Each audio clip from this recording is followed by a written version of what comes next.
Hi and welcome to our free Excel Beginner to Advanced course. This free course comprises of selected lessons and sections of lessons from our top-selling Excel Beginner to Advanced Certificate course.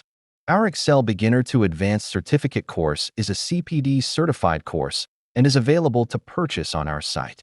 You will get the following benefits by buying the original course: a globally recognized CPD accredited certificate, free access to our innovative Excel learning app that allows you to take the course inside your Excel application itself, lecture files and practice files, quizzes to reinforce learning, access to support from our instructors, lifetime access and lesson updates for latest functions and features as they are rolled out by Microsoft. The following is a short introduction to our paid course. Hi, this is the Aethenos Excel from Beginner to Advanced Certificate course that will take your Excel skills to the next level. This course is certified by the United Kingdom Continuing Professional Development Certification Service. CPD accreditation is recognized in over 100 countries and by leading professional bodies and institutions. It ensures high-quality learning that keeps skills up to date, enhances professional credibility, and increases career advancement opportunities. You want to work in a reputed large firm or institution? Would you like to make a strong and lasting impression during your internship and be confirmed for a full-time position? Or do you want to develop your Excel skills further to get promoted in your current employment? This is exactly what this course aims to do. We want you to succeed, and the materials we have prepared will allow you to do just that. Learn how to work with Excel confidently, how to analyze data more efficiently, and how to get an edge over other candidates and colleagues. This is actually a 3-in-1 training bundle. The course is made of 3 smaller courses. First, we will start with the beginner and intermediate Excel training.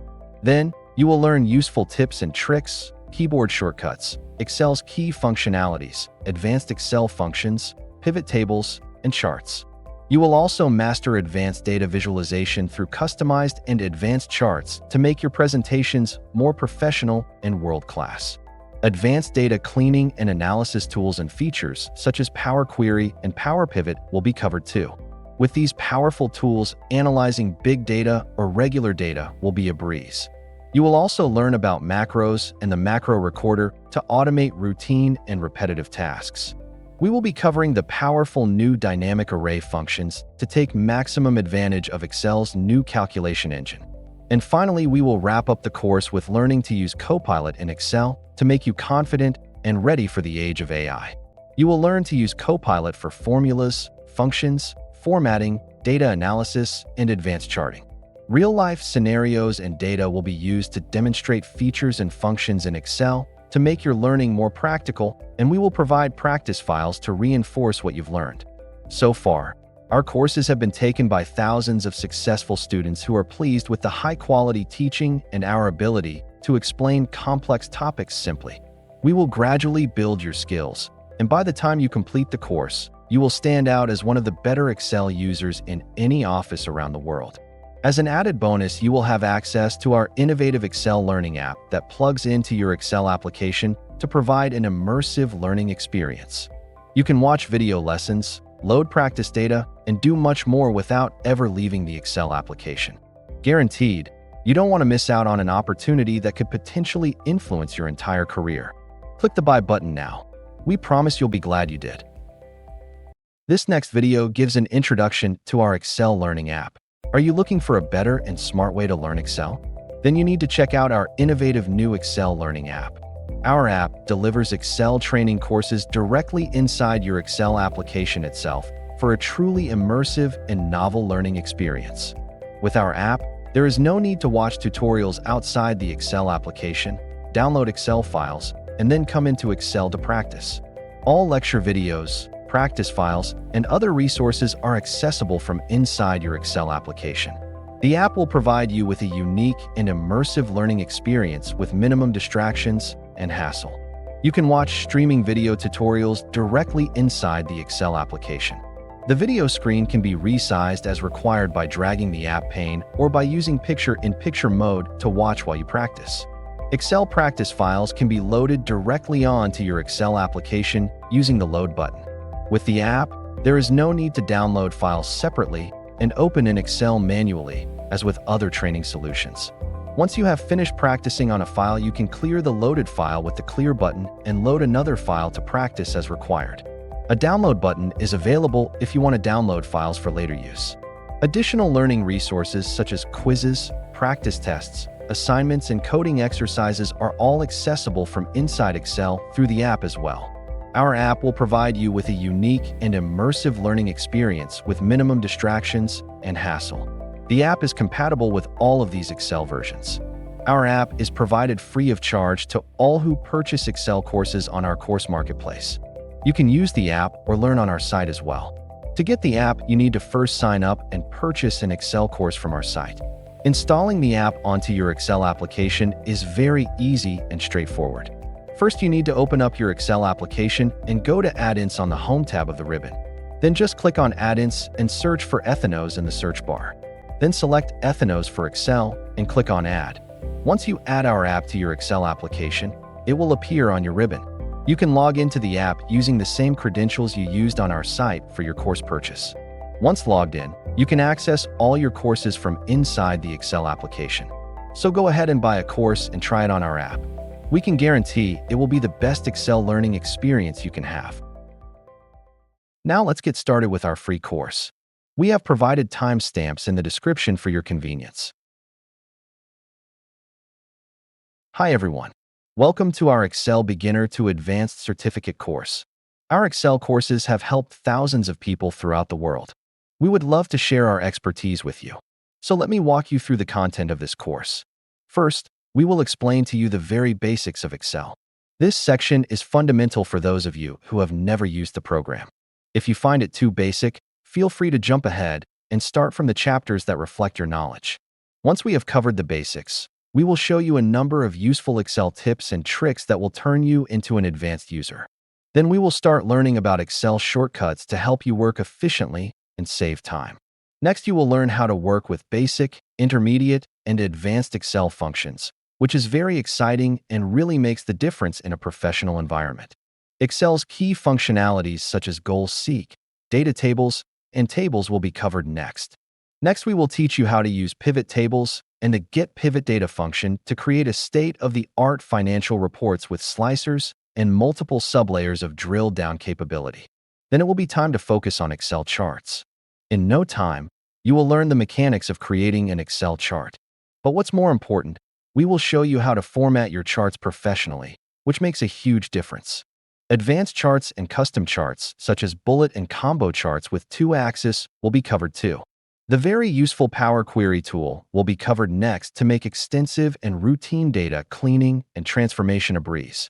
The Power Pivot, which helps with powerful data analysis and building sophisticated data models, especially with big data sets, will be the next topic. We will then cover macros and the macro recorder to help automate routine tasks. Next, we will get into the powerful new dynamic array functions to take maximum advantage of Excel's new calculation engine. And finally, we will wrap up the course with learning to use Copilot in Excel to make you confident and ready for the age of AI. You will learn to use Copilot for formulas, functions, formatting, data analysis, and advanced charting. As you can see, we have lots of work ahead of us. Dive straight in, and let's begin this journey together. Hi. In this video, we will learn about launching the Excel application. I recommend using Excel 365 for this course. This will give you access to all of the latest features and powerful new functions in Excel. To get Excel 365, you can go to office.com or microsoft.com. Excel 365 comes with other apps like PowerPoint, Word, etc. and is part of the Microsoft 365 package. You can select a subscription plan or you can go for a free version. The free version works on the web and it has all of the new functions. But it doesn't have the Power Query, Power Pivot, macros, and VBA. If you get a subscription plan, you can download and install the Excel app onto your PC. This also gives you the full access to the powerful new features in Excel. Once you have installed Excel 365 on your PC or laptop, you can launch the app to start working with it. Now let's see how you can launch Excel for the first time. I'm using a Windows 11 PC version for this demo. First thing to do is go for the Windows Start button. So it's on the taskbar over here. Or you can click on the Windows key. And this will open the Start menu. If you can't see your Excel icon over here, you can search on the search bar. And you can find the Excel app over here. So if you're using Excel all of the time, I recommend that you pin the Excel app to the Start button. And also you can pin it to the taskbar.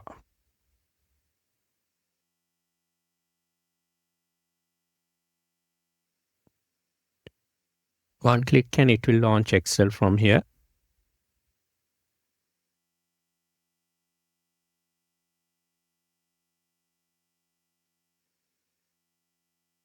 Now even if you close Excel, you can open it again from the taskbar over here.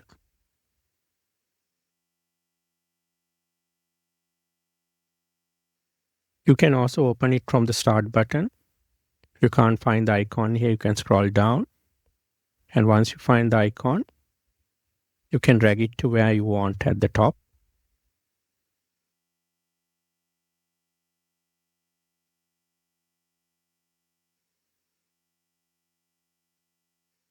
Thanks for watching. Hello.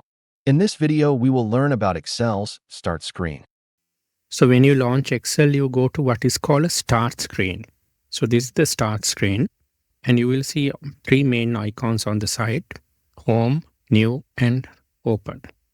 So we are now on the Home icon. So here we say we can open a new blank workbook from here. And also we have some Excel tutorials that are free. And also we can open up what is called templates. And if you want, you can see there's more templates. So templates are basically ready-made Excel workbooks. They have things like invoices, budgets, personal planners, which you can use. If you come down, you'll see you're under the recent. You see the recent files that you have been using. And if you go to the pin section, at the moment, there's nothing there. If you want, you can pin one of these or many of these workbooks to the pin section. So you can have it there for your easy use. So if you want to pin something, you can do a right click and you can come here and say pin to list. And then if you go to pin, you see that file is already there now. Under the new option, you can also open a blank workbook from here. You can see some templates already there. And you can also search for templates from here. So it's pretty much similar to the home.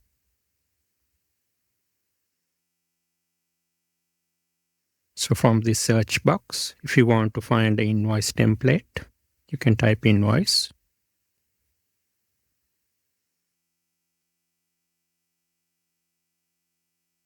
And you can see the templates that are available. And you can select one of these and use. So we will get into templates in a future lesson. Then if you go to the Open option,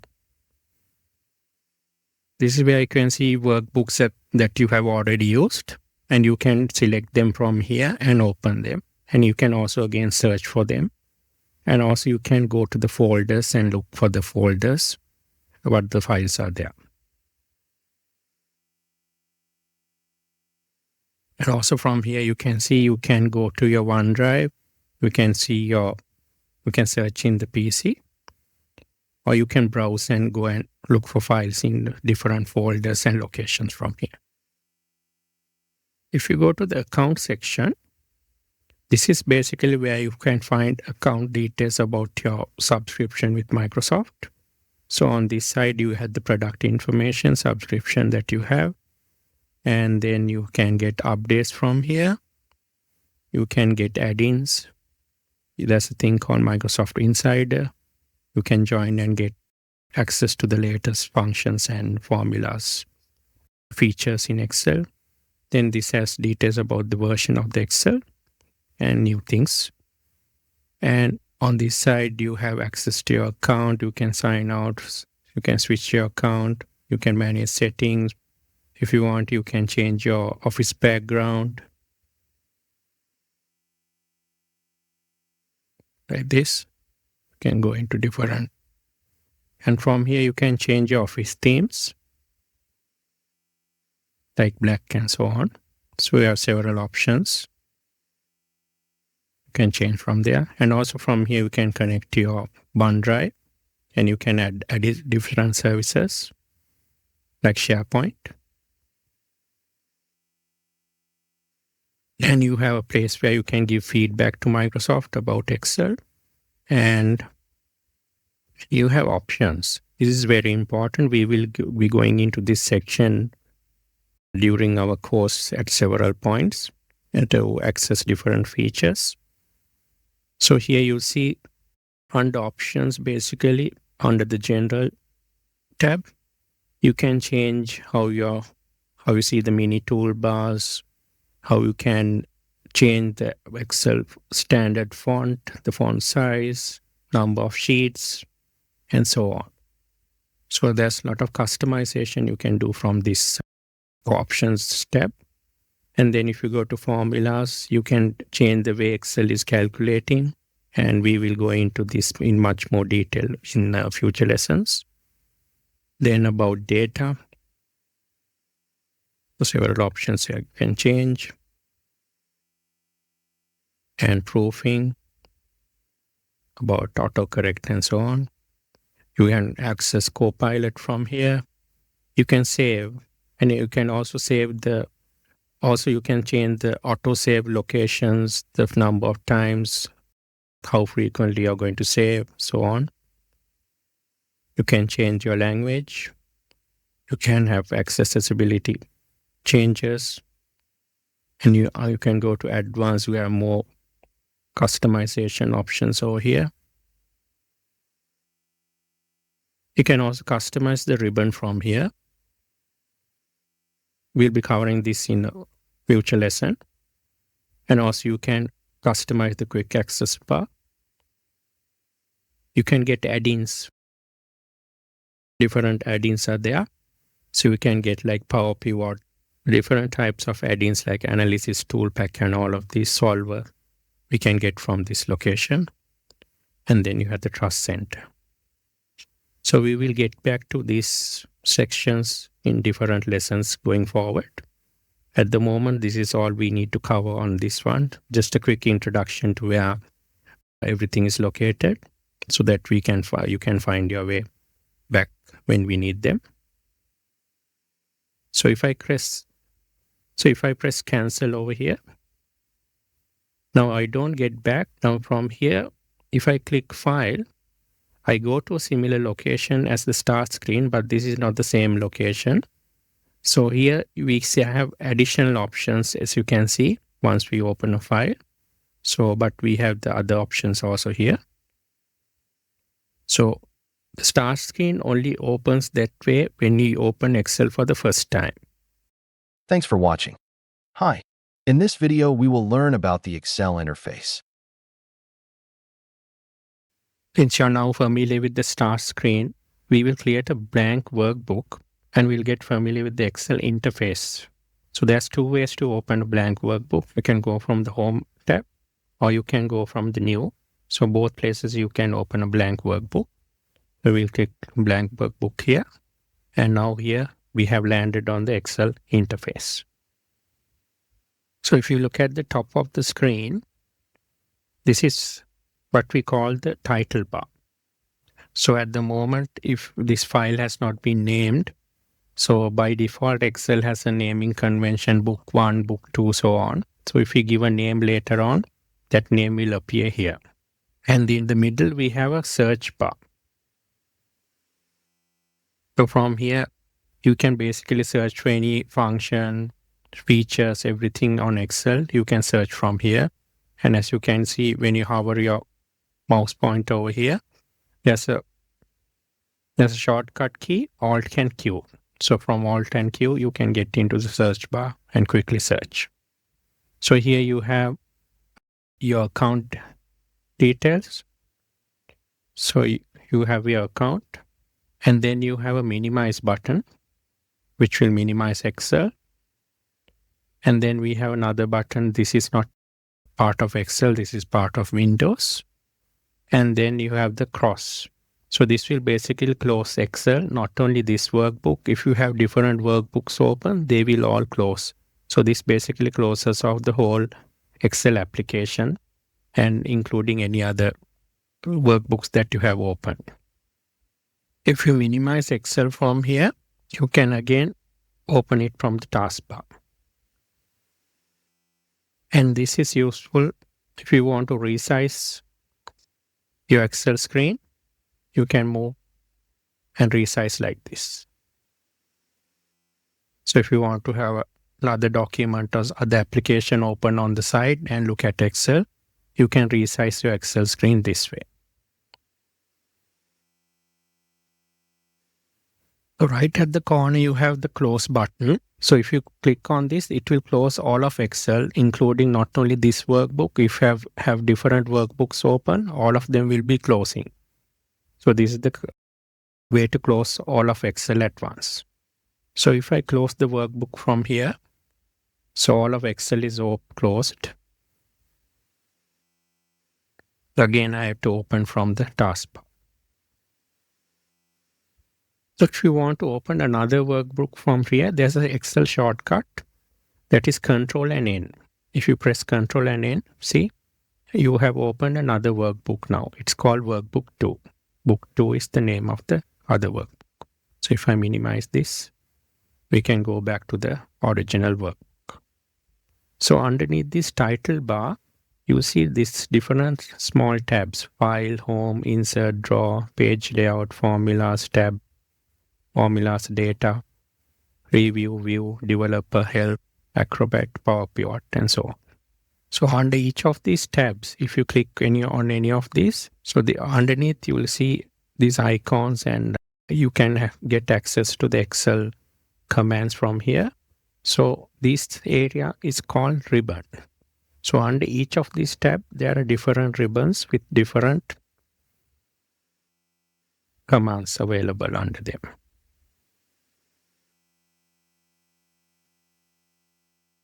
So these commands will basically help you to execute tasks and actions in Excel. For example, this command will fill a color.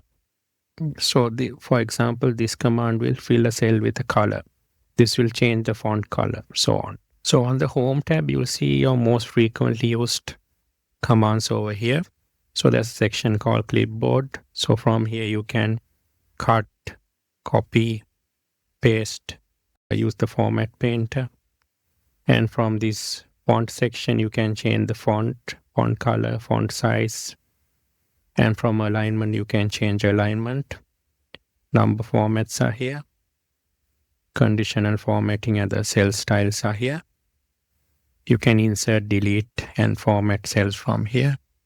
Under editing section, you can have different cell editing options, commands are available. You have add-ins, and you have analyze data, and you've got Copilot. If you go to the Insert tab, you have all of the options where you can insert pivot tables, shapes, art, icons, your charts. You can have different type of spark lines, slicers, and so on, and font and text options. So we will get into all of these in future lessons. Then if you have a touch screen, you will have this Draw tab open with access to your stylus, colors, and all that. And under Page Layout, you can here change the way how you're printing sections. You can set print areas. You can change the paper height, paper scale. From the Formulas tab, you can access the formula function library. So all of these functions are categorized into different segments like logical, text, date, time, lookup, so on.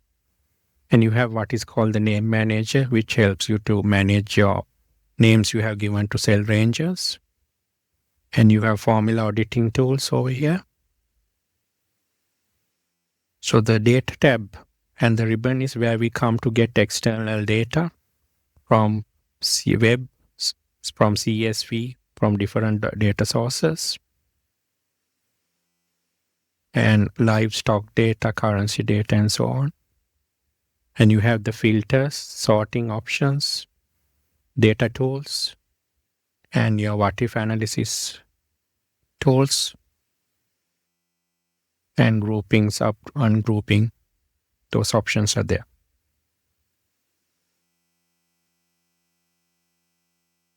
The review tab helps you to do spell checking and so on, things that you do after you have finalized your workbook.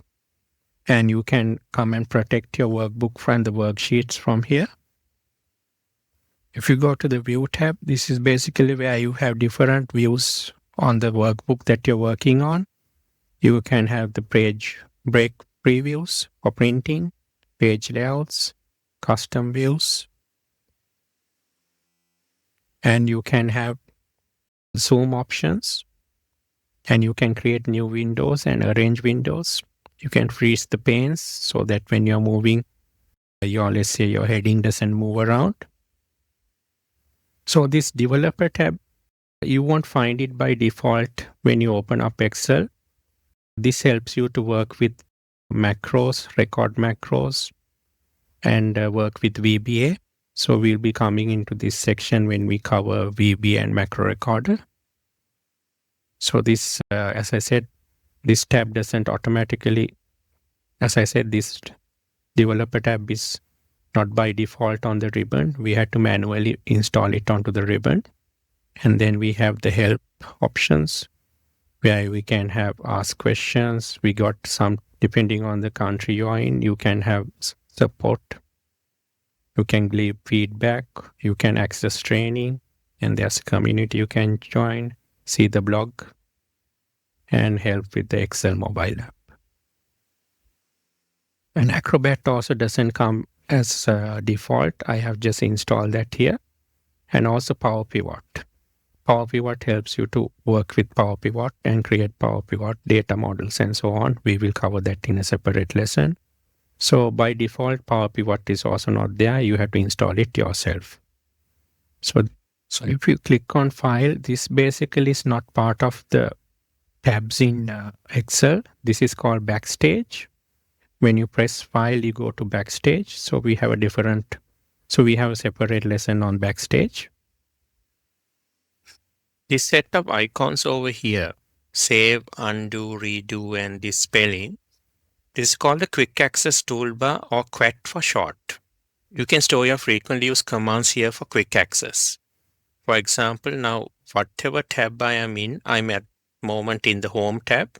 If I go to Insert tab, Draw, or whatever tab I am in, always the Quick Access Toolbar is visible and the commands in the Quick Access Toolbar is accessible to me. So that's the purpose of the Quick Access Toolbar. And also, although I have the Quick Access Toolbar below the ribbon here, generally it's over here at the top. So you can change the position from here. If you down click here, you can go to Show Above Ribbon.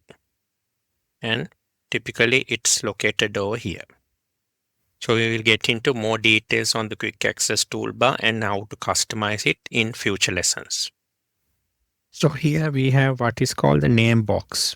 So the name box gives you the cell reference for different cells that you're working in. So the cell references have names. So the cell references have a letter and a number. C6, that is C is the column number, 6 is the row number, so on. And next to the name box, we have the formula bar. So this is where when you're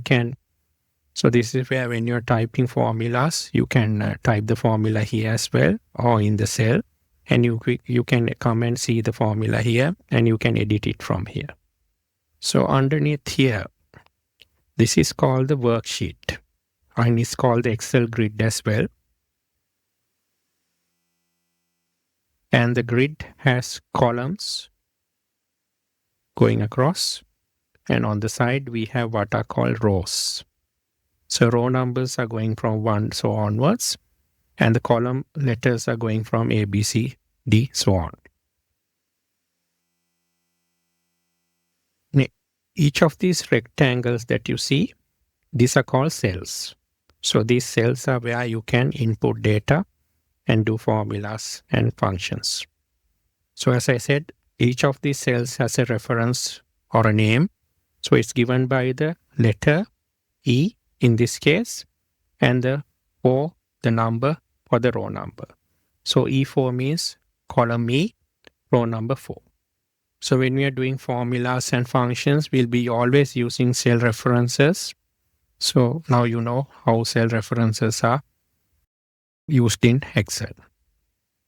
At the bottom over here, you have sheet 1, sheet 2, sheet 3 like this. These are basically different sheets in Excel, and these are the tabs. So this is basically the structure of the workbook or the worksheet. So you have different sheets within the workbook. So each file in Excel is called a workbook, and each file has different sheets. And Excel earlier had a limit on the number of sheets you can have on a workbook, up to 255. But now with the Excel 365 version, there's no physical limit on the number of sheets. So the limit is basically the memory capacity on your machine. So on each sheet, if you want to see how many rows there are, you can press Control button and down arrow. And you see there are 1,048,576 rows per each sheet.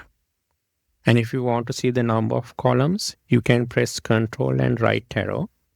And you land up on XFD column. So there's about 16,000 basically columns in Excel. So altogether there's about 17 billion cells in each of these sheets. And you can have virtually an unlimited number of sheets based on your machine's capacity. So on the side we have these vertical and horizontal scroll bars. This will help you to basically move around your worksheet when you want to access different parts of the worksheet. At the bottom over here, we have what is called the status bar, and it indicates the status of Excel. Here it says ready. Sometimes when it's calculating, it will change to calculating. And when it's recording a macro, it will say it's recording a macro. When your workbook has circular references, it will also indicate here saying there's a circular reference.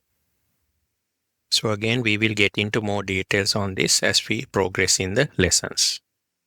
On the right-hand bottom, first we have what we call document views. The first one is called normal view, and then we have page layout. This gives us a preview of the pages for printing, and then we have page break preview. So this again will give the page breaks for printing. Towards the right-hand corner, we have a zoom slider. So from here, we can increase and decrease the zoom. And we can do it with the plus and then the minus buttons as well. But the easier way to zoom in and out with more accuracy is to use the control button and then the mouse wheel. You can turn the mouse wheel up and down to zoom in and out. So first we have to press the control button, and then the mouse wheel we can turn up to zoom in and turn down to zoom out. So this is a quick walkthrough and introduction to the Excel interface and its components so that you are familiar with them. We will get into more details on these in the next lessons. Thanks for watching. Hello. In this video, we will learn about getting help in Excel. There are several ways to get help in Excel. For example, one way is you can keep your mouse pointer above any of the commands like this. You will get what is called a screen tip. So here, for example, this is the font color. This will change the font color of your text. This is where you can make your text bold. You can make your text italics. Here you can increase decimal. Here it says you can decrease decimal points.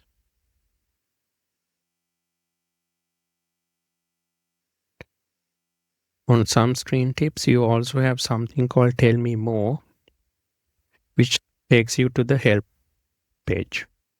This will take you to the Excel help files.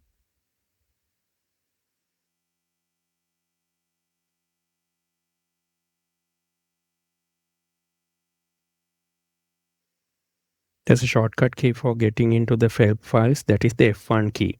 If you press F1 key, straight away you go into the help files, and from here you can search what you want. In the ribbon also there's a help tab, so this is also a place where you can get help. You can get into the help files from here. So here again you have other options to contact support, give feedback to Microsoft, show training files, videos. Anything new will appear here. You can get into the community, the Excel blog, and get help on the Excel app. At the top again, this is the search bar, and the shortcut key is Alt QS is shown there. And from here you can search for basically any functionality, any functions, any tools in Excel. You can get help from here. You can also chat with Copilot.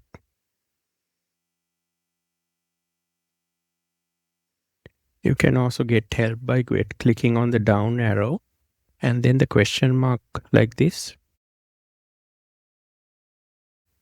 This will take you to the web page help.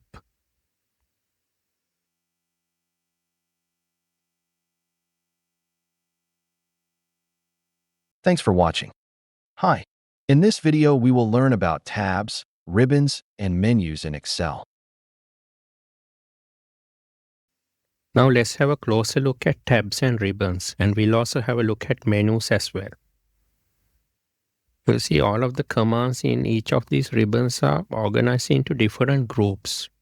So if you take the Home tab and the Home ribbon, you'll see under Clipboard, you have these commands: cut, copy, paste, format painter.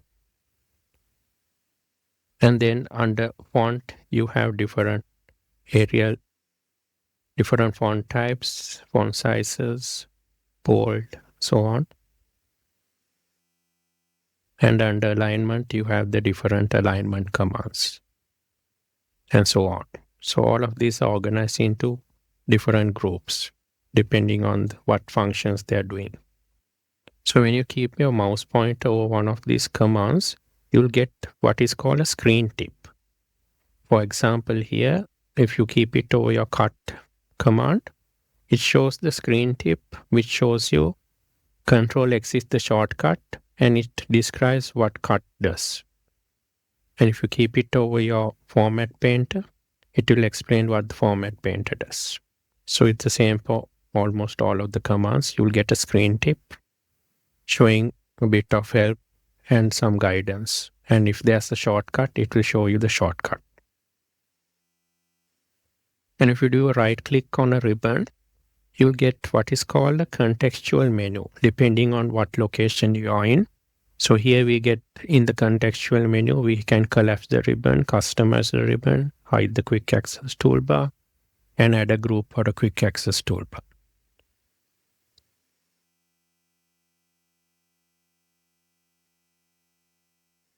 If I go to one of the cells and do a right click, we'll also get a different contextual menu. In this case, I get cut, copy, paste, delete, so on.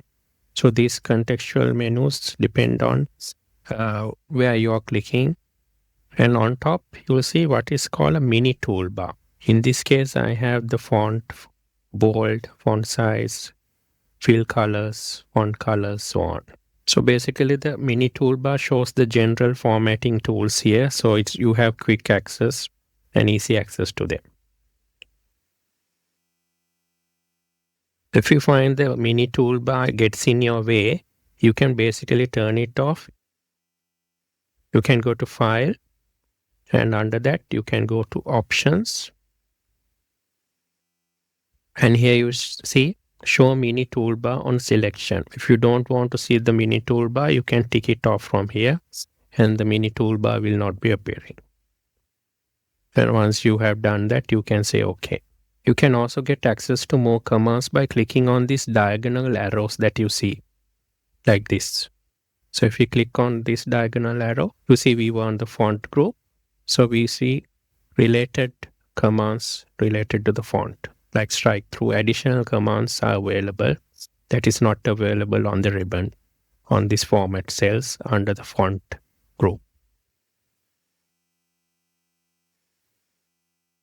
And if you go to alignment and click on the down arrow, you see alignment additional commands are available, like orientation, to setting the degrees and so on, wrapping, shrink to fit, and so on. If I click on the diagonal arrow on the clipboard group, I get what is called the clipboard. And this is basically a different thing. This is called the internal clipboard. So this basically opens up a pane, and if you have cut and copied things on your workbook, it will show up here. So you can close the pane from here with the cross. Sometimes when you're working in Excel, you want more real estate and you want to sometimes hide the ribbon because it takes up some space. So one way to do is there's a shortcut key, Control and F1. If you press Control and F1 key, this basically minimizes the ribbon. So F1 key is a kind of a toggle. If you want to get the ribbon back, you can again press Control and F1. So you can toggle the ribbon on and off using the Control and F1 key. There's another way to collapse the ribbon. If you come to this corner, you can see there's a drop down arrow here, and it says this ribbon display options. So from here we can say show tabs only. So that also removes the ribbon from your view. So once you do that, there's no drop down arrow again to bring it back. What you can do is you can click on one of the tabs, bring back the ribbon, and then from here you can say always show ribbon. If I really want to get rid of the ribbon and also the tabs and go full screen, we can come here, click on the down arrow and say full screen. We can click on full screen. So basically only the grid area and the name box and the formula bar is now visible. So if you want to get out of this, you can click on this small 3 dots over here and it will come back.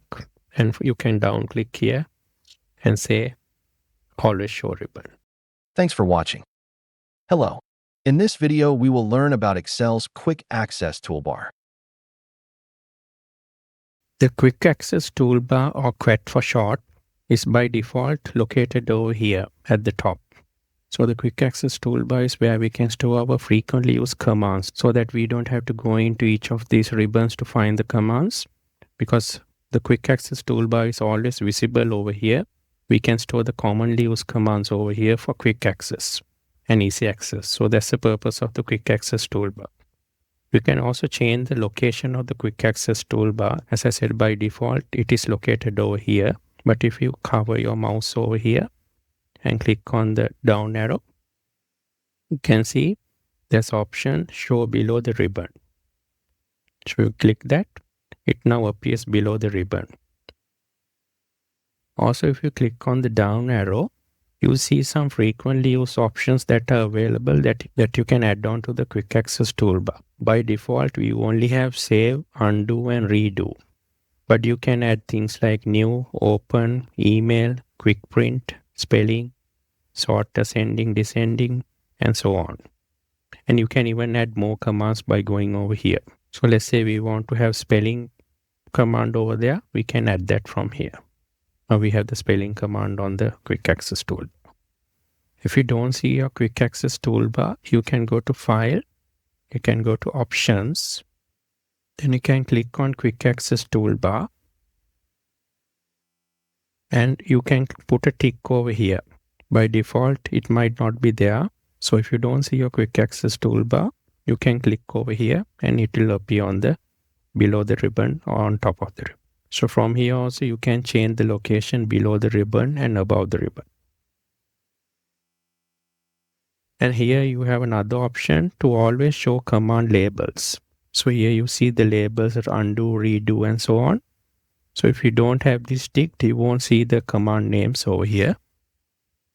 So if you remove the always show commands label and say OK, you don't see the labels now. Undo, redo, spelling, you don't see that. So you can put it back from here. You go to Quick Access Toolbar and you can put a tick over here to see the labels. Also, if you want to add any of these commands on the ribbon somewhere onto the Quick Access Toolbar, you can do a right click like this and you can say Add to Quick Access Toolbar. So here we can add conditional formatting by clicking Add to Quick Access Toolbar. Now conditional formatting is there. If you want maybe decrease decimals, you can say Add to Quick Access Tool. It will appear there. So likewise, you can add any of the commands from here onto a Quick Access Toolbar by doing a right click. There's another way to add commands onto the Quick Access Toolbar. You can go to Backstage. You can go to Options like before. Go to Quick Access Toolbar and you see all of the popular commands that are available from here. So from here, you can select one of these commands, and if you want to add it, you can click the Add button and it will appear on the Quick Access Toolbar. And by default, only the popular commands are shown here. If you do a down click, you can add all commands. So all of the commands that are available will be listed over here. So you can select whatever you want onto the Quick Access tool. So you can select so you can select anything you want from the query. So you can also select from here and add on to the Quick Access Toolbar. And also if you want to remove, you can click on the option here, click on the command here and say remove. So likewise, you can remove and add from these two buttons.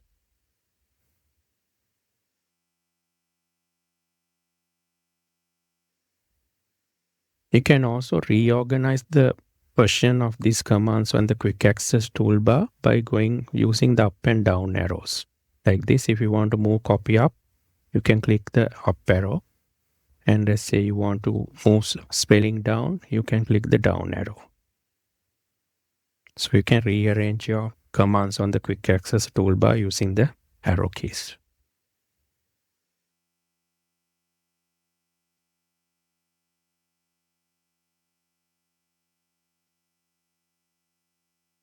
You can also remove commands directly from the Quick Access Toolbar by doing a right click and selecting Remove from Quick Access Toolbar.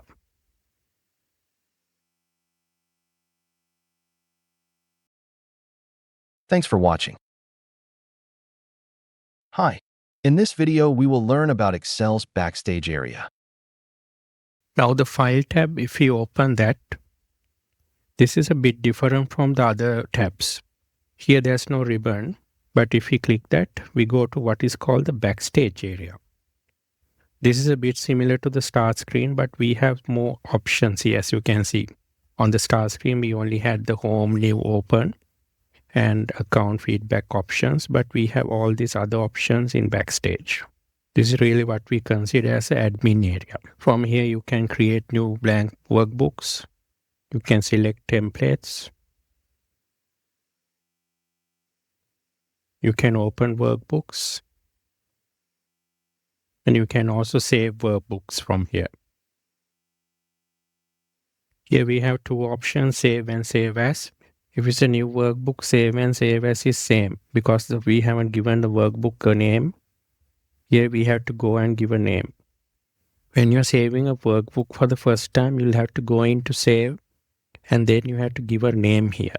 So here you can either use save as or save. It will be the same because we will have to give a name here. But once you have given a name, you can just go to save and save.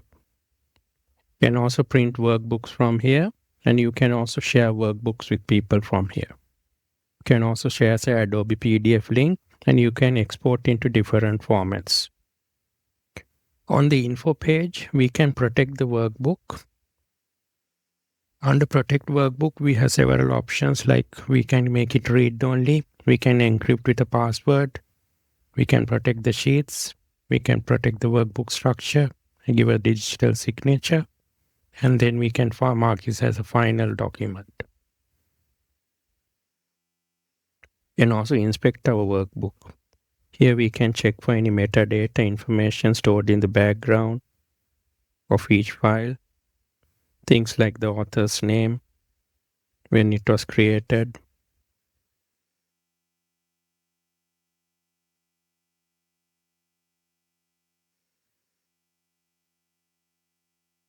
We can also remove all of these things before we send it out to other people. You can look at the version history. You can manage the workbook. If the system crashes, you can recover unsaved workbooks from here. You can delete unsaved workbooks. You have browser view options. If you only want to close the current workbook, this is the place where you can close the workbook from. If you close from here, all of your other workbooks will also close. So this is the place you want to go if you want to just close this workbook. There's two ways to leave the backstage. One way is to go through the back arrow here.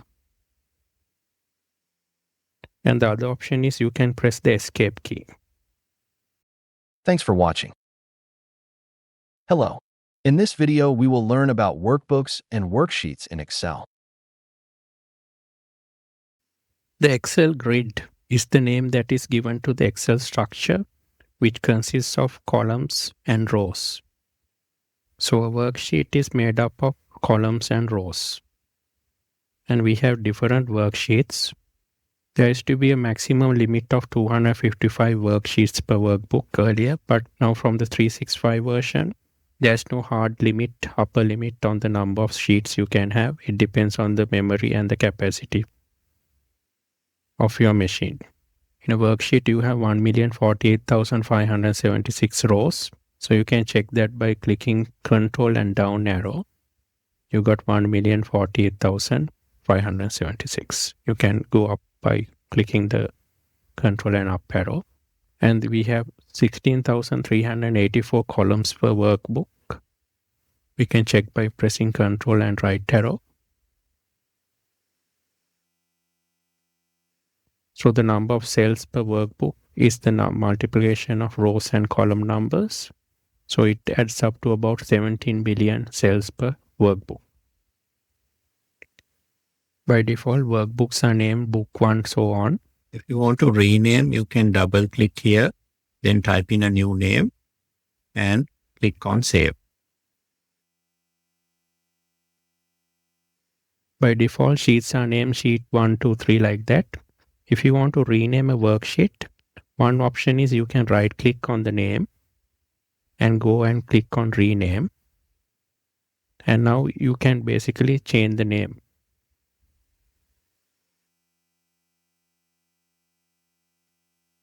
Like that. Also, you can double click on a sheet name and then you go into the edit mode and you can give another name.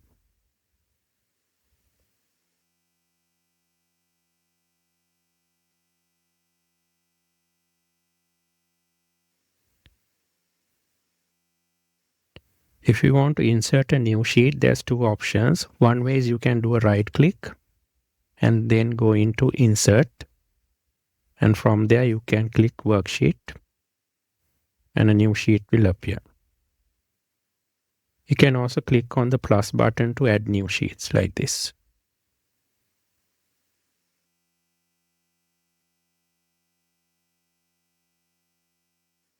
You can drag and drop worksheets by clicking on the mouse button and dragging over here like this. You can drag and drop, and you can see there's an arrow that appears. So it shows a small down arrow.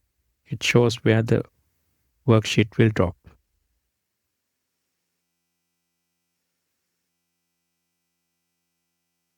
You can also right click and go into move or copy. From here you can give the location where you want to put that. Move the sheet into or copy it into. You can create a copy of the same worksheet by clicking here. So you got a copy of sheet 5 over here.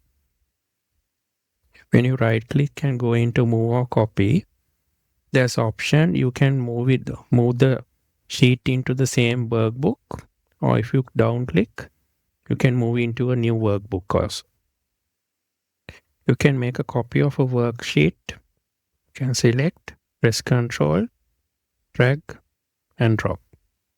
So it makes copies of these sheets like that.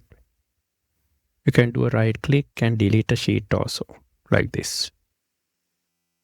Right click, delete. By doing a right click, you can also change the tab color. You can give different colors like this. You can give kind of color codes to identify different sheets in the workbook. There's a shortcut to insert sheets, that is the Shift button and the F11 button. So Shift and F11 will insert sheets. Thanks for watching. Hi. In this video, we will learn about saving workbooks in Excel. In Excel, there are several ways to save workbooks. On Microsoft 365, you'll see there's an auto-save slide over here next to the quick access toolbar. And here, if you put it on, you can save onto your OneDrive. And there's also a save button on the quick access toolbar. And as you can see, there's a shortcut key, Ctrl and S, that you can use to save workbooks. So if you're saving it for the first time, you'll have to give it a name. By default, it says book 1. And you can also give the location to save the file.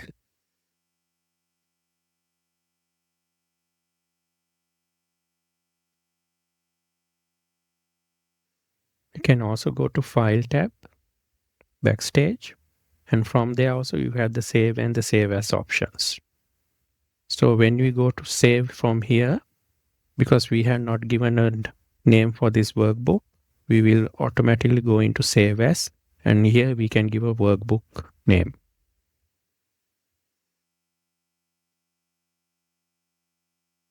And save.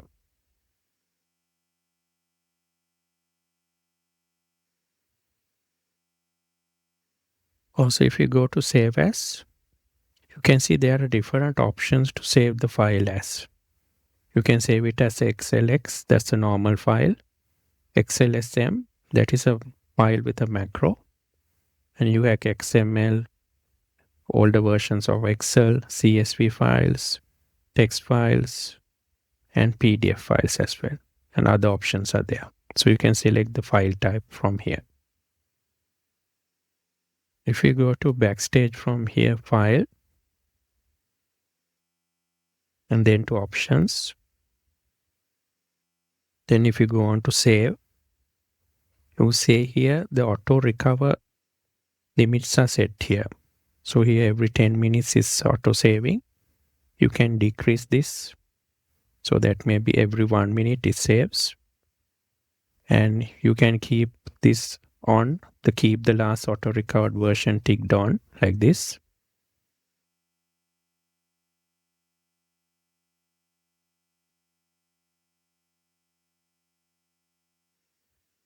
If your computer crashes, you can go on to File, then you can go on to Info, and here under Manage Workbook, you can see Recover Unsaved Workbooks.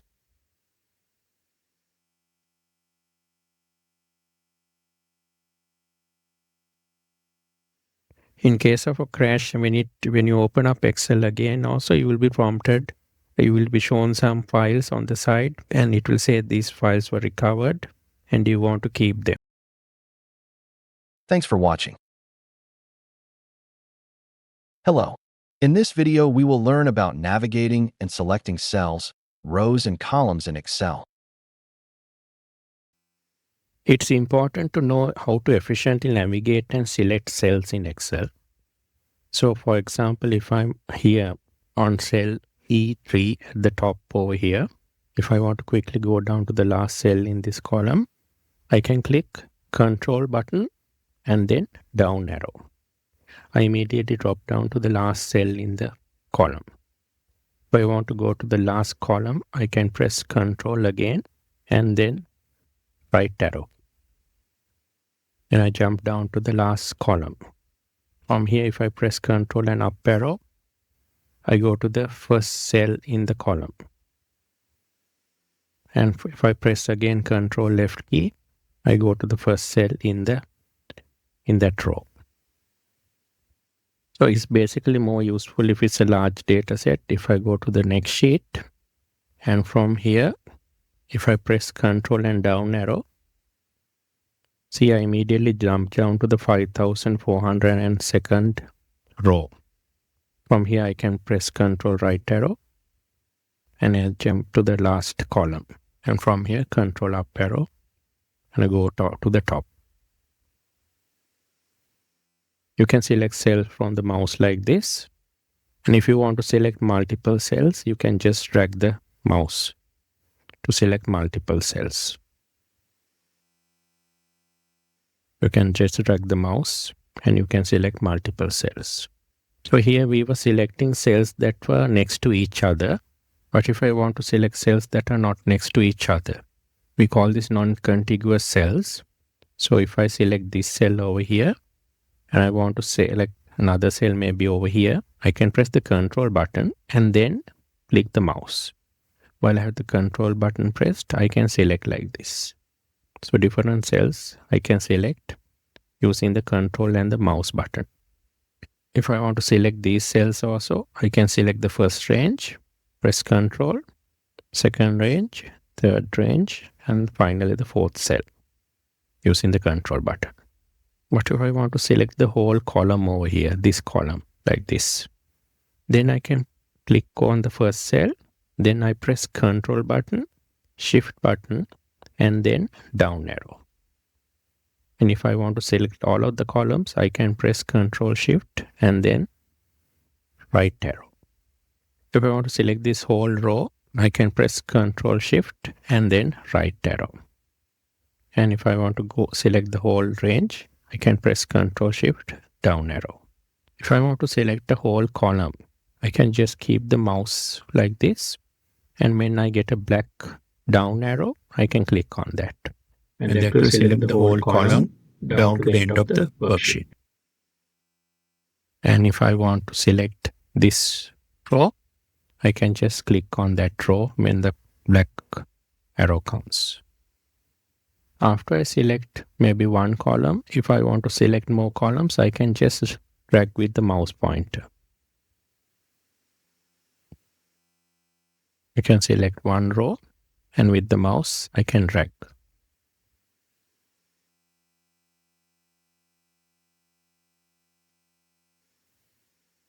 If I want to select columns that are not next to each other, I can press the Control key and then click on the other columns.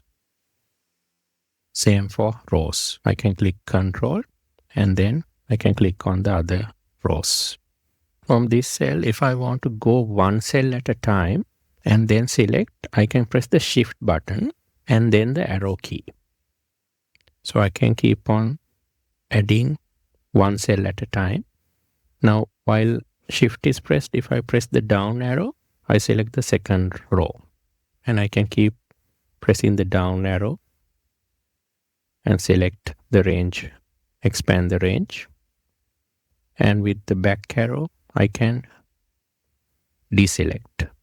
And with the up arrow, I can again deselect. This is done while I keep the Shift button pressed. With the arrow keys, I can keep changing the range. If I want to select all of this data, I can use the shortcut key Control and A. So if I click over here inside this range, I can press Control and A. And it will select all of the data. And if I click outside on an empty cell and I press Control A, it will select the whole worksheet. So if it's inside the data, it will only select the whole set of data, Control A, and outside it will select the whole worksheet. There's another way to select the whole worksheet. You can come to the corner of the grid over here and click on that. It will also select the whole sheet.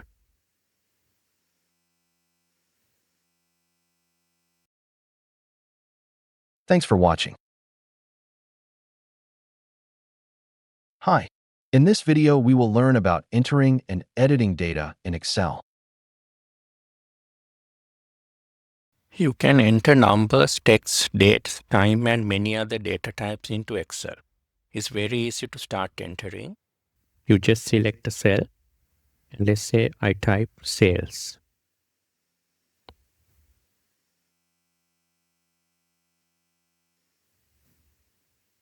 After I type sales, you'll see it's appearing on the formula bar as well. And all I now need to do is press Enter key, and it is entered into the cell. I can also select the cell and start typing inside the formula bar. So let's say I type cost of sales, and I press Enter again. And I have sales, cost of sales. Let's say I type in S&D, Enter, and admin. Enter. So I see when I enter, this cost of sales has crossed into another cell. So I quickly expand the cell column width by coming here. And when I get this cross, I can double click. It will auto expand onto the column width. I can also start typing numbers. Type the number, press Enter.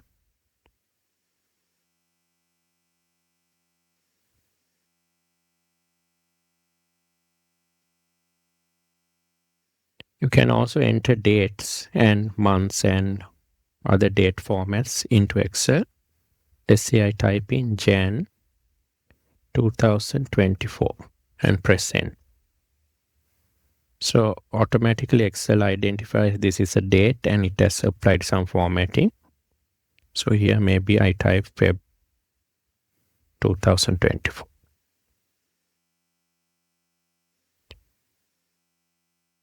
You would have noticed that numbers are aligned to the right of each of these cells. Same goes for dates. They are aligned to the right side of the cell. But text is aligned to the left side of the cell. So this is the standard alignment in Excel. Text is aligned to the left, and numbers and dates and time, they are aligned to the right hand side of the cell. Once you enter data, there's 3 ways to edit this data. It's called editing cells. So one way is you can go into the cell that you want to edit like this and double click. Now you go into what is called the edit mode. So from here, you can use the backspace to delete. You can select like this with the mouse and then overtype, or you can press the delete key and then you can again type whatever you want and press Enter. So that's one way of editing. You can go into the cell by pressing the double click, or you can press F2 key. So if I come here and I press F2 key, again I go into edit mode. So from here I can edit what I have typed in. And again, I can end. You can also edit inside the formula bar. Again, with backspace, you can delete, or you can overtype also.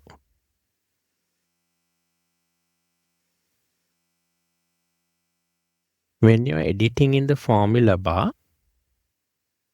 you'll see there's a cancel X and a tick mark. If you want to enter without pressing the enter key, you can click on the tick mark and it will enter.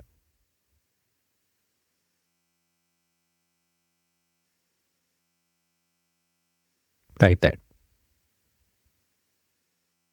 Let's say you start typing something in the formula bar and then you want to cancel that. You can press the cancel X over here. So it will go back to what was already there. Also, if you start typing inside a cell and then you want to cancel, you can press the escape key. So that will cancel what you have been typing. If you want to delete the entire contents of a cell, you can just select the cell and press the delete key.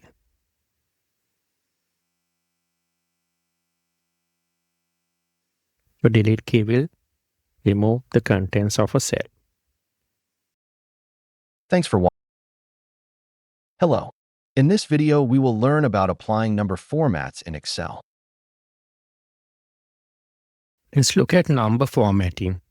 So on this side, we have these numbers in plain format without adding any format. We have percentage, currency, accounting. But on the other side, we have the same numbers with formatting applied to show that they are numbers with 2 decimal points, percentages, currency, and accounting. So as you can see, number formatting helps to improve the readability of your worksheets. We can have different number formats like percentage, currency, accounting. These are the main 4 types of number formats. You have the number, percentage, currency, and accounting. When you want to work with number formats, we go to the Home tab, and in that ribbon, under the number group, we have the formatting options. So the formatting commands are located over here. So if we just type in a number into Excel and we check the number format, the default number format is general. So this means if I type in a number, it will just display without any formatting applied. So it's important to understand that formatting is applied to the cell and not the number underlying it. So if I go into this accounting cell, the first cell, if you look at here, you see the format applied is accounting. But if you go to the formula bar, you see the number is just 100, like here. Then if you go to the currency, again, it has changed to currency format. But if you look at the formula bar, it's just plain 100. So here also, if you look at the number,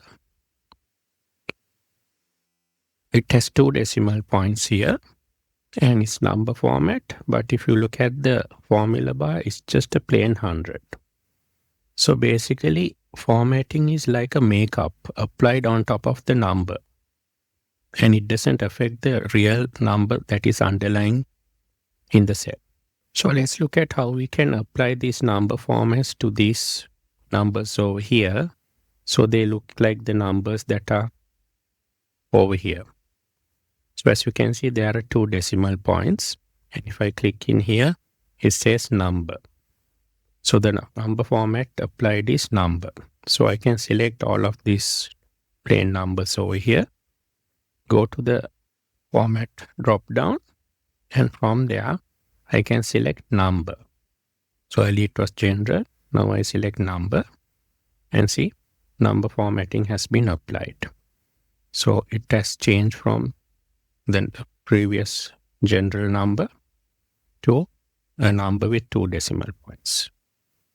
And we can do the same thing to percentage. So if I select all of this, I can select percentage from here. But here, see what happens.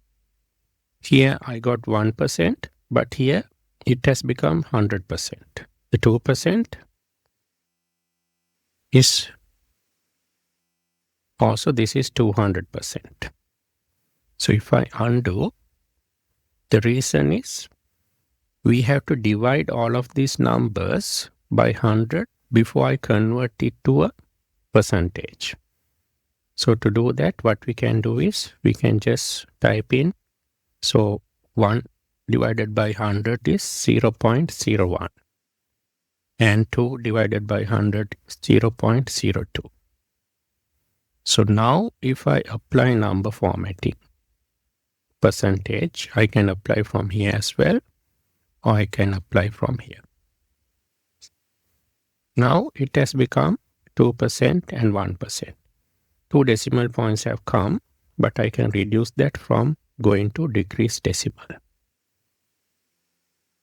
So remember, whenever you want to convert some number into percentage, first you need to divide it by 100. You can also use a formula like I have done here. What I've done is taken percentage 1 and divide by 100. And same for all of the other numbers. Then once I convert to percentage, you get the right number. So for here, I can take this, divide by 100. Copy down.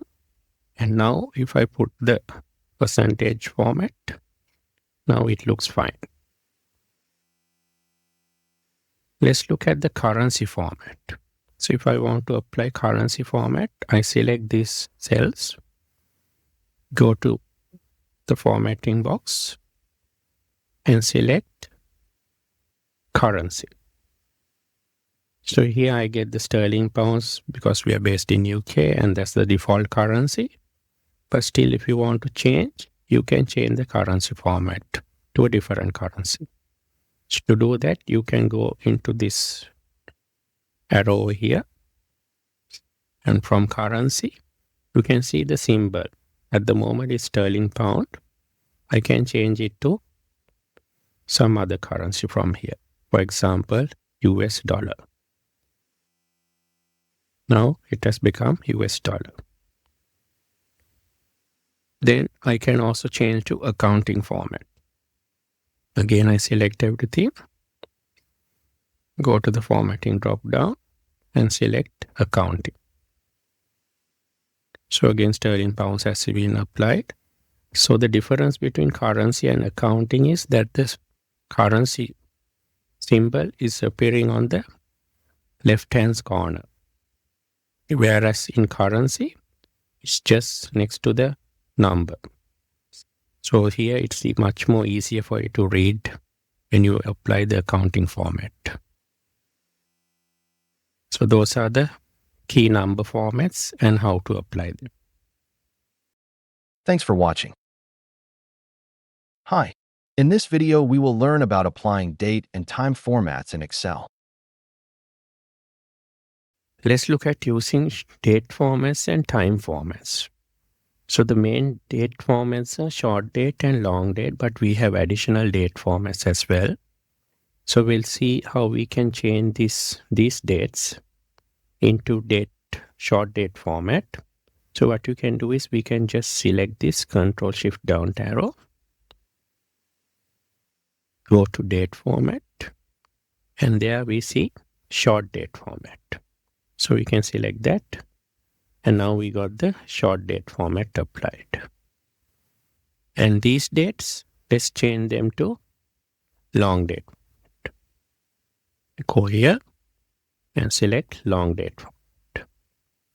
So that is the long date format. But in addition to this, there's lots of other date formats we can apply. So if you come here, let's say select this one, and we go to the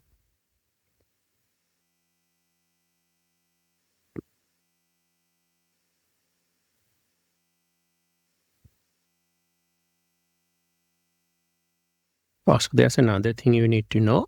If you select some of these dates and change the format to general,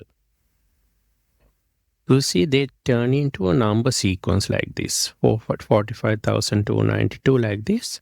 This is because actually dates are stored in Excel as a number sequence that starts from 1st of January 1900. We'll get into more details on a later lesson we have on dates and date functions. For now, just know that if you change the formatting back to general, you get a number sequence like this. So we'll change this back again to short date.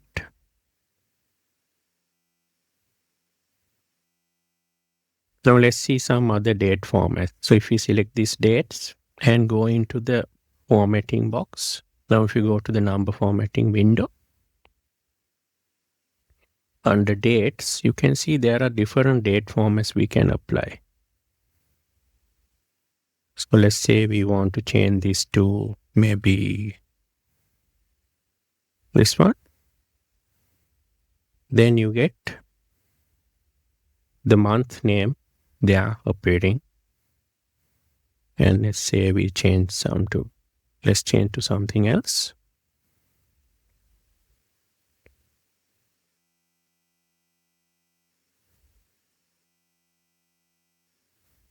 Okay, we can have different date formats like this. And also notice when you come here, you can change the locality. Now at the moment we are in English UK. We can change that to US. So then the date format changes. So the available date formats also are different.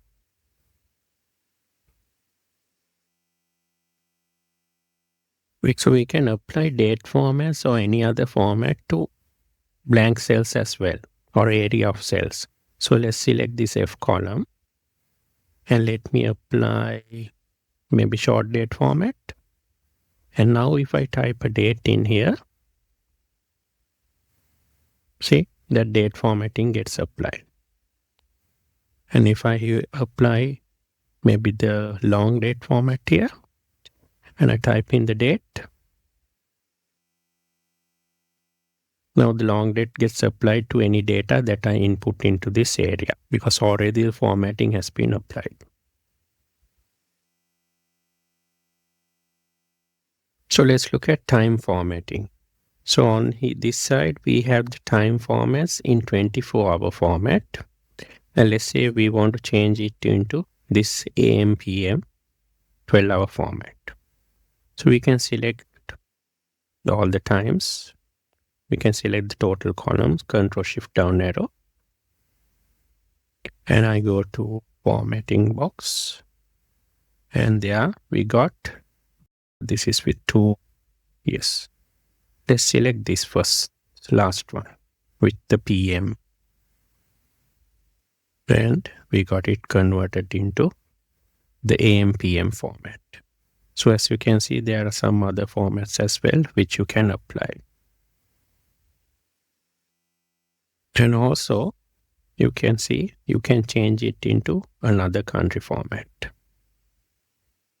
And then you have different time formats also available.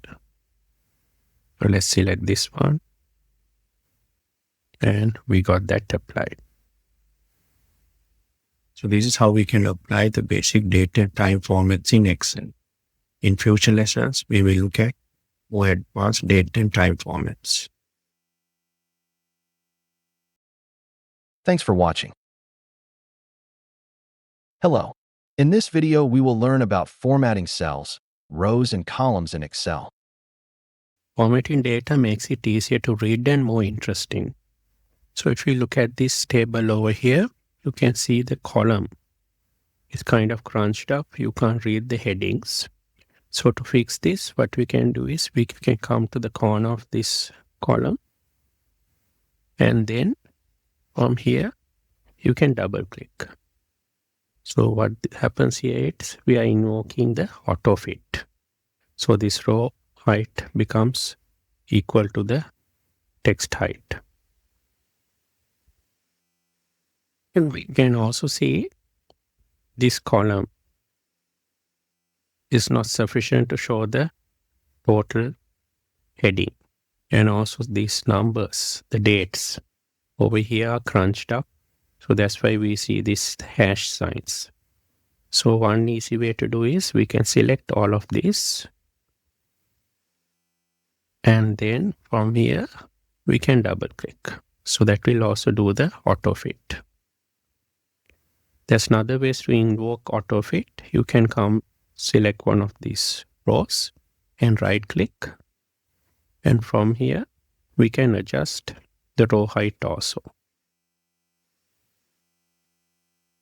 Also, you can come into under the Home tab, Home ribbon. We go to the Cell section. And then if you go to Format, there also we have the auto fit. And also from here, we can adjust the row height as well. And same goes for column width and auto fit for the column width. So this data looks much better now. So if we go to the second sheet, we see here again, we have one problem. That is the date is still crunched up. So we can come here to the corner and double click and auto fit works. And same for product. You can double click, get the product right. And then you'll notice some of these rows are crunched up. Some are much more wider. So there are different sizes. So let's say we want to make all of them the same row height. So what we can do is come here. We can select and go to row height. And we see the row height is 15 over here. So if you want to make all of these rows the same size, we select all of these rows like this. And do a right click and then go to row height and we'll type in 15 and say OK. So all of the rows are the same size now. So this looks much better. So we go to the other sheet. So on this sheet, we have some data which are not formatted properly. And we want to apply formatting like this so it looks much more readable and much more appealing. So let's start at the beginning of the headings.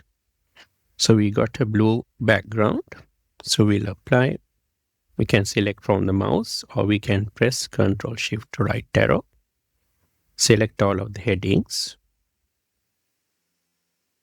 And from here, we will apply a dark blue background.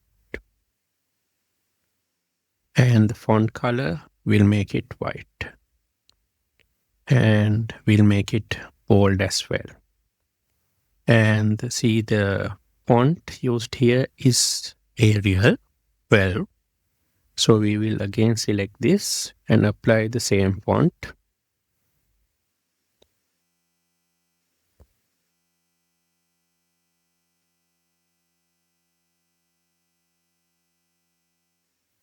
Arial and 12. So the heading is sorted now. So if we look at the other fonts, everything is Arial 12. So the best thing to do is we will apply the same format to the whole table. We can press Ctrl Shift, right arrow, down arrow, select everything, and we'll make it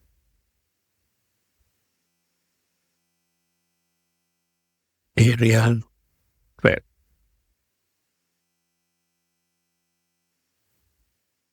Then we see there's a table grid around. So we'll again select everything and come here where we can put the borders and we'll select all borders. And then you see the borders here are looking a bit more thicker. So we'll again select this. Go to borders and then more borders.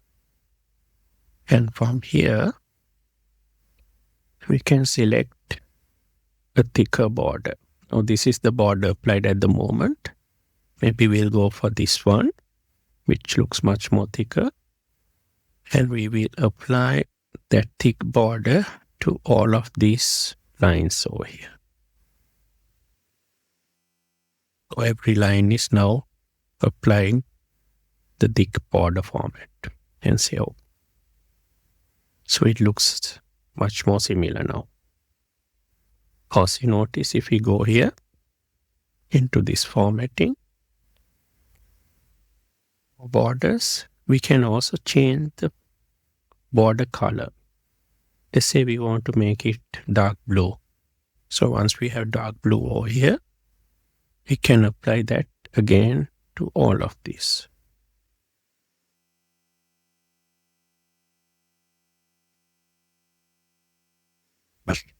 And save. So the dark blue border is applied. Then, let's see, the date format looks different. So we'll change the date format, select all the dates, Ctrl Shift down arrow, and this apply short date. Okay. So date formatting is fine. And then you see for the sales, we have applied the accounting format. So we'll select all the dates, go to formatting, select accounting, and we need the US dollar. So we'll go select from here, and the symbol will make it US dollar.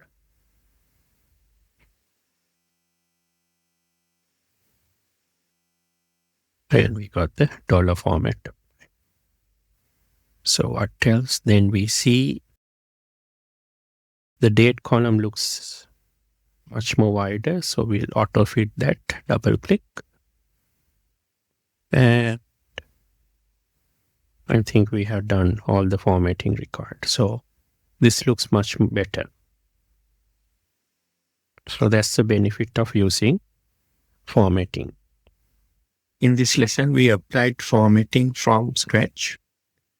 In a future lesson, we will see if we already have formatting done on some section in the workbook, we can basically copy that and apply to new data using what's called the format paint. Thanks for watching. Hi. In this video, we will learn about the Format Painter in Excel. Format Painter enables you to quickly apply formatting by copying the formatting from one place and applying it in another place.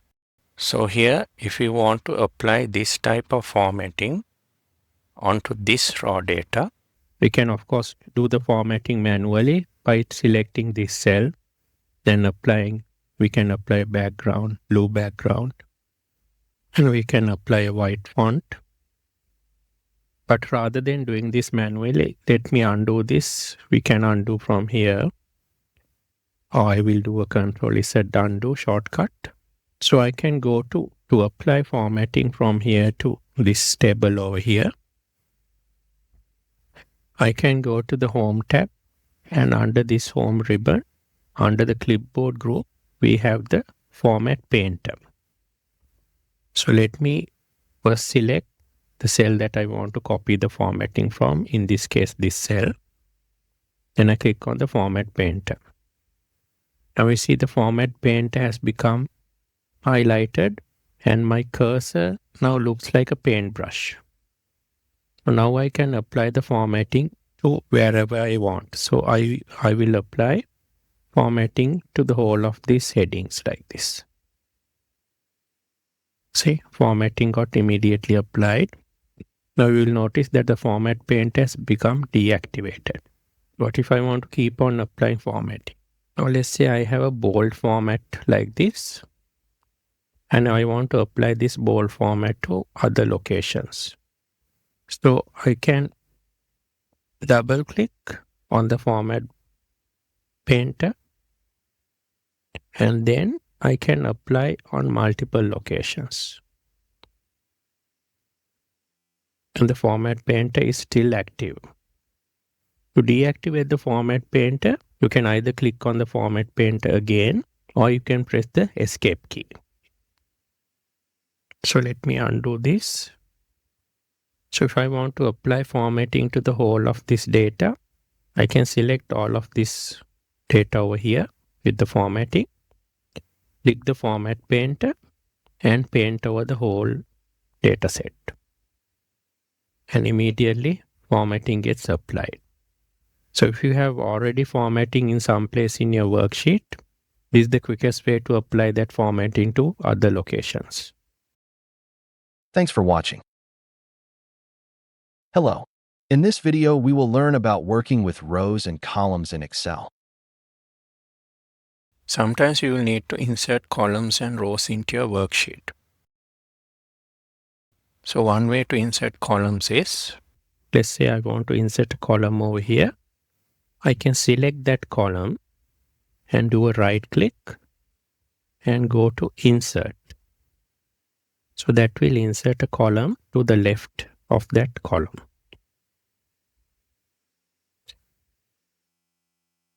Let me undo that.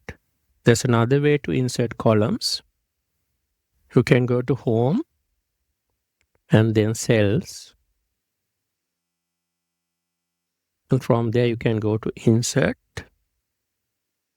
and insert Sheet Columns. There also you can insert a column. You can insert multiple columns also.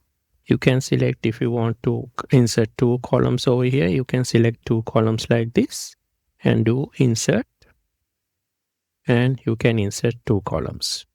So if you want to add 3 more columns, you can select all 3 and do Insert again. So let me undo this. Control Z. But the quickest way to insert a column is using a shortcut key. So if you come here and I want to insert a column over here, the shortcut key is Control, Shift and plus. By any chance, if your keyboard has a number pad on the side with the plus button separately, you can just press Control and plus. You don't have to use the Shift button. If you don't have a separate plus button, you can press Control, Shift and plus. So like this you can insert. You can insert multiple times by pressing on the plus button again.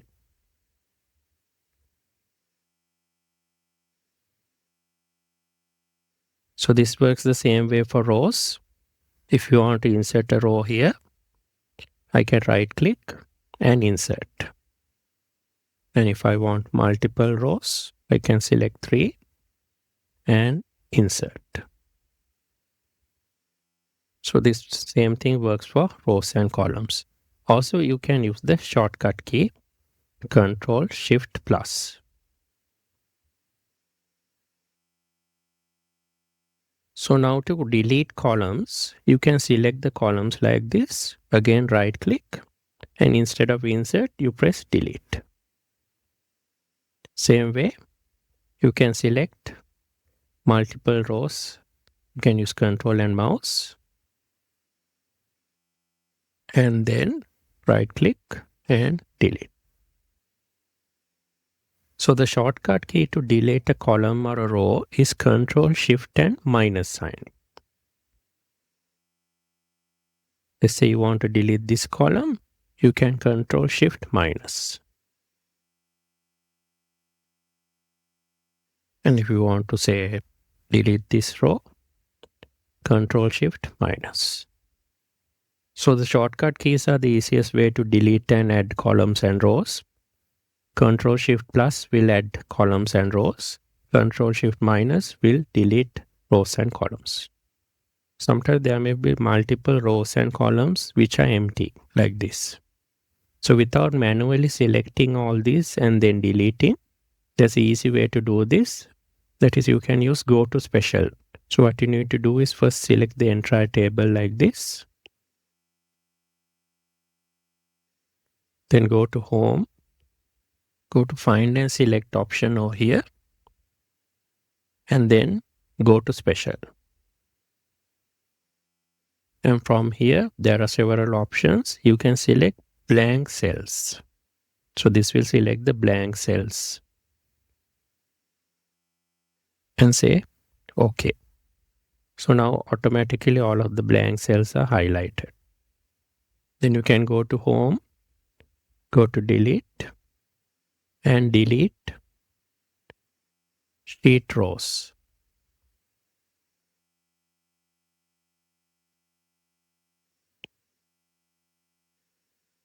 There's also a shortcut to go to Special.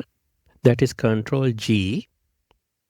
After you press Control G, you go here. And from here, you have to press Special.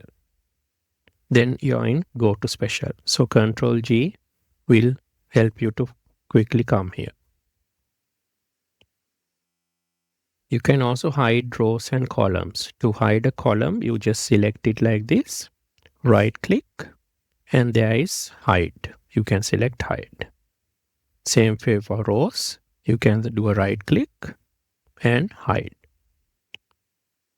So now you'll notice between E and G, the F column is hidden.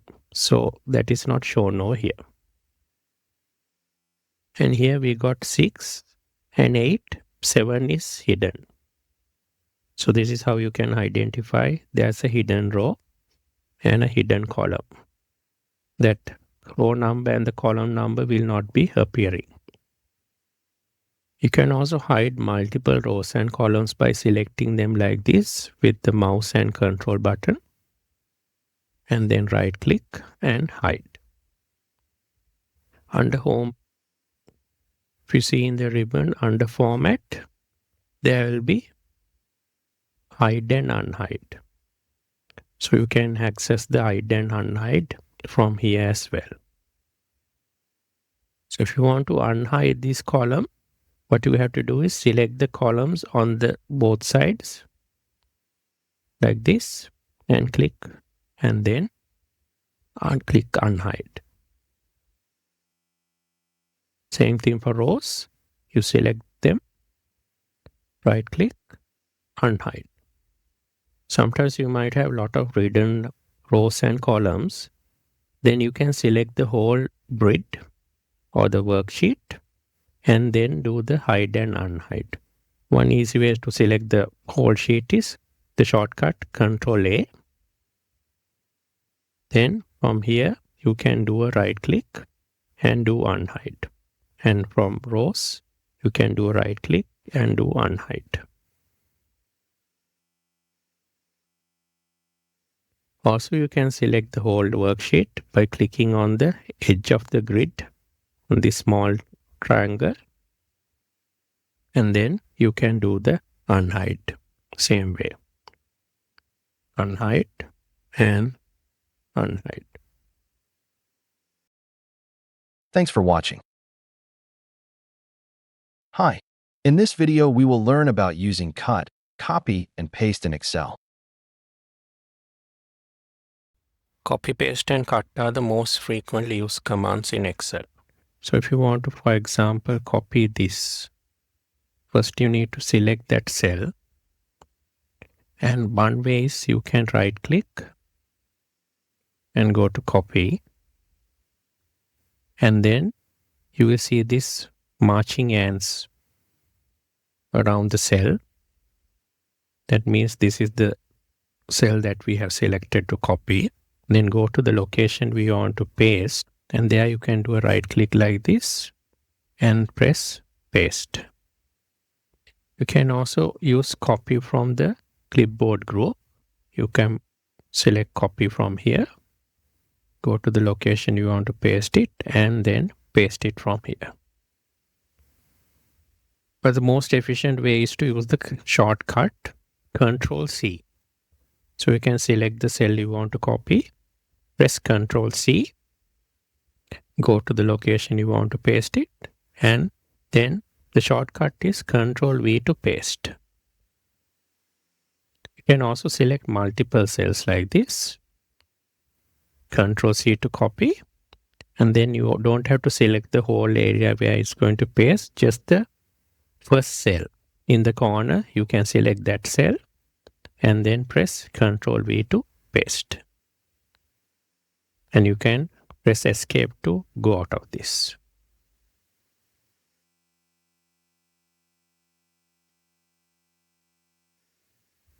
Sometimes you need to cut. That means to completely remove something from that place and paste it onto someplace else. So let's say I want to cut this number over here. Again, we can use this cut button over here, or we can do a right click and then use cut from here. But the shortcut key is the best way. Control X is the shortcut. You can press Control X and then go to the location you want to paste it. And to paste, Control V is the shortcut.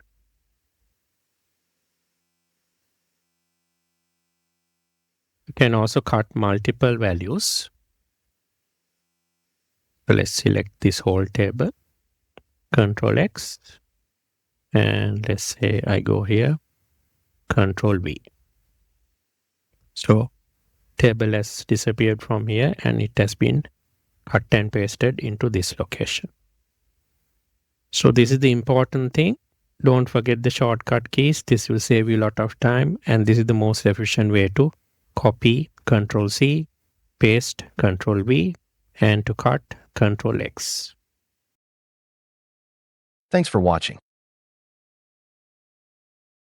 Hello. In this video, we will learn about using Paste Special in Excel.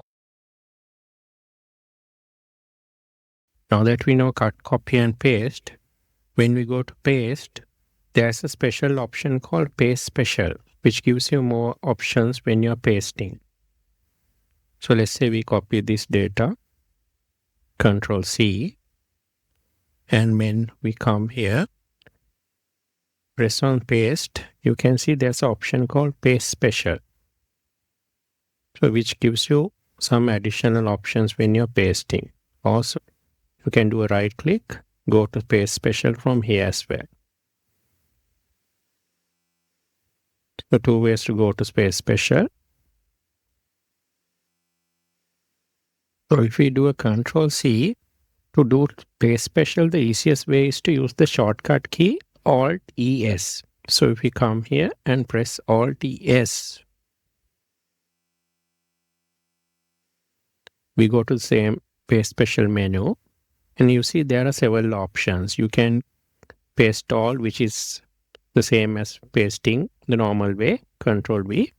Then we can only paste formulas if we want, values, formats, comments and notes, validation. So there are several options like this.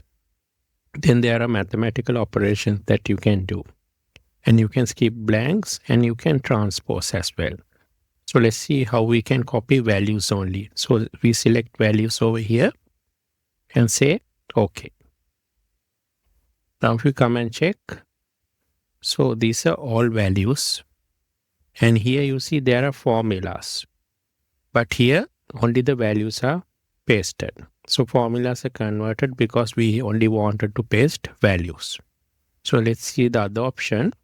If we copy this, Control C, and click over here and do Alt ES. Let's say we copy formulas and say OK. So everything is copied there as well, including, see, the formulas are now there in these cells. Then there's another option, formulas and number formats. So let's check that as well. Let's do Control C. Come here. We'll do Alt ES. Go to formulas and number formats. Now we see the number formats, formulas are there.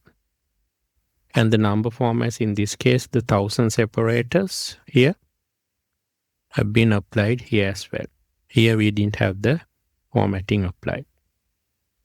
Then there's another option called transpose, which basically converts from vertical to horizontal and horizontal to vertical, vice versa. So let's say we copy these headings over here, Control C, and come here and Alt ES, and we click on transpose. Now see, the horizontal headings have now been converted to vertical headings. So we can do the opposite as well. So if we want to take these months like this, do Control C and come here and we want to transpose Alt S and transpose. And we got it vertical converted to horizontal by transpose. Then there are situations where we want to, let's say, multiply some data, numbers, by another number. So let's say we want everything here to be multiplied by 10. So what we can do here is, first we select 10, which is the amount we want to multiply these values by. And then we do Control C. Then we select the data that we want to multiply by 10. Then we do Alt S. And from here, we do multiply. We want to multiply all of these values by 10. Click on multiply and say OK. Now see all of these figures earlier. These have been multiplied by 10. We can even do that where there are formulas. So here there are formulas over here. If you want to multiply everything here by 10, including these numbers as well, let's select 10, Control C, select all of this data over here, Alt S, and multiply. So now everything has been multiplied by 10. The numbers have been multiplied by 10. And also see the formula. Everything has been now multiplied by 10. So we can do even numbers and also formulas. So there are some situations we want to divide as well. So here let's say all these numbers. If we try to convert to percentage, as we saw earlier, we had to divide every number by 100 before we can convert to percentage. So what we can do is, we can select this 100 over here, which you want to divide by, Control C, select all of the numbers, Alt S, and then divide, and say OK. So everything has been divided by 100. So we can straight away convert to percentage. And we get the right percentage there. We also have shortcuts for going into each of these options. So as we showed, Alt S is the paste special shortcut. And from there, we can select paste special values by adding a V at the end. So Alt ES V. And then for paste special, it's Alt ES F formulas. And paste special formats is Alt ES T. When you want to do the transpose, it's Alt ES E at the end. So here you can see, if I go into the paste special, so here they have underlined the shortcut key, the end. So if you want formulas, it's Alt ES and then F, like here. If it's values, it's Alt ES V. V is underlined here. Formats is T, Alt ES T. And for transpose, it's Alt ES E, like E is underlined there. So similarly, we have for multiply is M, divide is I, subtract is S. But these are the most commonly used. So it might be worth remembering. Paste special values is Alt ESV, formulas is Alt ESF, and formats is Alt EST. Thanks for watching. Hi. In this video, we will learn about deleting and clearing cells in Excel. As you know, by using the delete key, you can delete the contents of cells like this. If I select this cell and press delete, it deletes the contents of the cell, but you see the cell is still there. So there are situations where we might want to delete a cell. So like here, if I go into this cell over here, and let's say I want to delete this, I can right click and press delete. And then I have 4 options. Because this cell is in the middle of the data, Excel is not sure exactly how to go about it because there are cells around it. So one option is you can shift cells to the left. Other one is shift cells up. You can either delete the entire row or delete the entire column. So if I select first option, shift cells to the left, you see it has shifted from here to the left. So that's most of the time not what I want to do because it messes up the data. So let me undo that. So again, if I do a right click and delete, let's see the second option. Second option is to shift the cells up. So if I select that and say OK, see these cells have gone up and then this cell is now blank. So that is also not what I want to do because this will mess up the data. So let me undo that. So let me again come here and press delete. And other 2 option is to delete the entire row or the column. So most of the time it's the entire row that you need to delete. So you can press entire row and say OK. So the entire row has now gone. So same way you can delete with the last option, you can delete the entire column of data as well. We also have cell clearing options. If you go to home and then you go to editing row, so we have here the clear commands. So if you down click, there are several options available. So one option is clear all. So clear all basically, let me show what happens there. So if I select this whole column like this and come here and press clear all, it clears everything basically. So it clears all the data and it clears all the formatting also. Like this. So clear all removes all the data and all formatting. So even the borders are gone now. So let me undo that, Control Z. Let's see the other option, clear formats.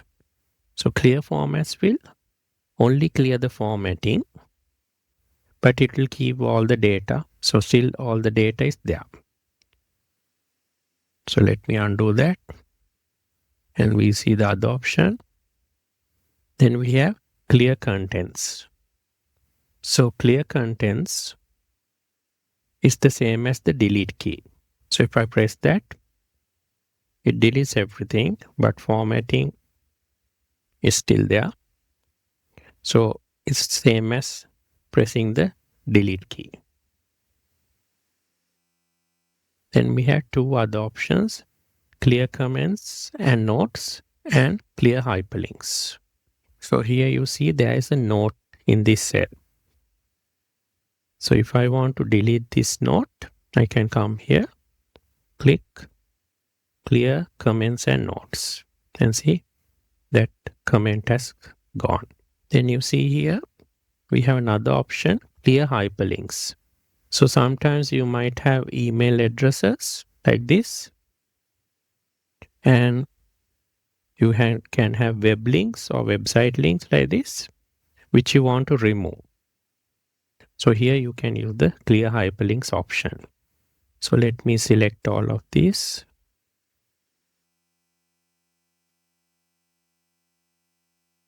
Control Shift down, come here, clear hyperlinks. Now see the hyperlinks have been removed. So there's no hyperlinks here. You can do the same thing to this website. At the moment you see there's a hyperlink like this. You can come here, clear hyperlinks. Now that website hyperlink is also gone. Earlier, when the hyperlink was there, if I click on that, I go to the website. Thanks for watching. Hello. In this video, we will learn about aligning text and numbers in Excel. Excel has different alignments for different data types. For example, if it's numbers are by default aligned to the right. And if it's text, they are aligned to the left. And if it's dates, it's aligned to the right again, like numbers. So time is also aligned to the right. So Excel has tools to change alignment, and they are located under the Home ribbon under the Alignment subgroup. So we have things like align left, right,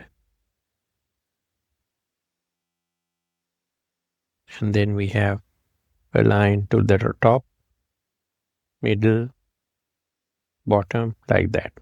So basically we have vertical and horizontal alignments. So if we select our headings like this, Ctrl+Shift+right arrow, and I want to change the alignment. At the moment they are aligned to the left. If I want to change it to center, I can press center. Now they are aligned to the center, and I can press align to right, and now they are aligned to the right side. So the horizontal alignment can be changed by these three options: left, mid, center, and right. So we also have the vertical alignment tools here. To show that, let me expand this heading column like this. So everything is aligned to the bottom by default. So I can still change this alignment by selecting this, and I can align to the top like this. So all the headings are aligned to the top now. And if I want to change it to middle, I change it to the middle alignment. So the vertical alignment can be changed by these three commands. And here we have the orientation command. From here we can change the orientation of the data. So we have different options. Angle counterclockwise. We got angle clockwise. Vertical text. You can see that if we drag this down.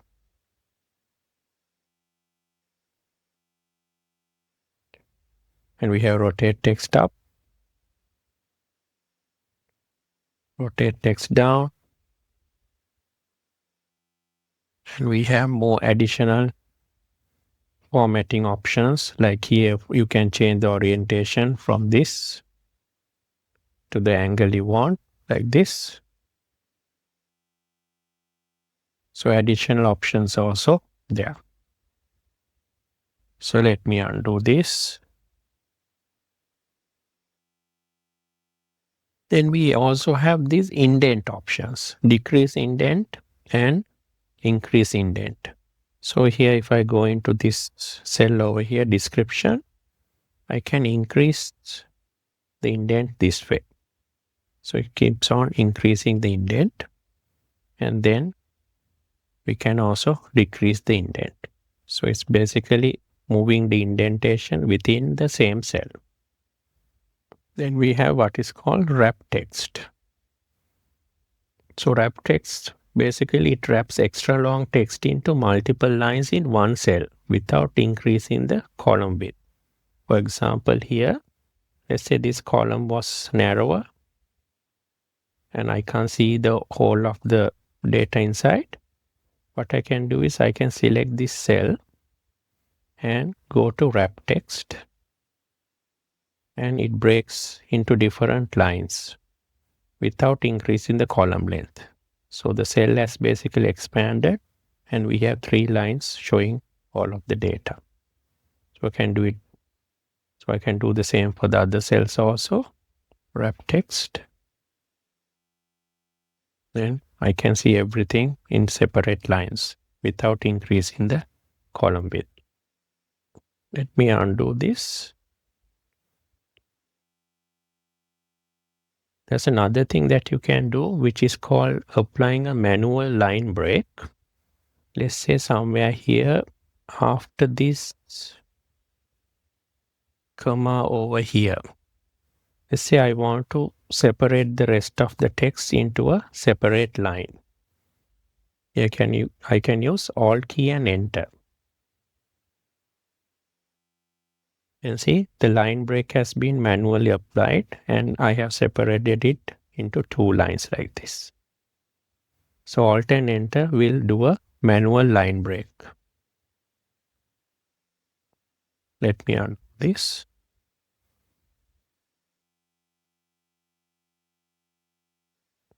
Also, if I'm typing into a cell like this, let's say I'm typing into this cell.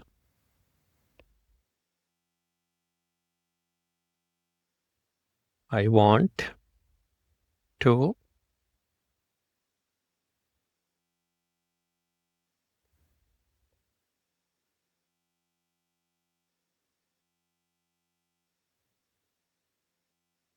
and here let's say after 2 I want to have a line break to put it into a separate line. I can press Alt and Enter key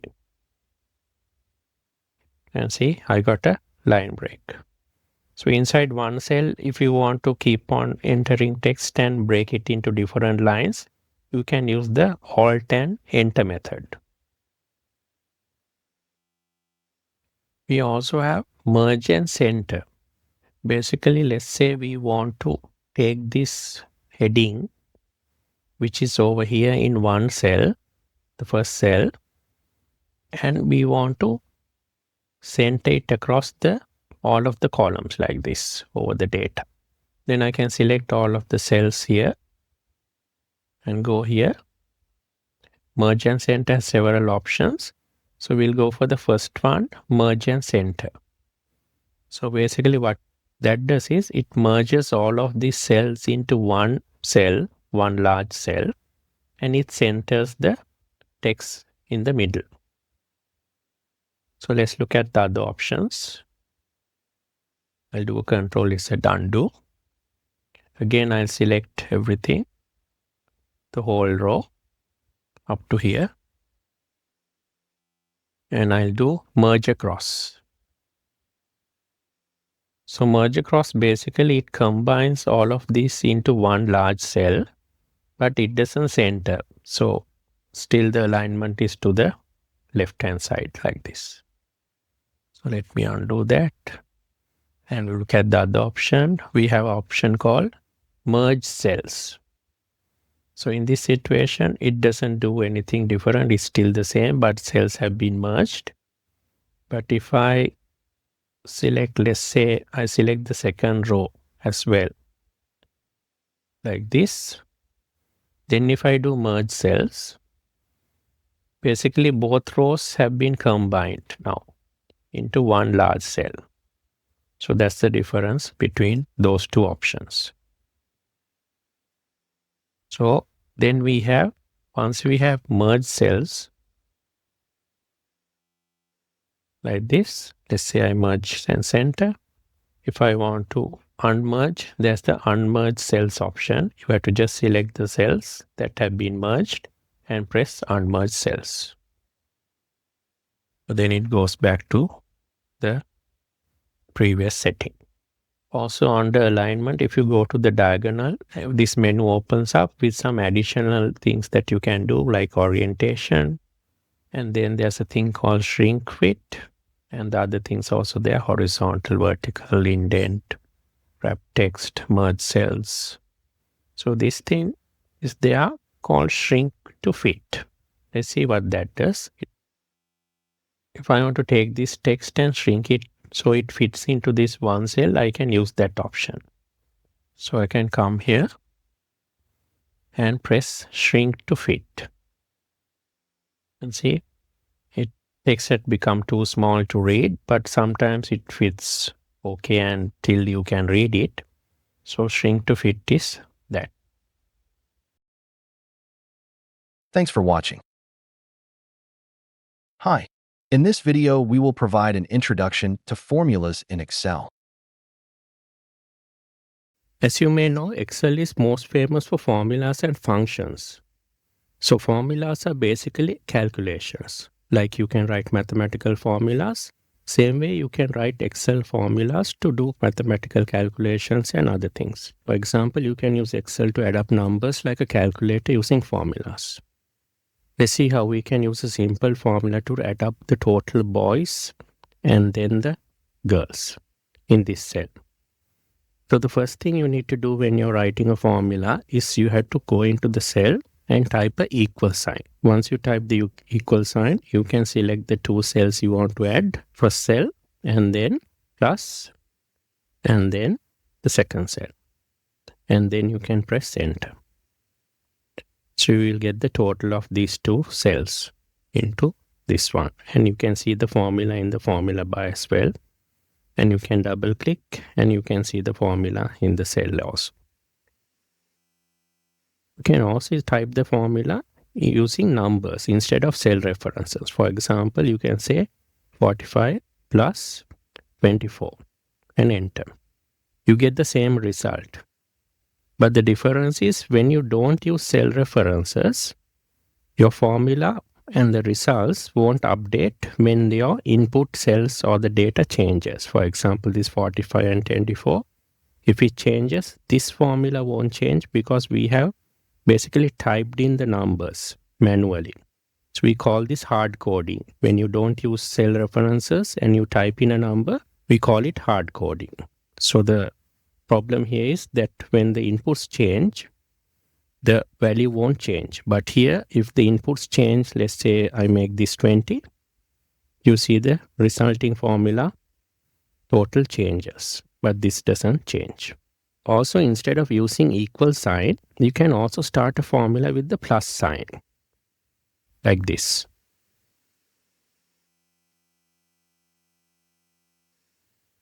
To get the same result, and Excel will automatically add the equal sign. So long time back before Excel was there's a popular software called Lotus 123 spreadsheet package. So that started formulas with the plus sign. So for backward compatibility, Excel has still kept that on, but most people still use equal when they are typing formulas nowadays, and Lotus 123 is long gone. Then here we use the mathematical operator plus to add these two numbers. So like in calculations using calculators and mathematics, we have operators that we can use in Excel. So the most common ones are add, you use a plus sign there. Subtract, you use the minus sign.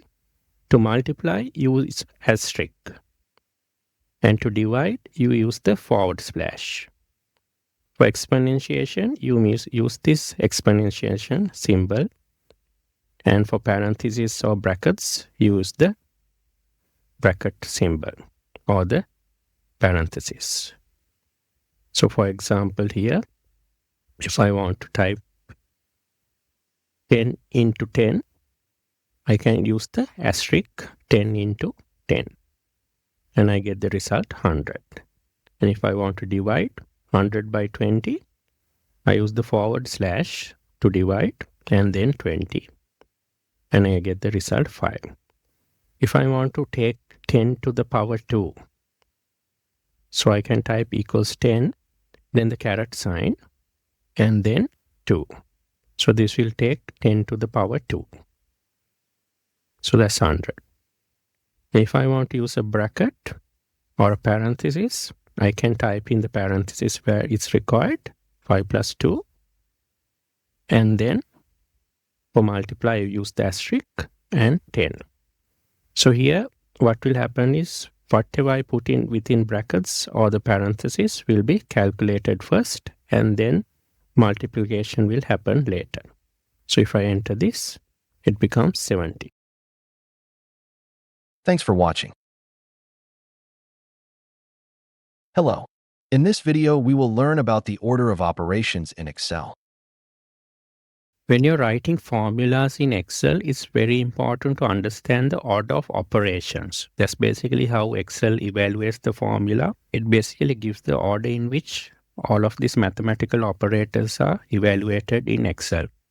So we have a similar convention to mathematics in Excel when we are evaluating formulas, and this applies to the order of operation. So you can use the acronym BODMAS or PIDMAS. So both are the same. So here we first evaluate brackets or parentheses, then orders or indices. So this is basically taking to the power exponential, like this exponentiation, that is the orders and the indices. And then division, multiplication, addition, and subtraction. So depending on different countries, they use different conventions, but it's pretty much same. And it's the same that is applied in Excel. So let's see this formula over here. So this adds 5 to 2 into 3. Here we have the plus sign and the multiplication. So what comes first? So brackets are not there, orders are not there, division is not there, multiplication is there. So what will first happen is Excel will evaluate 2 into 3. And here if you keep your mouse pointer, you will see a help tip. It gives the value that is coming after evaluation. So 2 into 3 is 6. And then what it does is, to that 6, it adds the 5 because addition comes afterwards. And we get the result 11. And this formula, we see there's a bracket. So brackets are evaluated first. So what it will do is it will add 5 to 2, 7, and then go to multiplication. So 7 into 3 is 21, and you see 21 is the answer. In this example, you got a division, 50 divided by 10. So here division comes before addition and subtraction. So what it will do is it will first divide 50 by 10, arrive at 5, and 30 plus 5 minus 5. So that will be the answer. So 30 will be the final result. In this example, there are 2 brackets. So it will evaluate both brackets first. So 30 plus 50 will be 80, and then 10 minus 5 will be 5. So 80 divided by 5 will be 16. So we get the answer 16. So in this last example, we got 10 to the power 2 divided by 5 plus 2. So here if you come through the, so if you go through the list, orders comes first, or exponentiation or indices. So what it will do is it will take first 10 to the power 2, it will take 100, and then we got division. So it will divide 100 by 5. Then it will get 20, and to 20 it will add the 20. So it will be 40. So if you are not sure in a complicated formula the order of operations or how Excel will evaluate it, you can go to Formulas tab, the Formulas ribbon, and go to Formula Auditing section. There you have what is called Evaluate Formula. So when you click on Evaluate Formula, it will show how Excel is basically going to evaluate this formula step by step. So first thing, after you see the formula there, you can click Evaluate, and you will see what happens first. So it will say that these 2 multiplication happened there. Then 5 plus 6 will be added to come to 11. So on the formulas also, you can click Evaluate Formula, and here you see first the bracket or the parenthesis was evaluated, and then multiplication will happen. And likewise, you can see how other formulas are evaluated. Here you see first the exponentiation or to 10 to the power 2 was solved, and then division will happen, and then addition will happen. So that's an easy way for you to check how formulas evaluated if you are not sure. So anyway, you need to know this. So anyway, you need to know the general order of operation in Excel, which is BODMAS or PIDMAS for short. Thanks for watching. Hi. In this video, we will learn about formula auditing with F2 and F5 in Excel. When a formula links to other worksheets, it's difficult to go back and forth to manually check the links. For example, if you go into this cell, so this is the formula. So this is linking to this sheet and E4 cell. So if I go to that sheet, you'll see this is the cell. So after we check this, we can go back. So to do this manually becomes cumbersome. So here, double click or click twice and the F5 key combination will help you to overcome these issues. For this to work, you will have to change a setting in Excel. Generally, you know, when you double click on a formula, you go to edit mode. So we need to change the settings here to stop Excel going into edit mode when you double click. To do that, you can go to File, Options, then you go to Advanced, and there you will see Allow Editing Directly in Cells. So when this tick is there, when you double click, it will take you into editing mode. To stop that, we can remove this tick mark and say OK. Now if I come here into this cell and I do a double click, see I go to the other sheet where that cell is linked to. So it takes you to the first of the formula inputs, which happens to be on this sheet over here. Then once you want to go back, you can press the F5 key and Enter key.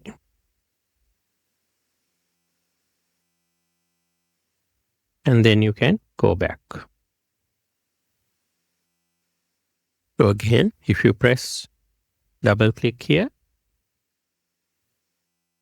you will go to the cell reference in the other sheet, and then you can press F5 and you can again press OK here or press Enter to come back. If you check the formula in this cell over here, on the formula bar you see it's E3 minus E4. So the two other cells that's linked to this cell is in the same sheet. In this case, if you double click, what will happen is those two linked cells will get highlighted. So if it's on another sheet, you can go to that other sheet by doing the double click like we did here in this cell. Or if the linked cells are in the same sheet, they will get highlighted like in this example over here. Thanks for watching. Hello. In this video, we will learn about efficient data and formula entry in Excel.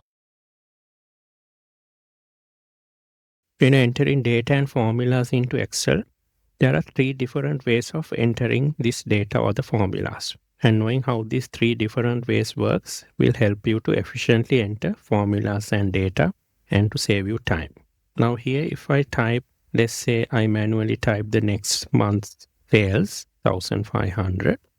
So normally we press the Enter key. See, when you press the Enter key, you will notice you always land one cell below. Again, if I enter cost of sales, a figure here, and I press Enter, I land one cell below. So what if I want to enter a value into a cell and then maybe I want to remain inside that cell? So if I press Enter, you know, you will go down.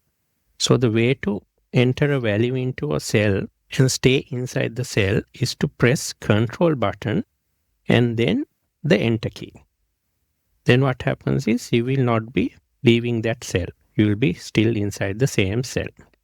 So Control Enter will keep you inside the same cell after entering your data. So let's say now I have entered this 2000 and then I want to go to the next cell over here, H4, to enter the April sales figure. Here I can use the Tab key.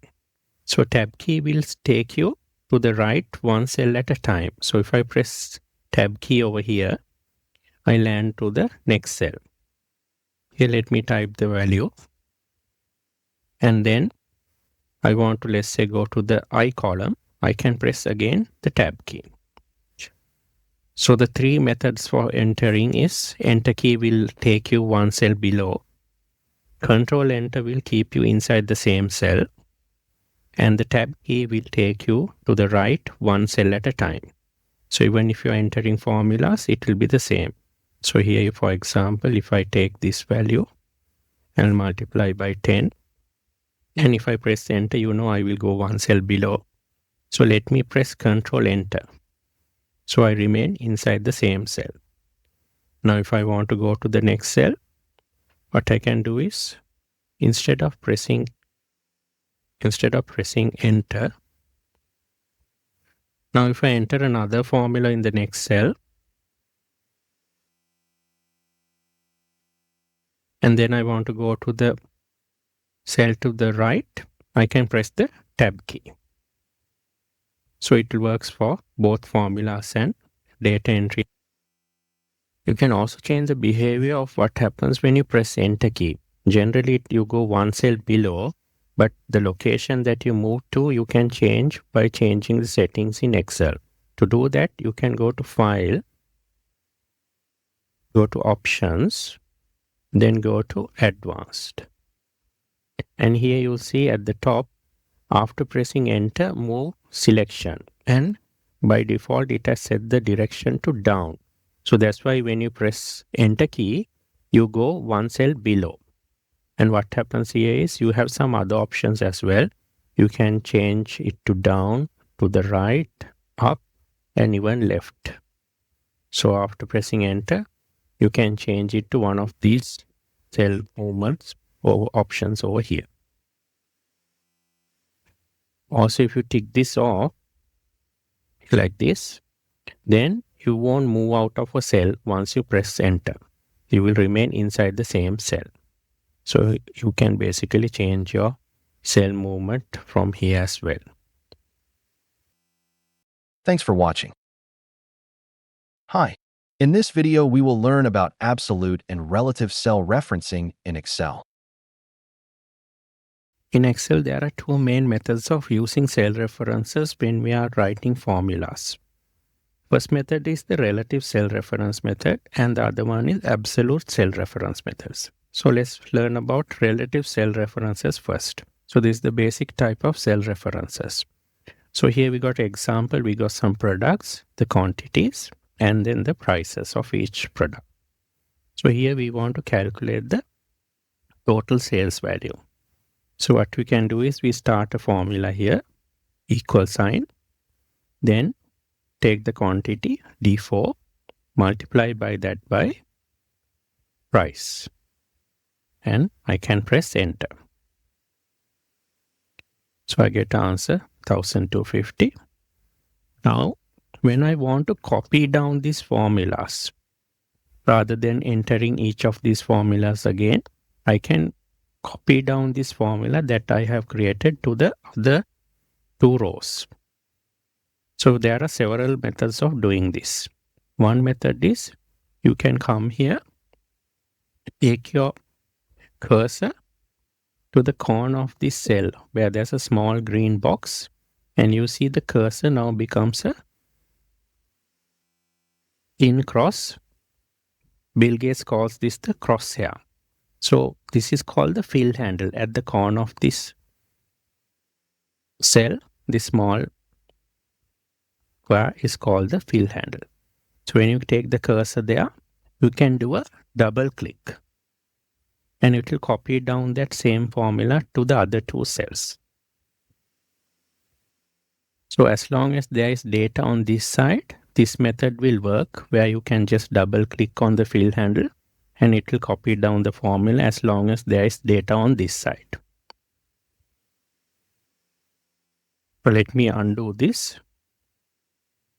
So the other method is you can take the fill handle over here and drag it down with the mouse, and then you can let go. So it will again copy down all the formulas to the other cells. Then there's a third method. You can do the first formula, and then you can select the whole range where you want the formula to be copied, and you can press the shortcut key Ctrl and D. D is for down, so you can press Ctrl and D, and it will copy down the same formula to the other two cells over here. So if you check the formulas,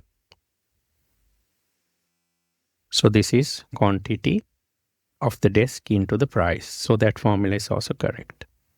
So check the other formula. So it is again quantity of this lamp into the price. So that formula is also correct. So we only had to write one formula and we could copy it down. Why this works is because of the relative cell referencing rule. So here if you look at this formula in the F column, so it's taking D4, this cell, the green, the blue one, multiplying it by E4, the red cell. So Excel color codes this for you to easily refer to where the cells are there. So you see it's D4 into E4. And if you go to the other cell, the formula is D5 into E5. So Excel is applying here what is called relative cell reference logic. So if you take the first formula, what it's doing here is on the F cell is taking D4, which is two cells to the left, and multiplying that by E4, which is one cell to the left from this cell basically here, that is F4. So relative to F4 is taking two cells to the left and multiplying that by one cell to the left. So why it works when I copy it down is it's applying the same logic. From F5, it knows I want to take two cells to the left, this 50, and multiply that by one cell to the left. That is the 220. So quantity and price are correctly taken because Excel applies the relative logic or relative cell reference logic. So this is the basic form of cell references where you just refer to a relative location from the position where you're writing the formula from. So it works as long as that logic is okay to be applied into the other cells. So we look at the other main type of cell referencing called absolute cell references. So we had the similar example over here. So let's do the total sales value first. This into this. And remember, when you want to remain inside the cell, you can press Ctrl Enter. Because now I want to use the field handle to copy down. So I will come here, copy down the formula. So far, we have used the basic cell referencing to get the total sales. Then there is a sales tax value we need to calculate. So sales tax value is 20% of the sales value.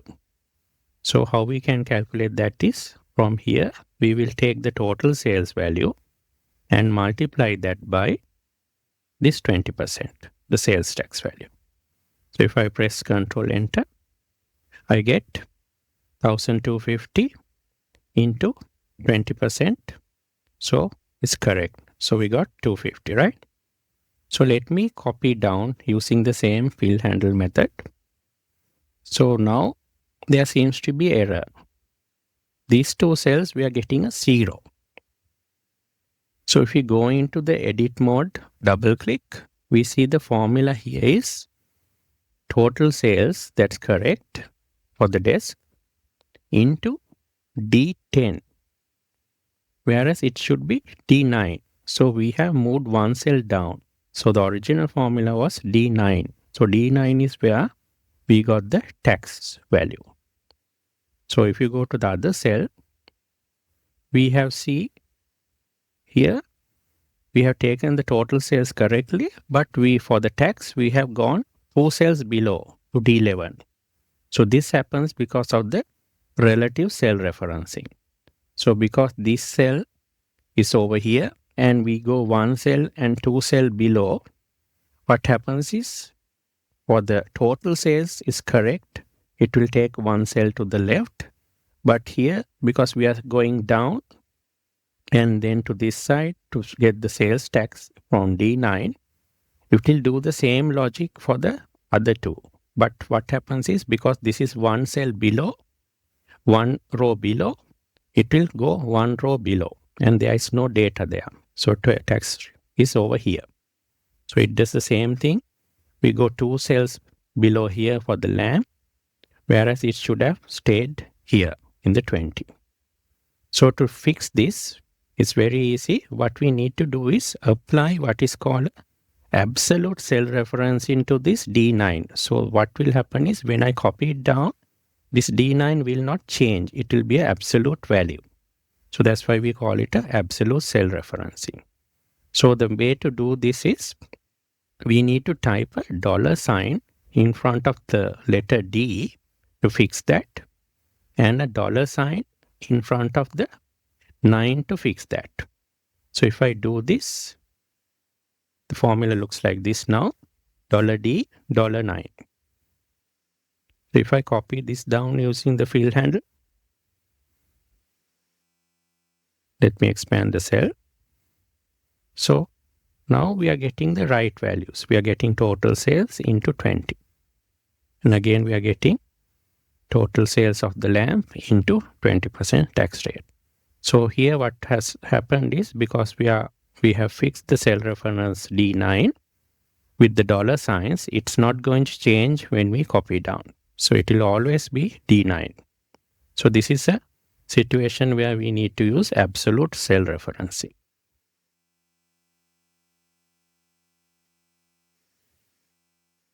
So there's an easy way for you to insert the $signs instead of typing it in manually. You can write the formula as before. Then you go in front of the cell reference where you want to add the $signs, here in front of D, and I press the F4 button. So F4 button, in this case, it adds the $signs to fix the cell reference. So I can press Ctrl Enter, and then I can use the field handle to copy it down. So it's all fixed.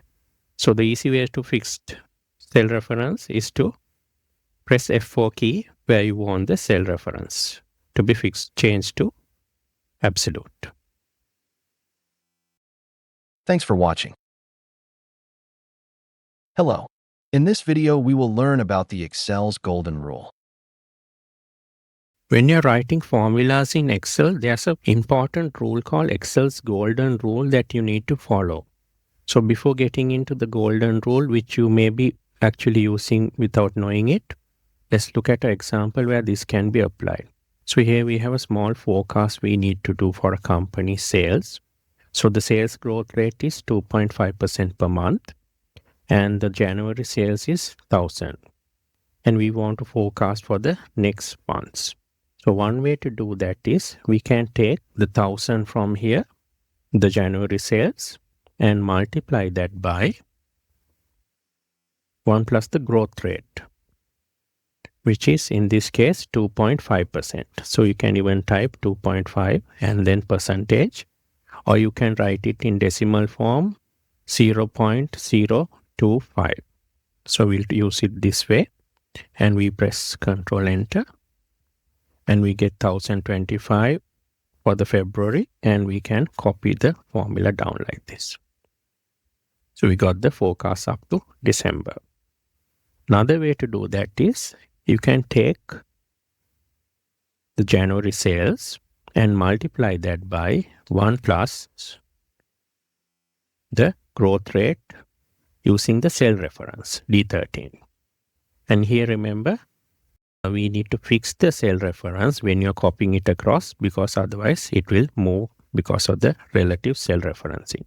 So the easy way to do that is, you can press the F4 key, which applies the $signs to both of these, the letter and the number. So D13 becomes fixed. So here we can press Ctrl Enter, and then we can copy it like this. So what is the difference between the two methods that we did? Here we basically hard coded. the sales growth rate, 2.5%. And here we have used the cell reference for the growth rate. So both give the exact same results. But what happens if the growth rate changes to 3%? Then obviously your hard-coded formulas don't update. So only your cell reference formulas, only the formulas where you use the cell reference will automatically update. So this is a practical application of Excel's golden rule. So the golden rule is, if a formula input can change, you put it into a cell and refer to it in the formula with a cell reference. So that's what we have done. Because this sales growth rate can change and is kind of an input or assumption, we need to always put it in a cell separately and then refer to it in the formulas. Otherwise, if it changes, we need to go inside each of these formulas and change it manually if you had hard-coded the growth rate like this. So that's a very important rule in Excel. And it says also, if a formula input will not change, you can type it into a formula, like if you're using 12 months in a year or 7 days in a week. So that 12 and the 7, let's say interest rate is 12% per year. Then you, to get the monthly rate, you can divide it by 12. So in that kind of scenarios, you can hard code it, the 12 and the 7. But otherwise, if it's like a sales growth rate or some other assumption like inflation or something like that, you need to always type it into a cell like this as an input and refer to that in the formulas using the cell reference to that input cell. Thanks for watching. Hi. In this video, we provide an introduction to functions in Excel. Previously, we learned about Excel formulas. So, an Excel function is actually a predefined formula. These are formulas that have been programmed into Excel, and we can use these to carry out different calculations.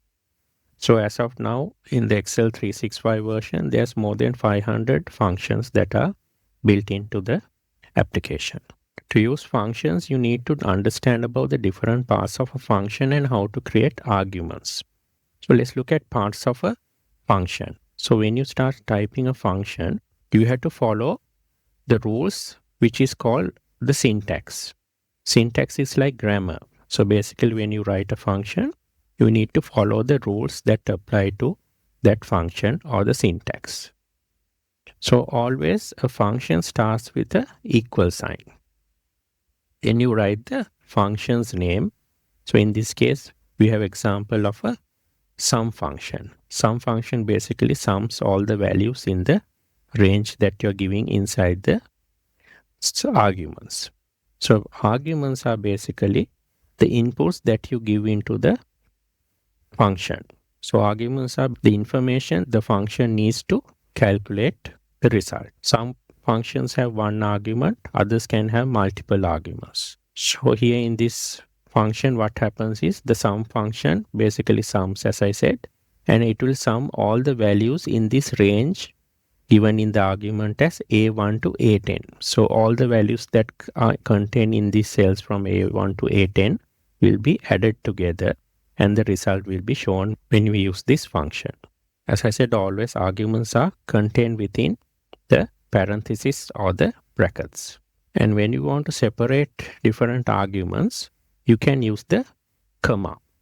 For here, for example, we have used a comma to separate the first set of arguments, the cell range A1 to A3, and then C1 to C2 is the second argument, and then we have used another separating comma to separate it from the last argument, which is E1.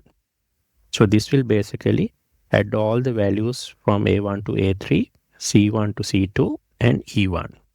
So let's look at some examples. Here, if we want to add up all of these values over here, we can write a formula here, starting with the equal sign, and then we need to use the sum function, S, and we can start typing. And as you can see, Excel's intelligence tries to help you out with the function name. It gives a list of function names that starts with S. So you can select one of these or search down, or you can type SU and then M. And you see you have found the function that you need. Sum function is there. So whenever you have XFX sign in front, that means it's a inbuilt function in Excel. So if you want to select this function, you need to press the tab key. So after pressing the tab key, the open bracket comes, or the open parenthesis. Then you can see inside you need number 1, number 2 like that. These are the arguments. So we can give this range starting from D3 to D7 as the function argument or the inputs. Then we need to close the bracket or the parenthesis like this, and I will press enter key. And I get the final total of all of these cells, 495. So you can check this. If you do it separately using a formula, you can add this manually as well. And you get the same result. So this sum function is a easy way for you to add a range of values in different cells rather than using a formula using first principles like this. We can also use multiple arguments, as I said, separated by a comma in a function. So if I want to sum these values, I can use several different ways. I can write sum first, tab key, and maybe I can select these cells first. And remember to separate, I need to put a comma. And then I give the second set of inputs or the arguments, these 2 cells, and then the final cell I can give like this. Then I can close the bracket and press enter. So 135 is the total. You can also write the formula in a different way. You can write SUM, and maybe you can select these cells first, put a comma, then these 2 cells, and finally this cell. And close the bracket, press enter. So this is an example of a way to use a basic function called sum function. We will get into more advanced functions in the following lessons. Excel has different ways for you to insert functions. One way is next to the formula bar, you can see this FX sign. So this is basically the insert function command, FX. You can press that and it will open a window like this. And here you can search for a function. And also you can select category. Like different function categories are there: financial, date, statistical, database, so on, logical. So you can either select like that, or you can select some of these functions that are already there. And here it says selected the sum function, auto selected. So it says, has a bit of a help here as well. It says it adds all the numbers in a range of cells and it gives the syntax as well. So sum, open bracket, number 1, comma, number 2. So those are the arguments.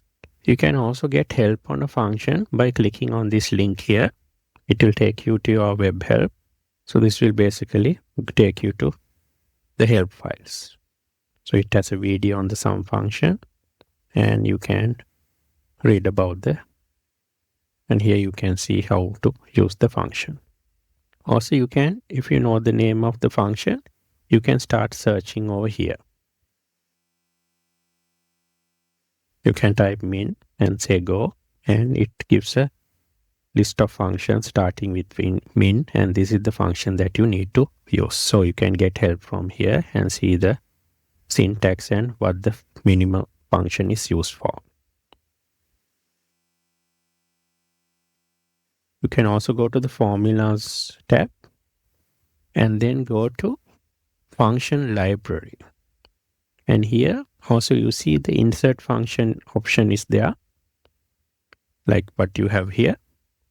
And also you have different functions that you can use. The sum function, those are already predefined here.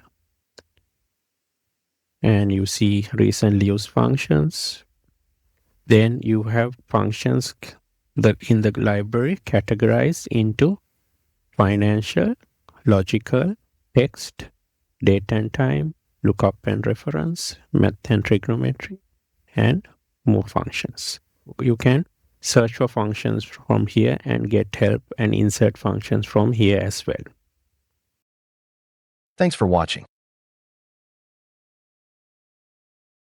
Hello. In this video, we will learn about mixed cell referencing in Excel. In our earlier lesson, we learned about the two basic ways of cell referencing. One is the relative cell referencing and the other one is the absolute cell referencing. There's a third type of cell referencing called mixed cell referencing, which is a more advanced form of cell referencing, and it helps you to write fewer formulas and be more efficient when you're writing formula. So let's look at some examples where we might need to use mixed cell referencing and how to use mixed cell referencing. So here we have some numbers going down across like this. So basically we want to write a multiplication table where we multiply 1 by 1, put the value over here, 1 by 2 into here. So it's a multiplication table that we want to construct. If you were to do this using normal formulas, we can type C3 into D2 to get the first multiplication. And if I drag it like this to get the multiplications of ones, if I go to the second question, you see the cell references are moving because they are in relative cell referencing. So we had to go back and fix this. To do that, what we need to do is we can fix this cell number here, C3. So it won't change. So it will always take 1 and multiply by these values like this. So we will fix C3. We can use F4 for that. And then we can copy the formula across. And we get the correct answer. We can do the same thing for 2 multiply into 1.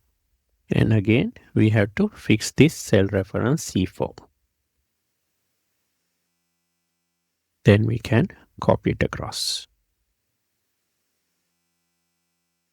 So this can be done but as you can see, it's very tedious. We have to write 12 formulas and copy them across to get the multiplication table. So there's an easier way to do this by using what is called mixed cell referencing. So let's first delete this and we see how we can do a mixed cell referencing. So we'll write the basic formula here on the first cell, C3 into D2. Now mixed cell referencing is where you don't fix both the letter and the number in a cell reference. For example, you don't fix C and 3 both using the dollar sign. You will only use $1 sign either in front of the C or in front of the number 3. So mixed cell referencing means you only use $1 sign to fix either the letter or the number. So in this situation, let's see what we need to do. If we take C3, this cell reference refers to this one. So when I copy it down, do I need this C column to change? When I copy this formula down, do I need C to change? No, because always I'll be referring to C column for the values. But the 3, I can change because when I copy it across and then down, the 3 column, the row number 3 will need to change. So what I can do is I can come here and put a dollar sign in front of the T only. So if I press the F4 key, I can get the dollar signs in front of both the letters and the number. Again, if I press F4 key, see it only puts a dollar in front of the number 3. So this is a mixed cell reference, only $1 sign. Again, if I press F4, I get a dollar in front of the T letter only. So that's also a mixed cell reference. So F4 basically toggles. See, finally, there's no dollar sign. So F4 key toggles between all of the options for the dollar sign. So again, let me press F4 until I get a dollar in front of the C letter only. So I have used a mixed cell reference for the first cell reference. Then what about D2? Here when I copy this formula down and then across, I have to ask the question, do I need D to change? So D, when I go to these columns, I need it to change, right? But number 2, when I copy it across and then down, it should not be changing because always I'll be referring to values in this second row over here. So what I can do is I can fix that too using mixed cell referencing. Again, I will press F4 until I get a dollar sign in front of the number 2 only. So this is my formula. That's a $C3 into $D2. So this is a mixed cell reference formula. Only the C in the first reference and the 2 in the second reference are fixed. So let me enter that, Control Enter, and I can copy it across like this, and also I can copy it down like this. And see, I have got the multiplication table done using only one formula. But when you do a mixed cell referencing like this and you copy it across to lot of cells, you need to do a double check. So what you can do is you can go to the last cell and check whether that formula is correct. So it's taking 12 from here and multiplying by 12 by here. So if you check the last cell and it's correct, that means the middle cells also should be okay. So 7 into 6. So that formula is also correct. So you are pretty sure now all of the formulas are correct. So always remember to double check by going to the last cell whether the copied formula is correct on the last cell as well. Can do another trick here as well. Rather than doing the formula in and copying it down and across, you can at once enter the formula into all of these cells. So to do that, what you need to do is first select all of the cells like this, and then you can see this cell over here is highlighted. So this is called the active cell. So when you write a formula, it will land first in this cell. So let's write the formula again that we use. So we'll take C3 into D2. And then let's do the mixed cell referencing using the F4 key.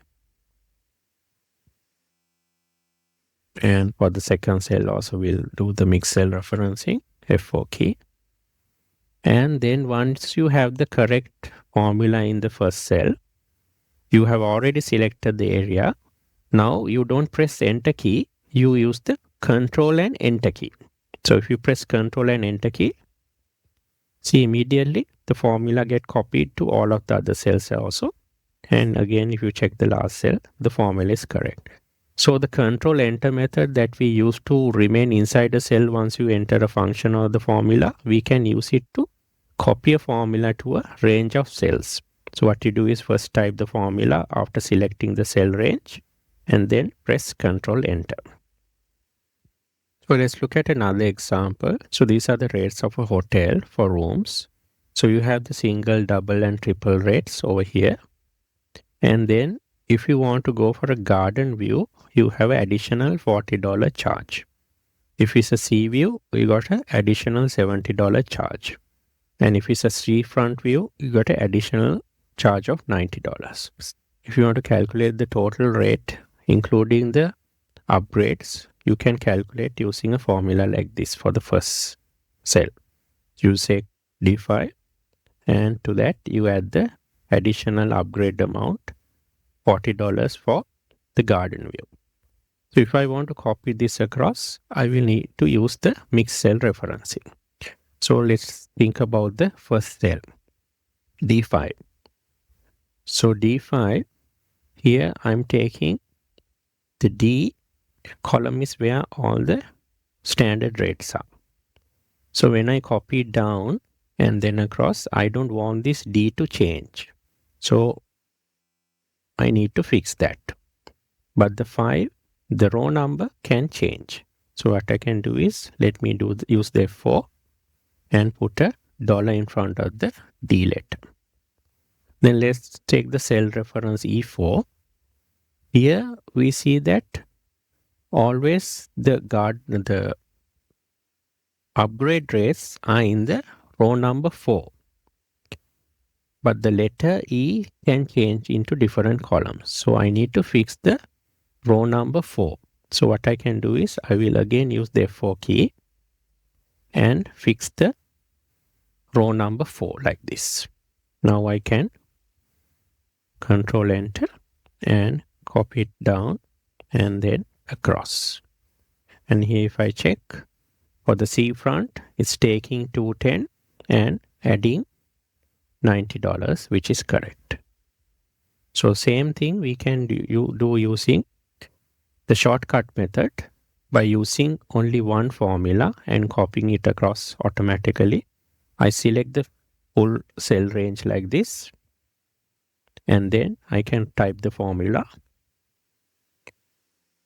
D5 into D4, and then I fix the mixed cell referencing.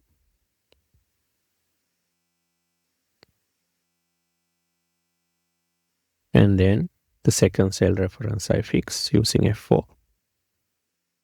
And then after that I can press Control Enter. And I got the whole range copied, and last cell also is correct. So here we have another example. We have a company's product sales for quarter 1, quarter 2, quarter 3 like that for 4 quarters for 4 products. And here we have calculated the total sales. Now here on this table over here, we want to calculate the percentages of these products out of total sales. For example, if I take the first one, quarter 1, product 1, that is out of the total sales, the percentage is 17%. So same thing, I need to calculate the sales of each product and each quarter as a percentage of the total sales into this table. So to do that, so let's again select the whole range like this and type the first formula. Total sales. And then if we take E4, this is the product and product 1, quarter 1 sales. So this will, the letter E will need to change when we go to different quarters. And the product, which is in row 4, will need to change into other rows when we copy it down. So E4, we will not be fixing any of the cell references. If I go to I4, where we got the total sales, so the total sales is always on the I column. And it needs to change into different rows from 4, 5, 6 like that when you go to different products. So what we need to do here is, if I press F4, we need to fix only the letter I.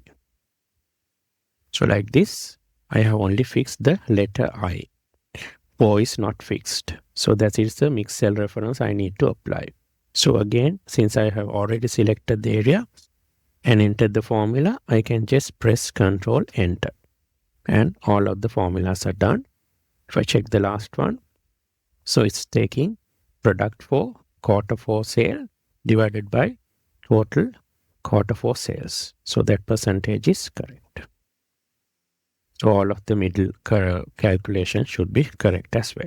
Now let's look at a final example. Here we are going to calculate the revenues forecast for a company, and then the expenses forecast, and then the net profit forecast for a company. So in this company, the January revenue is 50,000 and the revenue growth rate is 5% per month. So we type 50 cell reference, we can link it here for the first month, and then it's going to grow by 5%. So we can do C3 into 1 plus C15, fix the cell reference and copy it across. So we got the revenue forecast done. Then when we calculate the expenses, we are given the assumptions over here. It says expense 1 is as a percentage of revenue 17%. And then expense 2, it's 12% and so on.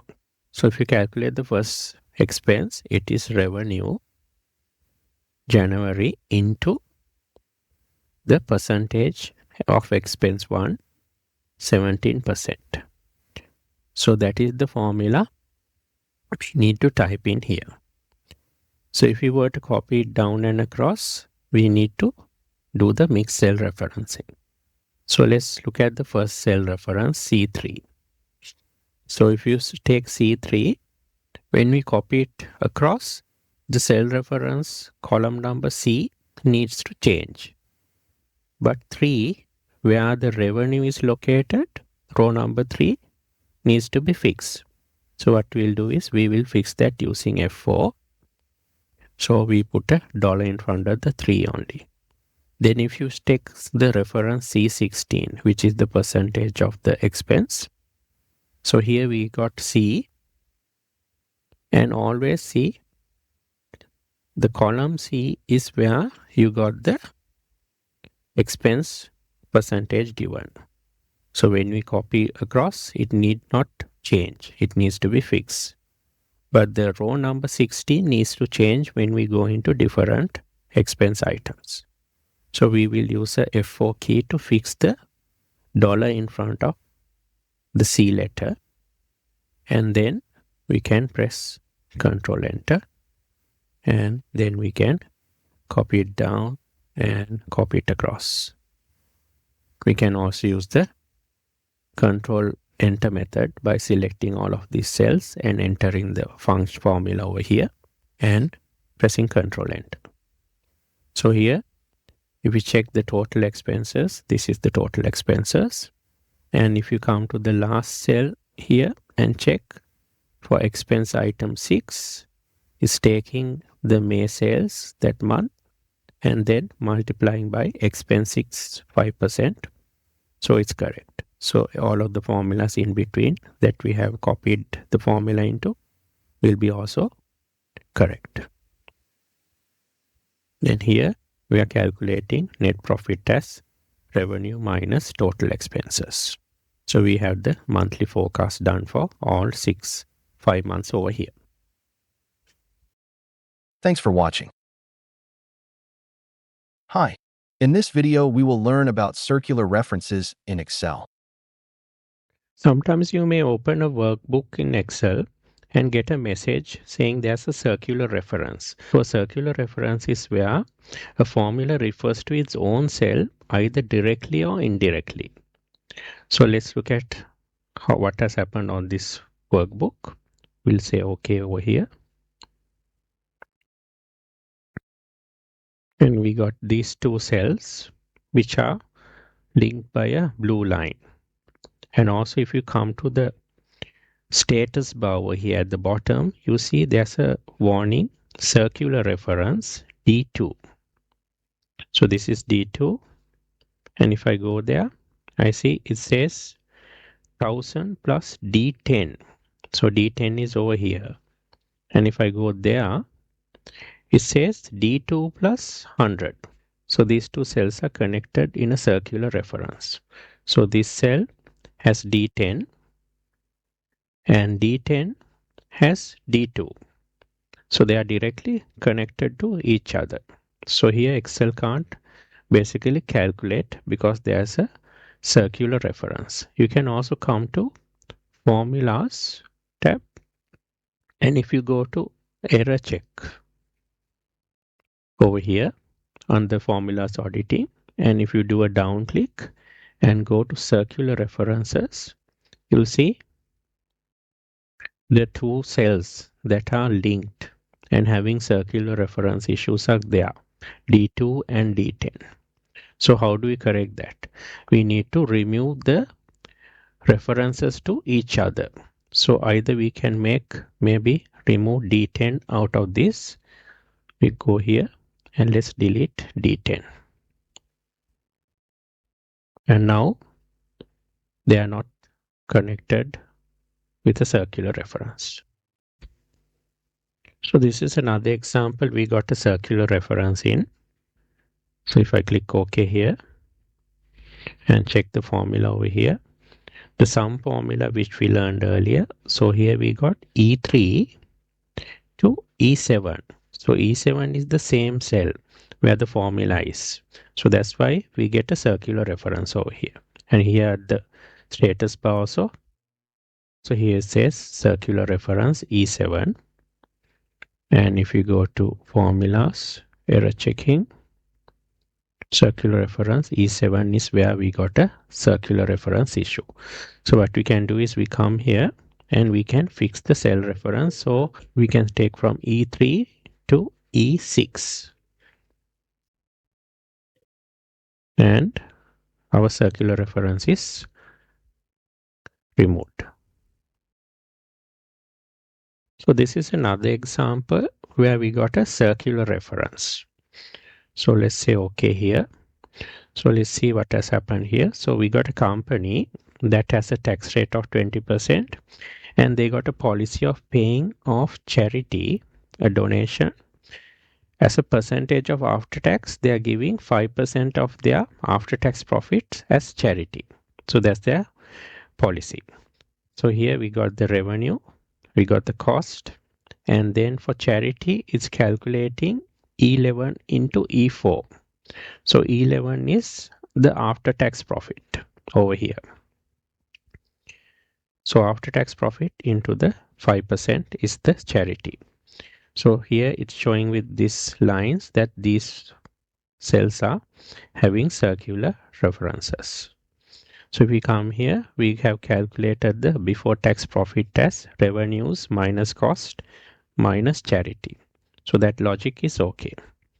And here if we see the tax, so that is the before tax profit into the tax percentage. So that's also correct. So here we are not getting an answer because there is a circular reference here.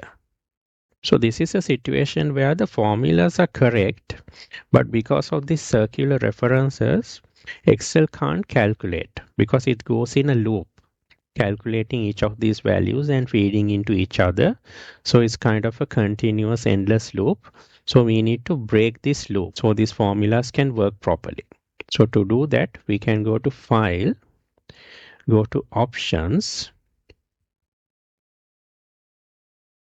and go to Formulas, and see here at the top you see Enable Iterative Calculations. So this is where we can allow Excel to calculate these circular references and without going into endless loop to stop it so that we get a result. So here we can fix it so maximum iterations can be 100 and we can leave this maximum change the same and we can put a tick over here.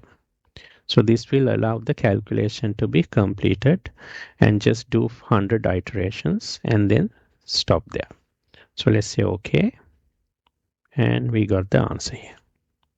So here if you see charity is now 5% of after tax profit. So before tax profit calculation is there, tax profit calculation is there, and after tax is before tax minus tax.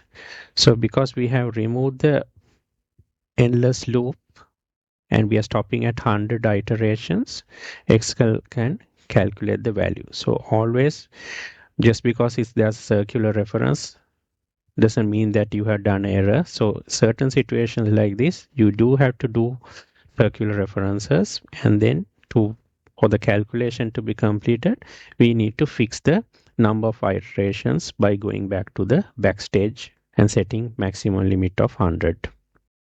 Thanks for watching. Hello. In this video, we will learn about using text to columns in Excel. Sometimes when you get data from text documents, PDF files, and so on, you get data that is basically not organized properly like this. So where everything is kind of all together, crunched up, and you can't basically work with this type of data. So one quick, easy way to sort out this data is to use what is called text columns in Excel. So to do that, what you need to do is first select the cells where the data is located. Then you can go to Data, and then you under Data Tools, you see there's a Text to Columns command. Click on that, and this dialog box opens. And as you can see, there are two ways to basically separate out your data. So one is delimited. So we use delimited when your data is separated by commas, tabs, or other characters. And you can use fixed width when there are kind of a fixed space between these fields. So in our case, we see this data is separated by commas. So we'll go for the delimited. Click on that and then go to next. And here automatically comma has been selected. If not, you can select it like this, and you can see the preview. The data seems to be now all sorted out.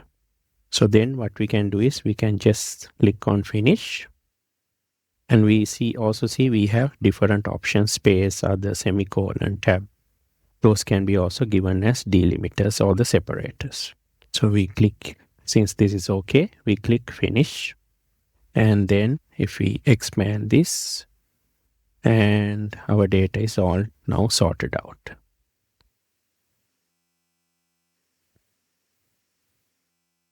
Then if we look at another example over here, here again data is all messed up and together, but here we don't have a delimiter like a comma or semicolon.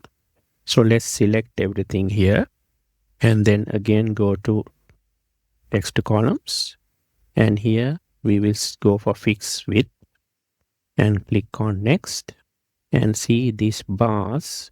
To separate, we can add these bars wherever we want. So here it seems to be okay, this is separated, and here we need add a bar to separate the numbers and the phone numbers and the email. So let's click somewhere here. So that's separated, these numbers separated, and it seems to be okay. So then we can click next. Actually, we can click finish, and let's see. And our data seems to be all sorted out. Thanks for watching. Hi. In this video, we will learn about using Flash Fill in Excel. Flash Fill is a great tool in Excel that helps you to quickly enter data, and it recognizes patterns. For example, here we got a list of full names, and we want to separate it out to first name and last name. So let's type the first name over here, John, and we go down, and then the second name. And see, as soon as we start typing the second name, Excel's Flash Fill kicks in, and it shows a preview of what's possible to be filled in. So it understands that we are trying to get the first names out of this list and type it over here. So if this is what I want to do, I can press Enter key. You'll see immediately all of the cells have been filled up correctly with the first names. So if I want to do the last names, I can type Smith here.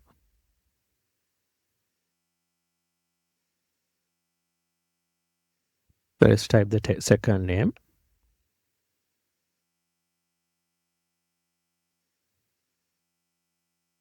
And press Send. So when you do this, only thing you need to remember is these are not dynamic functions. So basically what that means is if one of these data, let's say Karen's name changes, this doesn't automatically update. So later you'll see when we use text functions, these will automatically update. But if you use Flash Fill, it doesn't dynamically update when the source data changes. So here we want to separate out the first and the last name into two columns. So let's type first name John. After that, there's a shortcut we can use, that is Control and E. So Control E button, when you go down and press, it will automatically do a flash fill for you. So you can use it here for the last name. Come down, Control E.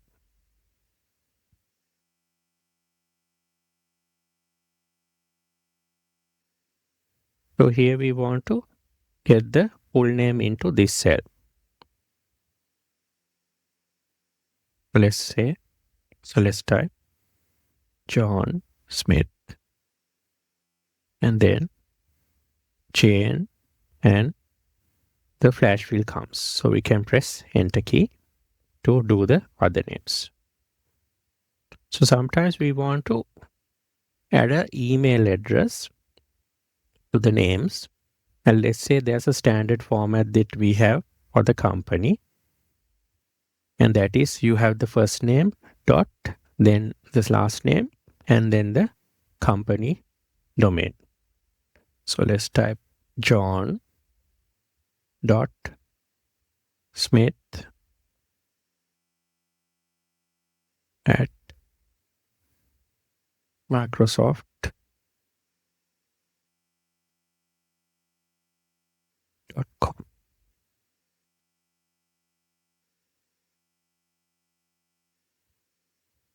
And then we do the second name.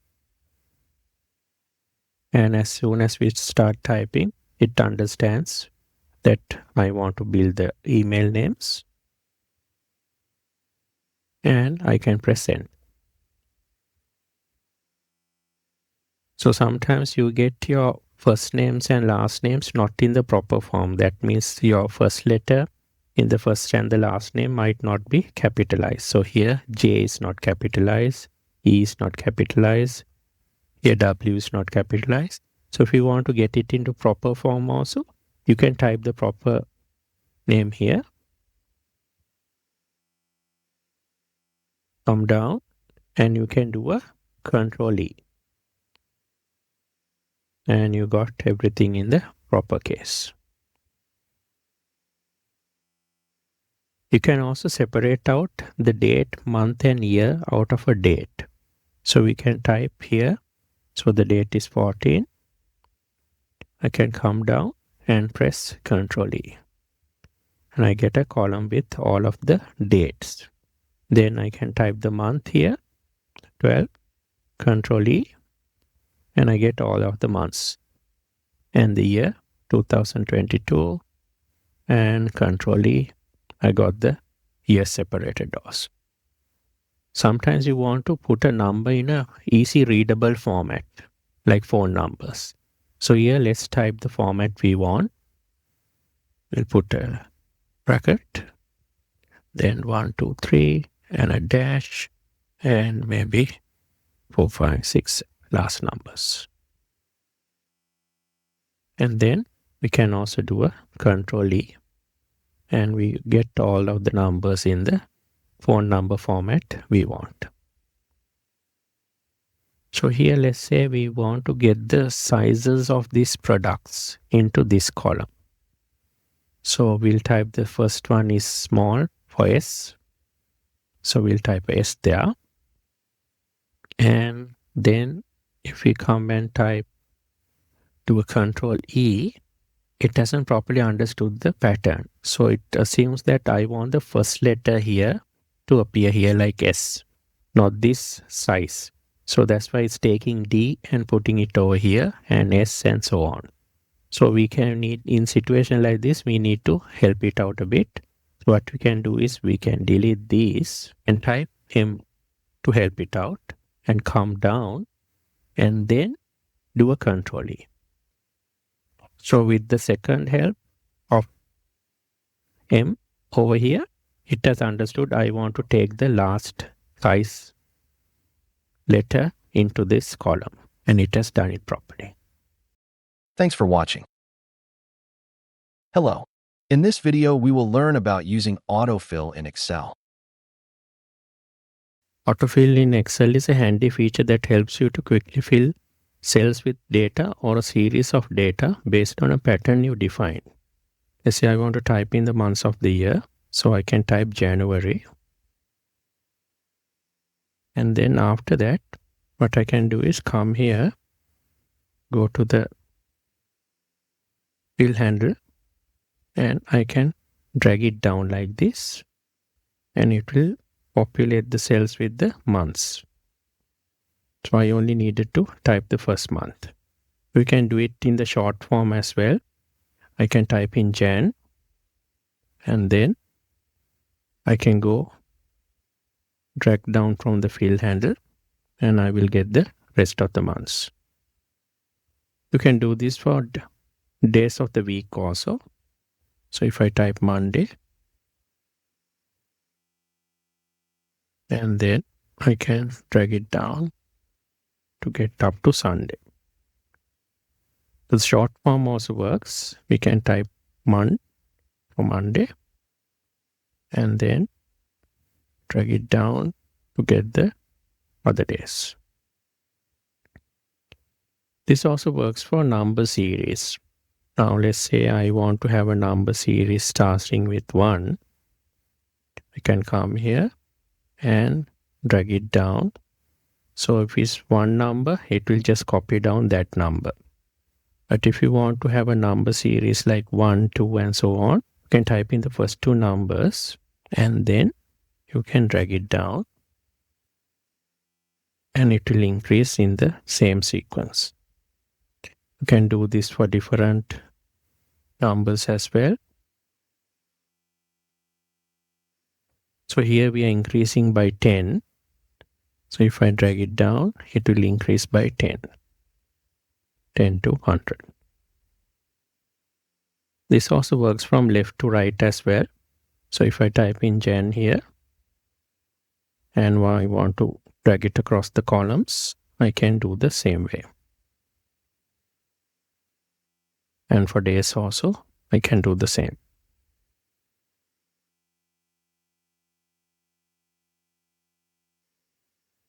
I can also drag it to the left side.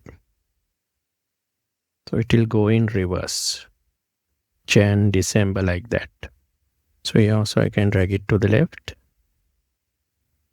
It will go in reverse. Monday, Sunday, like that. For number sequence also, it will work the same way. So if I have 1, 2, I can drag it to the right to increase by 1. And if I drag it to the left, it will reduce by 1. So 0 minus 1 is minus 1, minus 1, minus 1 is then minus 2. So likewise, it goes by reducing 1 from each of these numbers. So if I want 10, 20 across, I can just drag it the same way. So it will increase by 10. And if I want to do it in reverse, it will decrease by 10 each to the other side as well. So this month series and this date series are appearing because they are already there in Excel as a ready-made list of months and days. We can even create our own custom lists like this. If we want this coffee product list as a custom list, we can do that. So what we need to do is we can go to File and then go to Options. And from there, we can go to Advanced. From Advanced, we can go down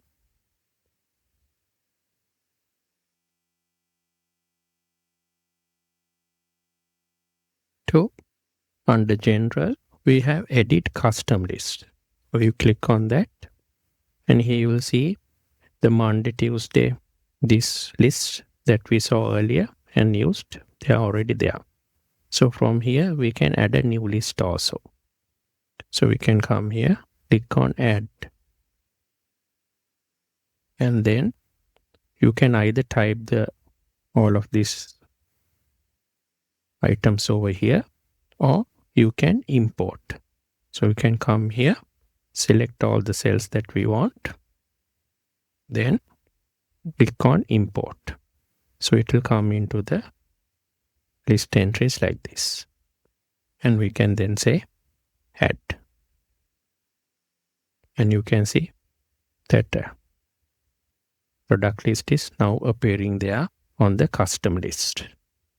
Then from here we can say OK and OK. And let's say here I want to type in that list over here.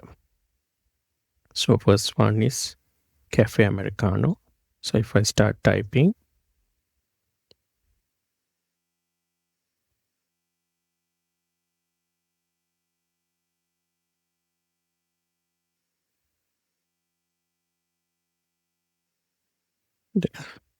I can drag it down like this. And I have up to chai latte. So I can create custom lists and get them to appear like this. You can also create number series.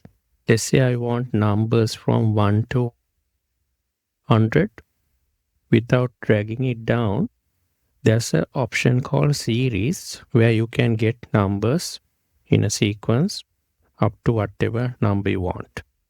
So to do that, what you need to do is, here I typed in 1. Here you have to go there and do a right mouse click and then drag down and then drag up. And then when you let go, these options appear. Then from here you can go to series. And here it says, do I want series in rows or columns? So let's say I want it in columns. So I click on columns. And then there's a step value. Step value means the increase. What's the increment? So I can say step increase by 1. And I need numbers up to 100. And I can say OK. And see, it creates numbers up to whatever number you want. And the increment you can give. So here we have the month end, 31st December 2024. What if I want to get the month ends for the next few months when I drag it down? So here if I normally drag it down, what happens is it will increase by one date. So 31st December 24 will become 1st of Jan 25 and 2nd, 3rd, 4th like that. That's not what I want. So I want month ends. So to do that, what I can do is I can click on the right mouse button again and drag it down to whatever cell I want to. Let's say up to here. And I let go. And then these options appear on this side. So here I want to increase by months. So that I get all the month ends. So I click on fill months. And see, I get the next month ends from 31st December 24. I get then next 31st Jan 25. 28th of February 25. Likewise, I get the month ends increasing by 1 month. So that's also a useful tool. Thanks for watching. Hi. In this video, we will learn about creating drop-down lists with data validation in Excel. Sometimes you would have seen what is called drop-down lists used in Excel sheets. So basically here, this is a drop-down list. So this drop-down list has a list of items, and only these items I can enter into this data range. So here if I try to type something else,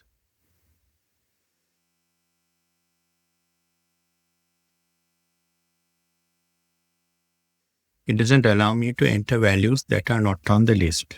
So these drop-down lists are a way of data validation, where you can restrict the data that somebody can input into a cell range. So here we want to only allow these products to be entered under this product column. So to do that, what we need to do is first we need to select the range where we want to apply the data validation. And then we go to Data tab, and under Data Tools, there is Data Validation. So we click on Data Validation and again Data Validation. And then you get a pop-up window like this.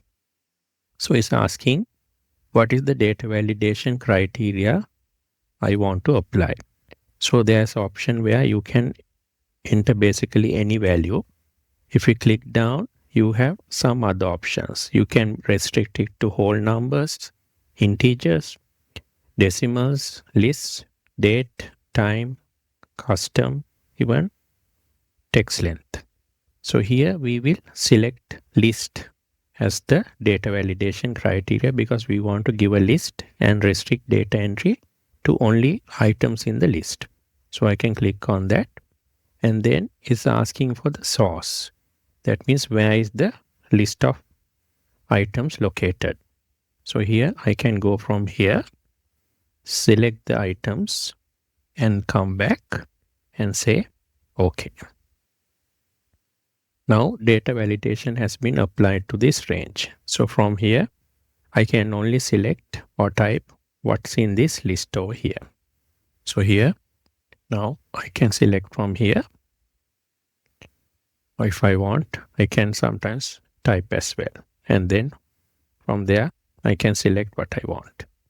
So data validation using drop-down list is an easy way for you to restrict data entry into Excel sheets. Thanks for watching. Hello. In this video, we will learn about using custom sort in Excel. Here we got some sales data like date, product, volume, cost per unit, and price per unit. Let's say we want to sort this data first by volume from highest to lowest, and then by price from highest to lowest. So there's two ways of doing this. And if I go to data, you see here, we have under sort and filter, the sorting options. So here we have sort smallest to largest and largest to smallest. So if I select the volume first like this, I can sort it from largest to smallest by clicking this option. You get a notification because Excel identifies that I have adjoining data and it's saying, do I want to expand the selection because I have only selected this column. So do I want to expand to have the date and the product and other fields also. So that's what's being asked here. Otherwise, I can continue with the current selection. So if I go with the current selection, only this column will be sorted. So if I do that, then the data is messed up because we have not sorted the other columns of data as well. So let me undo Control Z. So I can again come here, select these items and say expand the selection. Then it gets expanded. So everything's now sorted properly, including the other columns of data as well. So chicken nuggets is the highest volume. Then I want to sort by price as well. So I can select that and do the same thing with this option over here, this sort option. But if I want to sort by two criteria, the best way is to use this option of the custom sort. So first I need to first select all the data. I come here and then first column to sort by is the volume. And here I have some options. I say from largest to smallest. And then I want to sort by price as well. So I say add a level. And the second level to sort by is by price per unit. And again by largest to smallest. So once I filled in the two sorting criteria and the sequence like this, I can say OK. And I see all the volumes are sorted from largest to smallest and the price by largest to smallest. So here you see there are two products with the same volume 70, and the prices are 320 and 250. And so within this same level of volume, the largest price is at the top. So it's sorted from highest to lowest price within the volume. Thanks for watching. Hi. In this video, we will learn about using Select Special in Excel. The Select Special feature in Excel helps you to find cells that fulfill a certain criteria. So let's say you want to find cells that have formulas, cells that have formatting applied, cells that are blank, so on. Then in that case, you can use the Select Special tool to quickly find these cells that satisfy the criteria that you want to. So first you can select the range of cells that you want to check. And then you click on F5 and then click on Special. And see, we have different options. We can find notes, constants, formulas, blanks, objects, differences, precedence, last cell, conditional formats, data validation, and so on. So let's see whether we can find cells that have notes. So if I click OK, it's selecting this cell. So here there is a note in this cell, and you can identify that with the red mark over here. So again, let's do another search. F5 and Special, and let's find constants and say OK. So it's looking for constants, and all of these cells are highlighted. So that means these are constants or values, and there are no formulas. So these ones are formulas over here on the bonus column. So that's why they are not selected. So also if you do F5 from here, so if you don't select a range, the search will apply for the whole worksheet. So from here, if I go to Special, and let's say I search for formulas. So then it's selecting this whole range. So here you can see there are formulas in all of these cells. Again, if I select this area, do F5, Special, and let's say I want to find the blanks. And then I find these two cells are the blank cells. And again, let's say I want to find any objects in this worksheet. So I press F5 and say Special and Objects and OK. And see, there's an object over here. So that is now getting highlighted. Again, if I do F5, Special, I can go to the last cell in the workbook or the worksheet. So I can go from here to the last cell in the worksheet. So I can click last cell, say OK, and I land over here. So this is the last cell in the worksheet that has date. Again, if I do F5, Special, and let's say I want to find conditional formatting. I want to find 4 cells with conditional formatting. I click on this, say OK, and these cells are highlighted. So these cells are having conditional formats applied, so that's why they are appearing in these pink colors. Again, if I do F5, I can check for data validation as well. Click OK, and these cells are highlighted, and see, data validation is applied into these cells. Thanks for watching. Hello. In this video, we will learn about using freeze panes in Excel. Sometimes you have data that goes beyond the screen like this, so it goes down, and then when you scroll down, you see the heading is not visible anymore. So sometimes we want to keep the heading visible at all times. So to do that, we can go to View. In the View ribbon, you'll see when you come to the window group, there's a freeze panes option. So if you click down, you see there are 3 options here: freeze panes, freeze the top row, and freeze the first column. So here what we'll do is we will select the row below the headings and then come here and select the first option, freeze panes. Now once the freeze pane is done, see when we scroll down, the headings are always visible. And then if you want to remove this freeze pane, you can come here. Now there's an option called unfreeze panes. So you can unfreeze from there. So now the freeze panes is gone.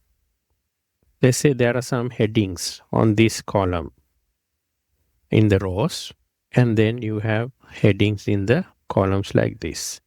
And maybe you want to, when you're scrolling, to fix this column from moving and to also have this heading columns there. So then what you can do is you can go one cell below between these headings and then one cell to the right from the row headings that are there. So from here, if I go here and do freeze panes and then select the first option. Now obviously again the headings don't move on the top when you scroll up and down. But also if you go to the right, see the first column, the product column is fixed. It doesn't move. So that's another way to freeze panes. So we'll unfreeze from here. And then you'll see there's 2 options, freeze the top row. So if I click on that, see the top row, the row number 1 is now frozen. It doesn't move.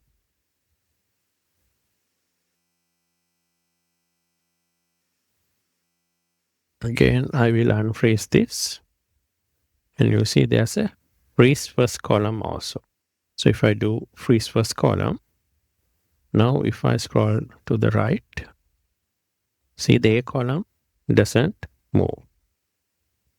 So that is frozen. So we can unfreeze again from here, unfreeze panes. Thanks for watching. Hi. In this video, we will learn about conditional formatting in Excel. Conditional formatting in Excel is a great way for us to highlight information depending on certain criteria. So it's visually clear for us. So for example, in this sales report over here, we can highlight sales that are above, for example, 10,000. So let's see how we do this. So first we'll select the sales values, Ctrl Shift down arrow. And then we will go to Conditional Formatting, that is under Home tab in the Styles group. And when I do a down click, you can see there are several formatting options. So first we'll look at Highlight Cell Rules. So let's go to Greater Than Rule. So here we can say if the sales is above a certain value for us to highlight. So let's say we want to highlight if sales are above 15,000.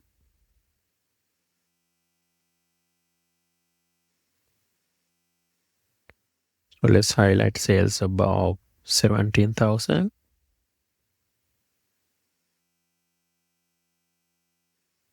And then here we can give the highlight options. So here by default there are several options that are there. If you don't like, you can create even a custom highlight format. So from here you can say, go to border, you can go to fill, and then you can give a fill color you want here like this. Say we select yellow, so then we get yellow highlighting applied. Then from here you can remove the formatting also. You can go to clear rules, and from there you can say clear rules from the selected cells or clear rules from the entire sheet. So I have clear rules from the selected cells. So the formatting has been removed. So let's try another option. Highlight cells, let's say less than. So less than, by default it has taken this value. So less than 19,350, everything is highlighted. So let's try another option. Between, we can give two values, and between that range we can highlight the values between that range. Here it says taken 17,025 to 21,670. So we can change these values and see what values fall within this range. And we can also say equal to. Say we want to find sales equal to 17,000. And we see that is highlighted.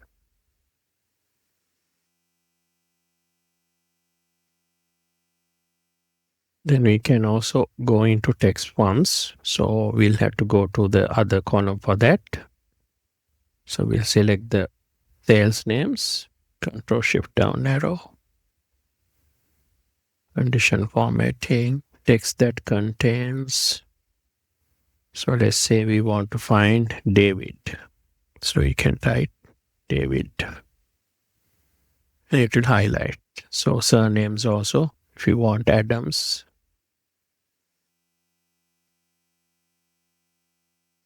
It will highlight the name Adams.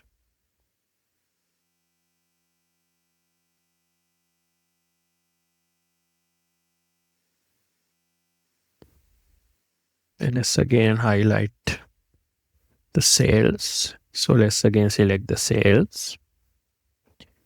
And let's say we want to go to top bottom rows.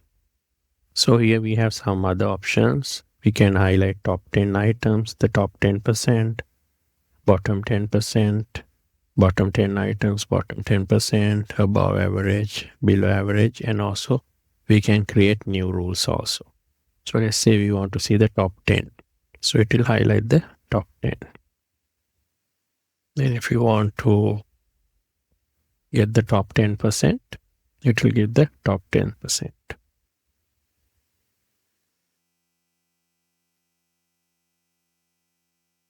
Then again, we can say above average. So these are the sales that are above the average sales. So we don't have to calculate the average. It will show directly what is above the average. Then we can also apply what is called data bars. So data bars, there's two types, like a gradient fill, and then we got the solid fill. So they kind of indicate the amount of the numbers, and we can visually compare which numbers are larger and which numbers are smaller. So that is data bars. Then we also have what's called color scales. So there are pre-built color scales like this, which you can apply.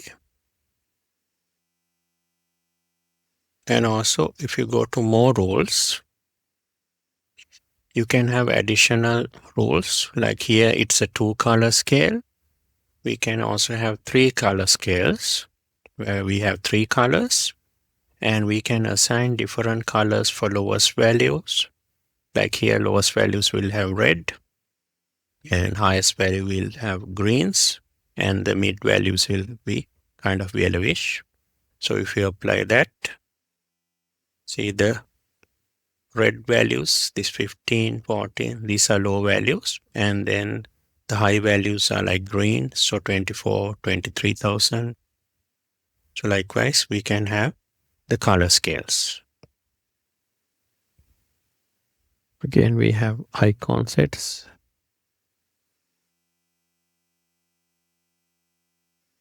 Like this, we can apply icon sets.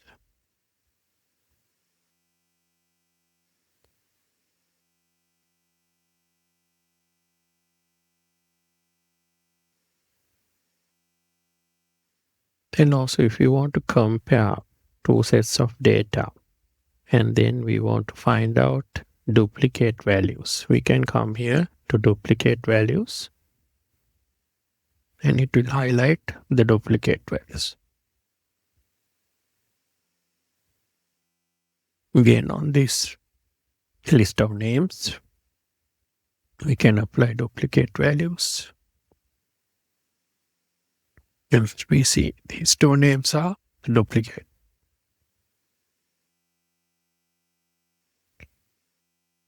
We can apply formatting on dates as well.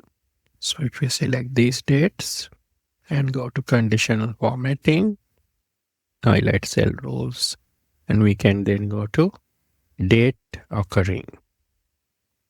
And then see we have options like yesterday, tomorrow, nothing, last 7 days, last week, this week, last month, this month, next month. So likewise, we have options for date highlighting as well. We can also highlight cells based on formulas. For example, here, let's say we want to highlight the cells that are above 19,000 sales level. So what we can do is we can just highlight the cells like here. Go to conditional formatting and I will go to new role here. New role. And then I will select use a formula to determine which cells to format. And from here, I can go to this cell over here. We have to type in the formula. So I'll say sales, that is D64, is greater than the 19,000. So here if I'm applying this formula, what happens is Excel will apply this formula to all of these cells. So in that case, when it copies down the formulas, this D column is okay to be fixed because we are always on the D column, but we need to change the row so it can change into different row numbers. So I will remove that dollar in front of the row number.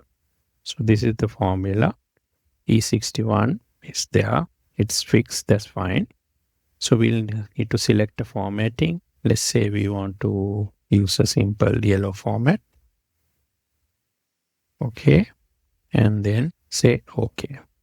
So it has highlighted all of the cells that have values greater than 19,000. So if I want to select this area and let's say I want to select let's say I want to apply formatting to the salesperson name as well. So I can again go to formatting, new role, use a formula. Again, I will select the sales from here, greater than. See, I will make it greater than or equal to. And then I select this cell. And again, I will need to remove the dollar in front of the 64, the row number. So it will change when it copies down. And I can say, select the formatting. So I select the same format. And I will say OK. And OK. So it selects all of the cells here. So formatting is applied. So here the formatting was not applied the same way because I forgot to put the equal sign. So no worries, I can go back here, go to conditional formatting, go to manage roles. And then I see the role here. See, there is no greater than or equal to sign. So I can go to edit role. And from there, I can put a equal sign. So it will be greater than or equal to 19,000. And I can say OK. And OK. Now both have the same results. So basically another thing to understand is when you write that formula to highlight the cells, what Excel will do is basically it will kind of impose the rule on top of these cells like an overlay, and then check whether that condition or criteria is fulfilled.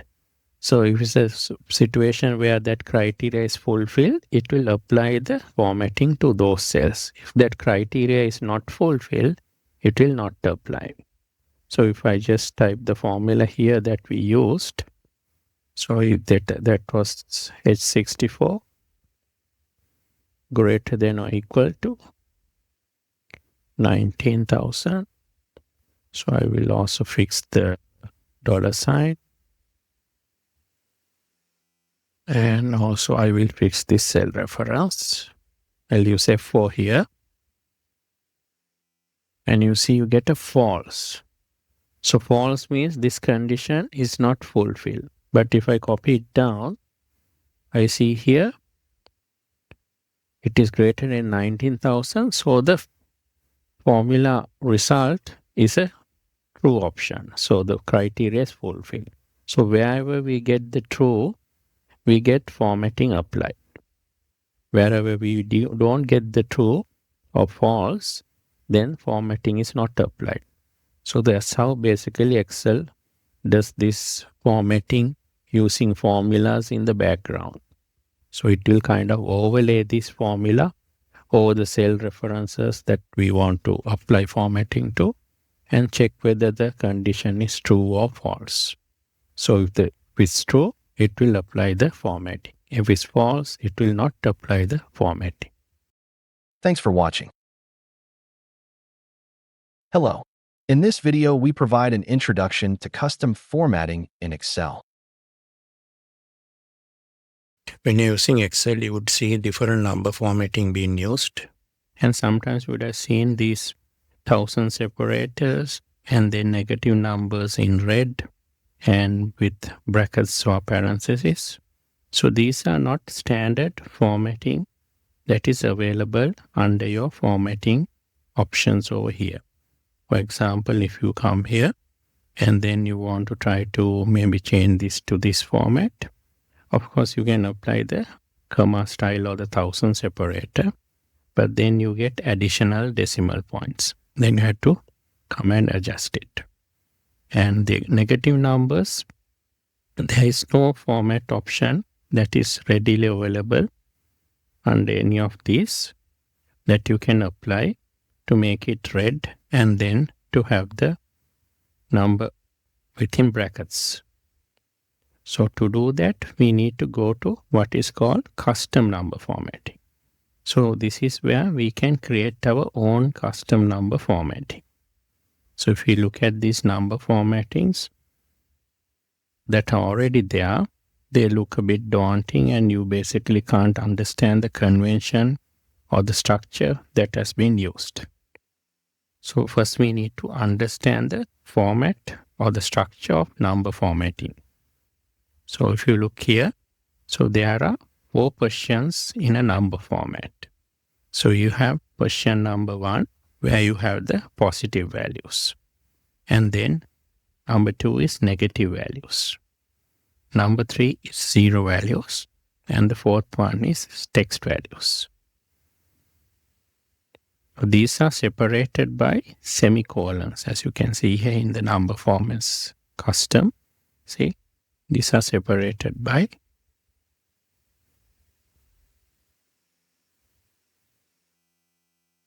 semicolons like this. Then you'll see there are 2 placeholders. One is a hash and the other one is zeros. So the difference between a hash and a zero, hash is a flexible placeholder, whereas zero is a fixed placeholder. So what does that mean? So if you use a hash, that means depending on the number of digits, it will expand or reduce.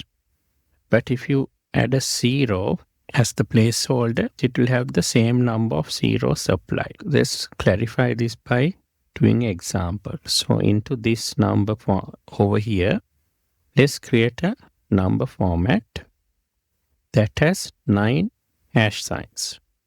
So what you need to do is, once you go to custom, you can type in the number format that you want. So here we will have 9 hash signs, 1, 2, 3, 4, 5, 6, 7, 8, 9. And then I can say OK to apply that. And see, nothing seems to have happened. The same number is appearing here. So what if I apply 9 zeros instead? So here again, if I go to number format, custom, and here I will type 9 zeros, 0, 0, 0, 0, 0, 0, 0, 0, 9 zeros, and say OK. Now see, although there were only 6 numbers, it has added 3 additional zeros. So these placeholders are replaced by zeros. So always it will show up to 9 digits, and wherever you don't have digits, it will show up as a 0. So if you apply the hash format, it will not apply the hash sign to additional digits. It will leave it as blank. So that's the 2 differences between the hash sign and the zeros.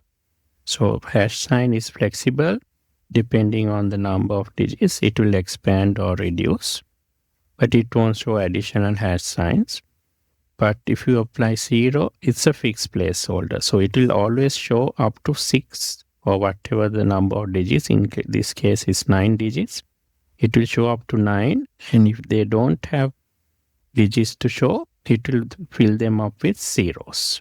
So that's the differences. So most of the time we use the hash sign for a placeholder. So it will adjust according to the number of digits we have. It won't be showing these zeros like this in front. There's no sufficient digits to fill in all of the places. Now let's see how we can create custom number format so that we can get numbers formatted like this. So to do this, I will go to formatting. Control 1 is the shortcut for formatting. I go to custom, and here I can start typing the number format I want to create. I will start typing with the hash for the first question and a 1000 separator comma and 3 hashes, so that after the first 1000 I will get a comma, and then this is for the first question. So these are positive numbers.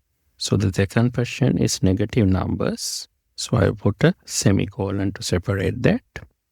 And then I will put a square bracket and type red. So red here means I'm going to apply a red font for negative numbers. So there's a limited number of colors we can apply, like red, blue. So here we will use red for the negative numbers. Then I have to type again the number format with the hashes. So 1 hash, comma, 3 hashes for the 1000 separator. Then I need to also put a bracket in front and at the end, so that I get negative numbers within brackets. Then I go to the third question, which is where I can indicate 0 values. So I put a semicolon. So see, if I get a 0 value, I want to display a dash without showing 0. I'll put a minus or dash sign over there. So this is my number format already created. So then I can say OK. So I will now try to apply this number format to these numbers. I'll go into number formatting again, Control 1, custom, scroll down, and the number format I created is there. So it's this number format. And I will say OK. So I have the number format applied. That's a new number format I created. So we can also have a dollar sign in front of these numbers. So we can create a custom number format again. If I go to Control 1, Formatting, I can select the same number format. And here, I will type I can go down with the arrow keys to the front, and in front of the hash, I will put a dollar sign. And then again, for negative numbers in front of the first hash, I will put a dollar sign. And then say OK. So for these numbers, if I apply that number format,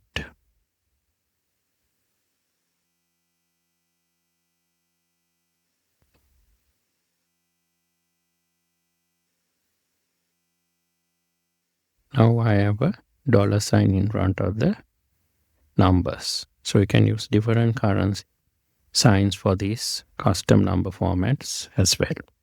So you can use different number formats and the currency symbol in your custom number format. Thanks for watching. Hi.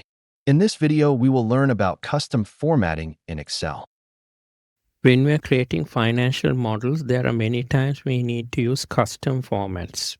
For example, here we have a P ratio of 10 and 12. So generally we put a X or times to show the P ratio in this standard convention. So if I were to type these numbers in like this, and then I can't use them in a formula. For example, here, this number I can multiply by, let's say, 2, but I can't multiply these numbers by another number. The reason is because I have typed in this as a value. So here typing in a X will not work. So what we need to do is apply a custom formatting to these two numbers. So we get a conventional P ratio format applied. And at the same time, we can still work with the underlying numbers. So to do that, we can go to Formatting, Control 1, to Custom. And here we can type in the format we need. So let's say we need a 1 decimal point.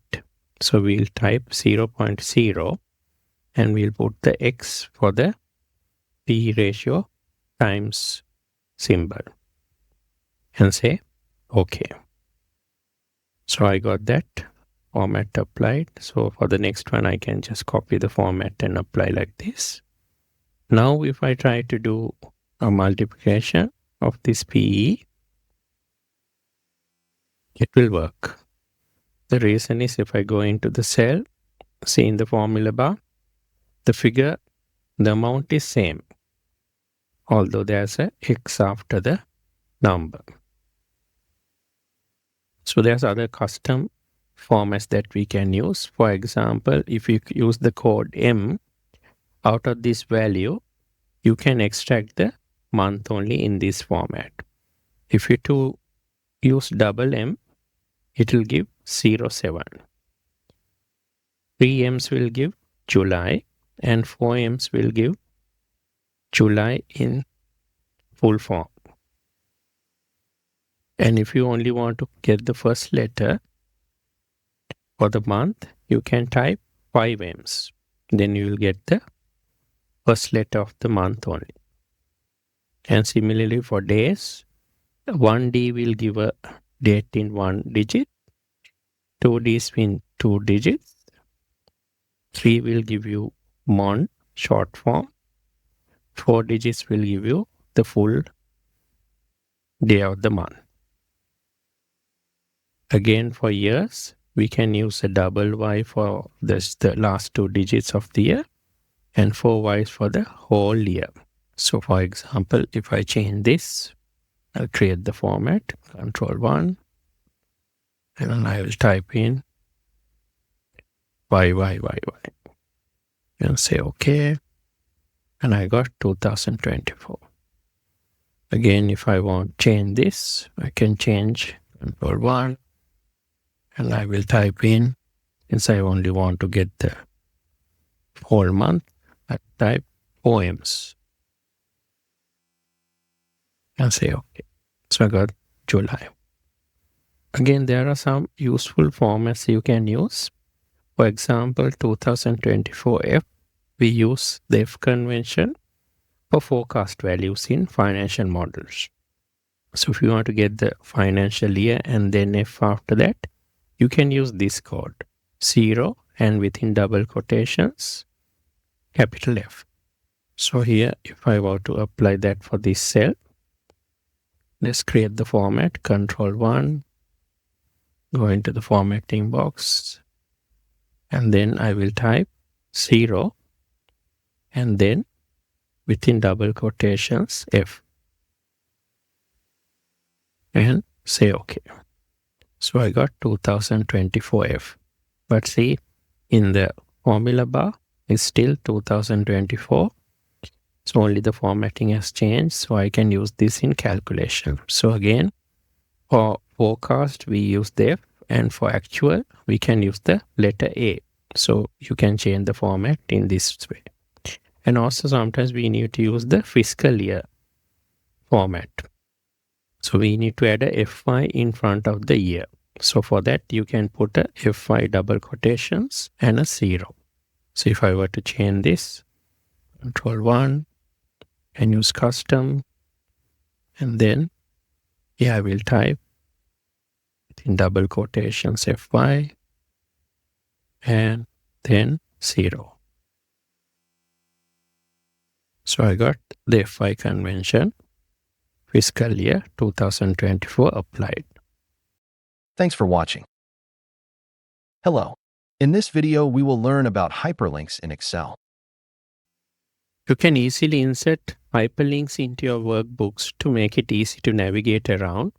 So for example, in this workbook, I got a index page, and this index page has links to go into the other sheets like input, PNN, and so on.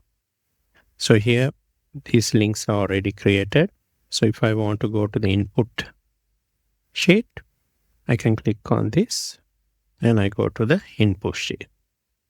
So if I want to create a new link to cash flow, I can come here, do a right click, go to link. And from here I select insert link. And then I can go to, there are different links that you can insert. You can go to existing file or web page, place in this document, that means another sheet maybe, or you can insert email addresses. So here we'll go to place in the document, and then I will select the cash flow sheet. So here by default there's a text coming in. Text to display means what will be displayed over here. So I will just change this to cash flow. Like that. And then say OK. So there's a link to cash flow sheet. I can also convert a text that's already there into a link. I can do a right click. Go to link, insert link.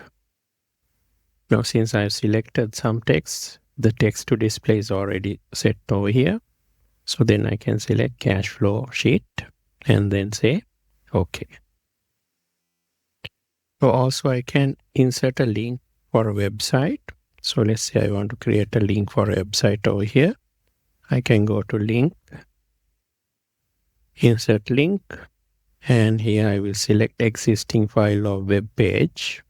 And here I need to type the address of the web page. So let's type www. So Microsoft.com was already there. So I'll just select that. And I leave this the same. I can even type as Microsoft.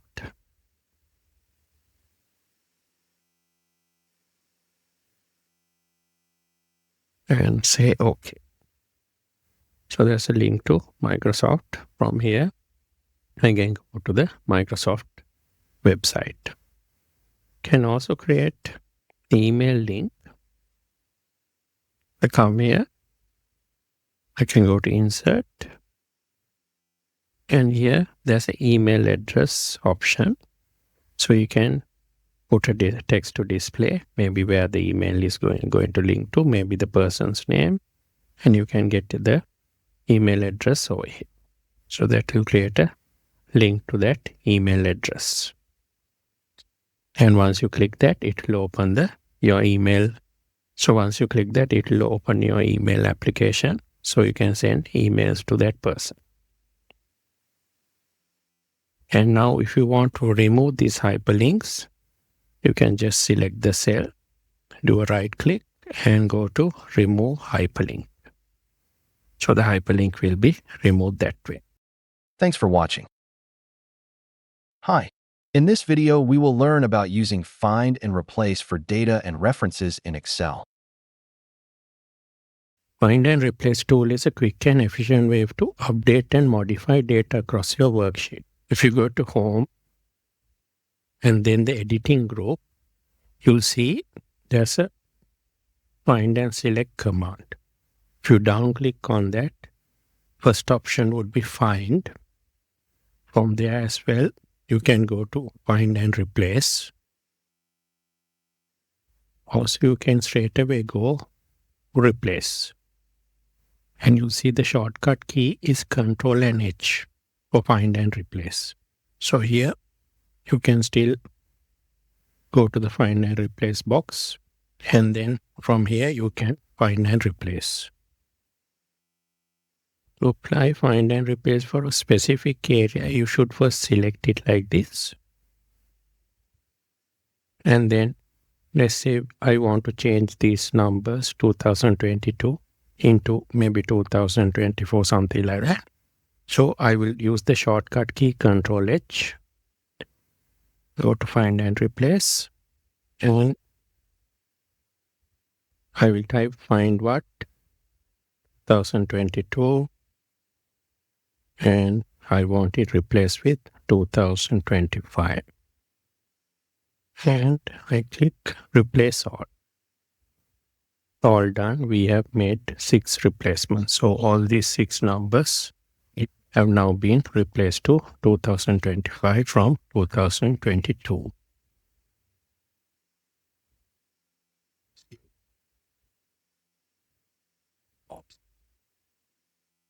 Only a single cell is selected. Find and replace will apply for the whole worksheet or the workbook.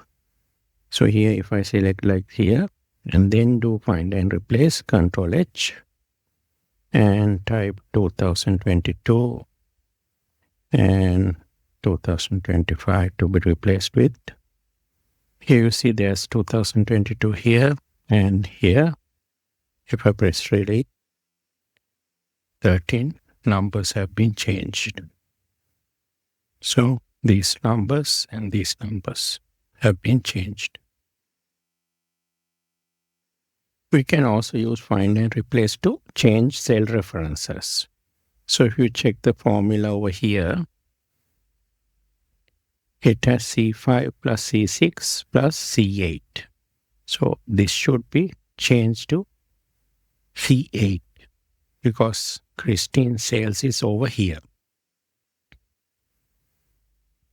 So these other cells also, same mistake is there. We need to change this E8 to E7. So what we can do is we can select all of the cells like this. So I select all the formulas, Control H, and find 8. Because this 8 needs to be 7. So I'll type replace with 7. And here you see there's an option called match entire cell contents. So if I have a tick over here, it will try to match the whole cell contents. That means not only the number, the letter. If I have a letter, that also will be matched. Now we can't find anything to replace. That is because it has exactly tried to find a 8. So whereas we don't have 8, it's a D8 that we have. So we can remove this tick and try to match without having the entire cell contents matched. Now if I do replace, we made 3 replacements. And if I come here, the formulas are now correct. So that's a quick, easy way to replace cell references. Also, when you're changing cell references, you'll see there's an option here within sheet. And if I click down, it says workbook as well. So if you're changing cell references like this, it's always safer to just first do the sheet at a time. Because if you change it for the whole workbook, unless you're sure, you might be doing changes that you really don't want to. So it might be safer to stick to one sheet at a time, do the changes and then check, and then apply for the other sheets as well.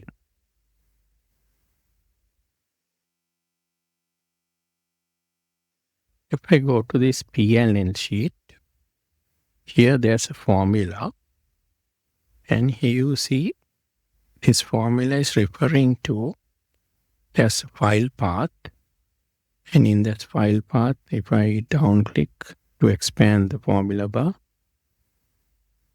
the file path has a file named Find and Replace References Tool, and in that is going to the sheet called Revenue Drivers and into cell C7.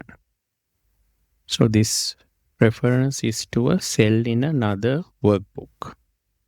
So sometimes we want to remove references to other workbooks. And you can see here in the same workbook, we have a same worksheet named Revenue Drivers. So let's say I want to change the cell reference in this cell to link to this revenue drivers. So what I can do is, again, I can do find and replace, Control H. And here to find what, I will copy this cell reference from here.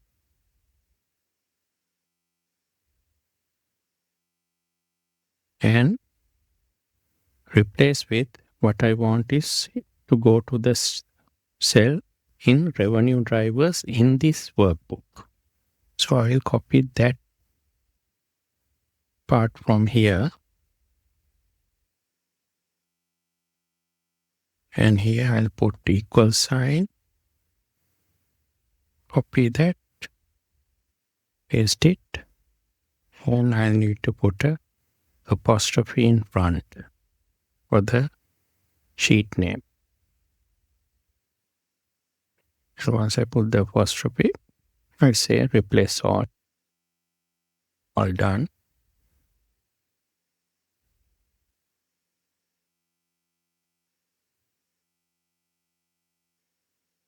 And now if I see, the link is to revenue driver C7.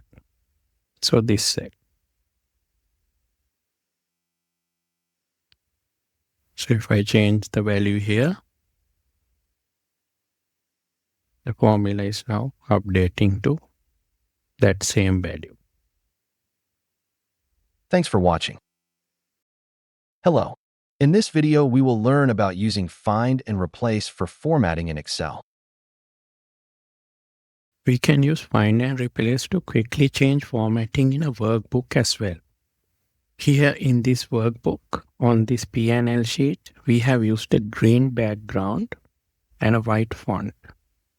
And in the balance sheet also, we have the same formatting for the years.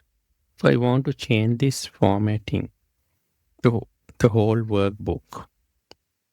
I can do it with Find and Replace quickly. So select a cell with formatting, Control H, go to Find and Replace. And here I have to give the format. So here I can give the format by building the format from scratch. But I don't have to do that because I can go and select choose from format. choose format from cell, which I have selected. So after that, I come here again, click on the same cell, and now I have to give the replacing format. So I will again go to format. Here I'll have to give the format. Click on that, and I will go to fill, and I want to change this.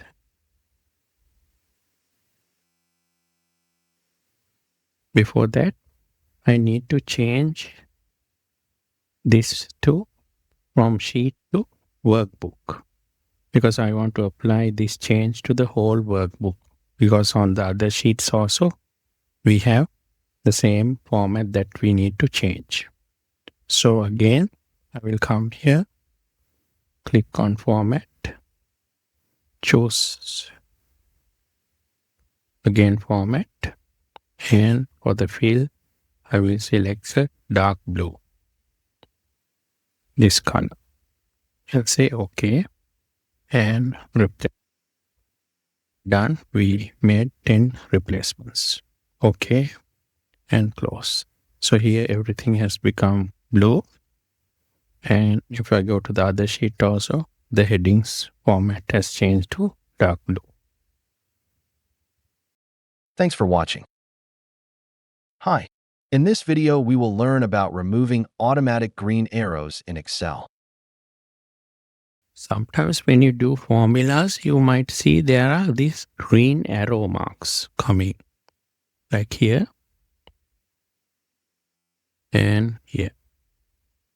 These green arrows come because Excel finds that the formulas that you have are different from the adjoining cells. So on these cells, we have this F4 into 1.1 like that. And if I come to this one, it's G4. So it's referring to another cell. And this as well. So there's a kind of a discrepancy in the formula sequence that we are having. So Excel might think there might be error, and that's why they put these green marks. And in this cell over here, we have summed these two values, and because there's a gap here, Excel thinks that we might have made an error. So that's why we have this green mark coming and this warning sign coming. So if your formulas are correct, basically it's unprofessional to have these green triangles on your workbook. And also if you copy these to maybe PowerPoint presentation, they appear on the presentation as well. So it doesn't look nice or professional. So we need to remove these green triangles. As long as the formula is okay, we are okay to remove it. So there's two ways to do this. One option is you can click on the cell and then on this triangle. And from here, you have option to ignore the error. So you can click that, and that will remove the green triangle. Then there's another way to do if you want to altogether change the settings in Excel so that these green triangles don't appear. You can go to File, Backstage, and then Options. And then you need to go to Formulas. And under Formulas, you'll see there's a section called Error Checking, and there says Enable Background Error Checking. So this is where it checks, and if it thinks there's an error, it will apply that green triangle. And here it says indicate errors using this color. So you can change those colors as well. But let's say we want to completely disable this error checking. So we can remove this tick mark over here and then say OK. So then see, this green triangle was removed as well. So either you can change the whole setting that it doesn't check for these errors and give you the green triangles, or you can check them one by one and then say ignore the error. Thanks for watching. Hello. In this video, we will learn about filter in Excel. The filter tool in Excel is useful when you want to filter data by certain criteria. So here we got some data with some dates, product names, product codes, prices, and the volumes. So if we want to apply filters over here, we can go to the Data tab. Here, go to the Data tab, and in that ribbon, you can go to Filter over here. So first you need to select one of the cells inside the data set and then click Filter. And you see these filters have been applied for the field headings in the data. So if you click on the date filter, down arrow, you see there are different options. Sort by oldest to newest, newest to oldest, sort by color. Then we have filter by color, and then we got date filters. So since we are in a date column, the fields are dates, we have these filters which we can apply by certain date related options. So let's say we want to select all the data after a certain day. So we have before, after, between, tomorrow, yesterday, weeks, months, quarters, years, and even custom filters we can create. So here we will go for after a certain date, and we will say the date is 12th of August 2021, and then say OK, and see it has filtered all the dates. So this is all after that date. So from here again, if you see the change, you can see that the down arrow has now changed to a filter mark. So that means filtering has been applied to this field. So if I click that again, from here, I can clear the filter. And again, if I come down here, you see at the moment all the data is selected, but from here, if I want to, I can maybe select only data for 2024 and say OK. So only 2024 data is shown there. So I can put it back like this and say OK. Then if I go to the product name, here, so this data is text. So we got text filters. And also we have options here to select maybe one or two of these or all of these. So here I will go to text filters, and let's say I want to find, so the options are equals, not equal to, begins with, ends with, contains, does not contain, and we can have custom filters also. So here we'll say we want to find data that contains, for example, we will type camera. So here you will see, you check here, we got a camera over here and here as well. We say OK. See, so those two line items are only shown. So again, I can come here and then clear the filter.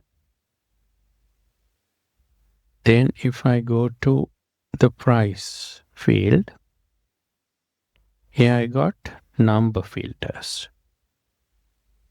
So we can say equal to a number, does not equal, greater than or equal to, less than, and between, top 10, above average, below average, and again custom filters we can have. So let's say we want to have greater than, let's say $20, and say OK. So I got values greater than 20 pounds only filtered here. You can remove that filter from here.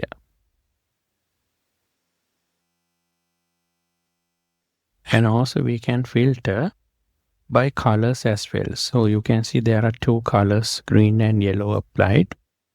If I go to any of these fields, I can go to filter by color. So we got two options here, green and yellow. Let's say I want to filter by yellow, and I only got the yellow items over here. Again, if I go here and I change to green, so I only get the green options available. So again, I can clear the filters from here. So at once you can have multiple filters as well. Let's say again, I want date filters. And let's say after, we'll give the same date, 12th August 2021. Apply that. And then again, we'll say we want to filter by price, maybe greater than $50. So we come here, number filters, greater than 50 pounds. And okay. So we got two filters applied here, date and price field. Thanks for watching. Hi. In this video, we will learn about creating dynamic names in Excel. When we are building financial models, let's say for equity research or valuation or something like that, we can build one model, keep that as a template, and use it for other companies as well. So let's say here we have a model that we have built for Microsoft. So in the input sheet, we have the company name is Microsoft, and the currency we are going to use is US dollars. And then later maybe we are going to do for some European company. So the company name will change, and then the currency will probably change to euros. So without manually doing changes on the model, we can have what is called dynamic names that will update when we change the inputs on this input sheet. So for example, if we go to this other sheet, here we have a P&L format. So we have the heading P&L, then the company name, and then we have the currency in US dollars, million over here. So let's say we want to make this heading and then the currency format used over here. Let's say we want to make them dynamic. So if I want to create a dynamic heading over here, I can type equal, then I can type the heading P&L,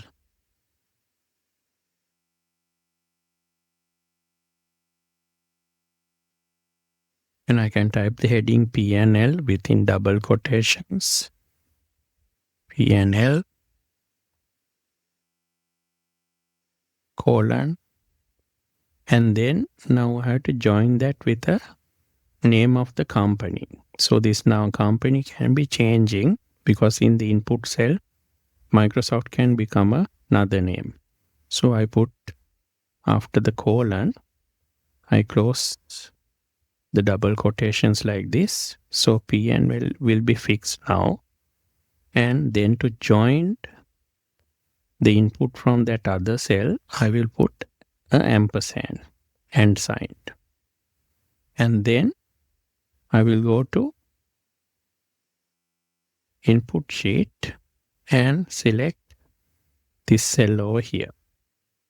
That is C2. And then press enter. Now if I look at the formula, it says P&L within double quotations. So this part is kind of fixed text. And with the ampersand, I'm joining another text part. But that is coming from a cell reference in C2 in the input sheet. So if I change something on the input sheet, this second part should be changing. So let's try that. So from Microsoft, let's say I change it to Apple. And if I come here, this has updated dynamically because I have linked it to this C2 cell. So the headings in other sheets also, let's say I got a P&L, balance sheet, cash flow, and so on. They will be changing when I change the input on this input sheet. And later, and let's say we want to change the currency here as well. So for that, I will come into this cell and put equal sign, and then I will link it to the input cell. I got the currency over here, and then after that, I'll put ampersand again to join, and within double quotations, I'll leave a space and MN to demarcate million and press enter. So at the moment I got input cell, I got USD and then million. So let's say I change this to euros. We come and check here, it has become euros million. So likewise, we can have dynamic names in our models, which will change depending on the inputs we are giving related to maybe different companies, different currencies, and different other assumptions. So we don't have to manually change the headings or the units of currency like this. Everything will automatically change as long as you link it with dynamic name formulas in this format.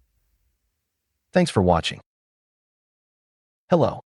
In this video, we will learn about named ranges in Excel. In Excel, it's possible to use defined names, or in other words, we can name the cells to a given name that we want to. For example, generally a cell reference will be having a letter and a number, like C4, like that, right? So here, if I check here, so if I write a formula over here to calculate the gross profit like this, it will say C57 minus C58.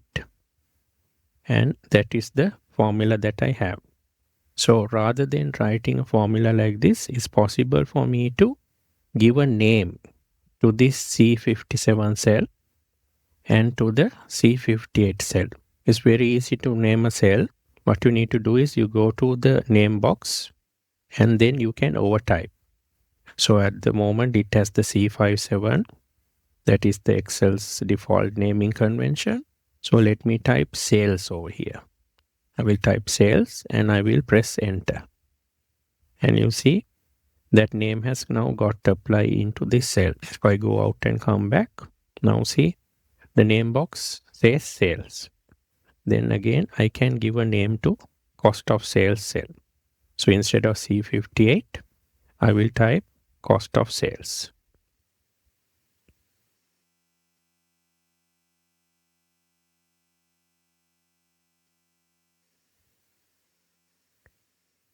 Here, when you're naming cells, you can't use spaces, but you can use underscore like this. So that cell is also now named cost of sales. Now if I check the formula, it still says C57 minus C58. So that is because if you have already written the formula, it won't auto-update when you change the name of the cell. Still, there's a way for you to apply these names to the formulas. So to apply the names I have created into these two cell references, I can go to formulas, and under that I can go to the define name section. And there under define name option, if you down click, it says apply names. So here what I can do is, if I have created a name and I want to apply it to formulas that I have created earlier, I can use apply names. And from here, I can select the two names that I have created. They are appearing over here. I can select both of them and then say OK. And see now, my formula is now updated to the new names.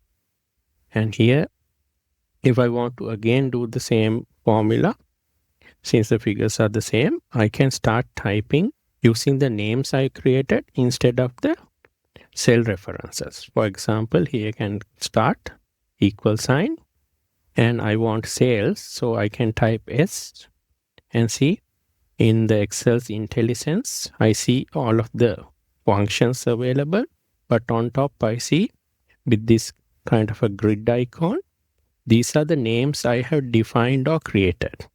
So this define name sales, I can select from here by pressing tab, and then I can do minus. Now I need cost of sales. So I will start typing COS, and I can see it over here, cost of sales. Select that, press tab, and press enter. And the formula has got applied into this. So basically there's lots of benefits when you start using defined names or name ranges. One is that your formulas are easier to write, read and understand. So because it has the names there, it's easy for anybody else also to understand what you have written. So anybody looking at this formula will understand I have reduced cost of sales from sales, so I would have arrived at gross profit. And this also helps to reduce errors because we are not using cell references. So if we use the correct name, the chances of errors in our formulas are also less. And also if I'm using it in another sheet, I don't have to refer back and find the cell reference because just by knowing the name, I can use that in the formula in another sheet. For example, if I go to this P&L sheet and here I want to get the sales value, I can just type sales, tab, and I got the value. So no need for me to remember the cell reference number over here, which is basically C57. So here we have just used name ranges or define names in only single cells, but we can apply it for a range of cells also.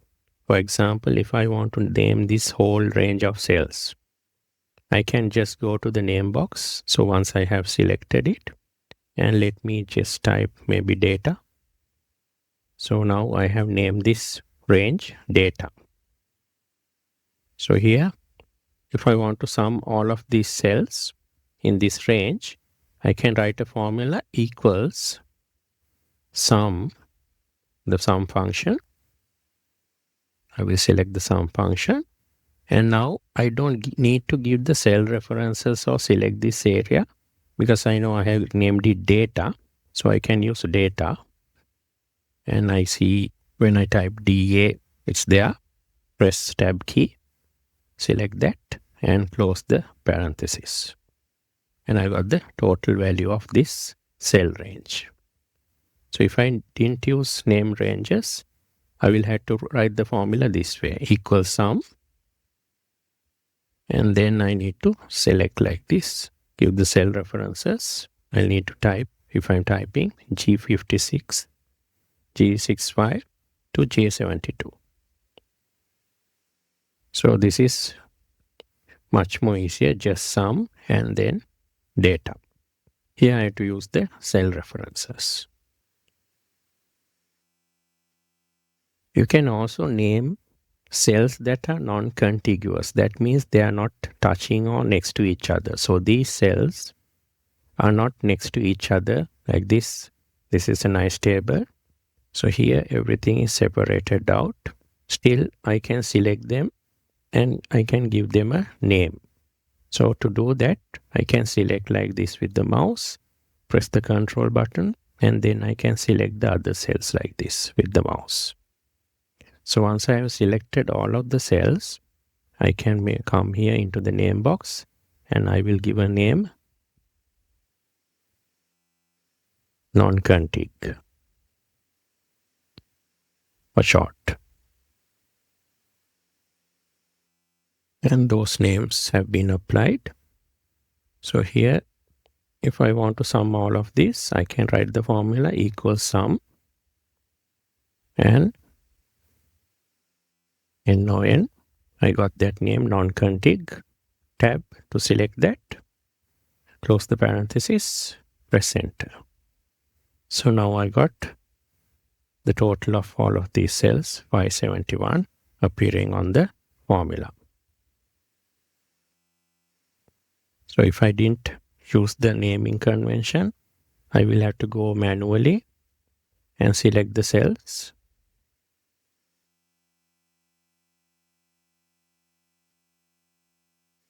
Using control like this. And then close the parenthesis. And I will still get the same number. But I had to use all of these cell references. But here I only had to define it once, and then I can use it in the formulas just by referring by the name. When we are typing formulas, we can also use the define name section to insert the names into our formulas. For example, if I want to type equal over here, and then maybe I want to use one of our created names, I can go to use in formula option, and I see the names I have created. So if I select sales, it will appear into the cell like this. So I can use it into the cell. So from here, I can basically use the names that I have created into the formulas.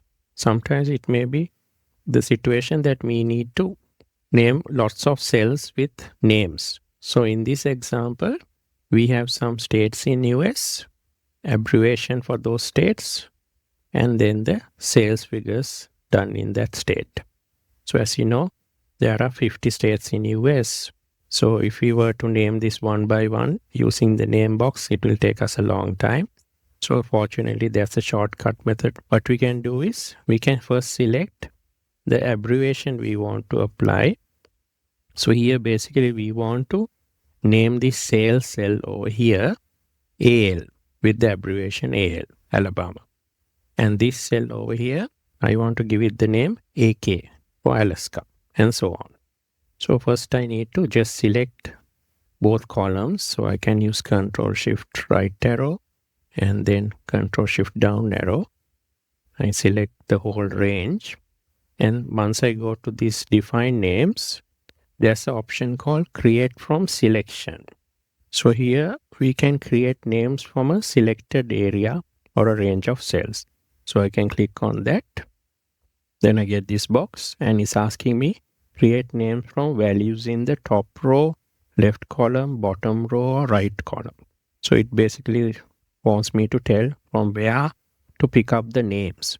So in our case, our names out of these two columns are on the left column, the abbreviation column. So it's already selected the left column, so that's okay. I can say okay. Now if I come and click, say on this cell, it says AL. On the second cell, it says AK. And basically, it has named all of the 50 rows with the state abbreviation as we wanted it.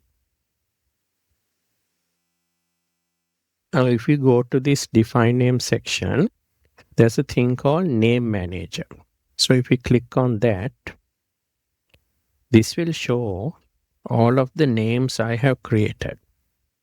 So sometimes you may start creating names and then you can't remember basically what those names are and where they refer to. So this place you can see what are the names you have created, the values in those cells, and then the cell reference. And there's a thing called scope. Scope basically means when you create a name, you can make the name available for the whole workbook or maybe just for one worksheet. So if it's workbook, you can create a name and that name will be available in all of the sheets. But if the scope you change to sheet, only in the sheet that you created the name, you can use it. For example, if you created a name for worksheet 1, only in worksheet 1, you can use the name. So it's always best to have the scope as workbook. So you can use it anywhere in the workbook in any sheet. And here you see we have other options as well. We can edit already created name. We can edit from here. And here we can also create a new name. And when we are creating a new name, we can give the scope as workbook, cover page, name sheets. So these are the sheets in the workbook. I can maybe select one of these sheets only, or I can leave it as workbook. Then also, if I don't want to use a name anymore, I can delete. Then to delete it is also available. So we can filter and see the names. So as the name says, the name manager allows you to basically do everything that you want with names. You can create new names, edit them, delete them, and then do changes. A good practice when you're building financial or other models in Excel is to have an input sheet. In that input sheet, normally is the first sheet in the workbook. You can have the inputs that you're going to use or the assumptions in the workbook. For example, you can have a tax rate assumption like this. Cost of equity, risk-free rate of return, beta, market rate of return, and so on. Sales growth rates like that. You can have all of those assumptions in your input sheet. And it's always easy if you can name these variables with names that you can use in the formulas in the other sheet. For example, this tax rate is now at the moment is 20%. So I can give a name here, tax rate. So likewise, I can name this COE, cost of equity, RFRR, beta, and MRR. Once I have named that, let's say in the P&L sheet, if I want to calculate a tax, so I can take this before tax profit and multiply that by the tax rate. I can just search for the name, tax rate, and then apply that in the formula. So I did not have to know the cell reference where tax rate is. I just needed to know the name. So then I can copy the formula across like this. So all of the formulas will use the tax rate, which comes from the input page assumptions. So if this tax rate changes to 15 or whatever, all of my calculations will automatically change. So because I'm using the name and not cell references, so I'm less prone to make errors when I'm writing formulas as well. So that's another best practice we can use when we are using defined names or name ranges. Thanks for watching. Hi. In this video, we will learn about set print area in Excel. You will see that many times we need to print our workbooks, and then we will need to organize our documents for easy printing. We can select parts of a sheet that needs to be included in a printout by setting print areas. So how we do that is using the set print area. So for example, let's say in this sheet, I need to print this area and I need to set this as a print area. So then after selecting this print area, I can go to Page Layout tab over here, and then you will see there's an option under Page Setup called Print Area. So from there, I can select Set Print Area. Then you will see there's a border that has been applied to that print area. Now if I go to File and then Print, so this is where we're going to do the printing. We will see that set print area is already given as a preview over here. So from here you can select your printers, number of copies you can select, and then you can also change the page size. Let A4 like that. and the margins as well. You can change the margins of the printed document. Thanks for watching. Hello. In this video, we will learn about 3D formulas in Excel. Now let's learn about three-dimensional formulas. Most Excel formulas operate in 2 dimensions. That means with rows and columns. So a three-dimensional formula works on the 3rd dimension. That means they work across worksheets. So for example, it will work between these sheets, across the sheets in the 3rd dimension. So these are separate sheets. You can think of them like sheets of paper stacked on top of each other. So these formulas that we are going to do, they will work across these different worksheets. So let's look at an example where we can use 3-dimensional formulas. So here we got a company that has 3 regions, region 1, 2, 3, and we have some simple data, sales, cost of sales, and gross profit. And we have a summary sheet where we need to consolidate all of these 3 regions figures. So if you are doing a conventional formula, we can write a formula like this. We can put an equal sign on the summary sheet, and then we can individually add up the sales figures in the different sheets like this. And the formula will look like this. Region 1 D3, region 2 D3, region 3 D3, like that.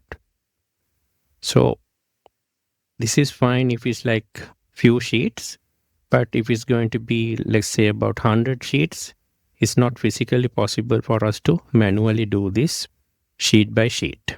So this is where we can use the help of 3-dimensional formulas to do the consolidation. Let's assume maybe there's about 100 worksheets like this and 100 regions. So in that case, let's see how we can do this. So here, all we need to do is go to the summary sheet, and here we want to consolidate the sales. So we will write a formula equal sum. So the sum formula will sum all of the sales values. And once I write the formula name and then open the parentheses, I go to region 1 and select the cell where the sales are located in that sheet. Then what I need to do is I have to press the shift button. After pressing shift, I go to the last region, that is region 3 over here, and then select the region 3 sales figure from there. And in the formula bar, you will see some formulas there, region 1 to region 3 and D3. So here I go to the end of the formula and I close the parenthesis like this and press enter.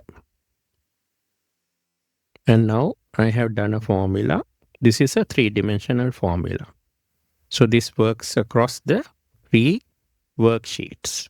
So here it says go to region 1, D3, and then up to region 3, D3. So you don't have to name the cells in between. So there may be 100 sheets like sheet region 2 and so on between region 1 and then the last region. So all we need to do is use the name of the first sheet and then the last sheet. So everything in between these sheets will be captured into this formula. So we can even, without selecting, we can use this syntax and write the formula. So if I want to write the formula for cost of sales, it will be same thing. So I can copy from here. Let me copy that. I will come here, paste that, Control V. And now it's not D3. I want D4 for cost of sales. So I will just change the cell reference over here. So the 4th cell, D4 cell, cost of sales will be captured from region 1 to region 3. And I can press enter. So 475 is the total of that. So I could even Just since I did the first formula, I could have just used the fill handle and copied it down like this. So it will still give the same answer. So either you can select the cells from the first sheet and the last sheet and write the formula, or you can type in the formula. The syntax is you have to give the first sheet name, use a colon, and then the last sheet name, and then the cell reference. That is how we do a three-dimensional formula. Thanks for watching. Hi. In this video, we will learn about data manipulation shortcuts in Excel.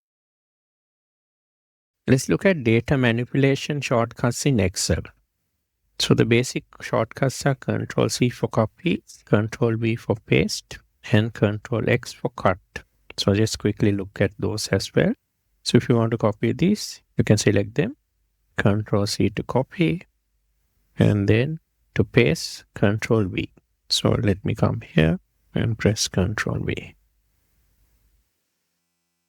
Again, if you want to cut or completely remove, it's Ctrl+X, and then I can come and paste it here with Ctrl+V. So it got completely removed from there. For paste special, we can use two shortcuts, Ctrl+Alt+V or Alt+ES. So both work the same way.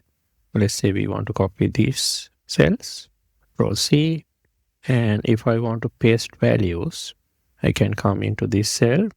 I'll use Alt+ES, and the paste special box opens, and here I will select values and say OK. So here only the values have been copied. So here there's a formula, but only the value has been copied over here. So let's check the formulas option. We'll again copy this, Ctrl+C, come here, and Alt+ES to go into the paste special, and here I will go for the formulas option and say OK. So here these are values, but here the formula has been copied from here. So let's try the formulas and number formats. So here I will change the number format of this number to 2 decimal points, and I'll put the 1000 separator here. And let me copy this, Ctrl+C, and I will come here, Alt+S, and formulas and number formats, and say OK. See, the number formats for these two have been copied here, and the formula has been copied as well. Then we have another useful function. So we have another useful feature in paste special where you can multiply values. So here we got some sales data, and let's say we want to apply a 5% growth rate into these sales values. Of course, we can write a formula to multiply this separately into, let's say, 1.05 like that, and copy it down. But without doing formulas, if you want to do it, you can type over here 1.05. So that is 1 plus the growth rate, 5%. And then what I can do is I can copy that, Ctrl+C, and then I can select all the sales values over here, go to Alt+S, and here I will go for multiply.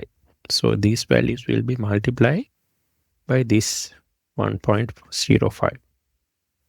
And I got the values updated. So these are the same values with a 5% growth rate. So even on this situation over here, we got a formula that adds branch 1 and branch 2 values, total sales. So this can also be increased by 10%. So here we want to apply a 10% growth rate. So let me type 1.1 here.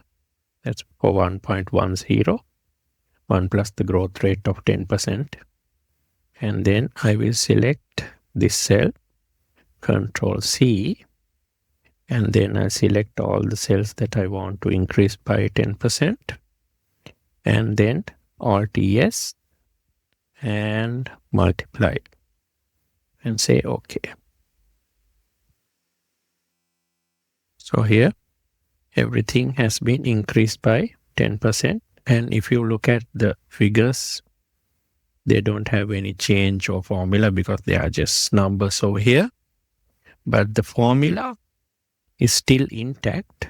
That is R32 plus S32, branch 1, branch 2 sales. But see, here we had the multiplication by 1.1 added. So the formula has also got updated.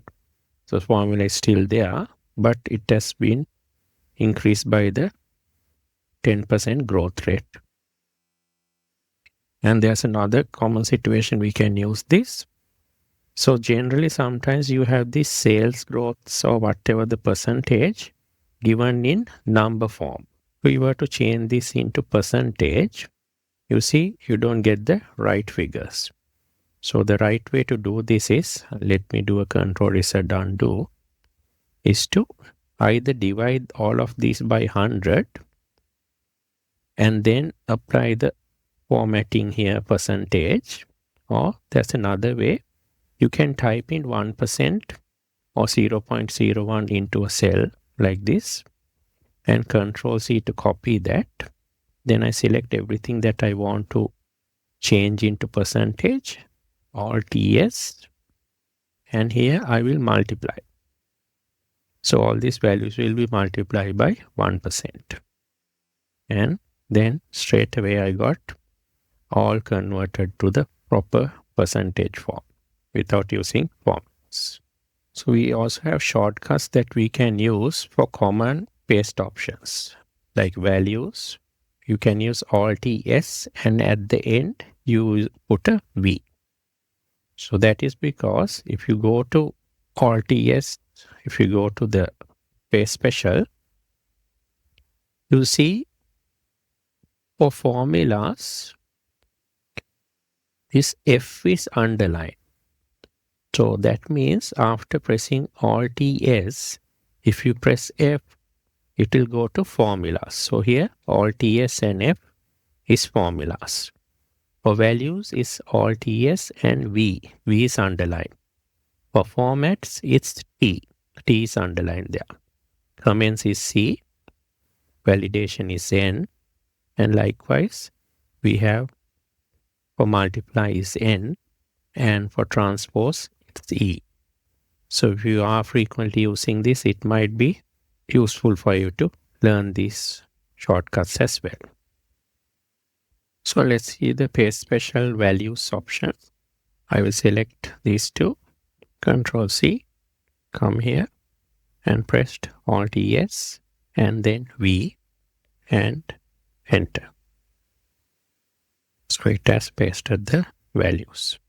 So Excel, if you got Excel 365, for paste special values, you have a special shortcut, Control Shift and V. So that's only available on Excel 365. So if I come here, I do a Control C, and here I can press Control Shift and V. So that's a shorter method only available in Excel 365 for values. Control Shift V. If you want to do paste special formulas, it's Alt S and then F. So I can select this, Control C, come here, Alt S and then F and enter. And for formats, we got Alt S T. So let me copy this, Control C, come here, Alt S and then T and enter. So only the formats I got copied here. Then we got transpose as well. So if you copy like this, Control C, and I want to transpose here, Alt S and E, and enter.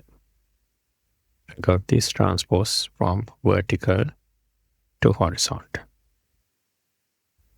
Then we have a AutoFill kind of a copyright shortcut.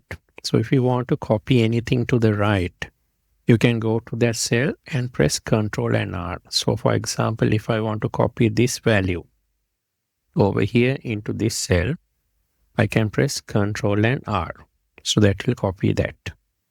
So let me undo that. If you want, you can select the whole column like this. So it will copy all of these values on the right and then press Ctrl and R. So then it will copy all the values. So here this formatting has also got the side, but here because there's a formula, it has also got copied to the right like this. So Ctrl R will copy anything else on your left to your right hand side. So then there's another way to copy as well. That is to copy paste down. Ctrl D is the shortcut for that. So if I want to copy all of this down, I can just select the cells below and press Ctrl D. So it will copy everything on top to the cell below. So Ctrl D will copy down. And as an undo button, shortcut is, of course, you can come here and do undo from here. But the easy way is, let's say I made this bold and I want to undo that. Ctrl Z will do undo. And let's say I want to redo. So there is the redo button as well. But let's say I applied fill color here. So I colored this cell yellow. And I want to do the same thing to some other cells. I can just select that and press the F4 key. So F4 key is a redo button. So whatever the last action that you did, maybe highlighting, changing it to bold, deleting, whatever, will continue to be redone as long as you keep on pressing F4. So let me undo this. Ctrl Z, Ctrl Z. Then if you want to open the insert dialog box to insert blank cells, let's say inside a set of data, I want to insert some blank cells. Then I can press Ctrl and the plus sign. So if I press Ctrl and plus, it will give this option and it will ask me what do I want, because there are cells that are surrounding with data. Do I want to shift cells to the right, shift cells down, entire row, entire column? So let's say I want to do an entire row and say OK. So it inserted the entire row along with this one cell. So let me undo that. And also, by the way, this Ctrl plus will also insert a row or a column. So for example here, if I selected this column, and I want to add another column or insert a column, I can press Ctrl plus. So that will add another column. So I can keep on doing that to add additional columns. Then I can do the same thing with rows as well. So let's say I selected this row and I want to insert another row. I can press Ctrl plus. So it adds another row. So Ctrl plus works two ways. If it's a row and a column you selected, it will insert additional rows and columns. If inside the data set, you can insert blank cells. And also we have the opposite, Ctrl minus, which will delete a selected cell or set of cells. So here if I come here, I want to, let's say, delete this. I press Ctrl minus. And it's asking me what to do with the other cells. So let's say entire column to delete. So it has deleted the entire column. So same way we have the Ctrl minus option working for inserting. This should be actually deleting. So delete. a row and a column. So if I want to delete this column, I can select that, press Ctrl minus, it deletes that column.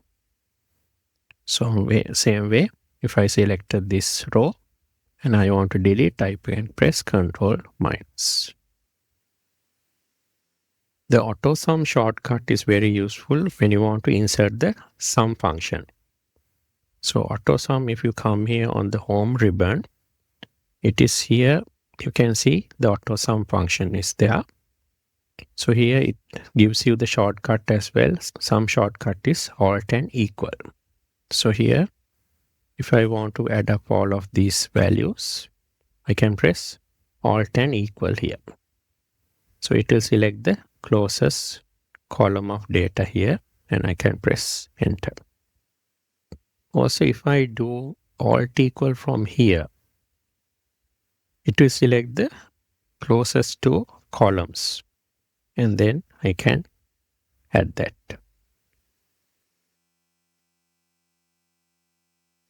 So let me undo that. Also, at once, if I want to sum both of these columns, I can select both columns like this, both cells, and do Alt and equal. So at once it will add both of them together. And if I want to add everything to this side as well, I can select all of these cells and press Alt and equal. So it will add all of these values together. So the rows and the columns have been totaled. So here, each of these formulas have been applied. So there's another way to do AutoSum in a situation like this.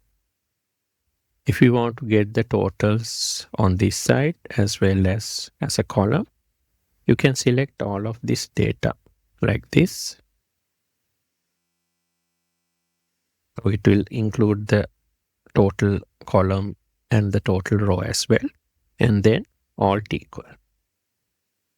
See at once your summation, sum formula has got applied in all the rows and the columns on the total side.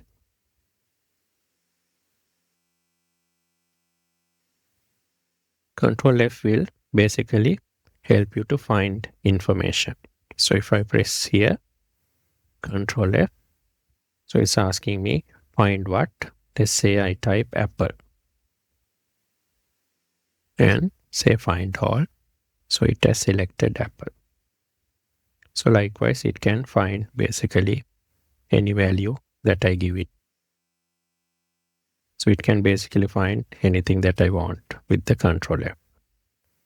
So then there's another option, find and replace. So that is Control H. So if I press Control H, and let's say already since I have used find that apple is there. So I want to replace apple with orange.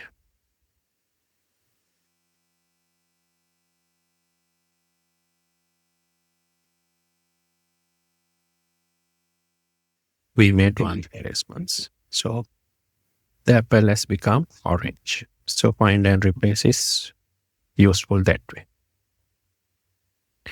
Then when you are doing flash fill, which is like this.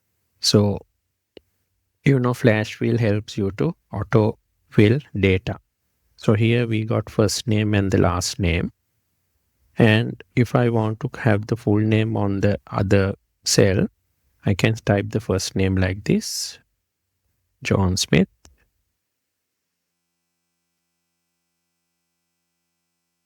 And come down. And if I start typing the second name, the flash fill gets activated and I get a preview of what's going to be filled in. So if I press enter, everything gets properly filled down like this. But there's a shortcut we can use, that is Control E for flash fill. So I just type the first name here.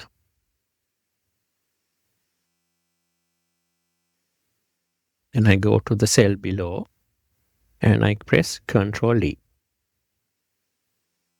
And automatically flash fill has got applied. Thanks for watching. Hello. In this video, we will learn about data selection and navigation shortcuts in Excel. Let's look at data selection and navigation shortcuts in Excel. So the first one, the control and the arrow keys will help you to navigate around data. Like here we got a data set. And let's say from here I want to quickly go to the last cell in this column. I can press Control and down arrow. And to go to the last column, Control and right arrow. And Control and up arrow. So like this, I can navigate around the data set with the control and the arrow keys. So even if it's thousands of rows below and hundreds of columns across, we can quickly navigate with the control and the arrow keys like this. Then if you want to select maybe a row or a column of data, you can use Control, Shift and the arrow keys. So I can press, if I want to select this whole column, Control, Shift and then down arrow. So that will select the whole column. If I want to select all the other columns also, I can press Control, Shift and then right arrow. And here, if I start from here, if I want to select the first row, I can press Control, Shift and then left arrow. And if I want to select all the rows, Control, Shift and down arrow. So that's Control, Shift and arrow keys to select a range of cells. Then after you select some cells, if you want to extend your selection cell by cell, you can use the Shift and the arrow keys. So here, if I'm over here on this cell, and I can use Shift and the arrow key, the right arrow key, to go cell by cell to extend the selection like that. And again, while pressing Shift, I can go back with the right arrow key to deselect. And also, once I select the whole row like this, I can press the Shift and then up arrow to select additional rows and then down arrow to select additional rows below. If I selected a data set like this and press Shift and then up arrow, I will be deselecting row by row. And if I want to select, I can again go down with the down arrow. And if I want to deselect columns, I can press Shift and then the left arrow to deselect like this. And to deselect rows, the up arrow. So like this, from this corner, I can keep on selecting additional rows and columns with the arrow keys while Shift button is pressed.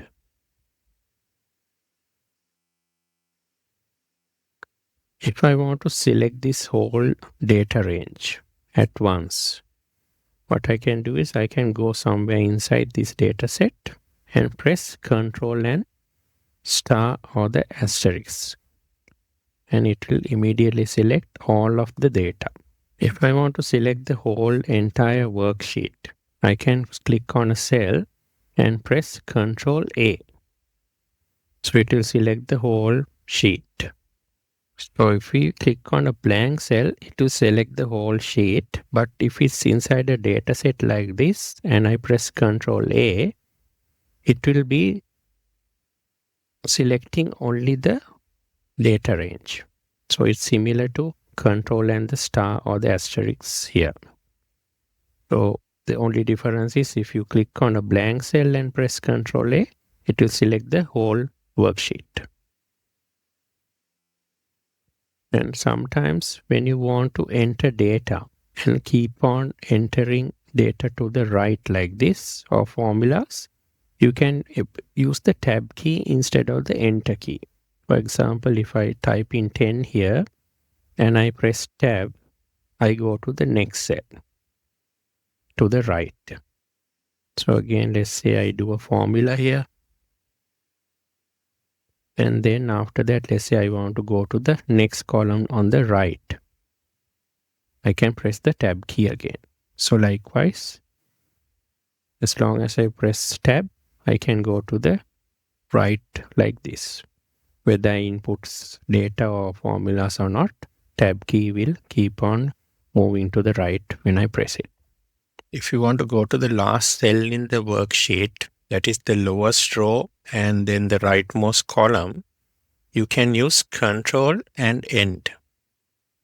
So if you press Control and End from here, you go to this cell over here, which is the last cell in the worksheet. So it's the lowest row and then the rightmost last column. If I want to go to the previous worksheet from the current worksheet that I'm located here from here, if I want to go to data manipulation, which is the previous worksheet, I can use Control and Page Up shortcut. So Control and Page Up. Now I go to data manipulation. Same way, if I want to go to the next worksheet, I can press Control and Page Down. I go to from data selection to formatting. So from the visible screen that I see over here, if I want to go one page up, let's say there's data on this page, and then I want to go one screen up, then I can use the page up shortcut. Now I go one page up. Then same way, I have the page down to go one page down. So page down goes one page down. If I want to move one screen to the left or the right on a worksheet, I can use the Alt and Page Up and Alt and Page Down. So Alt and Page Down will move to the right. So if I press here, Alt and Page Down, I move one sheet to the right. Again, if I press Alt and Page Up, I go one sheet to the left. If I want to access all of these commands in the ribbons, I can use the Alt key and then the key combination that is shown for me. So for example, if I press Alt now, see, I get these letters and these numbers. So from here, I can navigate to these commands. For example, now if I press N key, I will go to the Insert menu. If I press the V key, I will go to Pivot Table. And then if I press the T key, I can insert a pivot table. So likewise, I can go through the letter or the number combination shown after I press Alt key to go into different commands in the ribbon. So from here, if I wanted, I could have inserted a pivot table. If I want to select a column, I can use the Control and Space Bar shortcut. So if I press Control and Space Bar, I will select this column over here. If I wanted to select a couple of columns, I can select like this and then Control and Space Bar. It will select all three columns. Again, for row selection, I can use Shift and the Space Bar. So from here, if I press Shift and the Space Bar, I select that row. If I had multiple cells selected like this, and I press Shift and Space, it will select all three rows like this. Again, after selecting a row or a column, if I want to insert another row or a column, I can press Control and plus. For example, here, I will select this column using Control Space.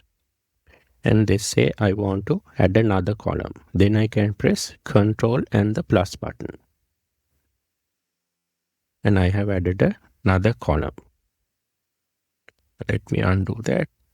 Again, if I selected this row with Shift and Space Bar, and I wanted to add an additional row, I can press Control and plus.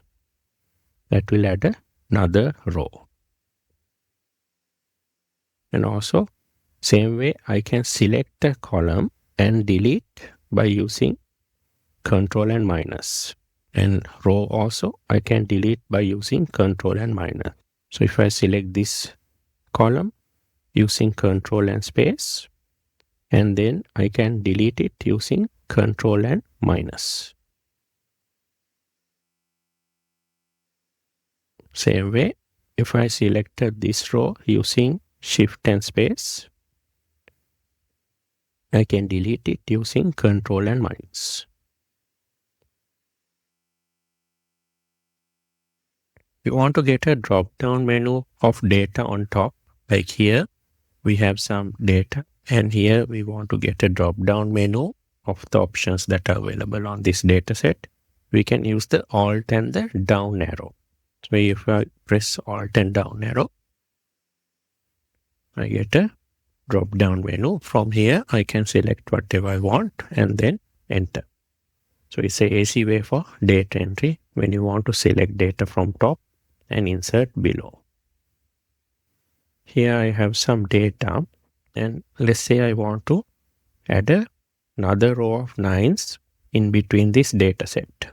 To do that, we can use the Control Shift and the left click and drag method. So let's say I want to insert this 9 row somewhere in between. I select that, press Control Shift, and then do a left click. And maybe I want it between the 6 and the 7. I'll let it go. And it will insert the 9 row. So it's added an additional row of data, and the original 9 row is also there. So it's been basically added into the data set. So sometimes you want to insert a row of data as well. So to do that, you can use Shift and left click and drag method. So let's again, I want to insert this 9 somewhere in between. So I select the 9 row, Shift button, then left click, and let's say I want it between the 5 and the 6. I will let go. And see, the 9 has been now inserted between the 5 and the 6, and it's been moved from the original location. Sometimes you have objects like this in the grid, and you want to basically snap them onto the grid so they exactly align with the corners of the grid. So to make it easy, you can use the Alt and left click and drag method. So you select one of the objects, press the Alt key, and then the left click, and then maybe I want it in this corner. I will drag it to that corner and let go. So again, the next one, I will press Alt, left click, and then I will take it to the maybe edge of this corner and let go.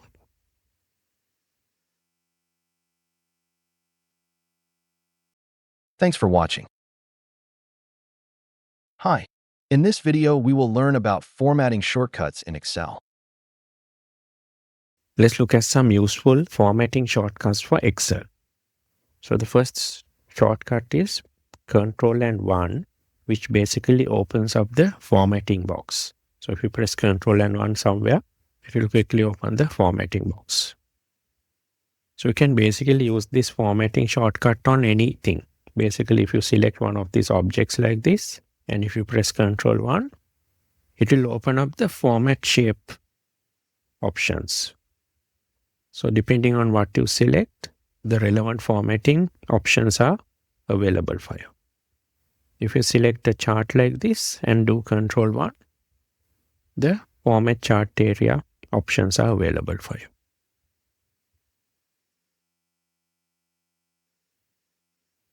So the Control 1 format box shortcut key is sensitive to the context where you are using it. If you want to bold something, the shortcut key is Control and B. After you select, you can press Control B and it will bold that. So similarly, if you want to make it italic, you can press Control and I. And to underline, you can select it, and the shortcut key is Control and U. So for numbers, if you want to use a format with 2 decimal places, a thousand separator, and a minus sign for negative values, you can use Control Shift and the exclamation mark. So here if I select this and press Control Shift and exclamation mark, it gets converted to the standard number format. Again, if you want to apply the time format with hour, minute and AM, PM, you can use Control Shift and the @ sign. So I will select this cell and press Control Shift and then @ sign.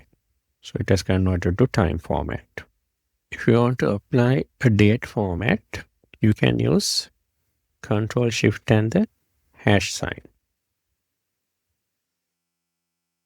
It gets converted to the date format. If you want to use the accounting number format, you can use Control Shift and then the $sign.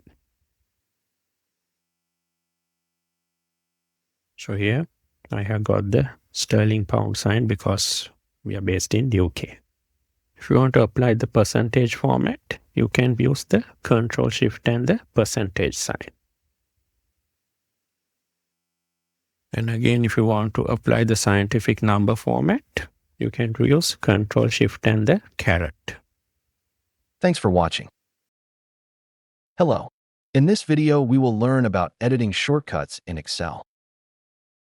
Let's look at some useful editing shortcut keys in Excel. If you want to edit a formula, you can use the F2 key. So if you go into a cell that has a formula and press F2 key, you go into the edit mode. So from here, you can change the formula, overtype it or edit it. And also, you can use the double click method in a cell to go into the edit mode. So F2 will also take you to the edit mode. You can use the F4 key to toggle the $signs in cell references. For example, here, if I want to put the $signs in this G9, I can press F4 after going in front of the cell. I can press F4 once and I will get $signs in front of the letter and the number. So this will become a fixed cell reference. Again, if I press F4, there's only a dollar in front of the 9. So it's a mixed cell reference. Again, if I press F4, I get a dollar in front of the letter G. So again, it's a mixed cell reference. If I press F4 again, all the $signs have gone off. So it's a normal relative cell reference. So F4 key will help you to toggle between the options of the $signs for cell references without typing in your $signs manually. Control Enter is a useful shortcut key when you want to enter data out into a range or a formula you want to enter into a range. You can use Control Enter. Here I've selected this range like this. And let's say I want to enter the letter A into all of these cells. I will type in A and then it will appear on the active cell in this range, the first cell. Then I can press Control Enter. So it will apply to all of these cells and get copied onto all of the cells in the selected range. So I can do it with formulas as well. So I can use Control Enter to apply formulas to a range as well. So here on this table over here, this is a multiplication table I have done. So here I have used this formula on this cell and then copied it down and then across like this to get the table done. So I have basically done one formula and copied it down as a mixed cell reference formula. If I want to do it over here, at once if I want to apply the formula to a range, I need to select the whole range like this, and in the active cell over here, I will type the first formula, this into this. Then I will do a mixed cell referencing using F4 key. So I will only fix the end here. And again, I will use F4 and I will fix the 29 number over here. So after I have done the formula, I can press Control and Enter key. And see at once the whole formula gets applied to the whole range. And if I double click and check here, the formula is correct on the last cell as well. So in between formulas also will be correct. So Control Enter is a quick way for you to enter data or formulas into a range. And also you can use Control Enter to remain inside the cell after you write a formula. So like here, if I write a formula here, this into 100. If I press Enter, I will go one cell below. But if I want to remain inside the cell, I can press Control and Enter key. So I remain inside the cell. Sometimes you want to enter multiple lines of data or text into a cell. So how do we do that without going across? If you want to insert one line after another into a single cell, you can use the Alt and Enter method. So if you go to the formula bar, you can type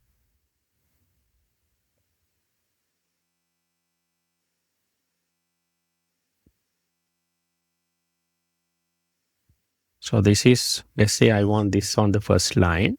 So I'll type this is the first line and I will press Alt and Enter key here.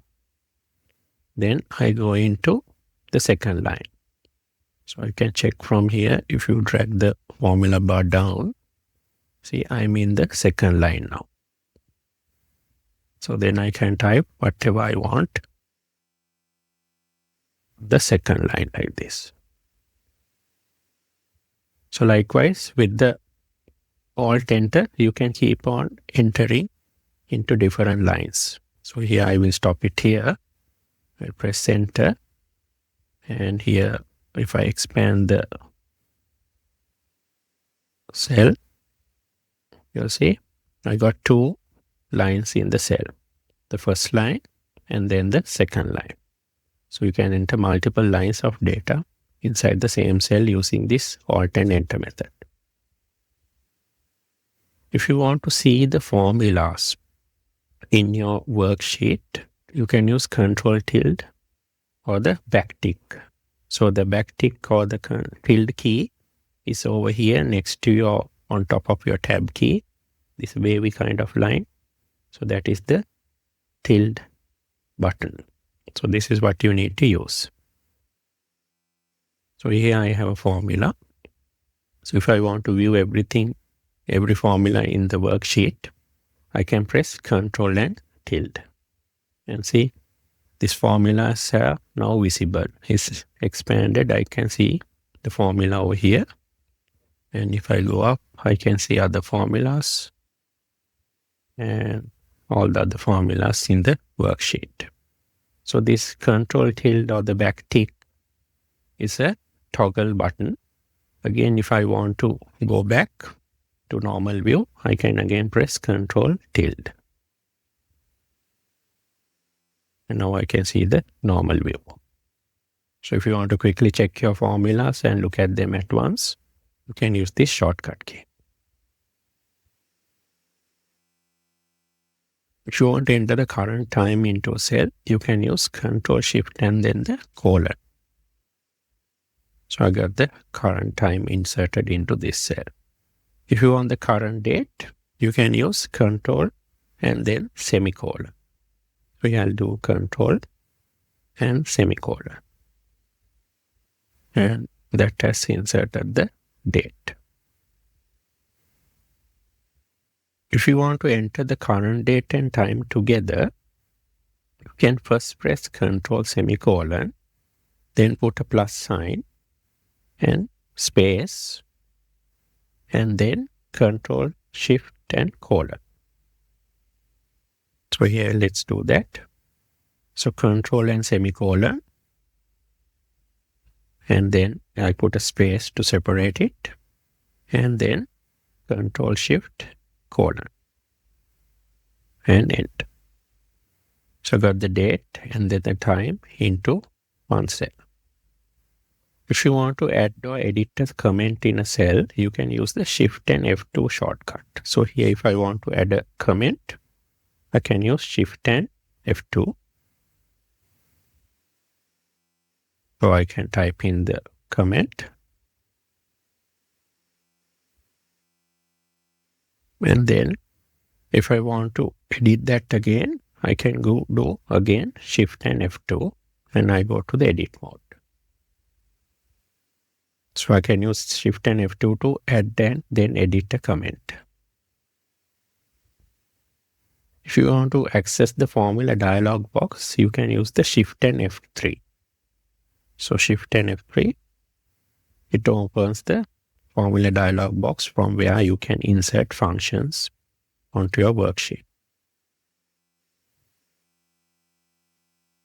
So let's select some, and you can do it that way.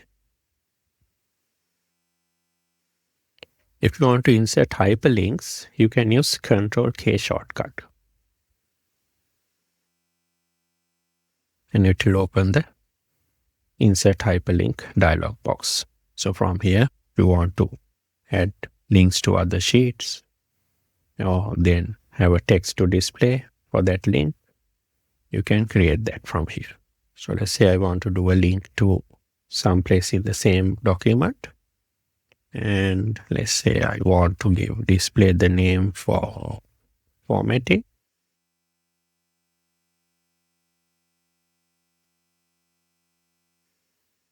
And select formatting from here and say OK.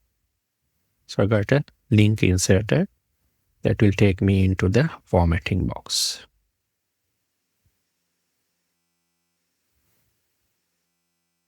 The F9 key has two functionalities. First one is to evaluate a formula or part of a formula.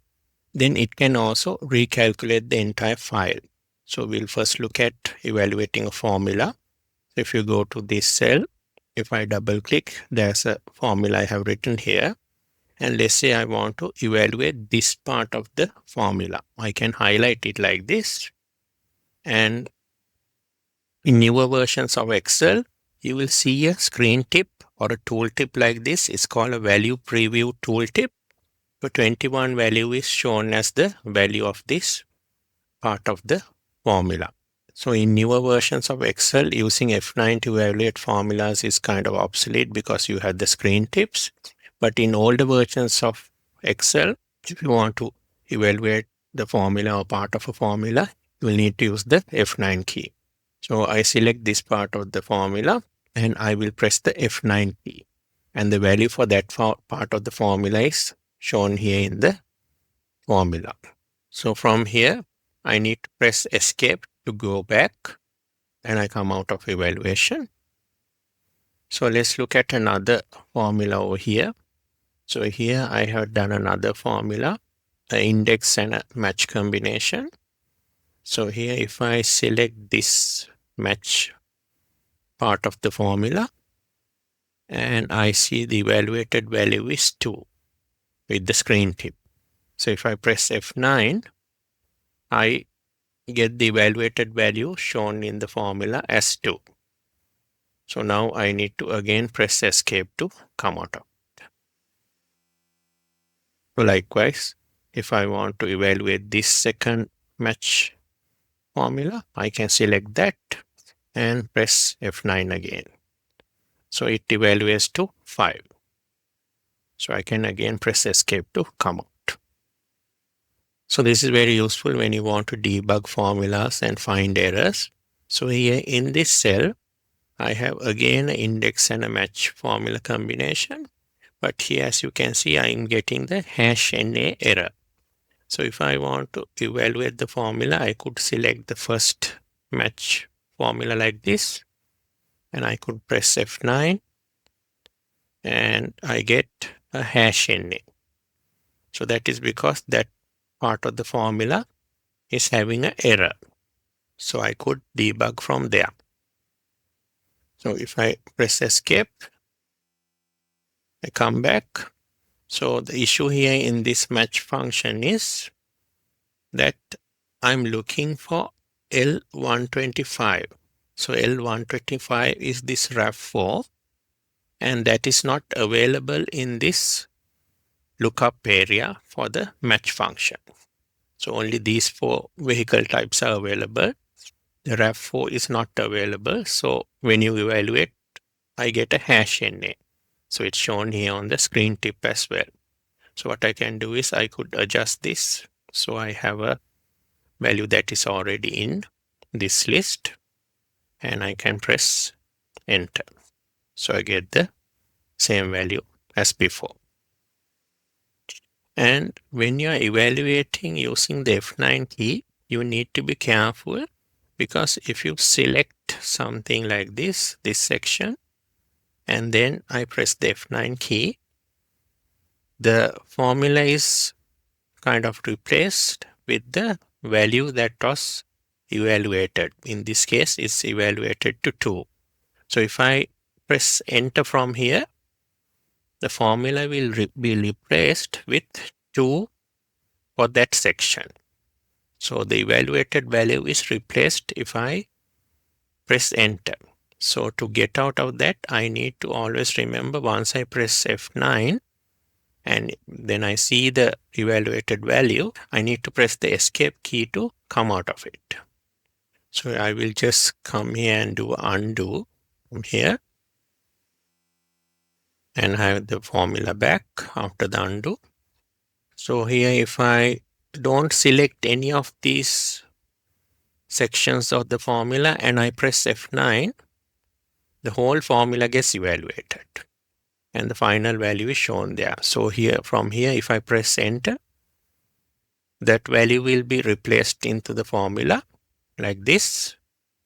So the whole formula becomes that evaluated value. So what I need to do is, every time, let me undo that. So every time I evaluate a part of the formula like this, and I see the value with F9, in this case 5, I need to remember to press the escape key to come out. So then the formula remains intact. Then the other functionality of the F9 key is to calculate the entire file. So this is normally not required, because Excel is by default set to recalculate every time you do a change. So that means every time you do some change in some value in a formula or some part of the Excel sheet, all your calculations or the formulas and functions are recalculated. So let me show here. If you go to File and go to Options, here under Formula section, you see the calculation options. So by default, workbook calculation is automatic. That means every time you do a change, everything is recalculated. But sometimes you may set it for partial calculation, like when you want to stop Excel getting slow, when you have a lot of data tables, for example, or if you set it to manual, where every time you need to press F9 to recalculate. In those situations, you need to press F9 to calculate. Otherwise, if you have it set for automatic, you don't need to ever press F9 to calculate. Excel automatically recalculates every time you do a change. So here, let me change this to manual and click OK. And here, let's say this formula over here is taking values from these two cells. So if I change this 20 to, let's say, 100, now this formula did not get updated. But as you can see, there's a kind of a cross that has come here, across, and is showing here it's a stale value. So in that case, Excel highlights and shows you that this value has not been updated. So to update this value to the change in the value in this cell, I can press the F9 key. So once I press F9, it recalculates with the new value that I have entered. So it's always best to keep calculation as automatic. So I'll come back here, go to Options, and go to Formulas, and keep it as automatic. So sometimes, as I told you, if you have a lot of data tables and it's slowing down your machine, you can go for partial, and then every time you want to recalculate, you can press the F9 key. So for now, we'll keep it as automatic. and press OK.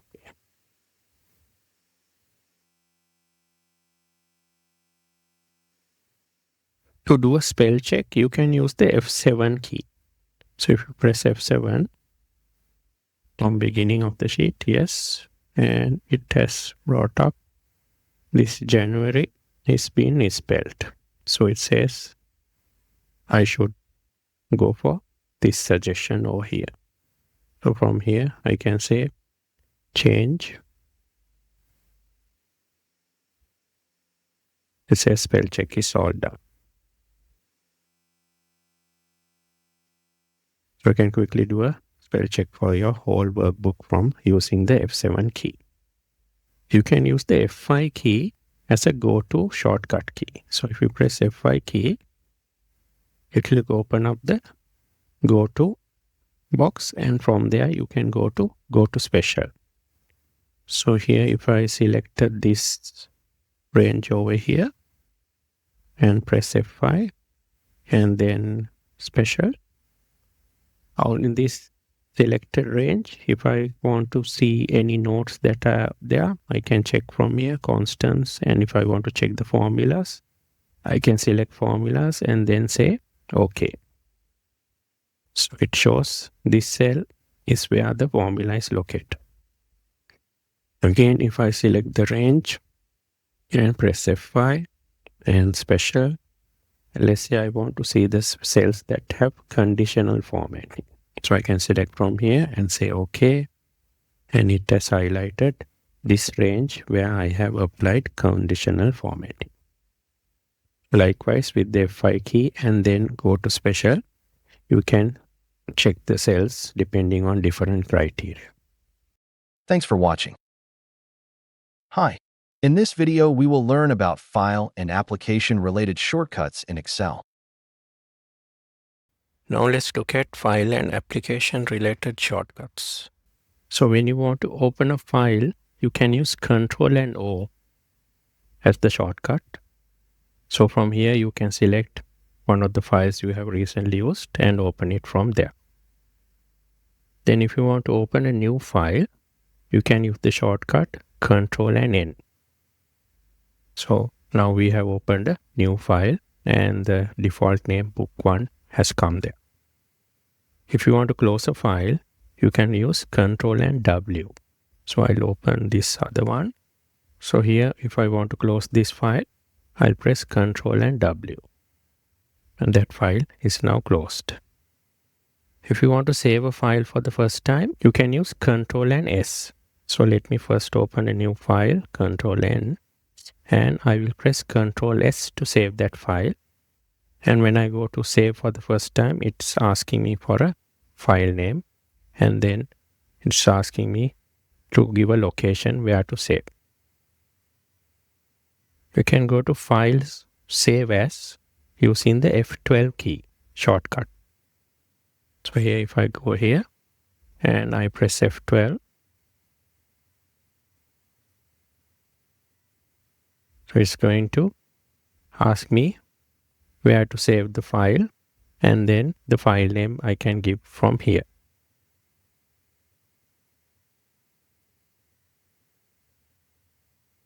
You can switch between workbooks using the Ctrl and the Tab short key. So if I press Ctrl and Tab, I have now gone to the other workbook, and again from Ctrl and Tab, I come back to the same workbook.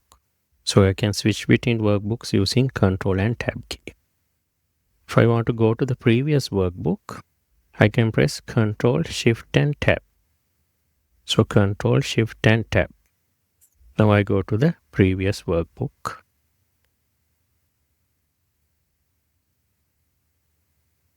And if I want to insert a new worksheet, there's a shortcut key, Shift and F11. So I'm over here and I want to insert another sheet. If I press Shift and F11, another sheet has got inserted here. Thanks for watching. Hello. In this video, we will learn about the SUM function and AutoSum in Excel. In Excel, the SUM function adds numbers in a range of cells. and you can use it to sum individual values, cell references, or a mix of both. So let's see example over here. So the sum function starts with SUM. So you can type equal SU and then M. Then Excel's IntelliSense will show you the function here. You can click tab to select that. And then we have to give a range of cells that we want to sum. So we'll give this range of cells, C4 to C12. And then I will close the parenthesis and press enter. So the formula has added all of these values in this column. We can also use the sum function this way. We can say equal sum function, and then we can give values as well. Let's say I want 100, and then I want to also add another value. To separate the arguments, I can use a comma like this. So I can put a comma, and then let's say I want to take a cell reference.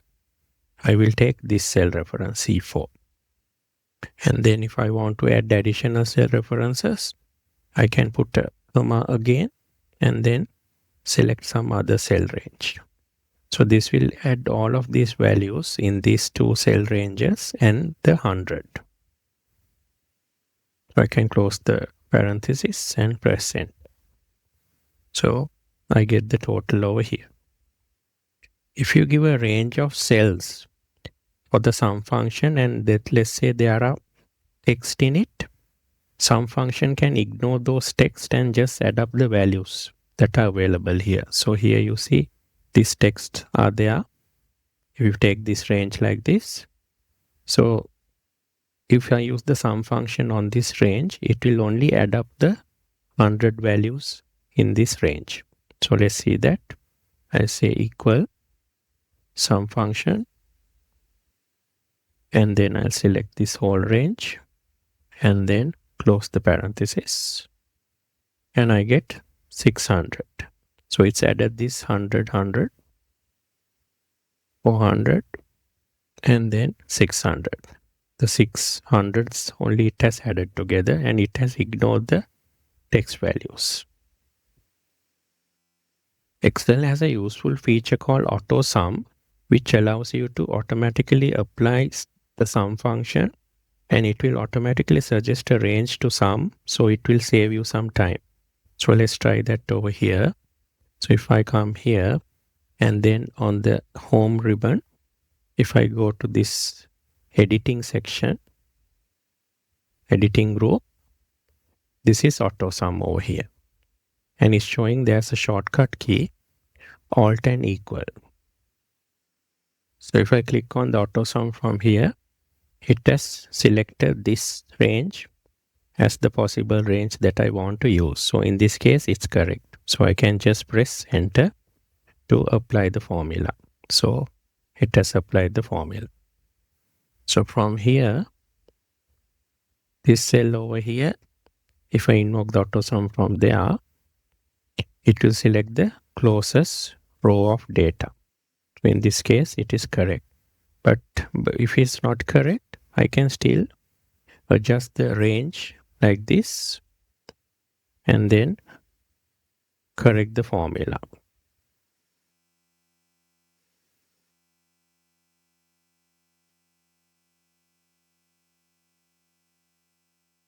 So I'll leave it as it is. So it has taken the total there. So here, if I were to use the shortcut key is shown here as before. Alt and equal is the shortcut key. So if I use Alt and equal over here, it will select the closest column of data and I can press enter. And also if I invoke the shortcut key from this cell over here, Alt and equal, it will select the closest row of data.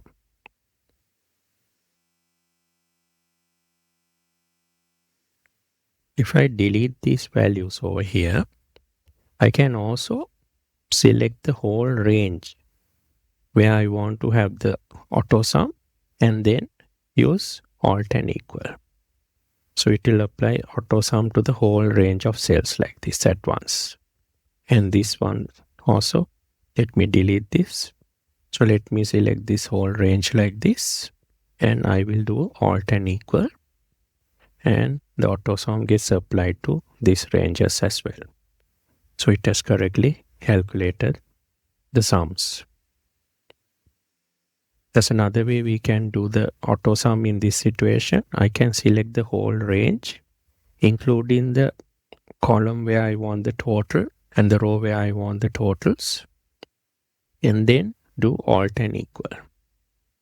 So it will immediately add the total sums across columns like this and these rows like this. So AutoSum saves you a lot of time when you want to apply the sum function. And also, by the way, Excel has more than 500 functions in its library, but only the sum function has a shortcut key in the form of Alt and equal sign.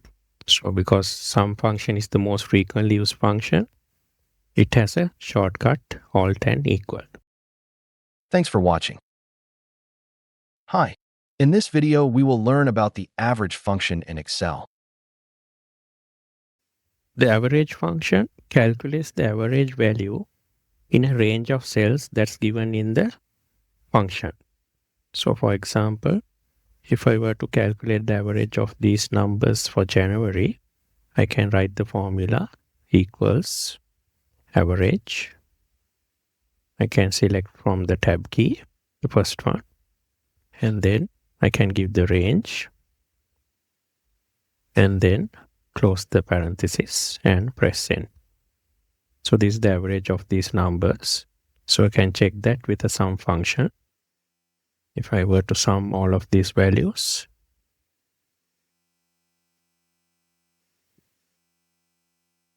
value is this value. If I sum all of this, so there are 9 regions or 9 sales values in this data set. So if I divide this total by 9, I get the average, which is the same value that I got over here. Once I get the average function total over here, I can copy the formula across. And then if I want the average from this side, I can again do average function. Select average. Select the range, and I can do Control Enter here to remain inside the cell, and I can copy it down with the fill handle. So here I'll have to apply the formatting and make this bold. So this is the average of these values taken from this side. And these are the averages from these regions. So get the regional average here and the monthly average over here. And also, you can use the previous AutoSum function option over here. If I click on the down arrow, you'll see the average function is also available. So I can use the average function from here. Then it will auto select a range. If it's not correct, like for the AutoSum, I can correct it. Otherwise, if it's okay, I can press Enter. So I can insert this average function using the AutoSum drop down as well. And the average function, it ignores empty cells, text, and logical values. So in this range, we have some numbers as well as text and logical values like true and false. So if I do average function over here, then select this range like this, I get 100 as the average. So it's only taking the values hundreds and then taking the average. So it becomes 100. So these other text and logical values are ignored. If I change the range to have some additional for blank cells, still the value is same because it ignores blank cells. So empty cells are ignored. And also cells with value of 0 are included. So if we have some number range like this, and if there's a number that happens to be 0, that is also taken into the average calculation. So here if I do average function,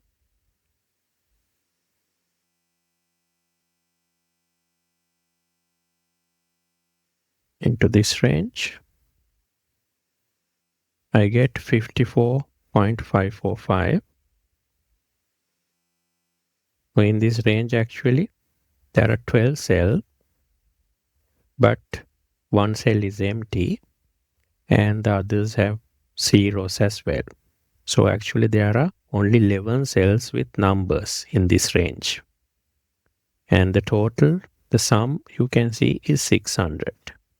So if I divide 600 by the number of cells that have numbers, that is 11, including the zeros, I get 54.545, which is the same as the average. Thanks for watching. Hello. In this video, we will learn about the count function and other related functions in Excel. The count function counts the number of cells in a range that contains numbers. So for example, if I do a count function over here, and then select this range, and this has 1, 2, 3, 4, 5, 6 numbers.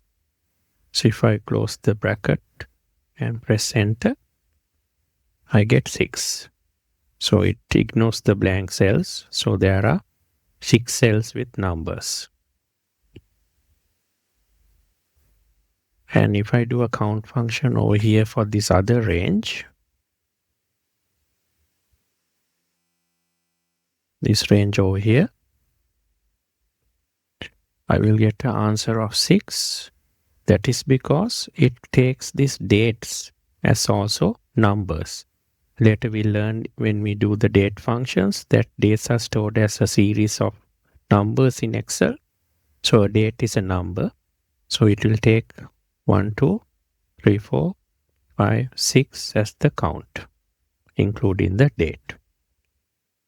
Then the COUNTIF function counts the number of non-blank cells in a range. So if I do a COUNTIF function over here, select COUNTIF, and then I have to give the range, and I can press enter. So I get 8 as the answer. That is because 1, 2, 3, 4, 5, 6, 7, 8. 8 cells have data. So it can be error messages, dates, numbers, letters, all that. And 1 cell is blank basically. So we get an answer of 8 because out of these 9 cells in this range, 1 cell is blank. So it will only count non-blank cells. So we got a number 8 for counter function in this range. Then there's another function called count blank. So it simply counts the number of cells that are blank or empty. So if I do a count blank here, in this range, I get an answer of 5. So that is because there's 1, 2, 3, 4, and 5 cells that are blank. So all the others have letters, text, numbers, and error messages. Also, you will notice if we select a range of cells like this and come down to the status bar, you will see the total sum is given there. The max, min, count, average. So likewise, you can do a right click here and then you can add whatever the functions you want to add on to the status bar. So here I have added sum, maximum, minimum, count, and average. So if you untick this, they will not appear there. So it's easy for you, rather than doing functions sometimes, just by selecting a range of cells, you can quickly come to the status bar. If you just want to check the sum or average or something like that, you can always come to the status bar like this and check what are the values over here. So you can do quick calculations without using functions in certain situations. Thanks for watching. Hi. In this video, we will learn about the min and max functions in Excel. The min or minimum function finds the smallest number in a set of values. So here we have some scores for exam of different students. So if we want to calculate the minimum score, we can write the formula over here. Min, open bracket, and select the range and close the bracket. And end. So I get a minimum value of 49. So here Mary has got the lowest score of 49.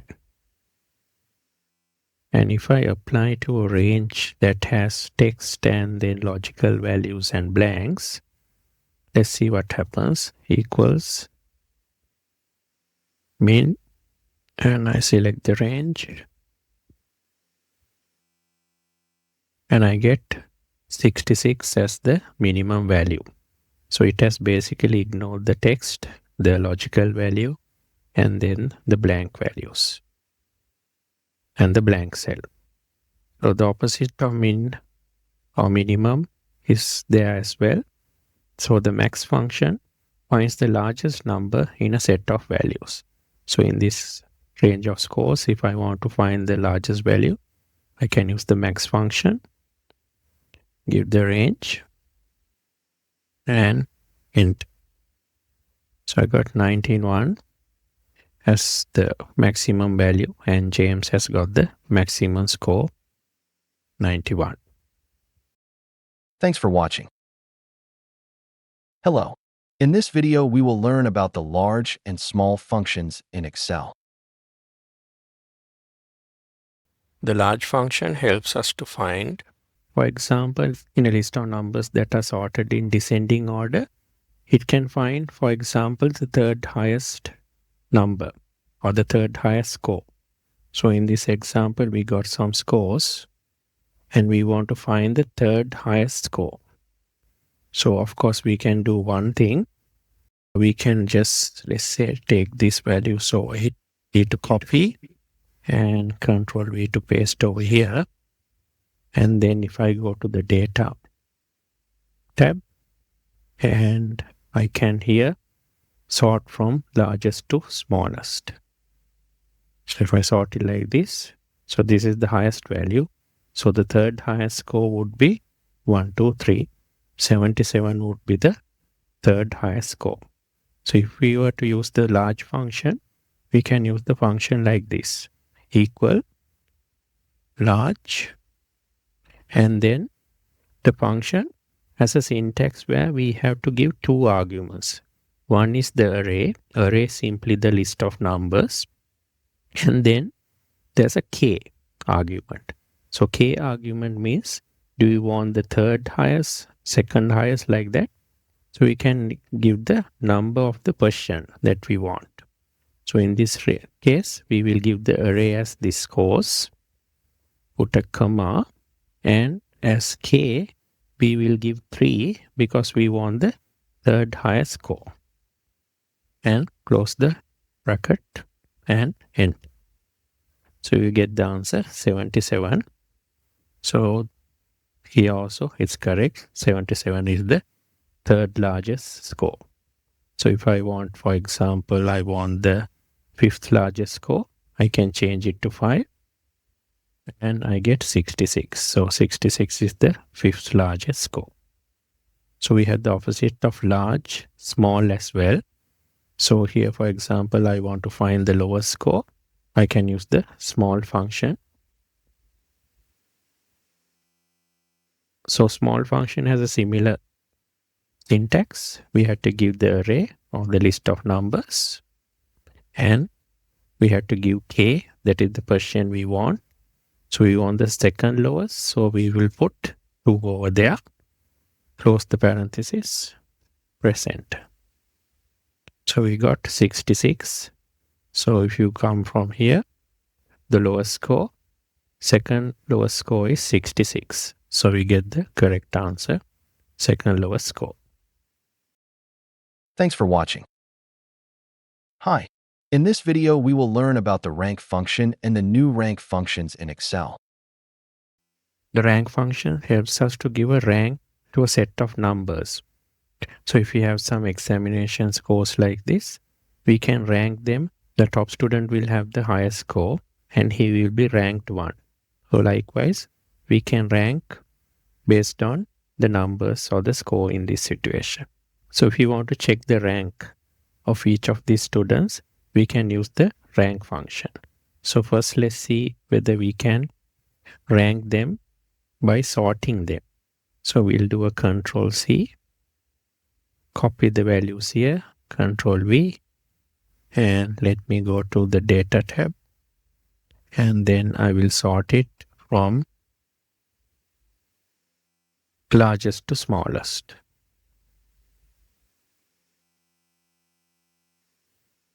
So the highest value is 91. So James should be ranking 1. And the lowest score is 49. And Mary would be the person ranking the lowest. So let's see how the rank function works. So we type a equal sign, rank.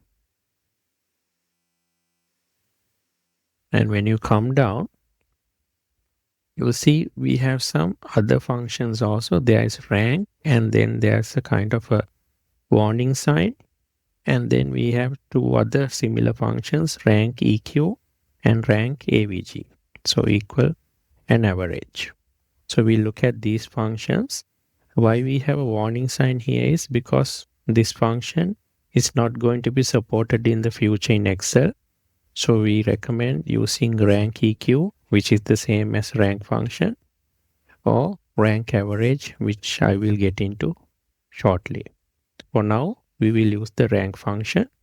Select that, tab key, and it needs 3 arguments: the number, reference, and order.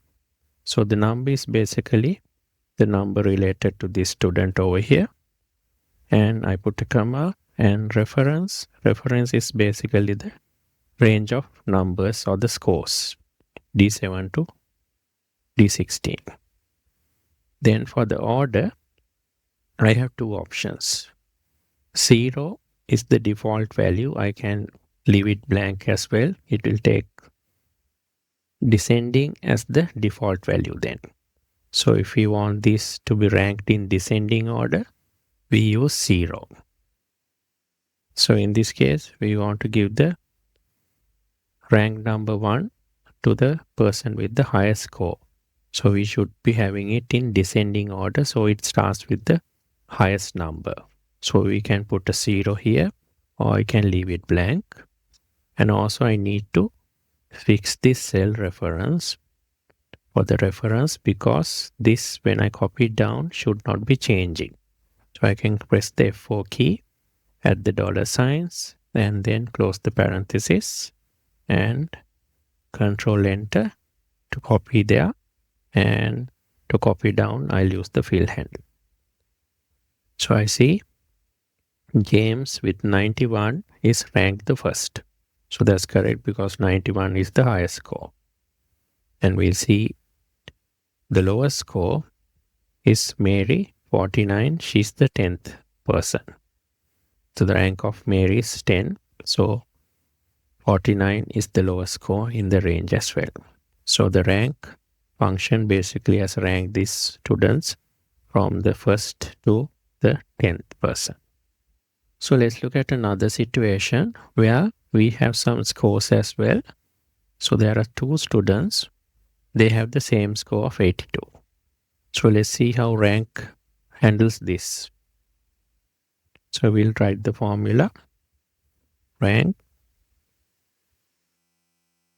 and I'll select the rank function and then this number, and the reference is this range. So I'll fix the reference,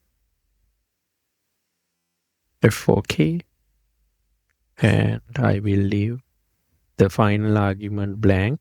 So by default, it's going to take the 0 as that value. So I can type it there or leave it blank.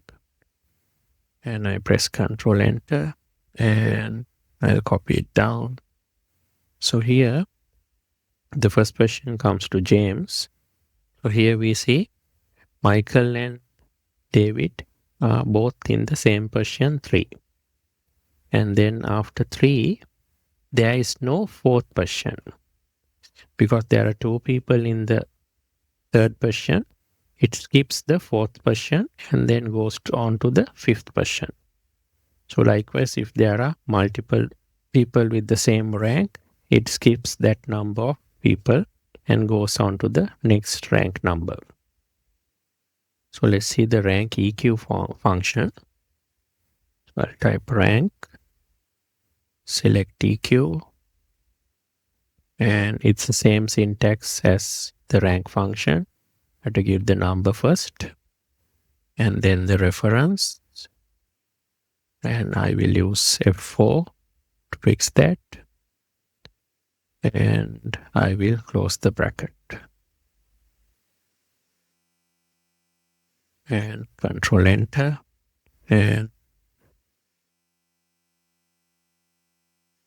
copy it down with the field. So you see rank and rank EQ have done the same thing. So the results are the same basically. Only difference is that rank function will not be supported in the future. So it's always better to use the new function rank EQ. So let's see what happens when we use rank average.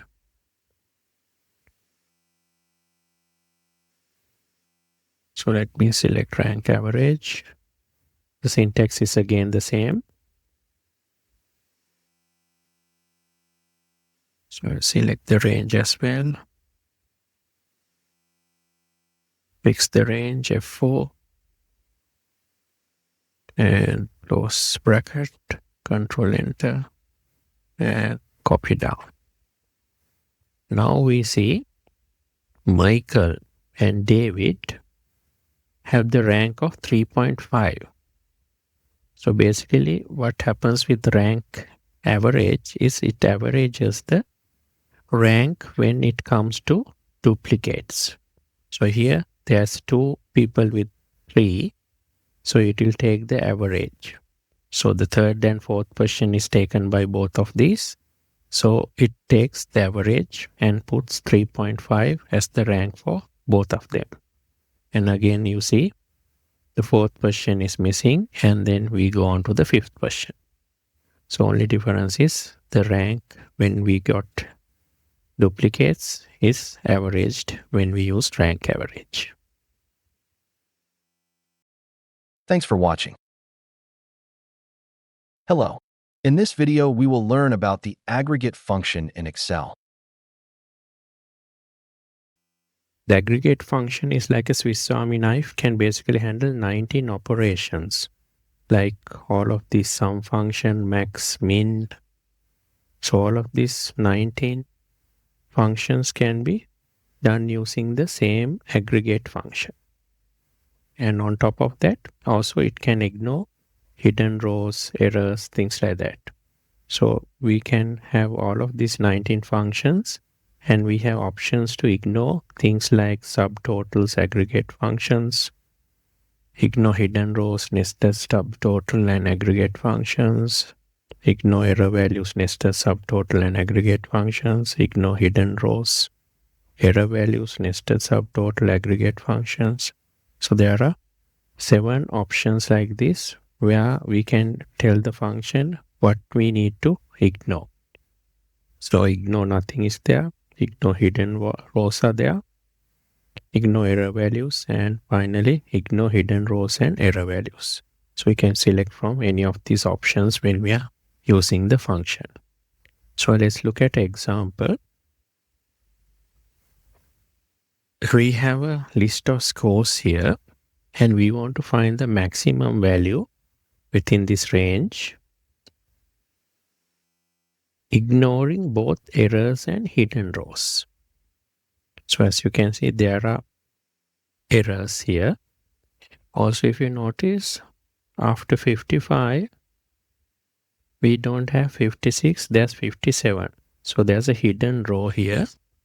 If I come here and do a right click and do unhide, you can see there's a row 56 is hidden. So let me just undo that. So let's try to do this the normal way using the max function. So if we use the regular max function over here and give this range and enter, I get a hash div error because max function can't handle this divide by 0 error. That's there. So let's try to do the same thing with the aggregate function. So the function starts with, as usual, equal aggregate, and then we can, as the first argument, we have to select the function number. So we have the 19 functions available. So what we want is the fourth one, the max function. So what we want here is the max function. So I can press tab to select max function, and then I have to give the option for ignoring whatever I want. So here I want to ignore both errors and hidden rows. So we have to go with this one, option number 7, ignore hidden rows and error values. So I will select that with the tab key and then put a comma. Now I have to give the reference range or the array where the numbers are located. So let me select like this, and then I can close the bracket and press send. So I get an answer of 94. So it has basically ignored these two error values and also the hidden row. So here it says the maximum value is 94. So actually in this range, the visible range, 94 is the maximum value. So that answer is correct. So let's say I want to take the hidden value also into account. So if you see here between these two rows, what's the hidden value? The hidden value is, if I unhide, there's 99. So 99 has got updated here because it was hidden early, it doesn't come here. So how can we do it so that even if it's hidden, it's taken into account here? So here I have unhidden it. So let me again hide that and then come here, and here as the option, let me delete this and see what are the options I have. So I'll go with ignore error values only. So that means the hidden row will be accounted for. So I'll go with option number 6 and I will go for that. Now I see I get the 99 answer. So that hidden value is also now taken into the function. Let's look at another example.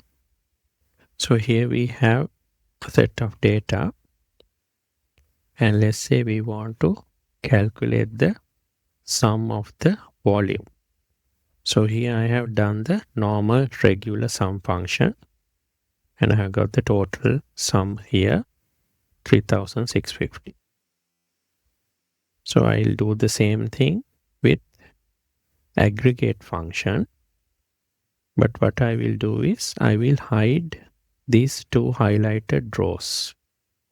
So to do that, let me come here to the filter and go to color filter, go to filter by color and select no fill cells only.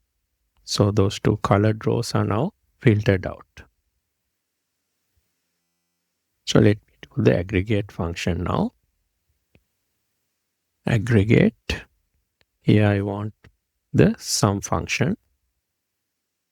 Function 9. For the option, I will say ignore nothing. And I will give this range. And end. Now I get the same answer as the sum function. So now let's go here and I will change the option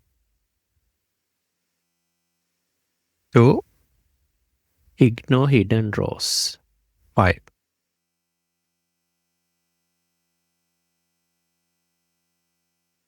Now I get answer 3290. So now I get 3290. So if I just highlight these cells, in the status bar, I see the sum is 3290. So only the visible cells have been taken into account in the aggregate function now. Thanks for watching. Hi. In this video, we will learn about the round function in Excel. The round function is useful when you want to round a number to a given number of digits. The syntax of the round number is quite simple. You have round and then the number is basically the number that you want to round up or round down. And then the other argument, a number of digits means what's the number of digits you want in your rounded value. Round function rounds up when the last significant digit is equal to 5 or greater than 5. And it rounds down when the last significant digit is less than 5. When the digits are greater than 0, they round to the nearest first decimal place, second decimal place, third decimal place, like that. So it basically rounds to the right. And when the number of digits is greater than 0, it rounds to the nearest whole numbers or integers like tens, hundreds, and thousands. When the number of digits is equal to 0, it rounds to the nearest whole number or integer. So let's look at some examples. So we got some numbers over here. Let's say we want to round them to the first decimal point, second decimal point, and third decimal point. So we can write the formula here, equals round. And then I select the number. And then because I want it rounded to the first decimal place, I can put 1 as the number of digits. And I close the bracket and I enter. So this is rounded to the first decimal place and I have put number of digits 1. Let me just copy it down. If I want to now round it to the second decimal place, I can use 2 as the number of digits. Now it's rounded up to the second decimal place. And here, because the 8 is greater than 5, the 2 has been rounded up to 3. And the last option, let's say we want to round it to 3 decimal places. Then we get 7.529. And here, after 8, the 6 is greater than 5. So 8 has been rounded up to 9. Let's also look at rounding up to whole numbers. So first formula, round. Let's say we want to round it up to the first whole number or integer. So we use 0 there as the number of digits. And I press enter.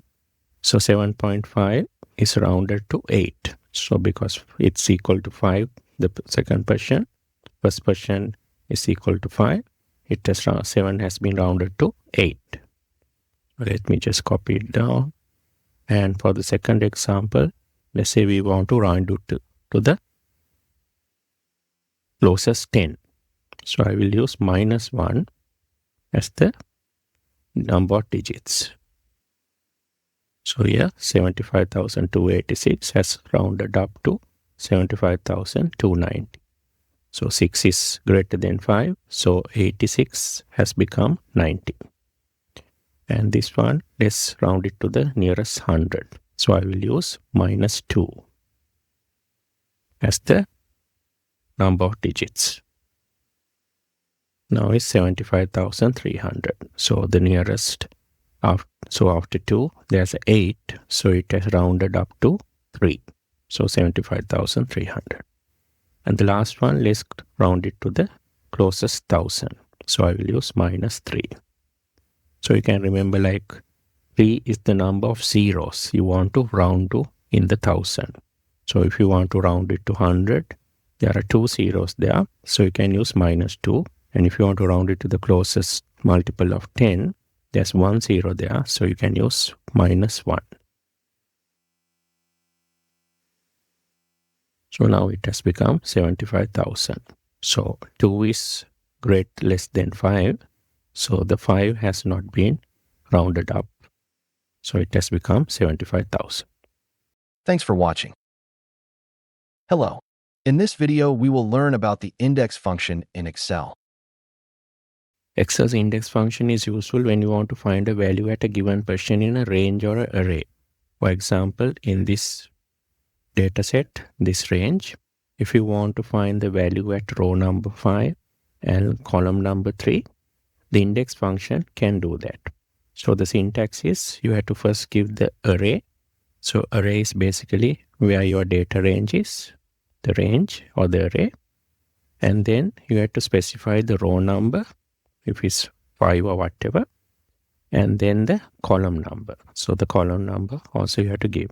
So with the row number and the column number, it will find the value located at that position in the data set, and it will return that value. Then there's an optional another argument called area number. That area number argument is used when you have more than one set of data. Like here there are, so here there is array number 1, this one, and array number 2, this one. So if you're using the formula and you're giving 2 arrays into the formula, array 2 and array 1 and array 2, here you can specify out of these 2, which array should I be using. So if I want array number 1 to be used, I can use number 1 over here. If I want to use array number 2, I can use area number as number 2. So that is the basic syntax and how index function works. So let's look at some examples. So here we got a list of names and list of numbers. And let's say we want to find the 5th item on a vertical list like this. So I can write the formula equals index, and then I had to give the array. So array is basically this name list, and then I have to give the row number. I want to find the row number 5. So I want the 5th item in this column. So I put 5 there as the row number. And column number is not valid here because we only have one column. So we are basically only looking at one column. So we need to put a 0 for the column number, because we are not going to have multiple columns. So then we close the formula bracket and then press enter. We find Ethan is the 5th item on the list. So 1, 2, 3, 4, 5. Ethan is the 5th item. Let's find the 5th item on the number list. So we use the same formula equals index, and I can use the array as this, the number list, and then row number. What I want is the 5th item. So I put 5. And since there's only one column, there's no column number, 0. And then I enter. So you find the 5th item on this is 500. So 1, 2, 3, 4, 5. So the 5th item is 500. So let's look at a horizontal list of data. So in this horizontal list, if I want to find the 3rd item, I can write a formula like this equals index, and then as usual I have to give the array, that is the data set that I have here, And then I have to give the row number. So here we only have one row of data. So we put 0 there. And is the column number actually we want? So we want the third item. So we have to put 3 for the column number and then enter. So we find third item on the list is March. So March is the third item on this list of months. Now let's look at an example where we have a data set which has both rows and columns. Let's say we want to find the item on the 7th row and the 5th column. So 7th row is here, like this, and the 5th column is this column. So we should be getting 289. So let's see with the formula equals index. So we have to give the whole array like this, and then row number, I want the 7th row. So I put 7 there, and the column should be 5. And I enter, and I find 289. So 5th row, 7th row, 5th column, 289 is the correct answer.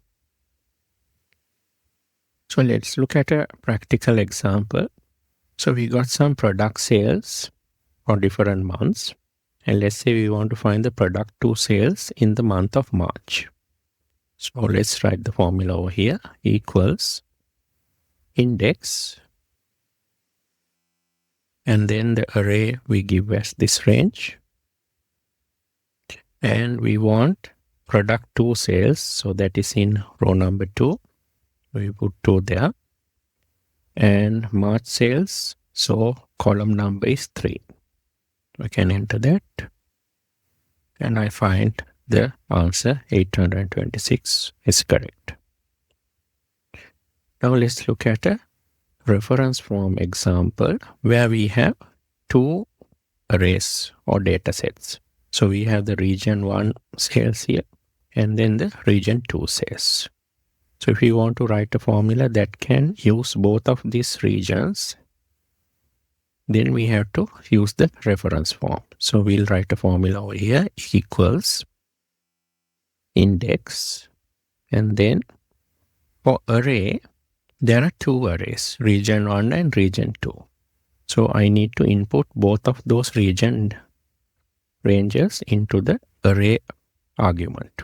So to do that, I open another parenthesis like this, and then I put region 1, and the name sales R1 appears because I have named this range as we learned earlier in the name ranges.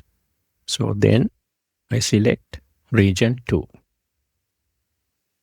So sales region 2 also appears. Then I close the parenthesis for the array argument. Then I put a comma. Now I have to give the row number. Now we need the product 4 sales. So we put 4 as the row number. And then for column number, we need the March sales. So March is column number 3. So we put 3 over there. And then finally we have to give the area number, or to tell the formula which region should I be referring to. So for that, I will refer it to this cell over here, where I have input the region number that I want. So if I change this cell, the formula will update and I can change and select regions from there and it will update the formula. So then I close the parenthesis, enter, and I find region 1, product 4 sales for March is 753. So that is correct.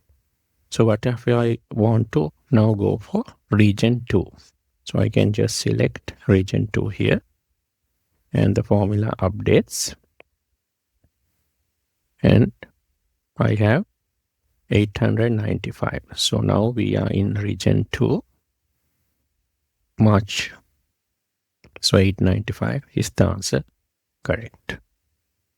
So that's how we use it on multiple arrays or data sets. So by giving the area argument, we can use the same formula for multiple arrays of data. Thanks for watching. Hi. In this video, we will learn about the match function in Excel. You can use the match function in Excel when you want to find the location or the position of a lookup value in a row or a column or a table.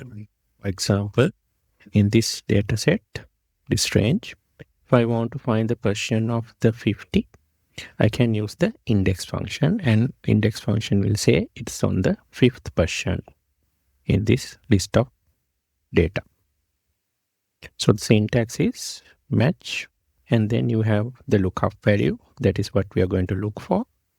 And then the lookup array is where the data is located. So like here is this range. And then we have the optional argument match type. So we have 3 options for the match type. We can have 1 or omitted. That means if it's 1 or we don't input anything, it will look for the largest value. It is less than or equal to the lookup value. And here we need to have the data sorted in ascending order, like from small numbers to large numbers. Then if the option is 0, the match type, then it finds the first value that is exactly equal to the lookup values. For exact match, you can use 0. And if it's -1, then the smallest value that is greater than or equal to the lookup value is found. And here, the data should be sorted in descending order. So these are the 3 options we have for the type of match we want. So let's look at an example. So we have a list of names here, and we want to find the position of a given name in the list of names. Let's say we want to find Olivia's position in this list of names. So we can write the formula equals match, and then we have to give the lookup value. So the lookup value is Olivia, so I will refer to that cell, put a comma. Now I need to give the lookup array where the dates, where the names are located. I select those, and then for the match type, I want an exact match to the name Olivia. So I need to use 0 for exact match. Let me press tab and then close the parenthesis and end.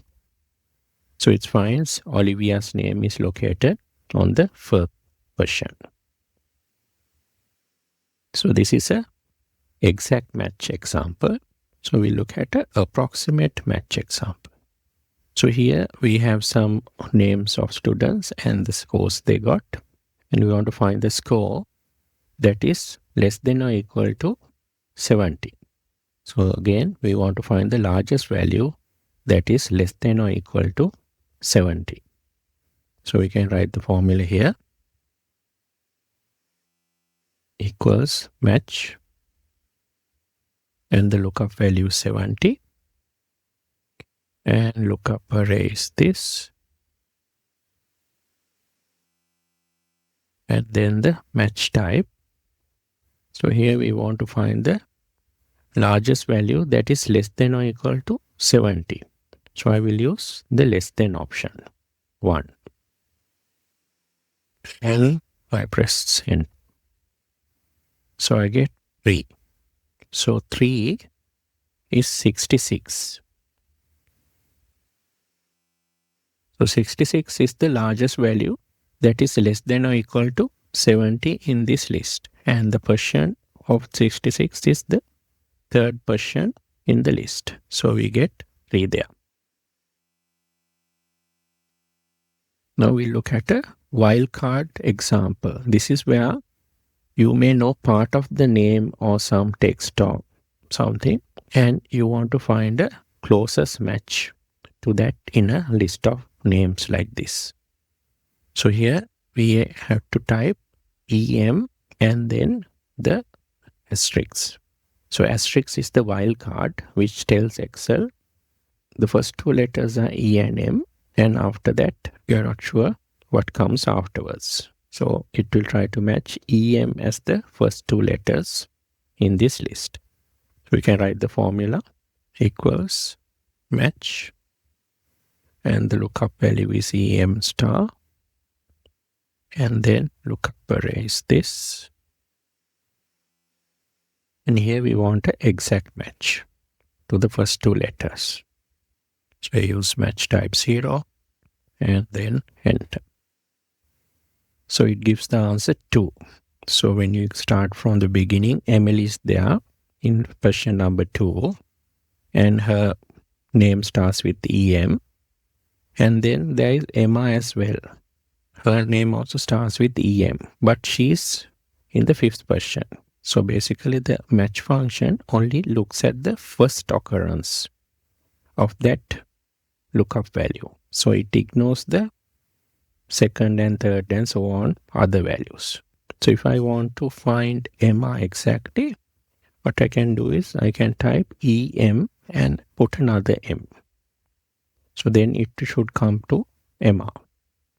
Now I find the answer 5. So Emma is 5. So only Emma has EMM in her name at the beginning. Thanks for watching. Hello.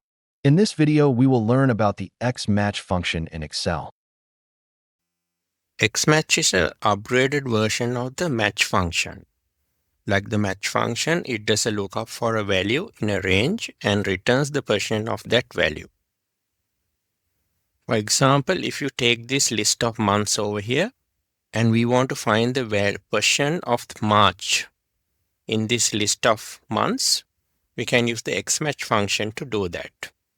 So we can write the function here equals XMATCH, and the lookup value will be March, and then the lookup array will be this range of months.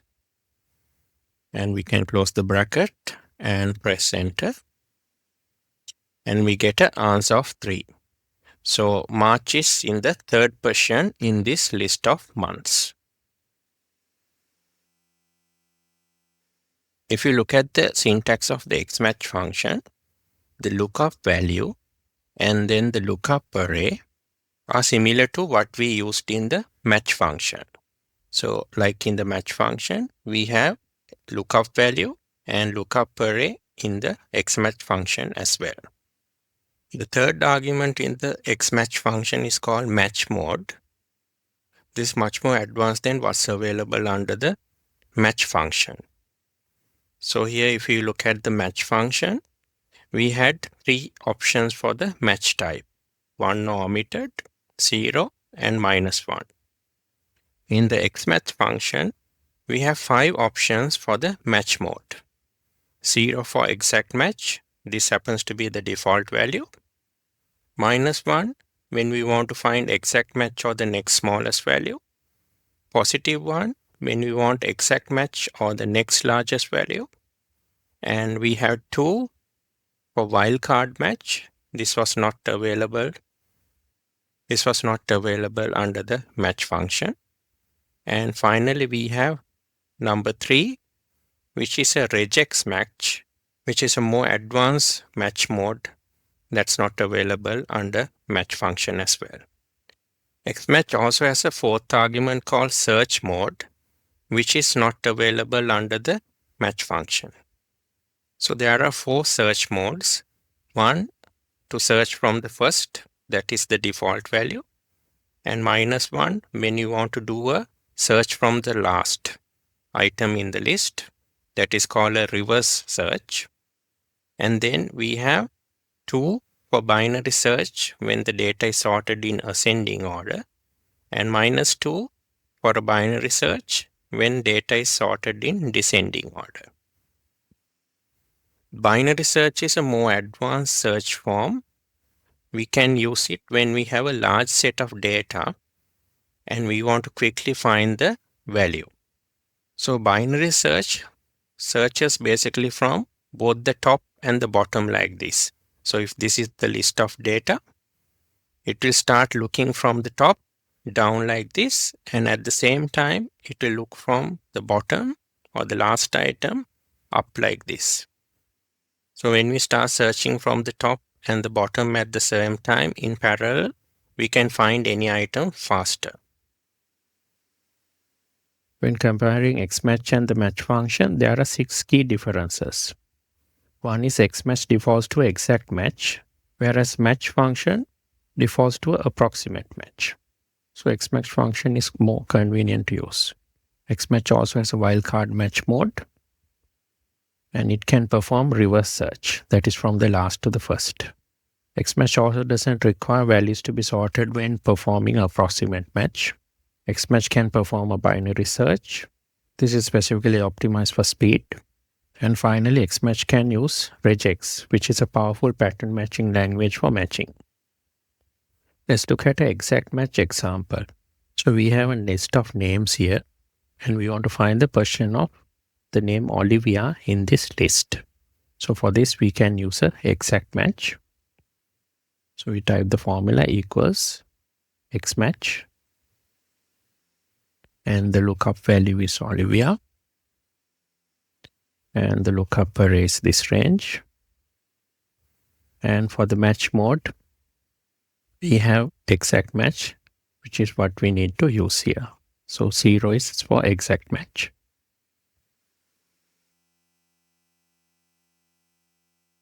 So we get a O, because Olivia is in the 4th position. If we were to use the match function, we can still write match, lookup value same, and the lookup range same. And for the match, we need to use 0 here for exact match.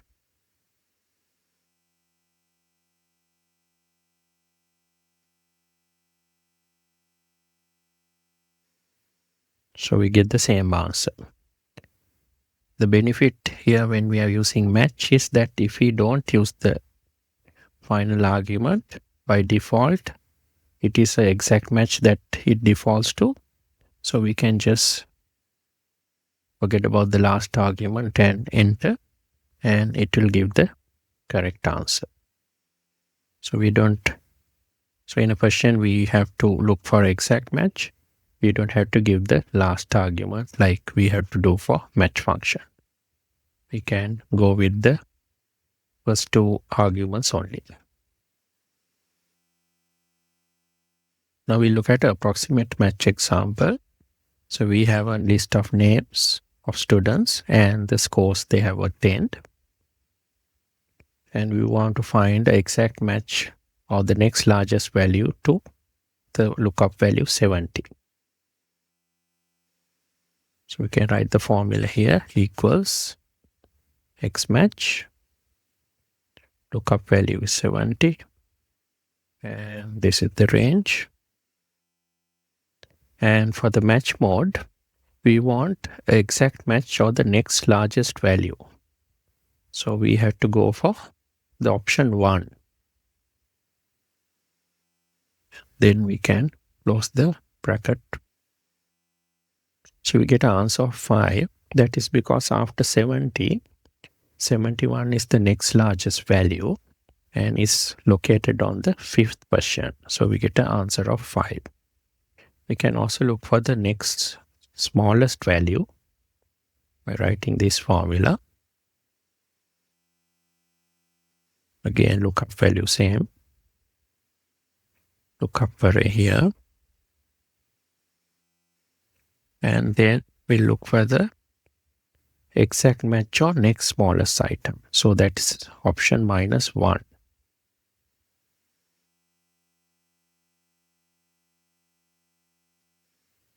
And we get an answer of 3.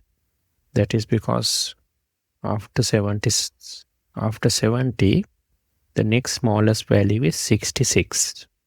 And that is located on the 3rd position. So we get an answer of 3 when we look for a next smallest value. And here, notice that we didn't have to have the scores sorted in ascending or descending order when we were searching for approximate match. Normally on XMATCH, you can only do a search from the first to last like this. But XMATCH has option where you can search from the last item to the first item the other way. So let's look at example here. So here we want to find the lookup value 70 and we want exact match or the next largest value and we want to search from the last item. So we'll write the formula here equals XMATCH, lookup value is 70, lookup array is this, and the match mode, we want to find the next largest value. So we'll go for exact match or next larger item, option number 1. Then for the search mode, we want to search from the last to first. So we'll use -1 as the option there. Close the bracket and enter. And we get an answer of 5. So if you count from the last item, 1, 2, 3, 4, 5 is 66. So that's not correct because we wanted the next largest item. So after 70, the next largest item is 71. And it should be the third question from the last item, 1, 2, 3, like that. So the problem here is when we are searching from the last item, we need to have the item sorted in descending order if the match type is 1 and in ascending order if the match type is -1. So these numbers, we need to sort it in descending order because the match type is 1. We can go to data and do a sort from largest to smallest for descending order. We click. It's asking whether we want to expand the selection because this other column of names are there. So we'll say expand the selection and say sort. Now it has got everything sorted out. And now we get an answer of 4. So 4 is correct. 1, 2, 3, 4. In the fourth question, we got 71 and 71 is the next largest value after 70. Let's look at the situation where we want to look for a wildcard match. So for example, if we want to find a lookup value, somebody's name starting with EM, and then the next letters we are not sure, then we can put an asterisk. That is a wildcard. So anything after the first 2 letters is disregarded, but it will search for something starting with the letter E and M. So let's look at how we can use this.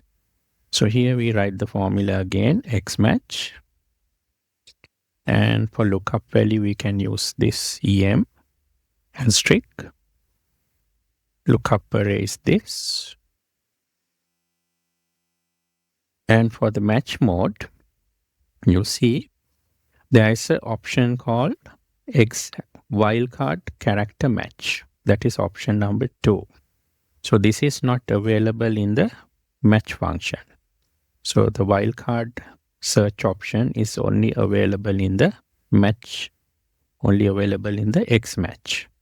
So we'll select 2 for match mode. And for the search mode, we'll go for search from first to last, 1. And even if you don't put 1, it anyway is going to do by default a search from the first item. So we enter that and we find, and Emily's name is what it has found. So EM, Emily, is located in person number 2. So from the first is person number 2. So what if we want to find Emma's name? So if we want Emma's name, and also remember the XMATCH searches for the first occurrence.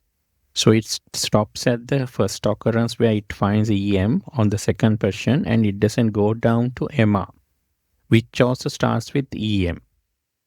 So if you want to home in on Emma, we can use with instead of EM, we can put a double M. And then we should be able to find Emma's position. So it says 5. Emma is located in position number 5. So we'll do the same thing here. We'll look for EM's asterisk, but here we'll do the search from the last item. So we can write equals XMATCH, lookup value is EM, and then lookup array is this.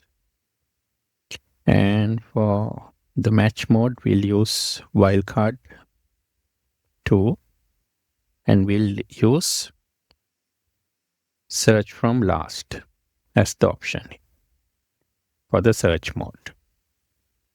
And we'll close it, and we find 5.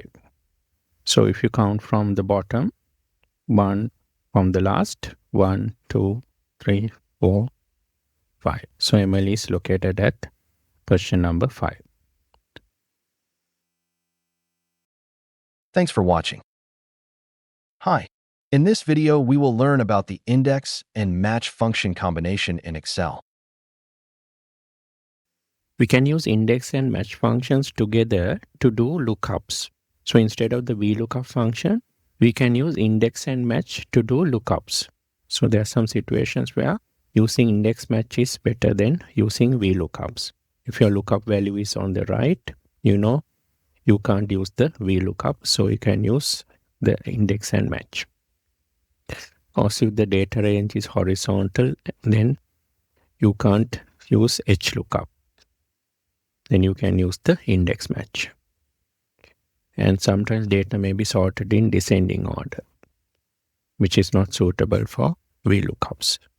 So, and sometimes the data range may be very large, so it will be more efficient when you use index and match. So let's look at how we can use index and match together to do a lookup. So we have some monthly sales for 4 types of vehicles here. So let's say we want to find for each vehicle type the monthly sales.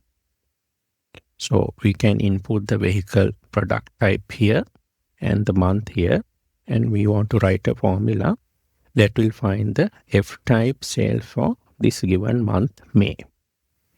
So we can do it in steps. The first step is to use the match function to find the row and the column numbers. So we can use the match function to find the month that is relevant, the month number. And again, we can use the match function to find the product row number. So once we find the month column number and the product row number, we can use that row number and the column number in the index function, because index function we need to give the index row and the column number. So that we already found from match function, we can feed that into the index function to find the correct information we want, the lookup value.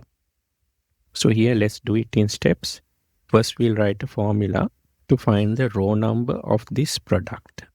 So we can write the formula equals match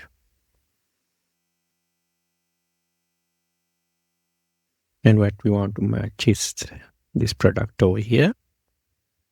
That's a lookup value. And then the lookup array is this, the list of products. And the match type is 0 because we want to find an exact match. So we find the F type is in row number 2. We can do the same thing to find the month number. So we'll do another match. And the lookup value is the month of May. And the lookup array is the list of months. And again, we can use exact match to find the correct column number. And we can press enter. So we have found the row number is 2 for the product and the column number is 5 for the month. Now we can write a simple index function to find the lookup value in the row number and the column number provided by the match functions. So the array is this. We select the whole range. And the row number, we can take it from this cell. And the column number, we can take it from this cell. So then we can press enter and we find the correct answer. So 639 is the correct answer. So here we did it in 2 steps. We did 2 match functions and then input that value into the index function. So we can actually write the formula in 1 step using one index function equals index, and I give the array this range. So I have named it car sales, so that's why the name appears. And then row number. So to find the row number, we need to use this match function. So we'll put the match function there. And then the lookup value is F type. And then the range is this. And we want an exact match, 0. Then we put a comma. Now we go to the column number. So we use the other match function. Lookup value is the month. And lookup array is the month list. And again, we want an exact match, 0. And we have to close the final parenthesis and then press send. So we got the same answer. When you're writing these formulas, it's more efficient to write one formula like this, then write 3 formulas like this, because Excel calculates faster when it's in one formula.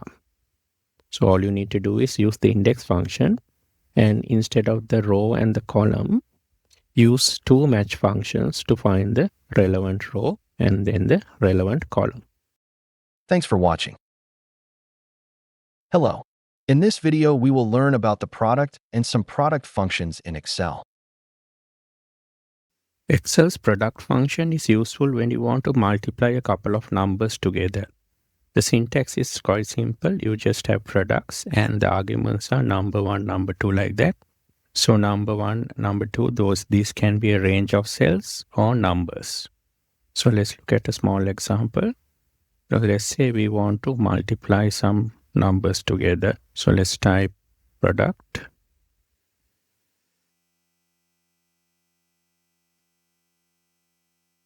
And then let's say we want to multiply 2 and next number is 5. We'll put a comma and 5 and then the last number 10.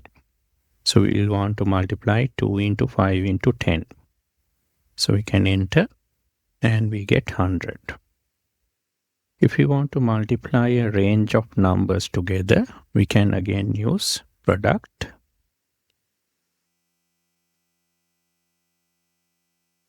And just give the range of numbers, this together, and enter.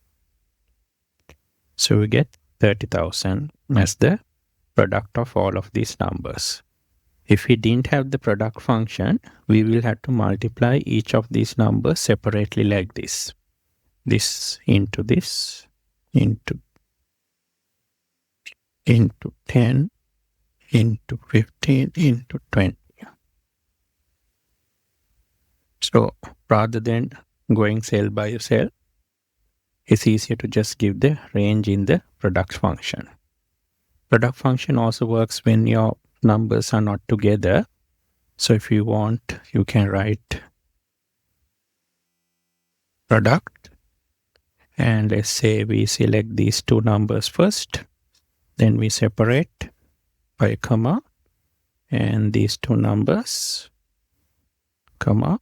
And then this last number.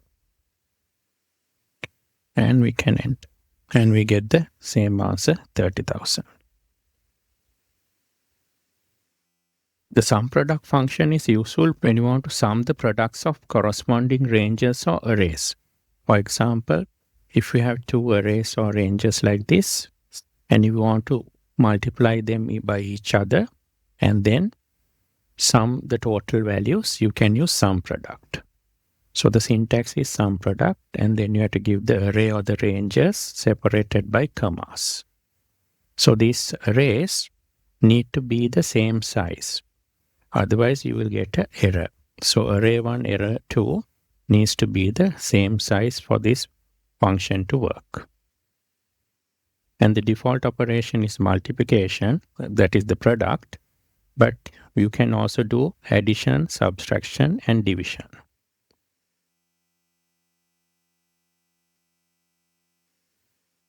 So let's look at example over here. We got some employees, the hours they have worked, and the hourly rate. And if we were to calculate the wages, we can just calculate hours into rate, and we get the wages for Oliver, and we can do the same for the others. And then if we want to calculate the total wages, we can use the sum function to add up all the wages together. But what if we want to do it at once? If we want to arrive at total wages at once, so you can use the SUMPRODUCT function. So you can type equals SUMPRODUCT, and we just have to give the two arrays. We give the range for hours, and then we put a multiplication mark, the asterisk, and then the rate power. And then we just close the bracket and enter. And see, at once we got the SUMPRODUCT. So the corresponding hours and rates are multiplied by each other, and the total is summed. So instead of having these separate formulas for wages and then totaling using the sum function, the SUMPRODUCT does this at once. It takes the products and sums all of them together. It's like a hybrid function which takes the product and then sums them together.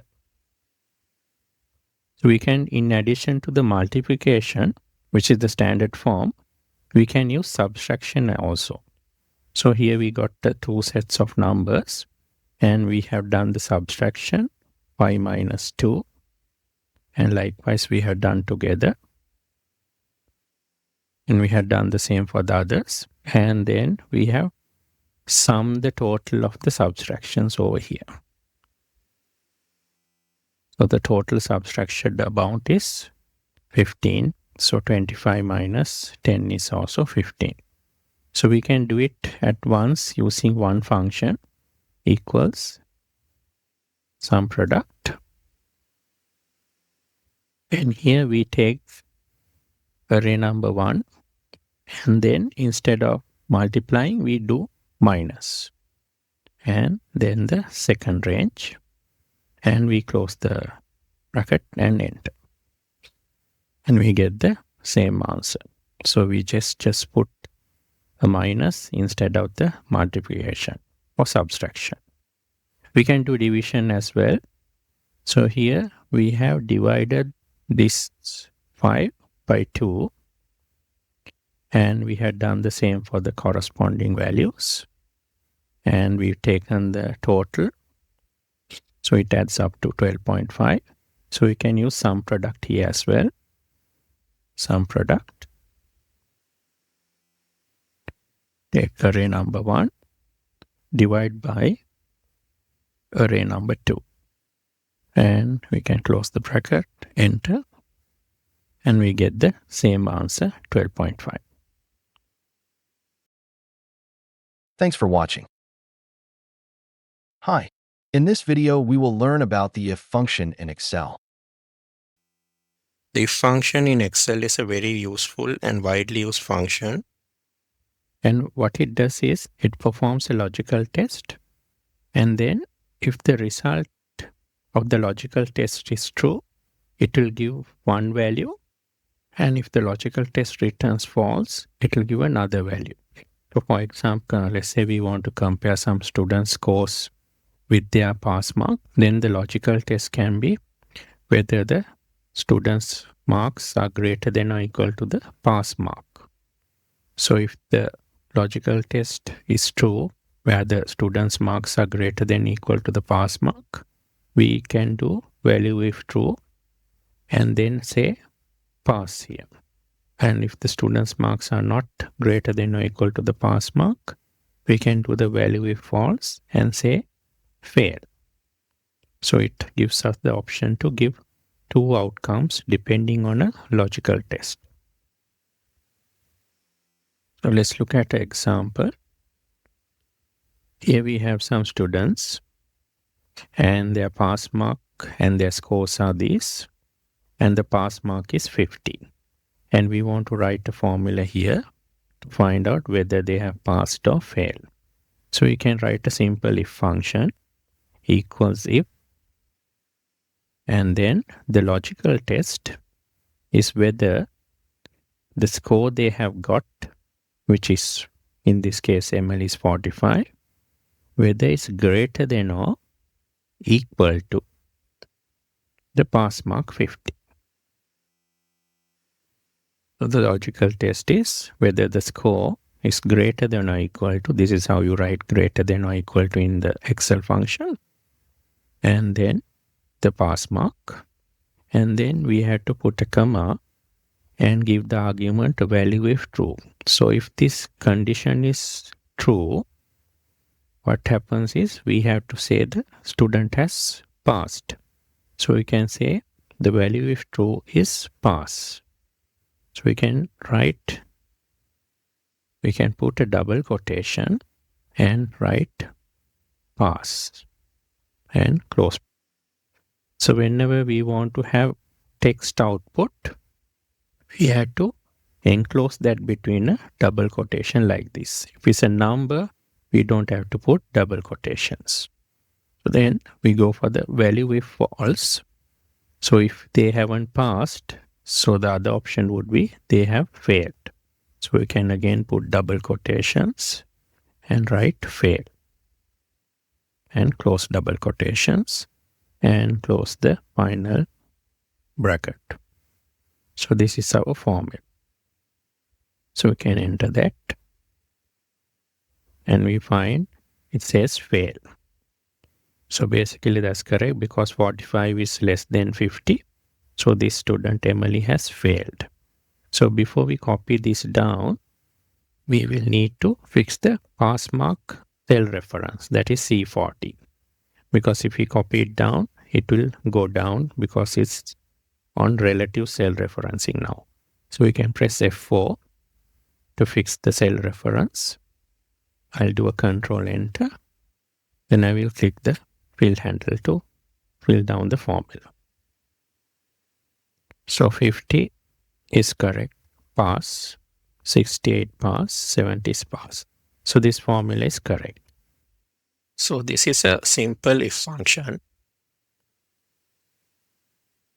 Now let's look at a more complex example where we have to go for what is called nested if functions. So nested if functions are basically where we have to use more than one if function because the number of outcomes are greater than 2. So here you see in a normal simple if function, you have a logical test and there are two outcomes, value if true and value if false, like in exam, whether the student has passed or failed.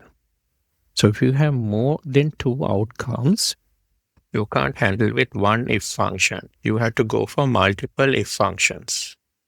So there we will have to kind of nest if functions inside each other. So that's why we call it nested if functions. So here there's an example. We got some score ranges and we have 5 grades that we need to allocate depending on the score range. So we don't have just 2 outcomes like pass and fail. We got 5 outcomes.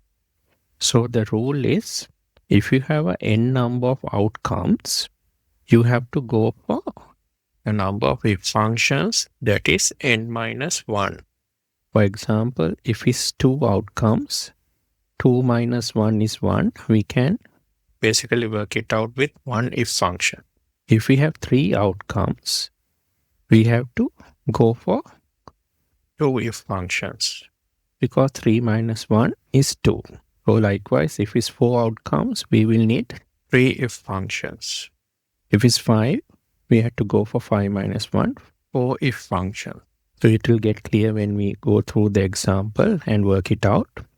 So let's try to write a formula here to do the grade allocation. So we can start with a single if function. And then we have to do the first logical test. So what we'll do is we will do the first logical test and check whether a score is greater than 89 and then allocate a grade. So the logical test will be whether the score is greater than 89. So that is the first logical test. So if it's greater than 89, value if true is the grade A. So we will give it within double quotations like this. Then we have a, if it's not A, what is the value if false? So here, if it's not A, straight away we can't say whether it's B, C, D or F, because there are 4 criteria we need to check to allocate to these grades. So what we need to do here is we will have a, instead of the value if false, we will go for another if function. So we will start another if function like this and do the second logical test to allocate to B grade. So the second test will be again whether the score, in this case it should be greater than or equal to 79. If it's greater than or equal to 79, we can say it's B because already A has been allocated and only then we go for B. So if it's greater than or equal to 79, we can say value is true is a B. And we again close the, put a comma, go for value if false. So now we have allocated A and B, and still value if false, we can't say whether it's straight away a C, D or F. So again, we have to go for another if function. And we check for the third condition, whether it's greater than or equal to 69 for C. So we'll say logical test is whether this is greater than or equal to 69, and in that case value is true is a C. We type C, and again comma, value if false. So although we have allocated C, we can't still say whether it's a D or F. We have to check for these 2 criteria. So we'll need to go for another if function. If, and the logical test is whether the score is greater than or equal to this one, 50. So we put 50, and if it's greater than or equal to 50, we can say value is true is a D. And put a comma. Now, if it's not a D as well, we don't actually have to check whether it's less than 50 because only one other option is available, that is the F.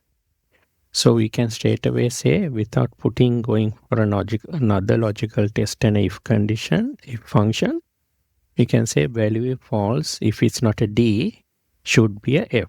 So we will type value if false is the final F. And we can close the bracket. Now since we started with an open bracket for the first if function, we have 1, 2, 3, 4. We have 4 if functions. So to close all of this, we will have to, since we opened parentheses for 4, we have to close parentheses for 4 if functions. So we will type in another 1, 2, 3, 4. So that will close off all the parentheses or the brackets for the 4 if function. And then we can press enter. and then we get the result F. Let's copy it down. And we have, so 45 is a fail, correct? 90 is a greater than 89. 68 is between this range, so it's a D, correct? And 70 is between 69 to 78, so it's a C. And 80 is in this range, so it's a B. So all of the A, B, C, D, and F allocations are correct. So the formula looks quite daunting, but you can understand how we have worked through the logic. So you will see later when we come to, there's another lesson on the new IFS function, which helps you to avoid multiple if functions like this, and the formula will look much more simpler. So you will not have much trouble going with this nested if function when you use the IFS function, which we will cover later. So let's look at another example where we can use the IFS function. So here we got a P&L and balance sheet example. In the P&L, when we want to calculate taxes, we can use the function.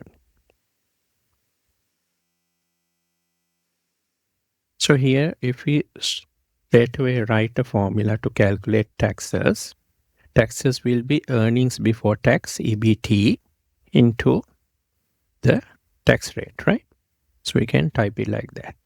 And then we can fix the tax cell reference, F4.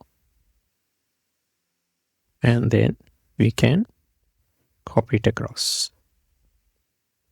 So when we copy it across, you will notice when we have a negative EBT or a loss, still we are calculating a tax if we write the formula like this. So we should be able to only calculate tax for positive EBTs, and for when the earnings before tax is negative, we should not be calculating tax, right? So how can we revise this formula? We can use the if function here. So here we can write a if function to check whether EBT is greater than 0. In that case, we can have a tax rate multiplied into EBT. Otherwise, we will have just nothing or 0. So we write if, and the condition we need to check is whether earnings before tax is greater than 0 or positive. And in that case, if it's positive, we can say what we want to do is we want to take the earnings before tax and multiply by the tax rate. And we'll fix the tax rate over here with the F4. And that completes our value if true. Value if false is basically we have a negative value for EBT. It's not greater than 0, so it should be negative. So in that case, or it can be 0 as well. So in that case, we don't have to calculate a tax. So we can just put a 0 there. Value if false will be 0. And we can close the parenthesis, press enter. And then we can copy the formula across this. So now see, when there's a negative value, we have not calculated a tax. We have just put 0 over there. And only for positive values, we are calculating tax.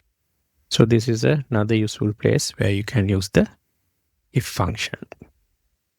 And in the balance sheet, always you need to balance your balance sheet. So what do you do for that?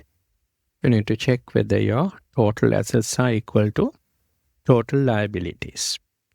So we always have a check or a calculation, or we call it a checksum as well, to check whether your balance sheet balances. So for that, we can write a if function like this, equals if, and we can say the total liabilities equals total assets. If they are equal, then we can say value is true. We can say OK.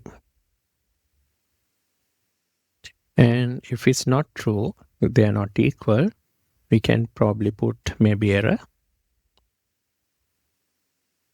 like that and close bracket. So we got OK here. Both sides are balancing, and we are OK on the balance sheet. So actually, you need not use a if function here. The easiest way to check whether two numbers are equal is you can use this formula, equals total liabilities equals total assets. So that formula will give a true or a false. So here true means it balances liabilities equals assets. So this formula is quite simple to write. You don't have to use a if function actually here. So here, if you see, here also you can of course check visually and see it balances, but it's always good to have a checksum, because the reason is where you might have some error where you have some decimal places, and although it's rounded and showing as equal numbers, it's not really equal. So for here, if you make the cash and bank balance 17.01, you see you get an error and a false here. But if you see, because of rounding, it just shows 17 and 288 here, 288. So because of that, always better to have a checksum like this. Thanks for watching. Hello. In this video, we will learn about the IFS function in Excel. Excel's if function is an upgraded version of the if function. So it can basically check for more than one condition, unlike the if condition, which can only check for one condition. And if condition is quite powerful, it can check up to 127 different conditions. And the syntax is you have ifs and then logical test 1. And if logical test 1 is true, the value is true. And then you have a logical test 2, and the value is true for that. And it continues like this. And there's no way to set a default value if all the conditions return false in a ifs condition. So instead of what we have to do is we have to enter true for the last test, and then a value to return the default value if false. So this will get clear when we do example here. So here we have the same example we did for the nested if functions. So we have the grades, 5 grades are there, the ranges are there, and then we have to write a formula to get the proper grade for the student. So we write the formula equals ifs, and then we had to go logical test by logical test. So we'll start with the first logical test, similar to what we did for the if function. So the first one is we get the score and check whether it's greater than 89. And then the value, if true, is to give the grade A. Then we put a comma, and now we are completed logical test 1, and the value is true for that, which is A. And then we have to go for the logical test 2 and give the value for that. So we'll do the second logical test. Again, if the score is greater than or equal to 79. And then we put a comma, and we give the grade B or value is true 2. And then we go for the third logical test, which is to check whether it's greater than or equal to 69. So we can again write greater than or equal to 69, comma, and the value is true is a C. So then we put a comma, we go for the fourth logical test. So that is, we have to check whether the score is greater than or equal to 50. In that case, what you have to give is a grade D.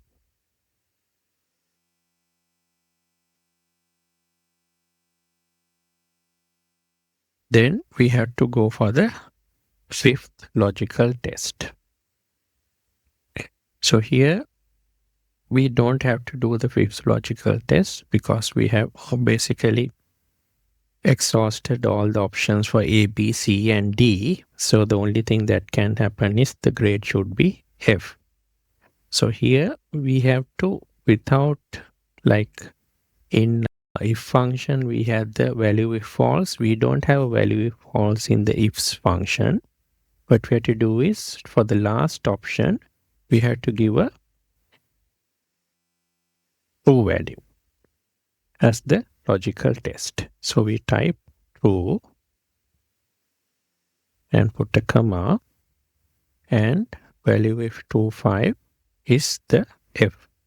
So we type F and close the bracket. And we get a F finally, and we can copy it down, and we get the correct grades for each of the students. So this is the earlier if function nested form we used earlier. So it looks quite complicated and it's difficult to write it as well because we have all the nested if functions, and then we have to remember to close the bracket for each of these if functions. So here it's quite easy to write as well because it's logically organized. All you have to do is go by one, go for the logical test one, give the value if true, then go for the second logical test, give the value if true, and finally for the last one, you have to just give the logical test as true, and then the final outcome we can give as F. So these are the two forms. So this is the new if function and this is the old one. Although both functions look long, it's easier to write and understand the ifs function than the nested if functions. Thanks for watching. Hi. In this video, we will learn about the choose function in Excel. Excel's choose function returns a value from a list using a given position or an index. For example, if we have a function like this, choose 3, high, medium, and low as the 3 values, and the index number is 3. So out of this list of values, it will select the third value, which is 1, 2, 3, low. So if we put 2, it will give the second value medium, like that. So this is the syntax. And so here we got a practical scenario where we can use the choose function. When we are building financial models, sometimes we need to build in different scenarios as well. Like for inflation levels, we can have a high, medium, and low. So for the different financial years we are going to forecast, we can have a high inflation rate range, a medium range, and a low range. And we can have what is called a kind of a switch in Excel where we can change the inputs that we are giving into the financial model depending on the inflation scenario we are going to select. So we got three scenarios named 1, 2, 3, high, medium, and low. And we got a switch here. It's basically a data validation drop down where we can select whether it's the first scenario, the high one, 2 for medium, or 3 for low. So depending on this inflation scenario number we have here, we can have a formula that basically updates depending on the value. So here, if we select 1, it has the high values for the 4 years. If we select 2, it has the medium values for the 3 years, and so on. So let's try to see how we can build these formulas. So we could write the first formula equals choose, and we need an index number. So index number we'll select from this cell over here, and then we have to give the 3 values. So if it's 2, it will go for the second value in this list likewise. So for the first year, we need to give the 3 values, value 1, 2, and 3 for these 3 situations, high, medium, and low inflation. So we'll give the first value, and then the second value, and then the last value. And then we can close the bracket. And when we are copying the formula across, we will need to fix the D33, which is the inflation scenario. So you press F4 there, fix that, Control Enter, and then I can copy it across. So now we see the formula. We got the index number from here. If it's 2, it will go for C29, the second value. So here, C29 is medium value 2 we got. So likewise, it will update depending on the scenario we select. And these values will be fed into the financial model when we are forecasting, let's say, P&Ls, cash flows, cash flow statements, balance sheets. So depending on the scenario, this will be the inflation assumptions that are feeding into the model. Thanks for watching. Hello. In this video, we will learn about the SUMIF and related functions in Excel. Excel SUMIF function is used, for example, when you want to find sum of cells that meet a single criteria or condition. For example, let's say you have a sales database like this, and you want to find the total sales value by Alice. So the syntax here is SUMIF, range, criteria, and sum range. Range is basically where you are going to check for the criteria. The criteria here is Alice. The name should be Alice. And the range that you're going to look for is the name range, highlighted in red here. So in this name range, you're going to look for the criteria Alice. So you're looking for the Alice name in this range of names. And the sum range is basically the range where you got the values that you want to sum or add together. So here the sum range happens to be the sales range over here in green.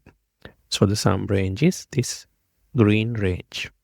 So what we want to do is look for the name Alice in this range, and whenever we find Alice, we want to find the total of the sales done by Alice.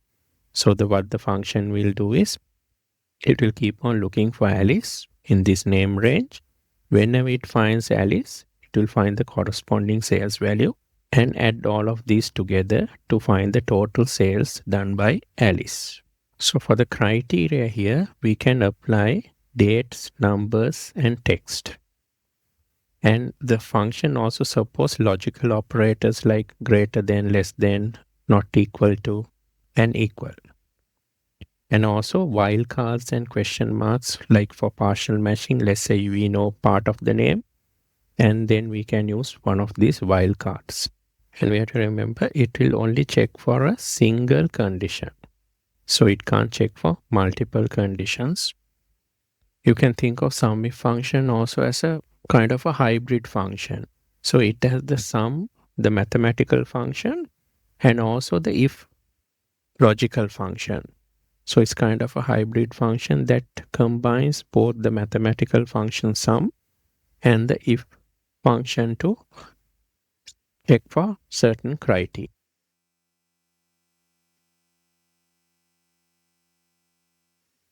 So let's look at some examples using the SUMIF function. Here we got a list of sales data. We have the transaction number, name, the date, the product, the units, the sales value, and the region. So we want to find the total sales values done by each of these salespeople. So we can write a formula equals SUMIF, and then we have to give the range. So the range is where we want to look for the salesperson's name. So that is the name range, the name column over here. So we can select that. I can do Control Shift down arrow. And since I have named this range name, that name is appearing there. I can put a comma, then the criteria. The criteria is the name Alice. So I have to find the name Alice in this name range. And then I put a comma and I have to give the sum range. So the sum range is basically the sales column over here. So I want to sum the sales values. We can select the sales values like this, Control Shift down arrow.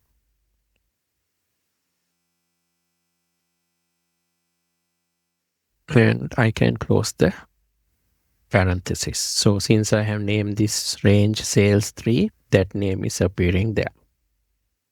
So I find name the total sales by Alice is 1046 and 18 cents. So I can copy it down for the other people.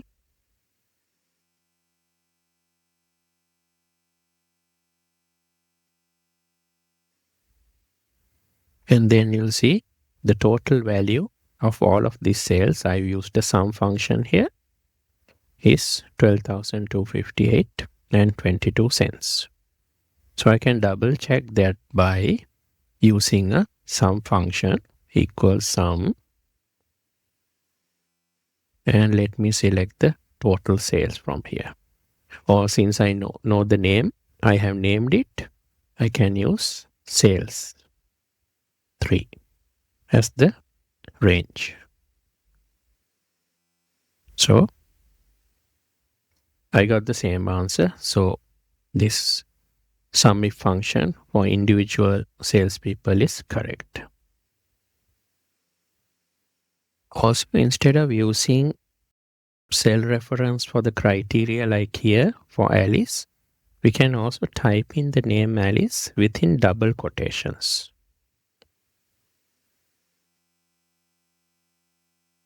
Like this.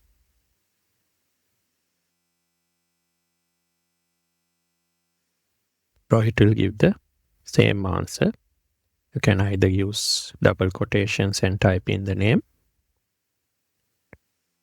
or you can give the cell reference. Let's look at example here. Here we want to find the total sales of units for each product. So these are the products, and we want to find the sales of each of these products in units, not sales value. So we can write the formula equals SUMIF, and then the range. Here we want to go for the products, so we need to go for the products range like this.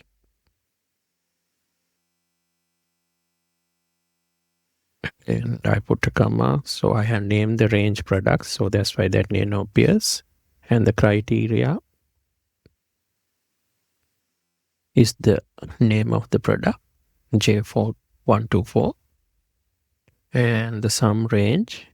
Here we want to go for the units column.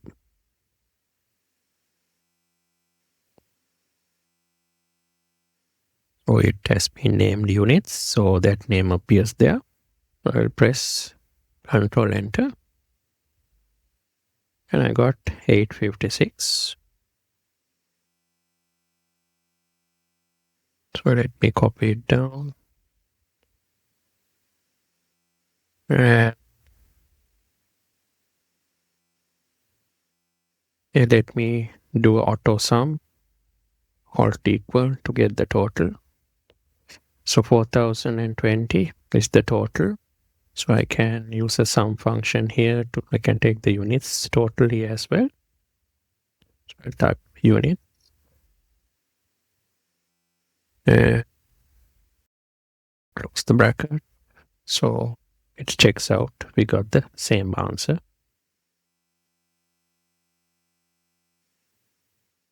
Now let's say we want to find the number of return units. How many units were returned? So if you look at the units column, you will see there are negative values like here, -2, -9. So these are basically the returns. If we want to find the returns, you can write another function equals SUMIF. And then the range we want to check is the units range. You'll go for the range will be units. And comma, the criteria. Now the criteria, here we want to look for negative values because returns are always negative. We can say the criteria is units are negative or less than 0. So when you're typing the criteria, you need to use double quotations like this. Double quotation and then less than 0. Then you have to close the double quotation. So that's just how the syntax works for these functions. And then we put a comma and then the sum range. So the sum range here happens to be the units column as well. So we can again type units and close the bracket. And if I press enter, I see there are 45 returns in total in terms of units. So here you will notice in the syntax we have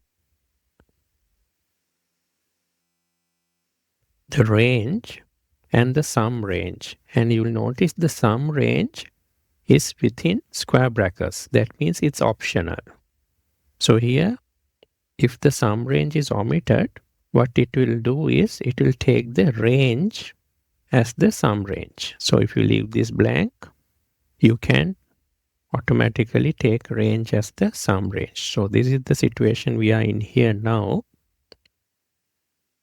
So here our units happens to be the sum range as well. So we can actually leave it blank. So if we leave it blank like this, we can type the formula equals SUMIF and then units as the range and comma and then the criteria less than 0. And we don't have to put the sum range because by default it will take the range as the sum range if we leave it blank. So we can close the bracket and see we get the same answer.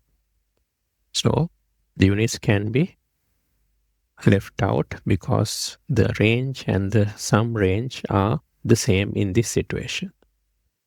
So if we want to double check whether this answer is correct, we can go to this range, we can go to this data, go to data and add a filter And in the filter, we'll go under units column and we'll have a number filter less than 0 and say OK. So we got only the negative values here. If we add all these together, you'll see here in the status bar, the sum is minus 45. So let me undo this. So 45 is correct. So actually, since we are getting negative answers here, the unit's negative, we can add a minus in front of the function to get a positive value. So here we got actually 45 returns. So this one also we can put a minus in front to make it a positive value. So the total units returned are 45. So what if we want to find the total sales excluding those by Maya? We can do that also. So we can write the function equals SUMIF. The range will be the name range.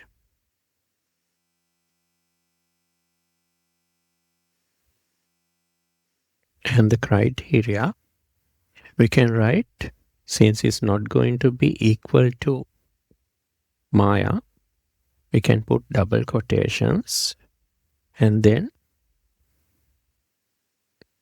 not equal to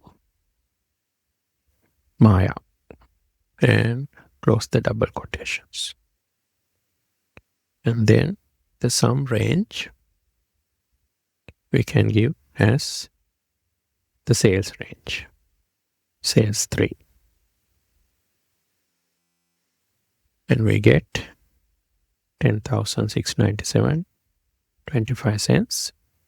We can double check this by taking the total sales over here and minus from that Maya's sale of 1,560.97. And we get the same answer. So this function is correct.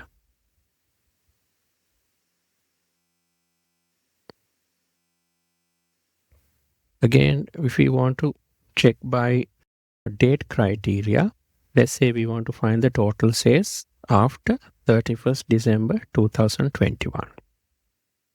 So we can write the function equals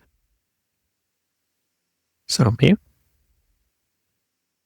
And here the range will have to go for the date range. So let's select this range. It's been named date, so that name comes there. Then the criteria will be, we want to go for dates after 31st December 2021. So again, we had to put double quotations for the criteria greater than 31st December 2021. And we have to close the double quotations. And the sum range is we want to find sales. So we will use sales as the sales 3 as the sum range. And we can close the bracket. And we got 3,058.15 cents as the total sales after 31st December 2021. So if you want to double check, we can go to the date range, add the date filter, or we can select, since it's after 31st 2021, it should be only year 2022 dates that are applicable. So 2000 and 2021 will be excluded and say OK. And now if you add the sales here, we got 3058 and 15 cents. So same amount we have got here.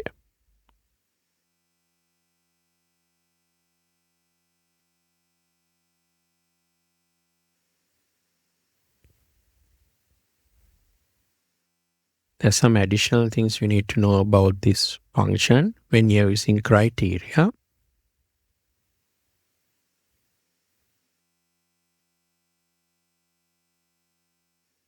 So here, when we want to combine a cell reference like A1 into a criteria, we can use the concatenation, that is the ampersand. So we can put less than within double quotations, ampersand and A1. So that means less than whatever the value in cell A1. And cell references don't need the double quotation around them. And text strings that are used in criteria need to be enclosed in double quotes, like we saw in our example. Like if it's a name or apple or something, you have to put double quotation on both sides of the text. And also if you're having a operator like this and a number also, you have to put the double quotations on both sides. And if it's like a partial name that you're going to search for with a asterisk, this is a wildcard, you can use double quotations on both sides.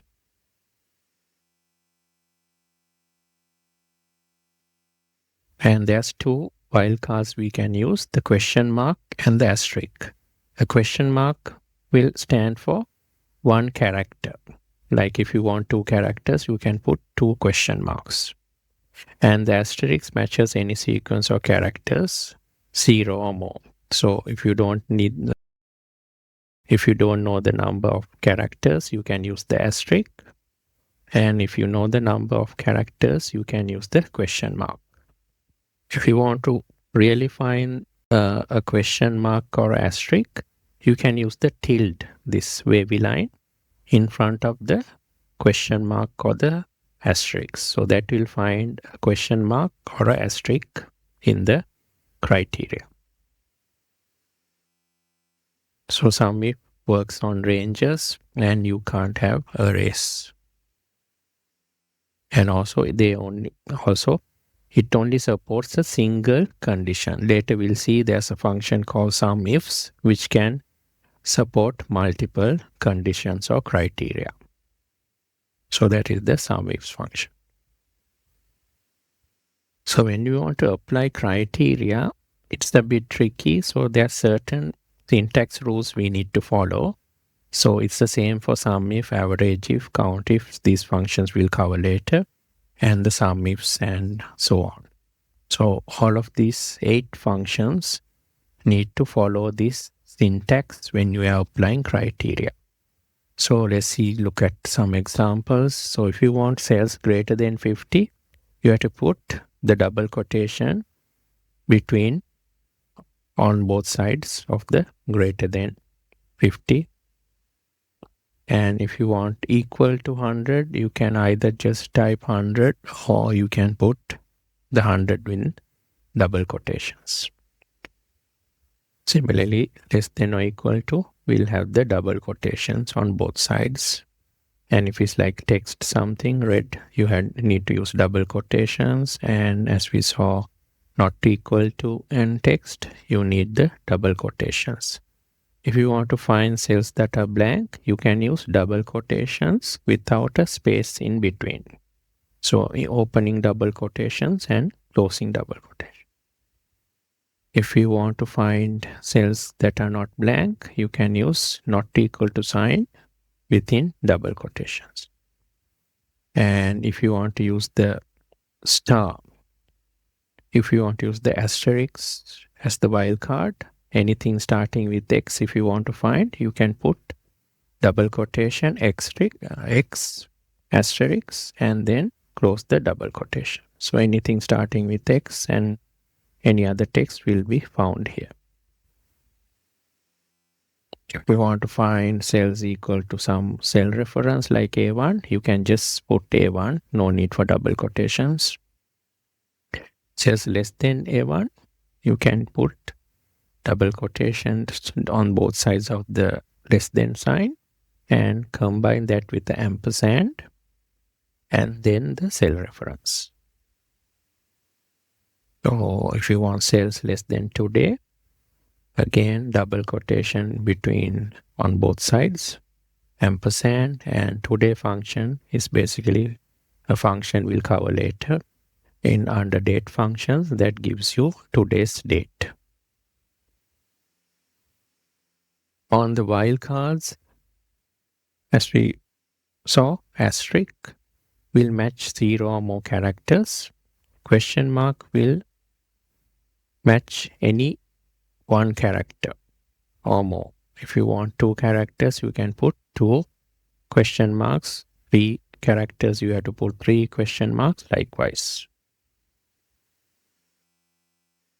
And the tilde, as you saw, if you want to find a asterisk or a question mark, you have to put the tilde in front of the asterisk or the question mark. So here's some examples. If you want to find something starting with AI, you can put AI and an asterisk. Something ending with PIA, you can put the asterisk in front and PIA at the end. And if you want to find anything containing 5 characters, you can put 5 question marks because each question mark will denote one character. And anything ending with a question mark you want to find, you can put an asterisk in front to say anything can be there in front, the tilde, and then the question mark at the end. So here's some examples. If you have 1 question mark, you can find things like single character, ABC, so on like that. 2 question marks will give 2 characters, 3 for 3. Asterisk will give any characters. So basically, it can be any number. So if you put asterisk in front and TH, that means ending with TH. So these will come in there.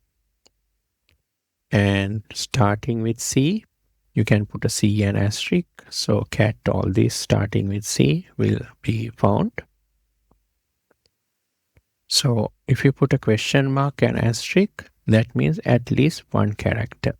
So it can be any of these combinations, 1, 2, or whatever number of characters, but at least 1 character need to be there. That's why we have 1 question mark. And the asterisk thereafter means it doesn't really care whether we have 1 or more or 0 characters after that. And if you want to find 5 characters with a hyphen, so you can put 3 question marks for 3 characters, the hyphen in between, and then 2 characters at the end. So this will find anything like ABC, -99, 100, -ZT, so on. And if you want to find anything ending with a question mark, as I said, you have to put the tilde and then the question mark at the end. And you can put the asterisk in front to say that you don't mind whatever is there in front of the question mark. So these will be found under that criteria. Anything if you want to find something that contains XYZ, you can put an asterisk at the beginning and the end. So things like this, where XYZ is somewhere in the middle, it will find. And you can play around and check out all these criteria. With this additional data, I have provided data for practice. So this has a large data set. You can try out all of these combinations so you get the hang of using this function and the unique way of giving the criteria. We have another function called AVERAGEIF. So the AVERAGEIF is similar to the SUMIF. The only difference is instead of sum, it takes the average. The rest of the syntax is similar. You got a range, you got a criteria, and then instead of sum range, you have an average range. So let's look at example using same data we have. So here we got the average, we got the total sales of each of these salespeople. So if you want to find the average sales, we can use AVERAGEIF. So average if, and then we can give the range. So we'll give the range. Let's say we want to find Alice. We want to find Alice's average range. So we'll go for the name range. And then we will give the criteria as Alice. And then we'll give the average range as the sales range. So the average sales by Alice is 130.77. Then we have another function called COUNTIF. COUNTIF is also similar in that it counts the cells that satisfy a certain criteria. So for example, we can type equals COUNTIF, and let's say we want to find the number of sales done by Alice. We can use COUNTIF, and then the range we can give as the name range. And then for the criteria, we can use Alice's name. So the syntax over here, like SUMIF and AVERAGEIF, there is no sum range or average range. So only got a range and criteria. That is because basically the range is where the count range is located as well. So there's only one range that is going to take the count. So that will be the range that we give at the beginning. So there's no need for a separate count range. So we can press enter and we find 8 sales were done by Alice. So if you want to double check, we can go to name and check for, so we'll go for name and check for Alice and say OK. And we see there is 8 sales done by Alice. So that count is correct. So we got a count of 8 for Alice.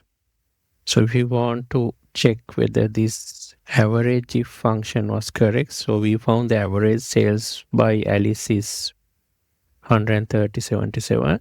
So to check that, we can take the total sales by Alice and divide by the number of sales 8, and we get 130.77, which is the average sales of Alice.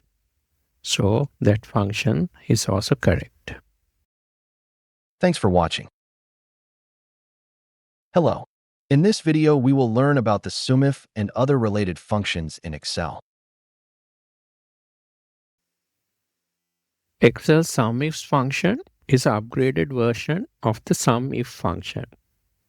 Unlike the SUMIF function, which can handle only one criteria, the SUMIFS function can handle multiple criteria. So basically, it sums cells that meet multiple criteria. For example, in a sales database, you can find the total sales done by salesperson X for product Y in region Z, like that. So it's a very powerful function with multiple criteria options available. So the syntax is you have sum range, that is the range to be summed, like it may be like sales range. And then you have criteria range 1 and criteria 1. So this may be salesperson column, and criteria 1 may be salesperson X, and criteria range 2 may be product range, and criteria 2 may be product Y. So similar to SUMIFS, there's a function called AVERAGEIFS. The only difference is the mathematical function average instead of sum. The syntax is same. So instead of the sum range, we got a average range. There is also a COUNTIFS function, the plural of COUNTIF function, so which can handle multiple criteria. The COUNTIF function can only handle one criteria, but this can handle multiple criteria. A key difference is the syntax is the same, but like there is an average range here, there is no count range. The reason is because it returns a number of times criteria are met, so there is no need for a count range.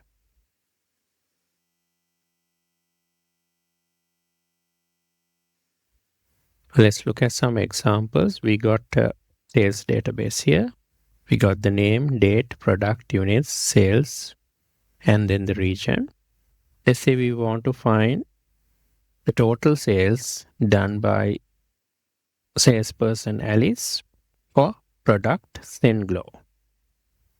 So we can write the function equals SUMIFS and the sum range that we want to add is the sales column.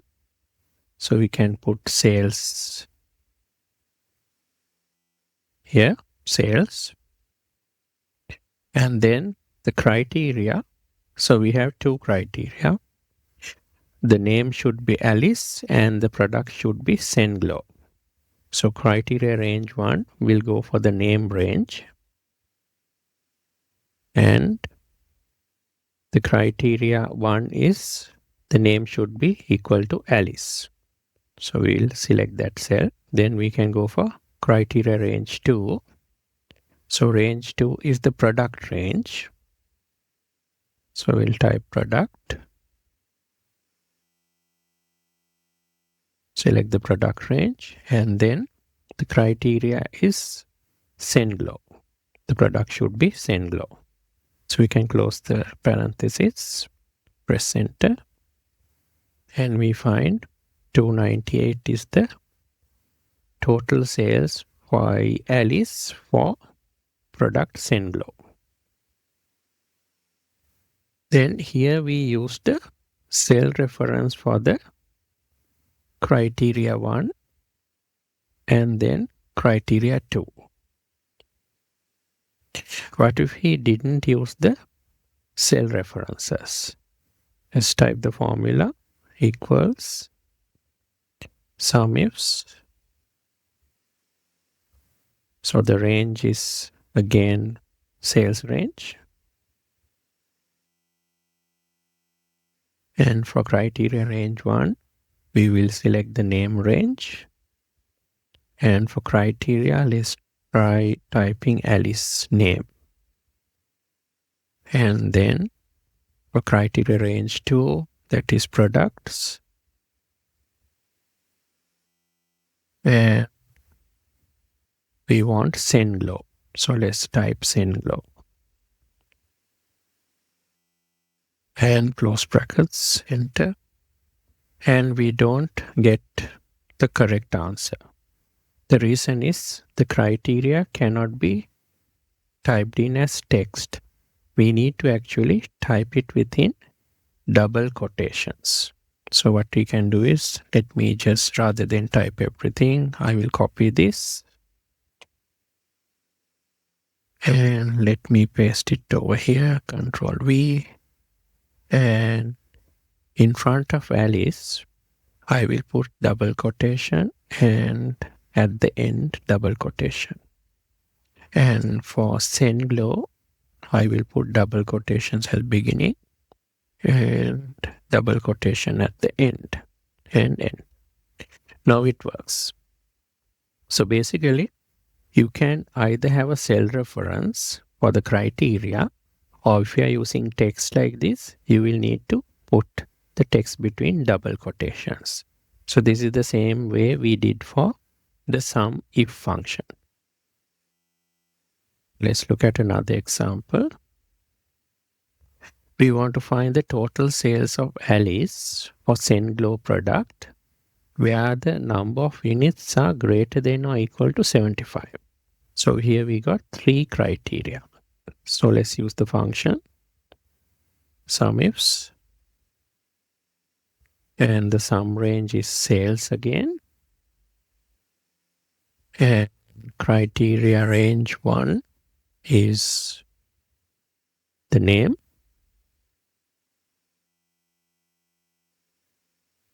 and criteria 1 we can give the cell reference, Alice cell reference. Criteria range 2 is the product range, and the criteria is SendGlow, and criteria 3 is the units range,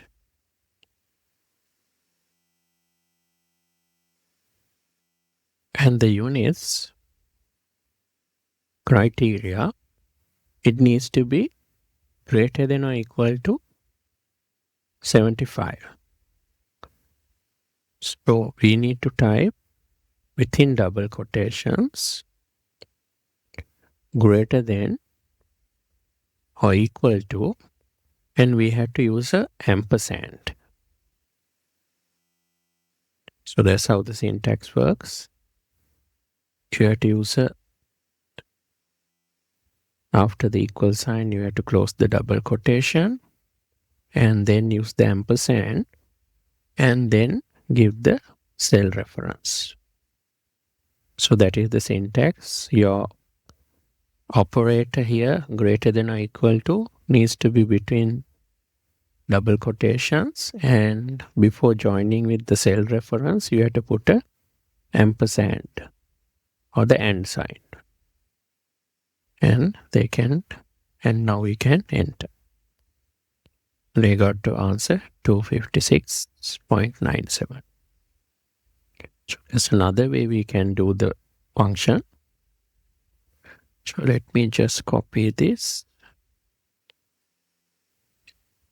cell, Control V, paste it, and here instead of having the cell reference, let me delete the ampersand also, and I will type 75 and put a double quotation. So here I'm typing greater than or equal to 75, and without cell reference I have hard coded that. So if I press enter, I get the same answer. So if you are using cell references, you have to put after greater than or equal to within double quotations a ampersand and then the cell reference. If you are hard coding it or typing in the value directly, you can avoid the ampersand and just after greater than or equal to, you can type in the value 75 and close the double quotation. So it works that way. So here we have another example where we need to work out. So we want the name to be Alice, the product to be SendGlow, number of units needs to be 10, actually greater than or equal to 10, and the date needs to be after 1st of May 2000. So there are 4 criteria over here. So let's see how we can write the formula here. Equals SUMIFS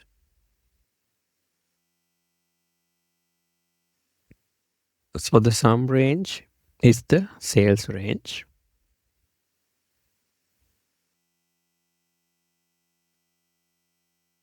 And then criteria range 1 is where the name is. So we'll use name range. And the name criteria is Alice. And then we have to go for the product range. And the product should be SendGlow. And then we have to go to the units column. And here the unit should be greater than or equal to 10. So we can use the same syntax we used earlier. Within double quotations, greater than or equal to. Then we close the double quotation, put ampersand, and then the cell reference, L84. Then we put a comma and go to the fourth criteria. So we have to go for the date range.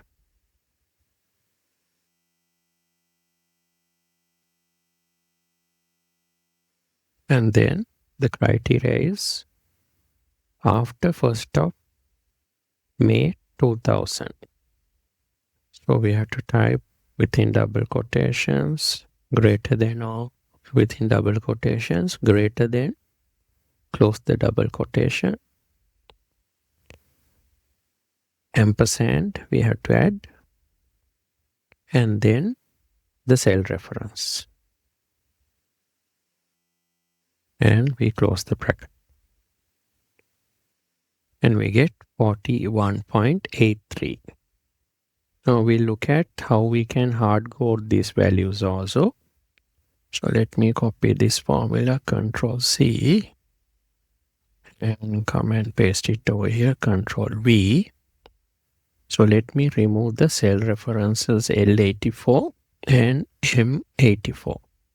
To do that, I can just delete from here and type greater than or equal to 10 and put the double quotations. And for date, I will delete this part. And after greater than, I will type 01, 05, 2000, and close double quotations and end.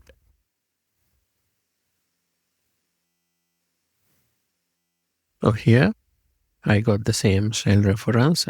Just show you the formula.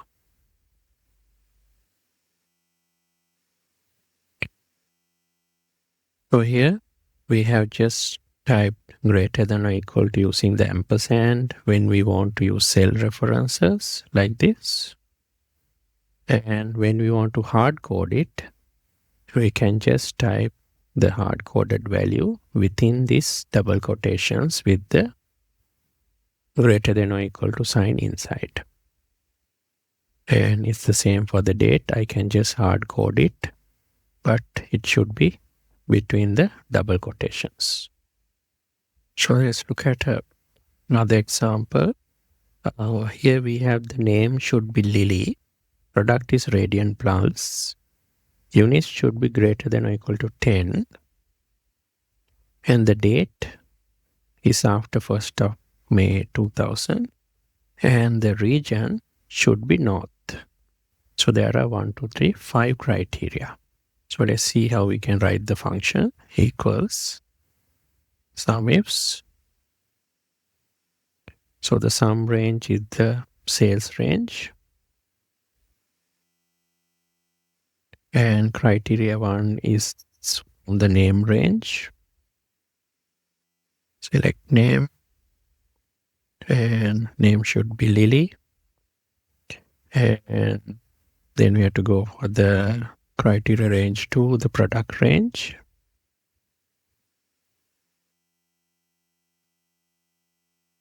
And product should be Radiant Pulse. Then we have to go to the units column. And units should be greater than or equal to 10. So within double quotations, greater than or equal to, close double quotations, ampersand, and 10. Cell reference L96, comma, and then the date range.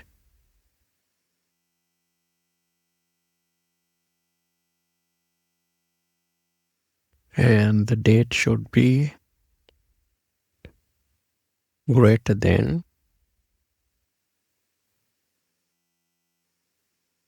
ampersand,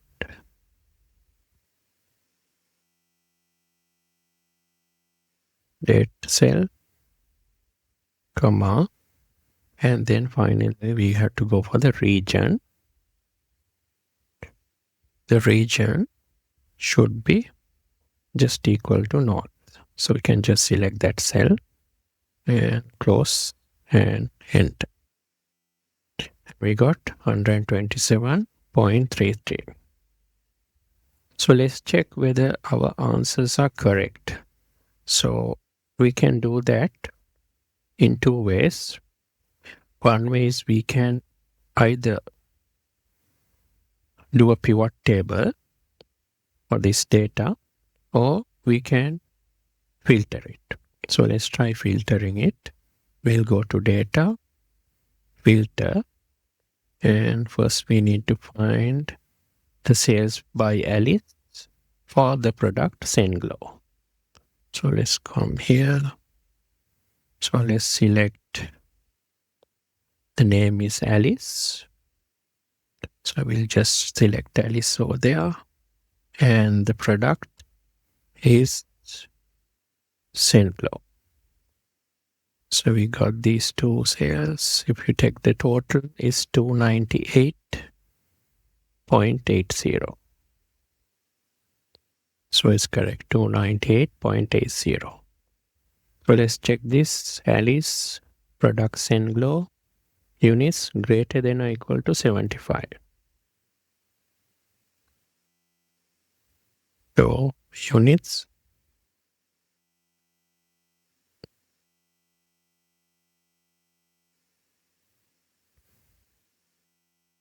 greater than or equal to, let's put 75.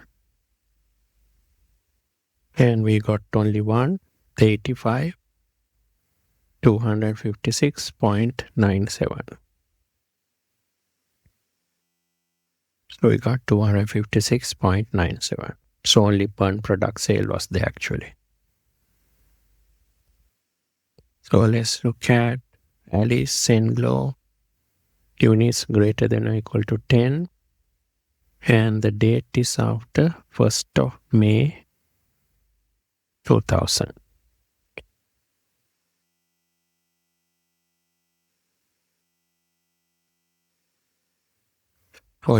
So we leave Alice Senglow is fine. So we need the units to be greater than or equal to 10.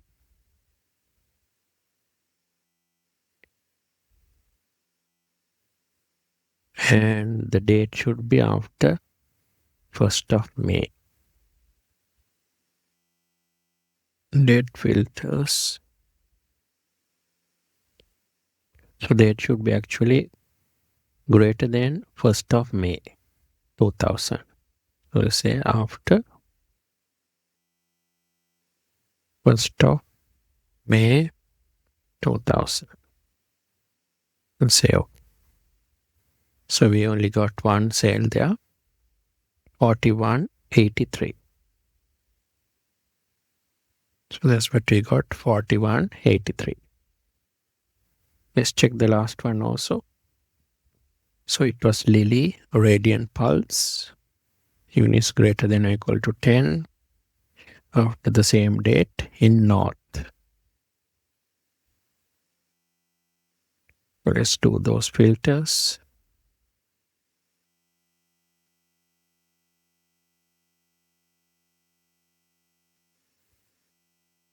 So the name should be Lily now.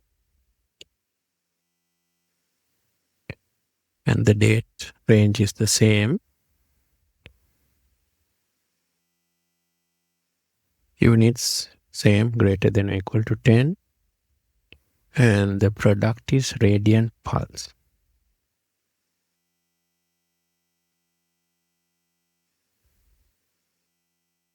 And the region should be North.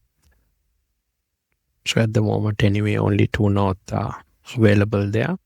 If we take the total there, it should be 127.33. It's the same, 127.33. So all of these functions are correct. So we have the AVERAGEIFS function similar to the SUMIFS. Only difference is the mathematical function average instead of sum. You can substitute any of these earlier functions with AVERAGEIFS instead of SUMIFS, and it will give the average value. So the COUNTIFS is there. So here we don't have a COUNTIF range, only the ranges and criterias are there. So we'll look at a COUNTIFS example. So we want to find the sales count of Maya or radian pulse where the units are greater than or equal to 10. So we can write the formula equals COUNTIFS, and then the criteria range 1, we can say name range. The criteria would be Maya, and product range is next. Criteria is radian pulse, and then we want units.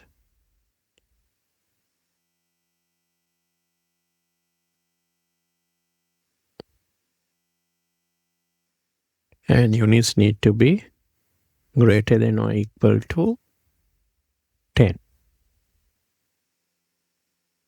Type greater than or equal to, close double quotation, put ampersand, and then 10.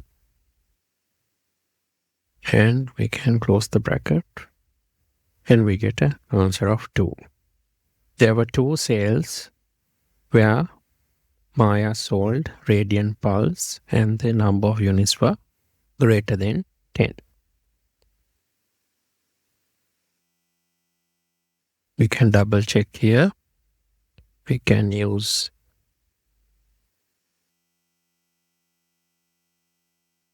Maya here, and then we want radian pulse. That's okay. We don't need a date filter. That, and we don't need we need a units filter greater than 10. Oh, that's greater than 10, that's okay. And then we see there were 2 cells. These 2 cells where the units were greater than 10 radian pulse held by Maya. So this is correct. So let's look at this one. So here the name should be Alice, products and glow, units greater than or equal to 10, and then we got the date after 1st of May 2000. So let's try that. Equals COUNTIFS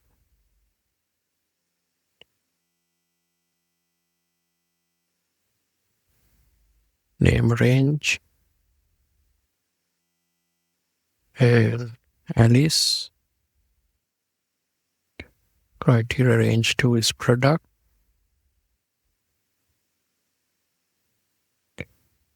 And product is Senblow. And criteria is units. Range. And greater than or equal to 10.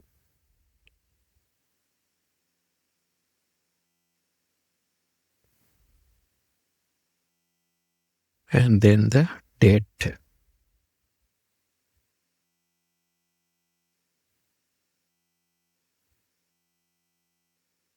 Should be greater than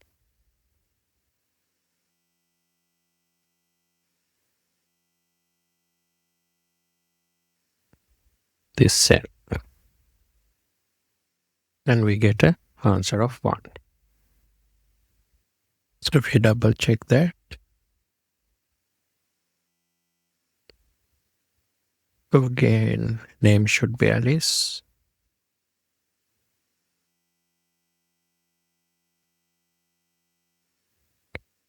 They should be after first.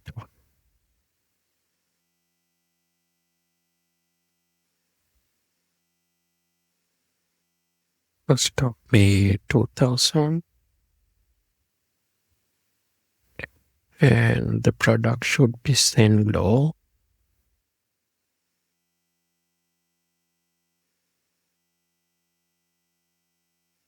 And we got only one sale that fulfills this criteria.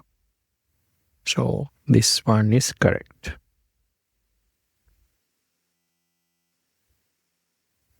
So we also have two other functions, MAXIFS and MINIFS. So these are, the syntax is similar to the SUMIFS and the AVERAGEIFS. The only difference is the mathematical function. Here it's maximum value and here it's minimum value. So MAXIFS will return the largest numeric value in cells that meet multiple conditions or criteria, and the MINIFS will return the smallest numeric value. Let's try to find the minimum value for Alice's product Senglo sales. So we'll type here, instead of sum, we'll put MINIFS.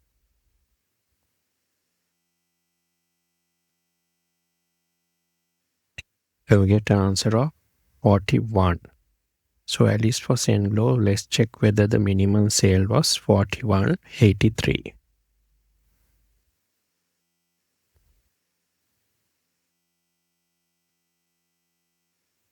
Alice is okay. We need to remove the date filters. And we need Senglo. That's fine.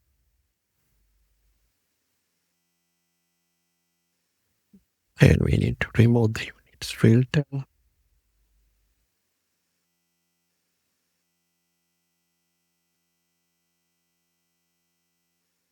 And the lowest sale is 41.83. So that's what we got here. So let's check the maximum sale. We'll change it to min to max.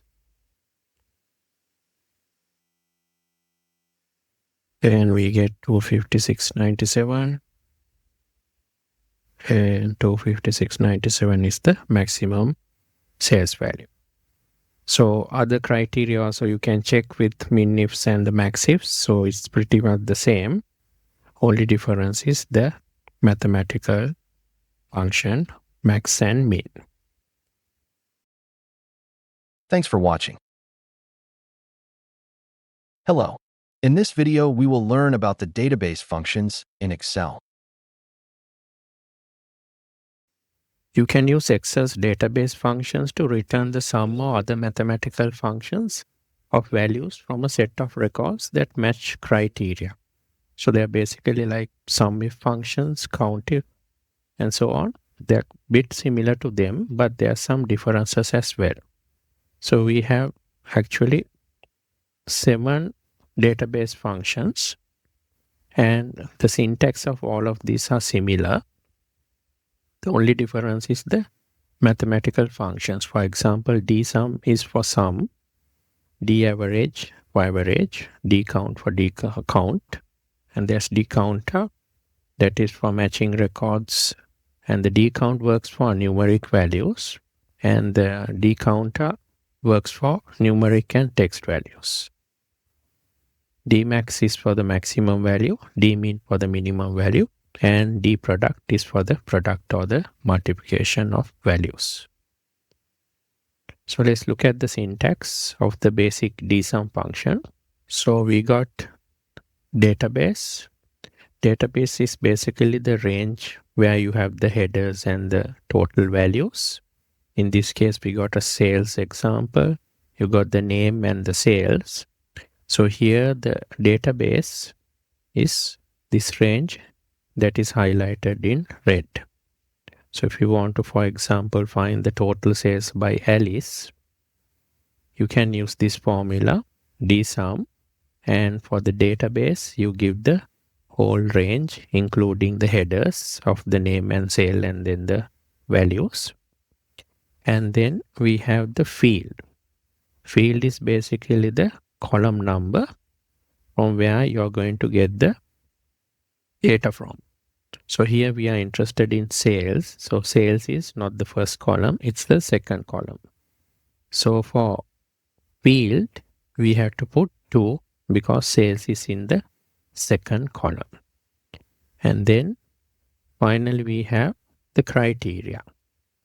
The criteria we have to give in this form where you have the heading.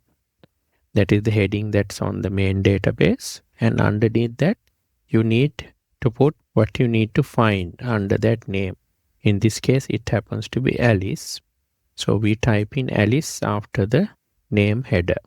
And we give that whole range L27 to L28, this area in green, as the criteria. So the formula understands that in this database, the red area, we need to go to the field called sales, that is the second column, and find where the name is equal to Alice. So that's why we give L27 to L28. So if I write the formula over here, equals dsum, and then give the database like this, put a comma, and the field is 2, so I can type in 2. And then for the criteria, I have to give this range over here where I put the heading of the field name and then the name of the salesperson, Alice, underneath that. Then I can close the parenthesis, press enter. I get 461.6. So if I add this Alice value, and then we got another one here, and third one. So we get the total is 461.16. So that's what we got under the dsum. So there's a benefit in this if you compare this to the SUMIF. Here we have the name. We have the field name and then the criteria, the search value here visibly for us. Although it's linked inside the formula, we can still visibly see what the criteria is because it's typed in outside the formula. And here the field that we want over here, it can be specified with a name or the index number. So here we use the index number 2 because we wanted to go for 2 column where the sales are. But if we want, we can type the formula like this as well. You can type dsum. Then database is same. Then you can give the field within double quotations. So you can give the field heading. So in this case, the field heading is sales. So I can type sales, close double quotations, comma, and then give the criteria like this. And enter. So I will get the same answer. So here we have used the index number of the sales column, that is 2 in this formula. But here you can just type the name as well, sales. But we have to put it within double quotations. So when we are giving criteria, there are several ways we can do it. If we give ABC like this, it will match either ABC simple letters or ABC capital or a mix of it. So it's not basically case sensitive when it's looking to match the criteria. Then again, we can use wildcards like the asterisks. So AB and asterisks will search for anything starting with simple AB, capital AB, like that. If you give a figure like 100, it means equal to 100. Greater than 10 is like this. Not equal to sign we can give when you want to check for not blank. And then not equal to a number means not that number. So this means not 100. not equal to 100. Then if you want to give greater than a date, you can use the greater than sign and then the date. That means greater than December 6, 2020. And when we are giving criteria, here we just gave one criteria over here where the name needed to be equal to Alice. But when you are giving multiple criteria, you can separate them out to rows like this, like row 1, then row 2, and row 3. If you separate out the criteria like this into different rows, we will be using what is called OR logic. So it can be a situation where either criteria 1 or criteria 2 or criteria 3 are met. So this will get clear when we look at examples. That is the OR logic. And then we have the AND logic. If you want to use AND logic, that means all the criteria needs to be satisfied at the same time. We can use one row and we give the criteria one after the another in a row like this, one single row. If you separate it to multiple rows like this, you will be applying the OR logic. So let's look at some examples. So here we have some sales data, transaction number, name, date, product, units, sales, and then the region. And let's say we want to find the total sales by Alice for the product AquaFusion. So we need to first type in the field headings, name and product, which are the criteria like this. And underneath that, under the name, we have to type the name we want to search for. So the criteria is name should be equal to Alice. So we put that Alice over there. And the product should be AquaFusion. So we can type AquaFusion under the product. Since we want both of these conditions to be fulfilled, that means name should be Alice and the product should be AquaFusion. We use one row to put both of these criteria, like here. So that means we are going to use AND logic when we have the criteria in one row like this. So let's write the formula. Equals dsum, and we can select the database like this. I'll use Control Shift right arrow and then down arrow.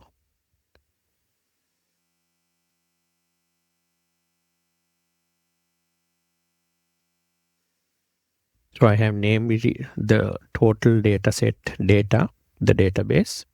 So I can use that name in future. And then the field. So the field what we are going to looking for is sales. So sales is 1, 2, 3, 4, 5, 6. 6 column is where the sales are located. So I can type in 6 there. If I want to type the name, I can do that within double quotations as well. I can type double quotations, sales USD, and then close the double quotations. So it's shorter to use the column reference. I'll use 6 there. And then the criteria, I need to just highlight the total criteria area like this, including the headings and then the criteria. Then I can close and then enter. So I get 5,761.77 is the total sales by Alice for the product AquaFusion. I can do the same calculation using SUMIF function. So SUMIF function, as we did earlier, it allows us to look for multiple criteria. It can look for the name Alice and the product AquaFusion. So I have written the formula. The SUMIFS, sum range is the sales, where the sales is what I want to total, sales column. And the criteria, range 1 is name, and criteria should be Alice. So I've taken it from this cell. And then the criteria range 2 is product, this column, and criteria range 2 needs to be AquaFusion. So I've taken it from this cell reference. So with SUMIFS also, I will get the same answer. But see the difference, because here I have the criteria outside the formula. I can easily change the name here or the product name, and this formula will get updated, the dsum. But if I want to change the criteria in the SUMIFS, I'll need to go inside. So here both functions are giving me the same result. The dsum, the function looks shorter because we can give the criteria with cell references like this. So it's much more shorter than typing in the all the criteria for the SUMIFS.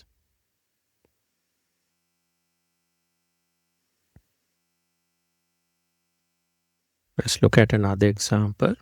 Here we want to find the sales by Alice for product AquaFusion in the North region. So here we have 3 criteria. So we can write the formula here, equals dsum. So database is data. And then the field we want is the sales column. So that's 6. And then the criteria, we can just select this range and close. So we got 853.37 as the total sales that fulfill these criteria. We can use the SUMIFS again to do the same function. So sum range is sales, criteria range is name,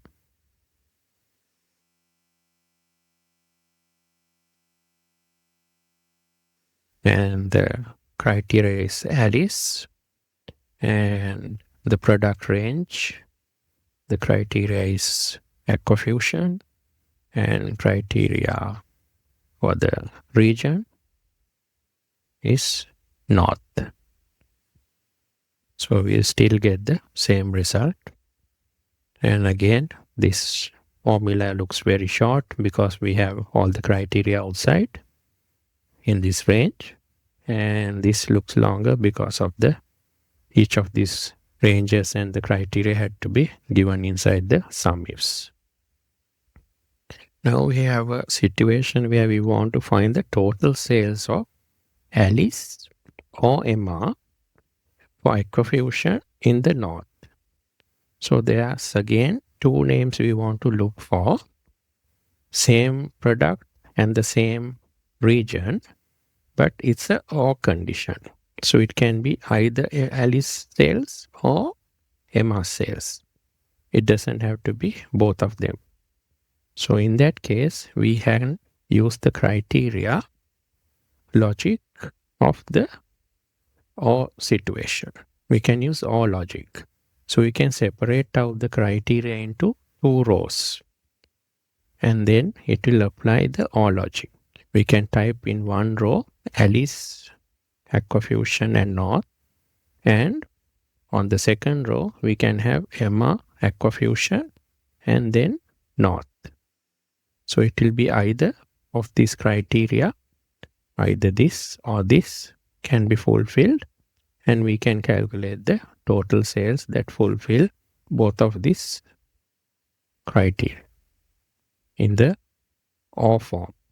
So let's see, we'll write the formula here, equals dsum, database is again data, comma, the field is 6 because we want the sales, and then criteria, just give the whole range and enter. And we get 1946.94. as the answer. Here we can calculate the same thing using SUMIFS. But when we are using SUMIFS, we have to use two SUMIFs. See, we have one SUMIF here, and then we have added to that another SUMIF. The first SUMIF calculates where the name is equal to Alice. So the first SUMIF calculates this criteria for Alice. And the second SUMIF calculates the criteria for Emma, the second criteria. So if we are using SUMIF function, we have to use two SUMIFs function to get this or criteria result. But if we are using the dsum, we can do it in one formula, but we have to type the criteria in two rows like this. But still, the dsum is very simple when you compare to having to write two SUMIF functions and with lengthy criteria. Now let's see whether we can find the number of SendGlo transactions that were not in the north region. So when you are writing not in the north region, we can use the not equal to sign in front like this, the greater than or less than equal facing each other, and then north. So this means not equal to north. So we can give the criteria in one row because we want a AND condition there. Both of these criteria need to be fulfilled. So we can use, here we want to find the number of transactions. So we have to use the dcount. So let's use dcount. Database is same data. And then for the field, we can use the same 6. It doesn't really matter because whatever column we use is just going to take the count. And then the criteria we can give with this range like this. And we can close the parenthesis, press enter, and we get answer 320. So same thing, we can use the COUNTIFS function. So the COUNTIFS function, we have to give the criteria range product, and then the product should be SendGlo from this cell. And then the second criteria is the region, and the region should be equal to, actually not equal to north. So we can type not equal to north and link it into the cell. So we get answer 320, same. So we can do the same two calculations using dcount and COUNTIFS. So if we basically just wanted north, we can just change this, remove the sign, and we get the north region is 84 and 84 in both functions.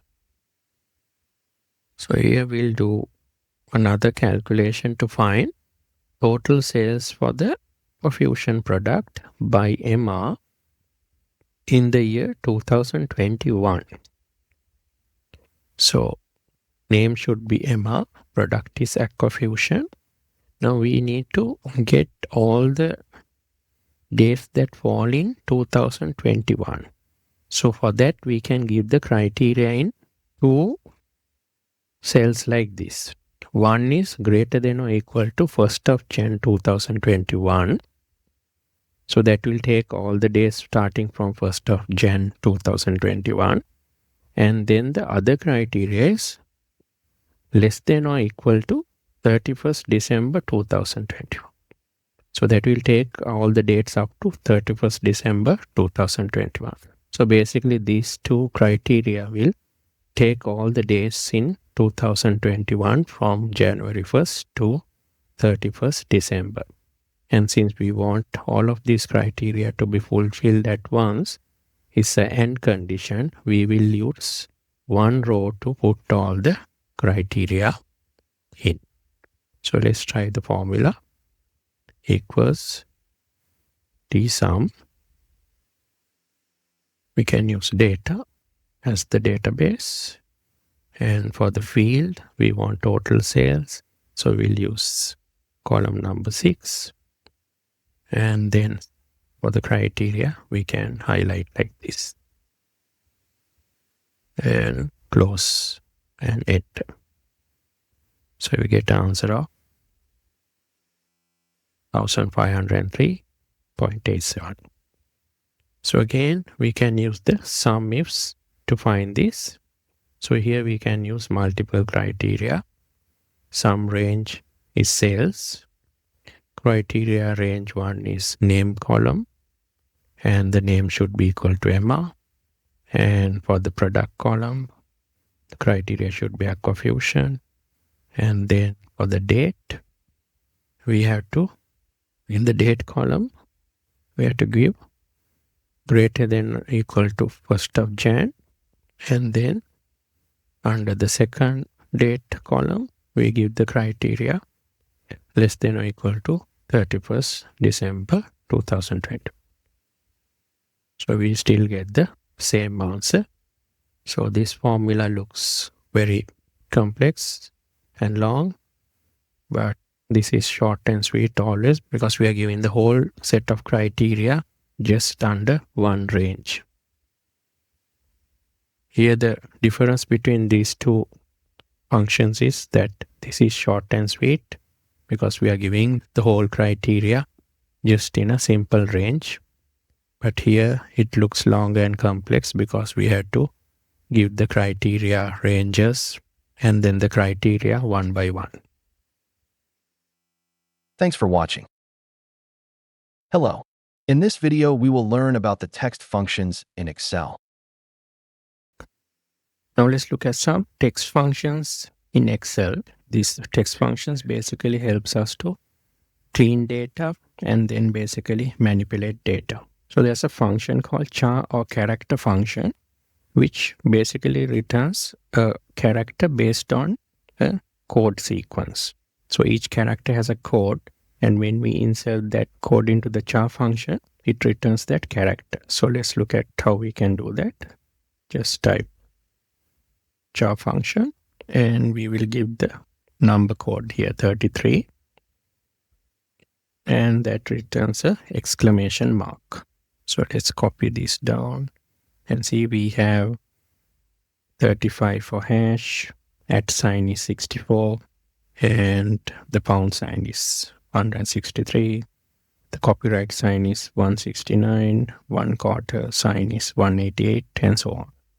So there's number sequence of 1 to 255, which returns different characters. And then we can use them to insert characters that are hard to enter into Excel formulas. The trim function is useful when we want to remove additional spaces, like we might have more than one space between text and maybe at the beginning or at the end. So those additional spaces, the trim function will basically, it's like trimming. So it will reduce the spaces to one space each. So let's try that. Equals trim function. Let's give this text. And we got those additional spaces in between excess and space and included removed here. So if we copy it down, so we have those leading spaces removed from here. And here, if we see, we have some trailing spaces. Those are removed from here. So basically, since there's a formula here, we can't check it. We'll copy this, Control C. And let's paste this as a value. So now we can see Here we had additional spaces, but now only one space is there between this text. And here the leading spaces have been removed from here. And here the trailing spaces have been removed. There's no spaces at the end after the last spaces text. The exact function is useful when we want to compare two text strings, and basically it takes into account whether they are basically uppercase or lowercase, and it's case sensitive. So if the both texts are having the same case, it will give a true return. Otherwise it will say it's false. So we'll check that. So we can say equals exact, and we just need to give the text 1 and separate by a comma we give text 2. Those are the two texts we need to compare. So here it says these two are similar, so it gets true. We copy it down. These two are not similar, so here there's a simple letter here, SIM, then it says false, and this also only part of the text is there, it's not equal, so not exactly the same, so it says false.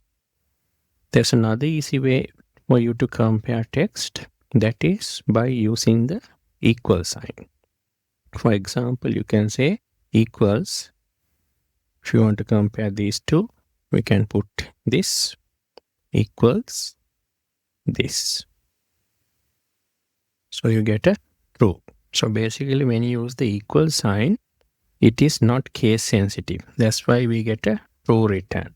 So this text and this text is similar, except for the simple letters they are here on the text too. But otherwise all the text is the same. So that's why we get a return of true when we compare with the equal sign. But if we compare with the exact, it checks whether all the letters are in the proper case in each position. The concat function or concatenate function is useful when you want to join different texts together, like first names, last names, things like that.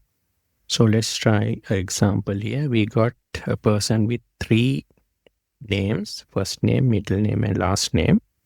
Let's see how we can combine these to one cell. So we can use concat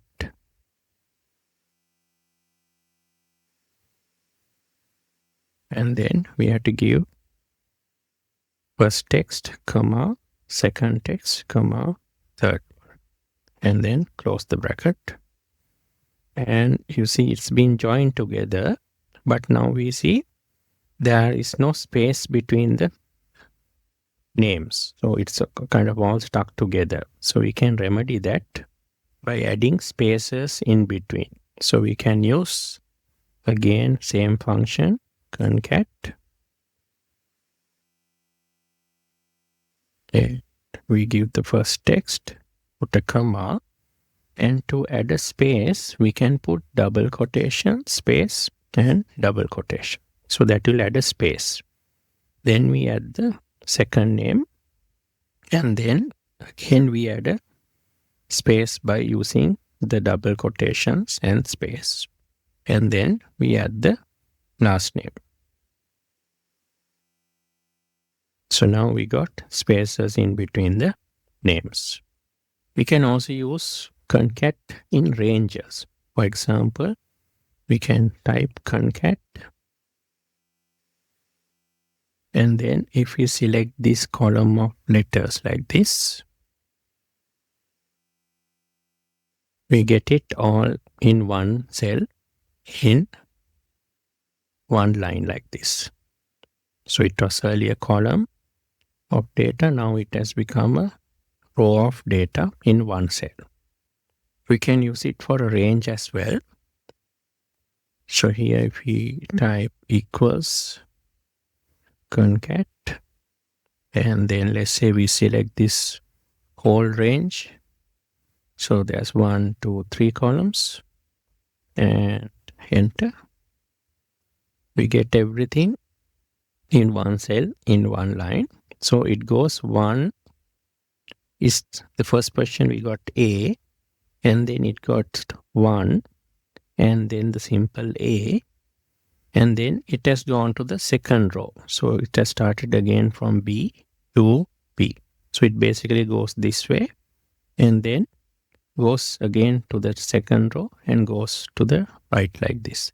So it goes in this sequence.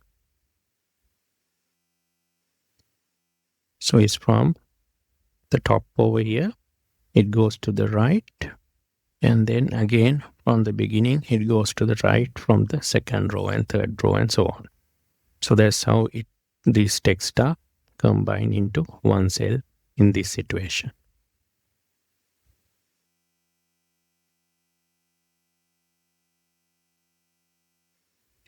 And also try another example. Equals concat. Here we can give one column at a time. So we give this column, comma, second column, comma, and then the third column.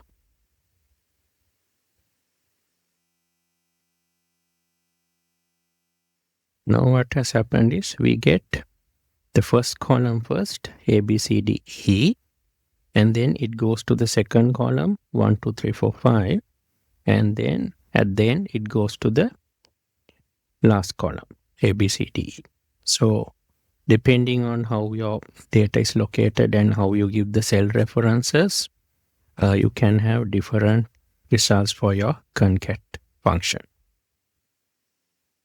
So earlier we had a function called concatenate that's still available, but it has been replaced by the new concat function that we use now. So it's always best to use the new function, the concat function. So concat will accept a range of cells to join in addition to individual cells and references. So with the concatenate function, we couldn't have range of cells in the function. So the concat function basically allows us to work with ranges of cells like this. We have another way to concatenate or join text, that is by using the ampersand or the and sign. So if we use the ampersand, we can type it like this. We get the first name, and then we can put an ampersand and the second name, ampersand, and then the last name, and enter. So again, like this is normal concat. If you don't put spaces, everything gets basically stuck together. So we can add spaces using the double quotation and space method. So you can type like this. We'll take the first name, and then we will put an ampersand, and then double quotation and space, and then another ampersand, and we will join the second name, and another ampersand after that, and then space, and then another ampersand, and then the last name. So now we got a similar result to this. So they are separated with spaces. We have another function called text join, which came in quite recently. So text join allows us to again concatenate or join multiple values, and we can use a delimiter. Delimiter is like a space or separator like a comma. So we can use one of those delimiters, or we can do it without a delimiter. So it works with cell references, ranges, constants, and it can also ignore empty cells. So the syntax is this: text join, the delimiter, and then we can say whether we want to ignore the empty text, and then we have to give the text cell references like 1, 2, 3, like that. So let's try example here. Equals text join, and then let's say the delimiter we want between, let's select these cells, and let's say we want a space as the delimiter. We can put double quotation, space, double quotation for space. And here we can say, do we want to ignore empty cells in between if we get, or do you want to include any empty cells? We'll say ignore. So we will use the true option. And then we will give the X references. And close it. So we got, see, the name separated by the delimiter of a space. And also use it for two rows like this. So we'll use the same function.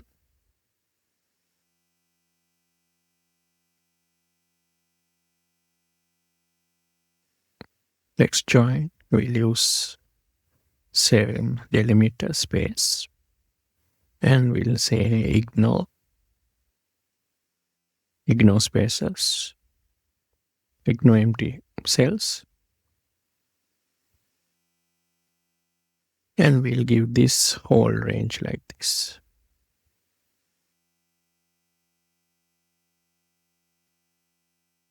And it has basically added both of these names together. So first you got the first row name, John Alexander Smith, and the second row name comes after the first row. So here if we, since we have given this range 3 cells, if we delete Alexander, see, we just get John and Smith. So that is because we have given in the formula to ignore empty spaces. So because of that, if this cell were empty, it just ignores that and goes on to the third cell and gets that into the. We can use different types of delimiters as well, like commas. So if we try here, text join. And here we'll use a delimiter of a comma. So you put double quotation, comma, and then double quotation.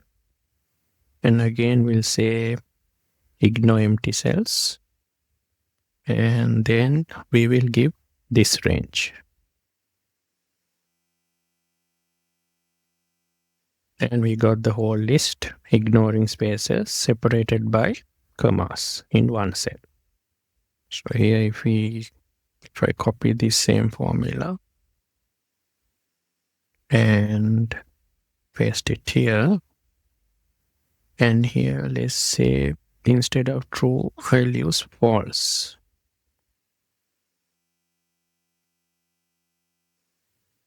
So basically now I'm not ignoring the empty spaces, so that's why we get apple and then we get a space, so we get a space and then the comma and then orange and so on.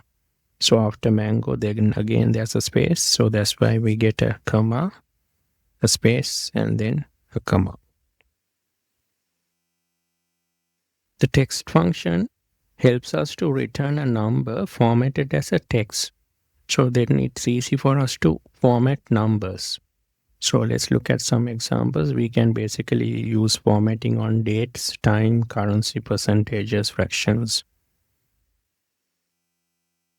Then these are the values we have, some example values in dates and times and so on.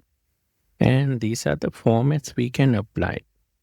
And here let's see how it works. So we'll type equals text. And then for the value, we have to give the cell that contains the value we want to format. And then for the format, we can either type the format or we can refer to this cell. So let's say we want to go for the DD 4D format. And then I can close the bracket and enter.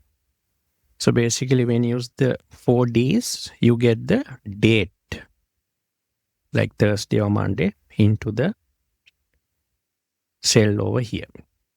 So we can check the other options also.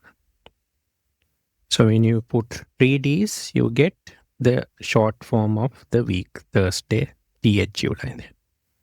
And if you use double D, you get the date extracted, the 5th. And if it's double M, you get the month.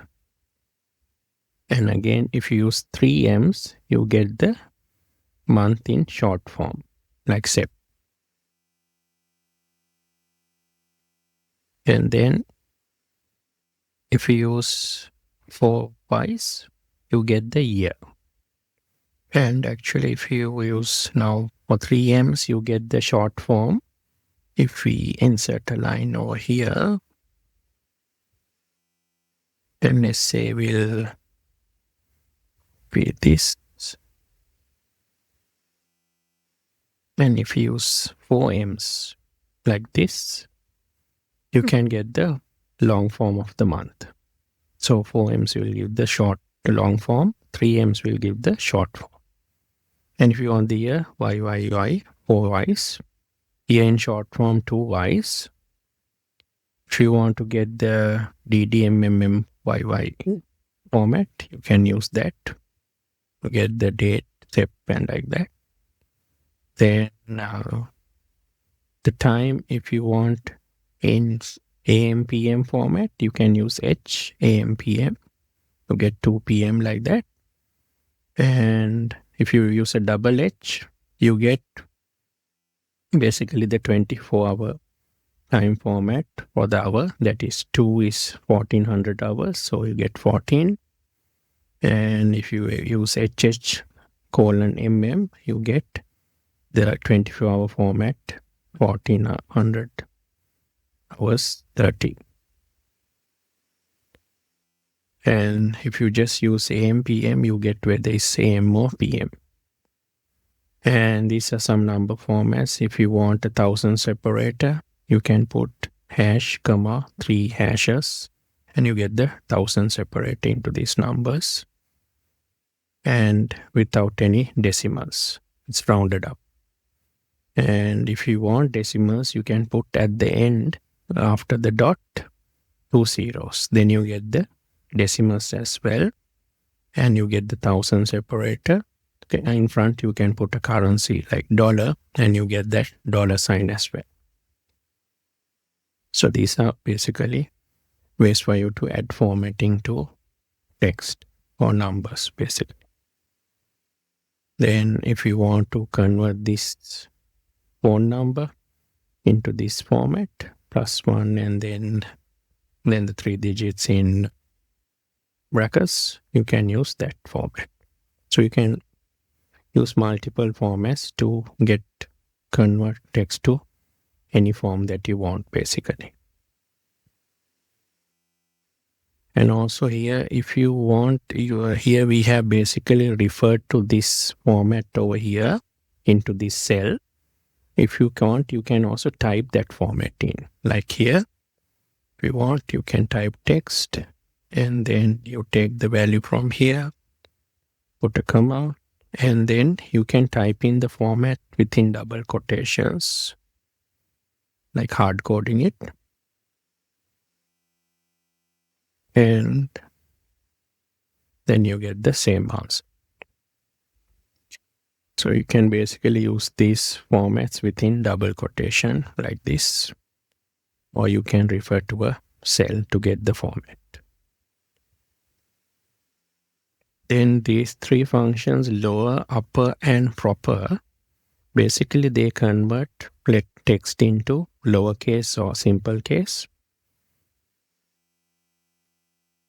and upper case or all caps, basically.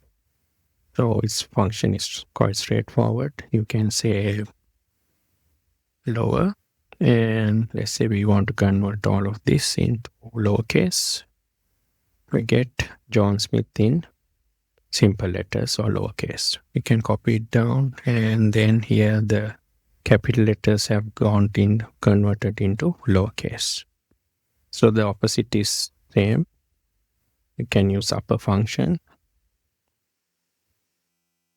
And we get everything into uppercase or cap or capital letters.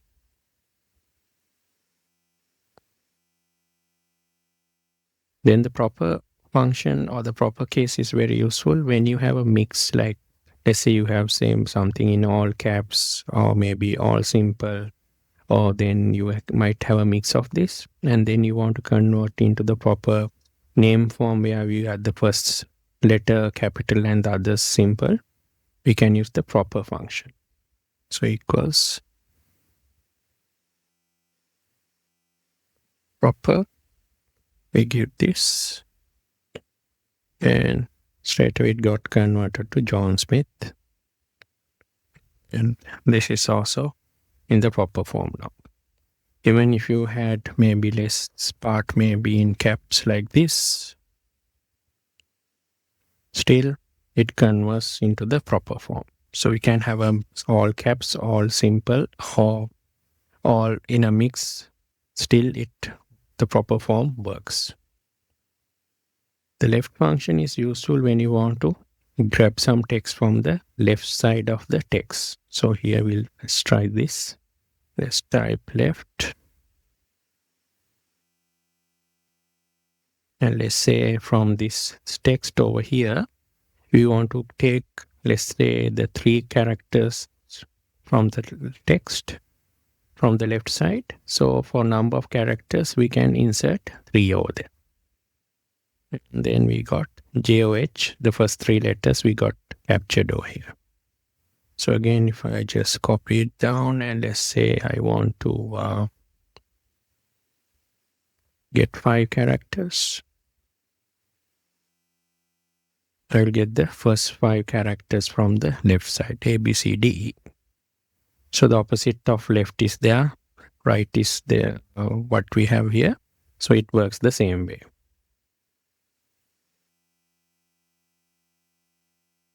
So only difference is it captures from the right hand side. So last 3 letters, ITH, we got by using the number of characters as 3. So again, if I change this to 5, I get the last 5 letters from the right hand side, GHIJK.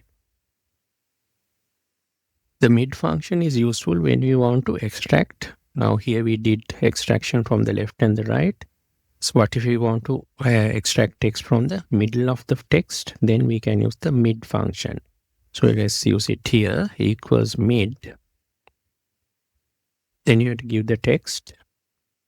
And then you have to give a starting number. That means from where do we want to count? Let's say we want to start counting from the first letter.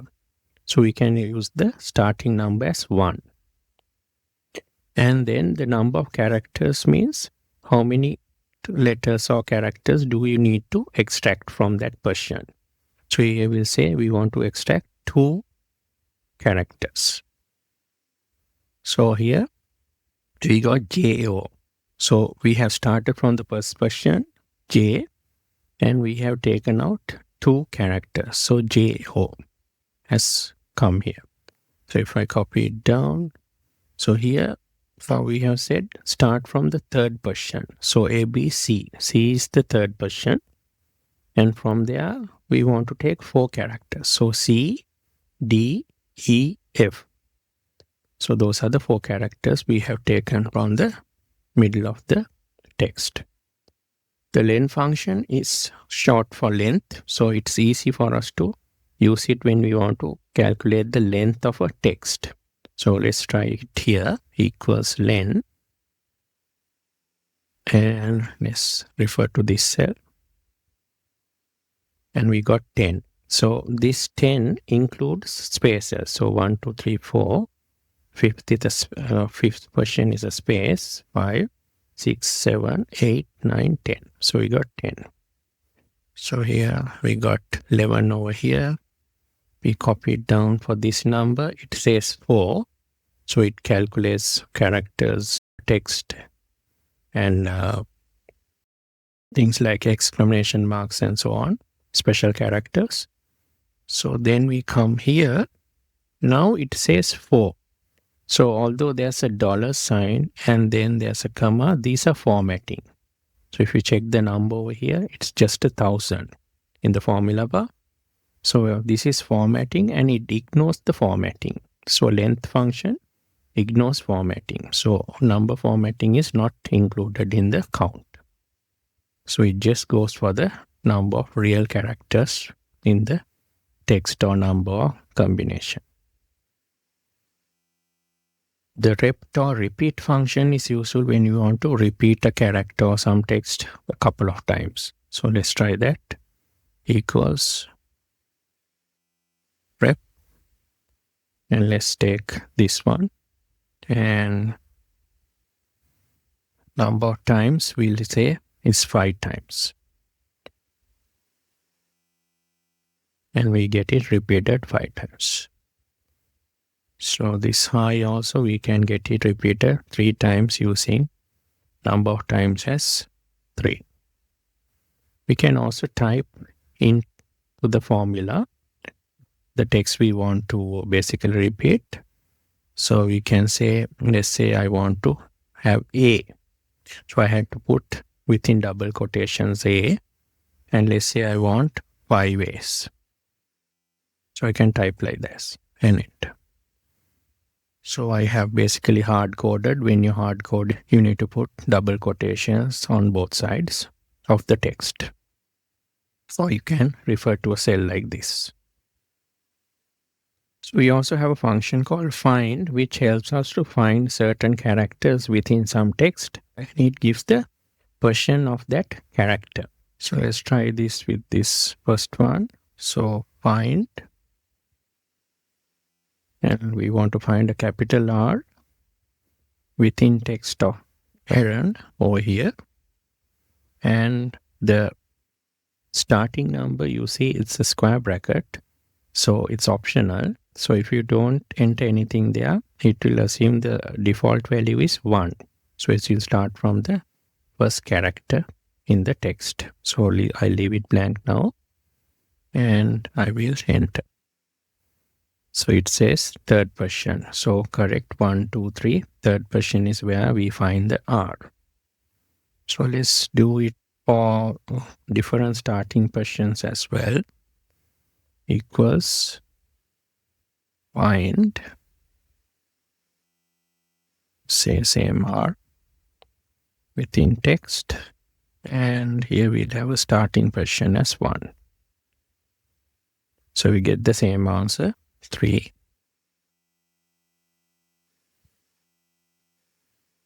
Let's copy it down.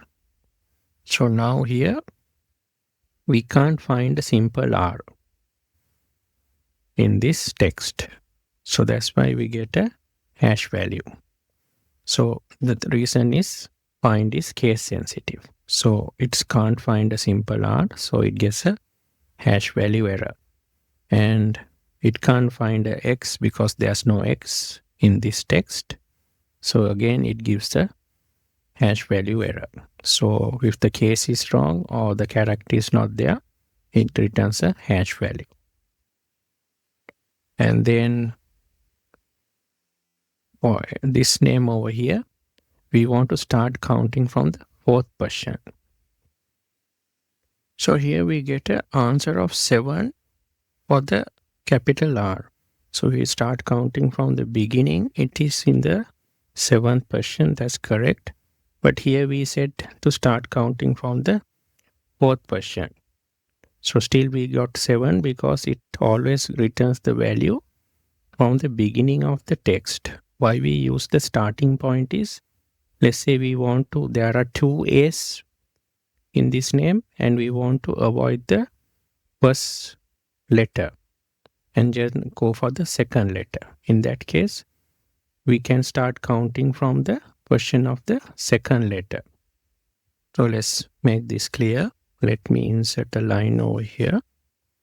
And let's say we want to find A and the name is Aaron and then Aaron twice.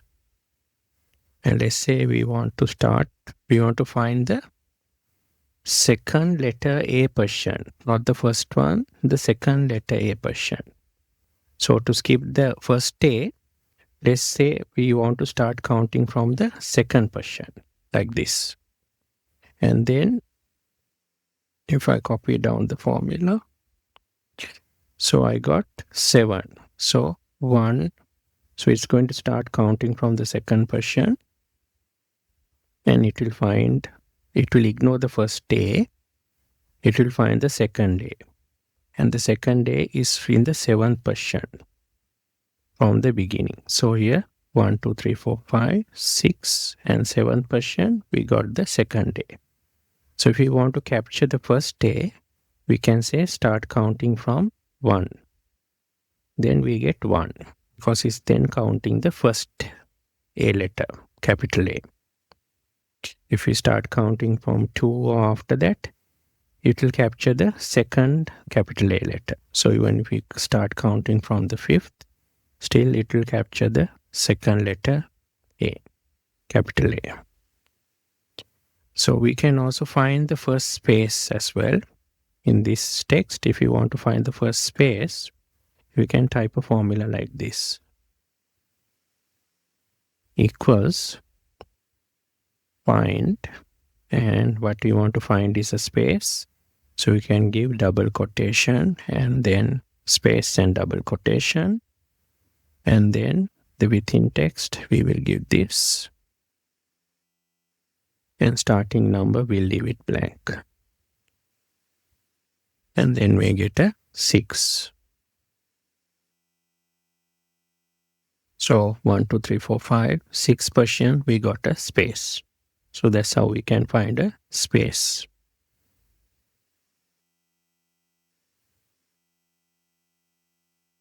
So here if we had a, let's say we had a question mark here, or a dollar sign,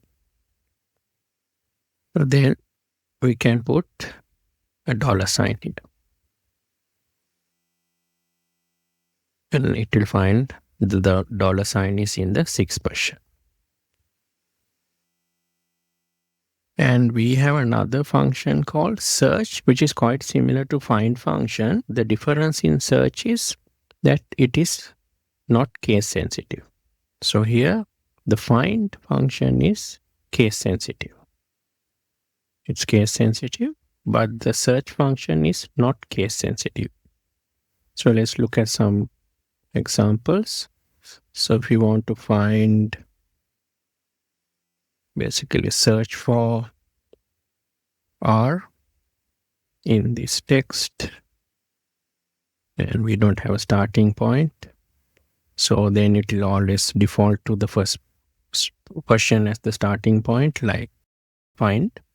So it finds 3, so the capital R is at the 3rd portion. So if I copy it down, see the simple R is also taken as the 3rd portion because this is not case sensitive. So either simple or a capital, simple or capital R, it doesn't matter. It will look for the letter only and the case is ignored. So that's why we get 3 for both of them. So let's look at example where we use the starting portion also. Equals search for X within this text, and we start from the first portion. So we can't find X, so we get a hash value. And here we are searching for a capital R, and we are starting from the 4th portion. We get an answer of 7. So here actually it doesn't matter where we start because there's only one R over here. So let's change this name to, just put R over here. And now it's starting from the 4th portion. So it finds 7 is where the capital R is. So if I start from the first portion, it will return 1 because it will then find the first R and it will say 1. Then we have the replace function also, which will find something and it will basically replace that with something that we can give as the replace option. So we'll look at example over here, equals replace, and we have to give what is called the old text. So the old text is the previous text or where we want to replace. And then again we have to give the starting number, where to start counting from. We'll give 1.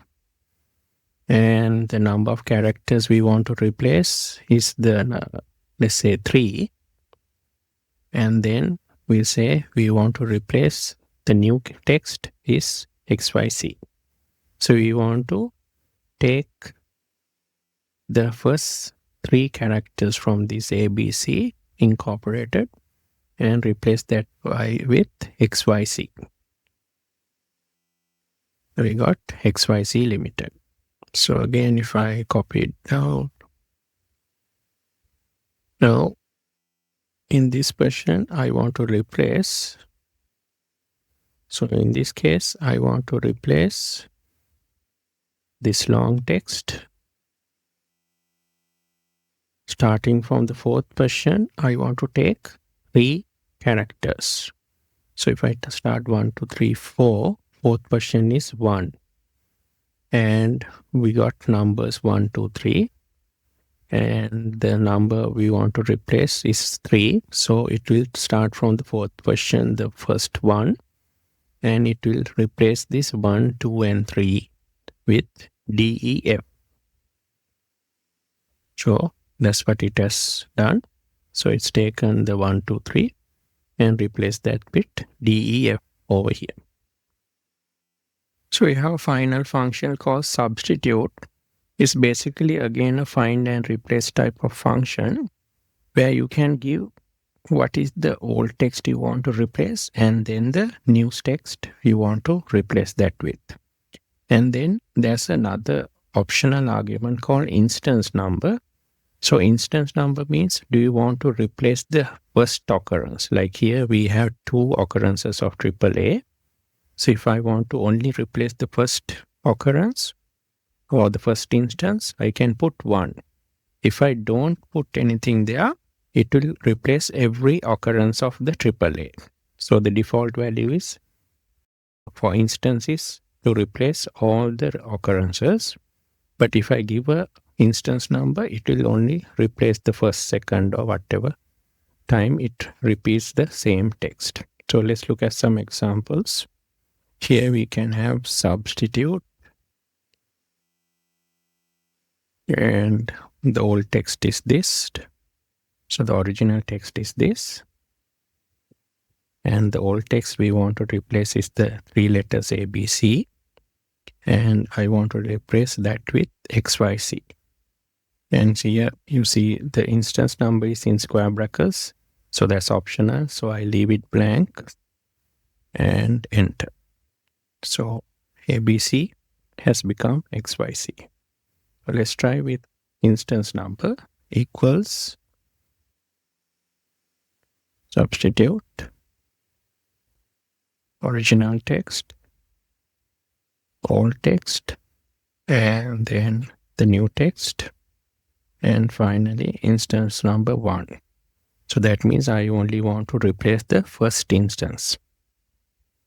That is the first instance I get. AAA is over here. So that has been replaced with the XXX.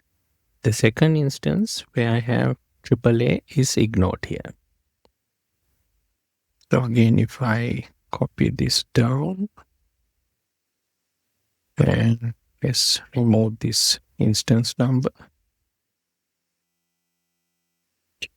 Now I have not given instance number, so both AAAs have been replaced here and here with the XXX. We can use it to kind of change the domain names of emails and things like that also. So let's see. Substitute. We'll take this email address and say take out Microsoft and replace that with Apple. And I'll enter. So Microsoft.com has now become Apple.com. Thanks for watching. Hi. In this video, we will learn about the date functions in Excel. Let's now look at date functions in Excel. So when you look at dates in Excel, you see there are different formats that we can use for dates. So actually, although we have these different formats, Excel basically stores all of these days as a number sequence. So basically there is a number sequence, and then Excel allocates each of these dates to a number. So here if you go into one of these cells, you see in the formula bar you get a date there, and all of these dates, although they are different, although the formatting is different, you see all of these dates are the same on the first 3 dates. So basically it's just formatting that has been applied.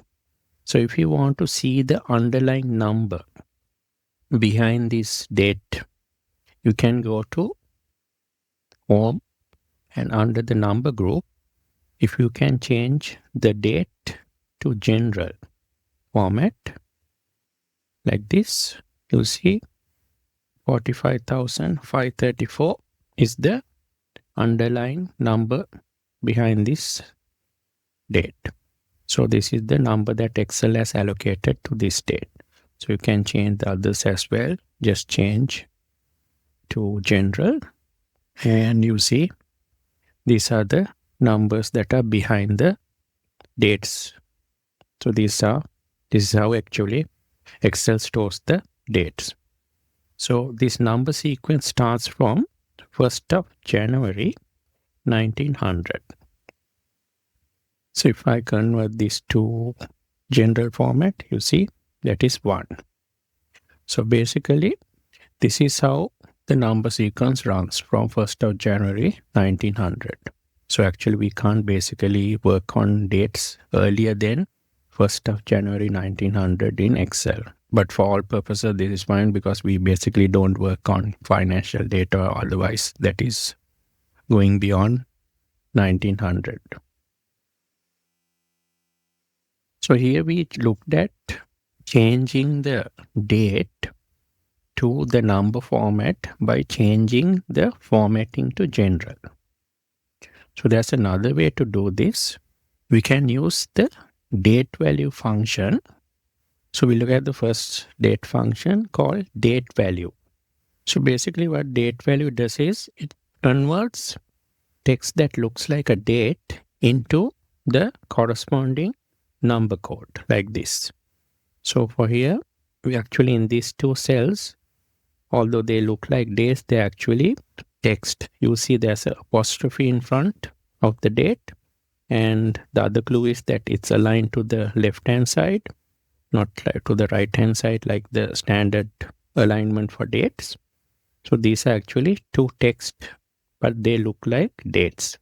So we can use the date value function to convert these to the number code.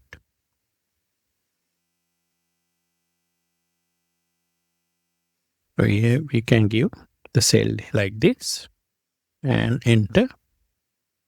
And this is the date code or the number that has been allocated to this date. So if I copy it down, you'll see 1st of January 1900 is the first date. And it's been allocated date number.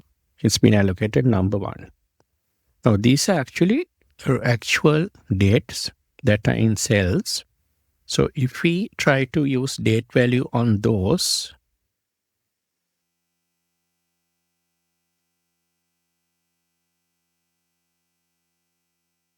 it won't work, because it's basically date value works on text that looks like numbers. So once we have converted the dates, the text that looks like dates into real dates like this, we can actually then apply whatever formatting we want. Let's say we want to go by short date. We can apply that format. And if we want to go by long date, we can apply that format. So any format we can apply after we have converted the text into a date value using the date value function.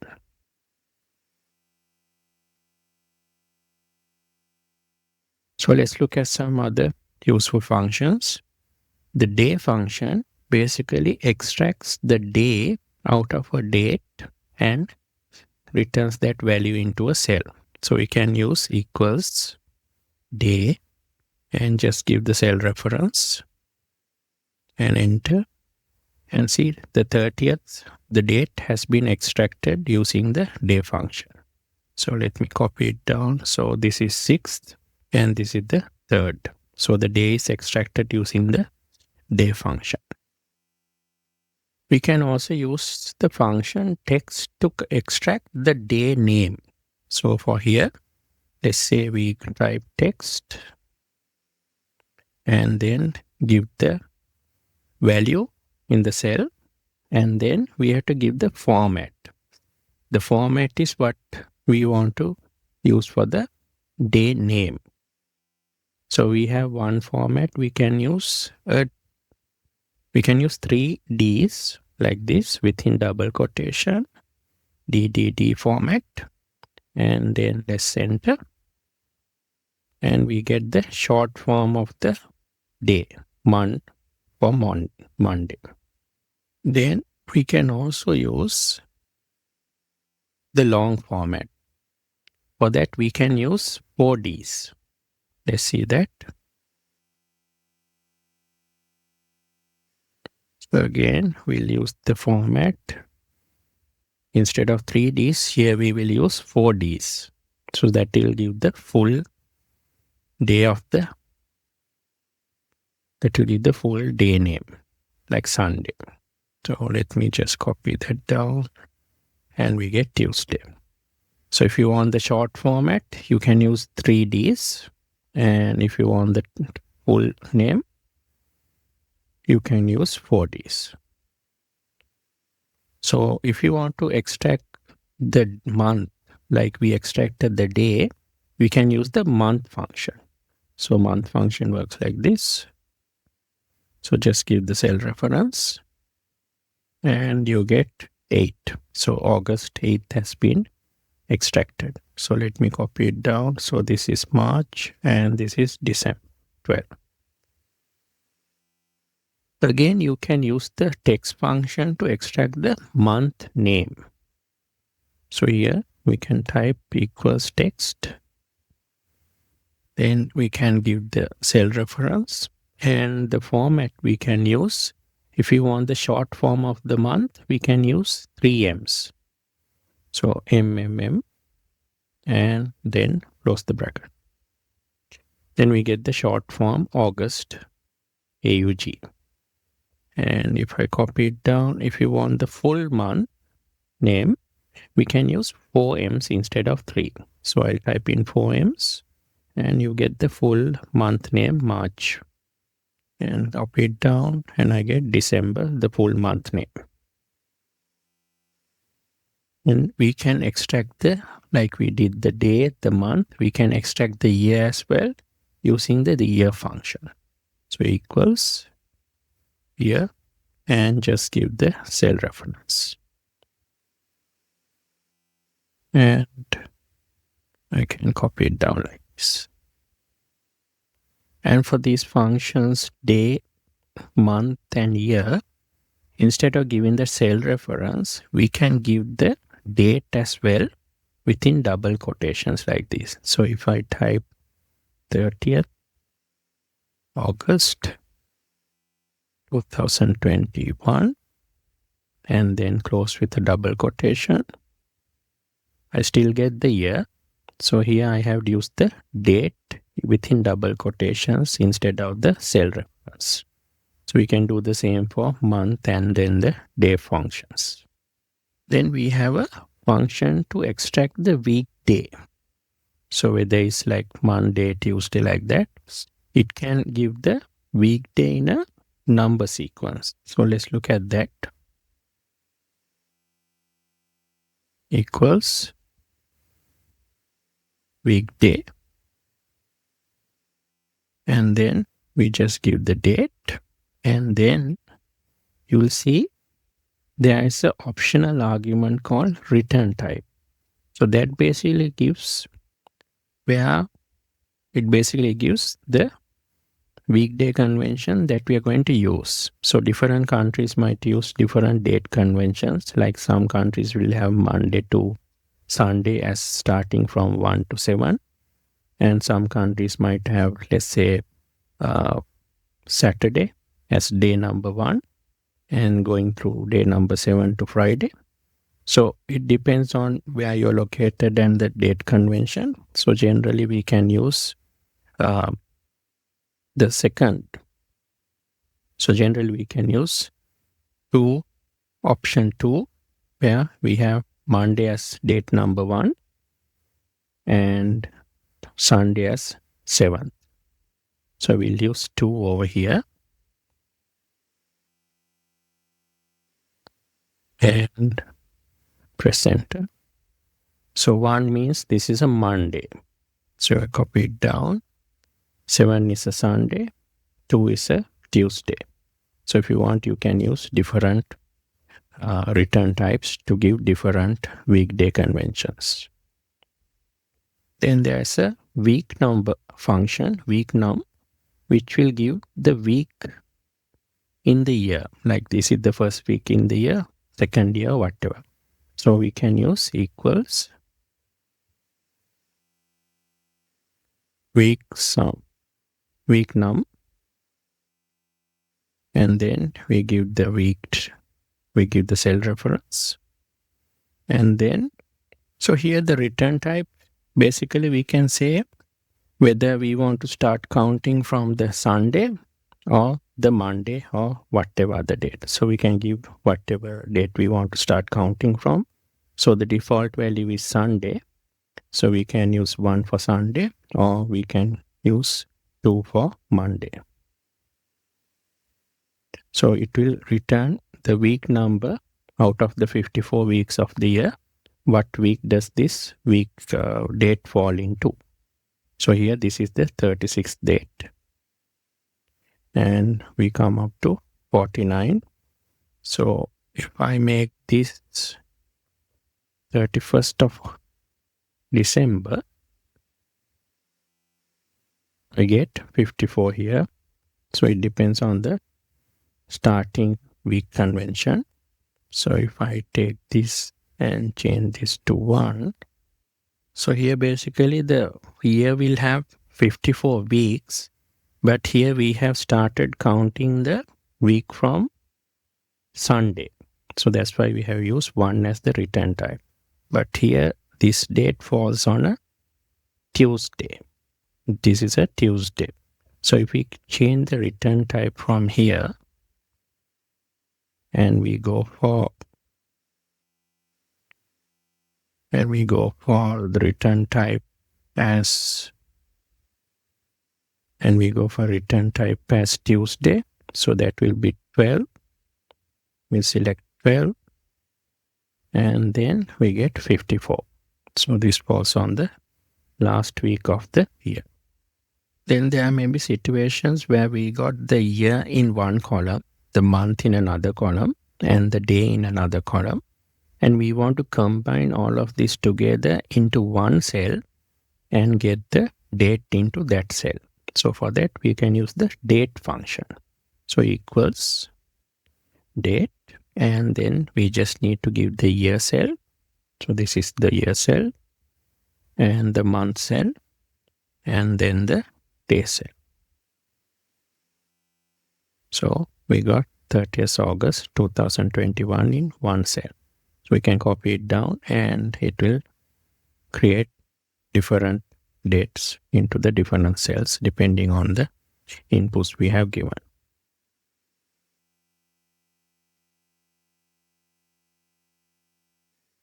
Now we can actually subtract and add and do mathematics with dates, because as we have seen, dates are a number sequence. So we can add 5 days or whatever to a date and then get another date.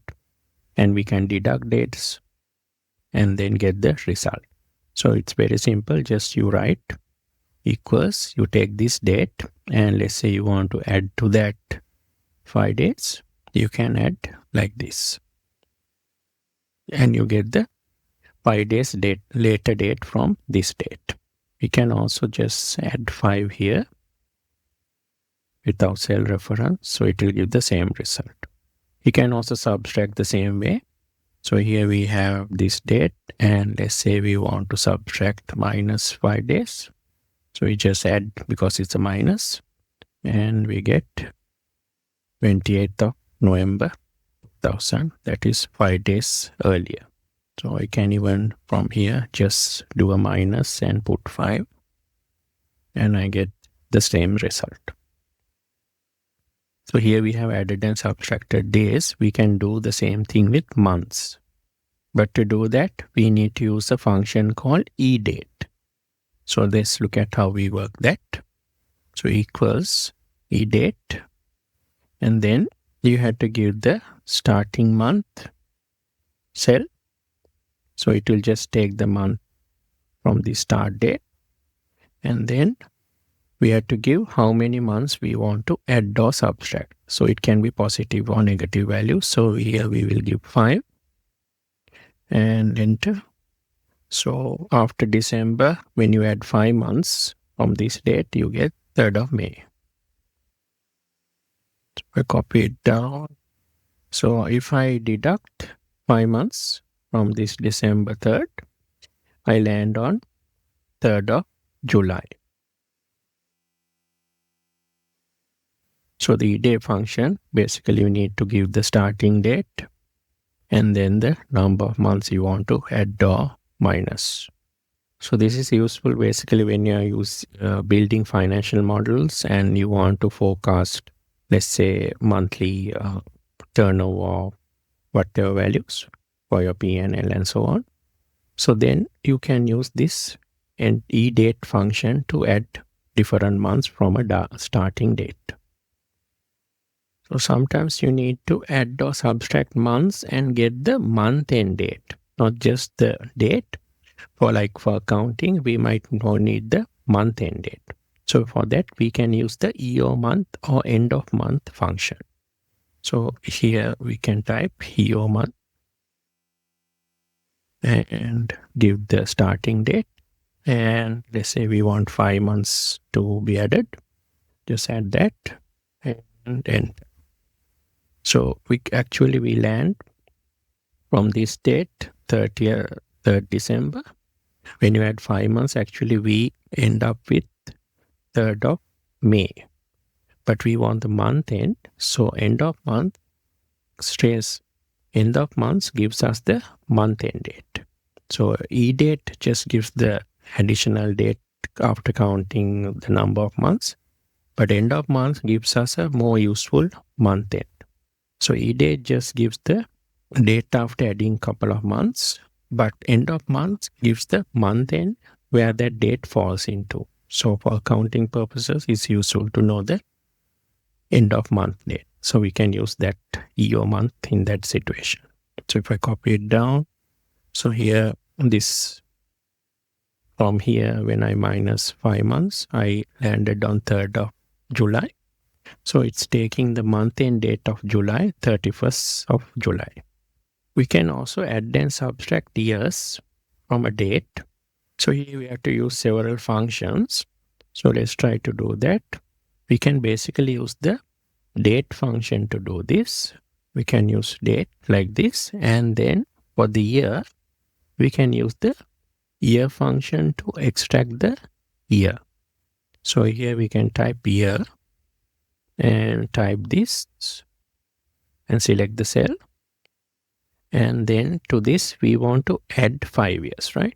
So we can put a plus and then click on this cell to add 5 years.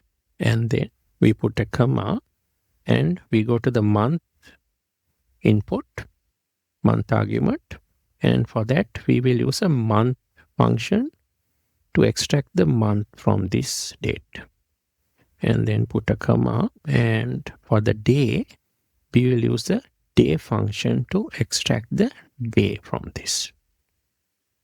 And then we can close the bracket. So basically what we have done is we have used the date function, and inside that, to add 5 years, we have first used the year function to extract the year here, and then we have added the 5 from this cell to add 5 years. And to extract the month, we have used the month function, and for the day, we have used the day function to extract the day. So if I press enter, so I get 3rd of December 2005. So we started with the year 2000 and we wanted to add 5 years. So it has taken 5 years to the added 5 years to the year and kept the month and the date same. So we can just copy it down. So here we are deducting 5 years. So from 2000, when we deduct 5 years, we end on 1995, and we keep the same date, 3rd, and same year, same month, December. We can also add and subtract different days, months, and years from a given date using the same date function and the same methodology, where we take the year out using the year function, and if you want to add something to that or deduct, we do it there, and then we extract the month, and if you want to add or minus anything from the month, we do it there, and then for the day, we extract the day using the day function, and any addition subtraction to the dates will be done there. So let's try to do it here. So we will use the date function first, and then for year, we will use the year function to extract the year out of this. And we want to add 1 year. So we can do a plus and refer to this one cell. Or if I want, I can just hard code 1 here. Then put a comma. Then I go for the month function to extract the month. So I take the month from the same cell reference. And then I need to add 4 months. So I take 4 from this cell reference, or I can say plus 4. Then I put a comma, and for the day, I use the day function to extract the day from here. And to that, I want to add 10 days. So I use this cell reference, or I can hard code 10 into this cell. Then I can close the bracket and press enter. So I got the result. From this date, I have added 1 year and 4 months and 10 days. So this is the ending date, 13th April 2002. So I can copy it down for the other cell. So here I have taken different values for the year, month, and days. So that's how we can, if you want, you can add years separately, months separately, and days separately using the date function. And within that, using the year, month, and day function. If you want to insert the today's date into your Excel sheet, you can use the today function. So the function is like this. You just type today. And basically there is no arguments to input. You just close the bracket like this. And then you can press enter. And you get today's date inserted into your cell. There is also a keyboard shortcut, Control and the semicolon. So if you press Control and semicolon, you will also insert today's date into the cell.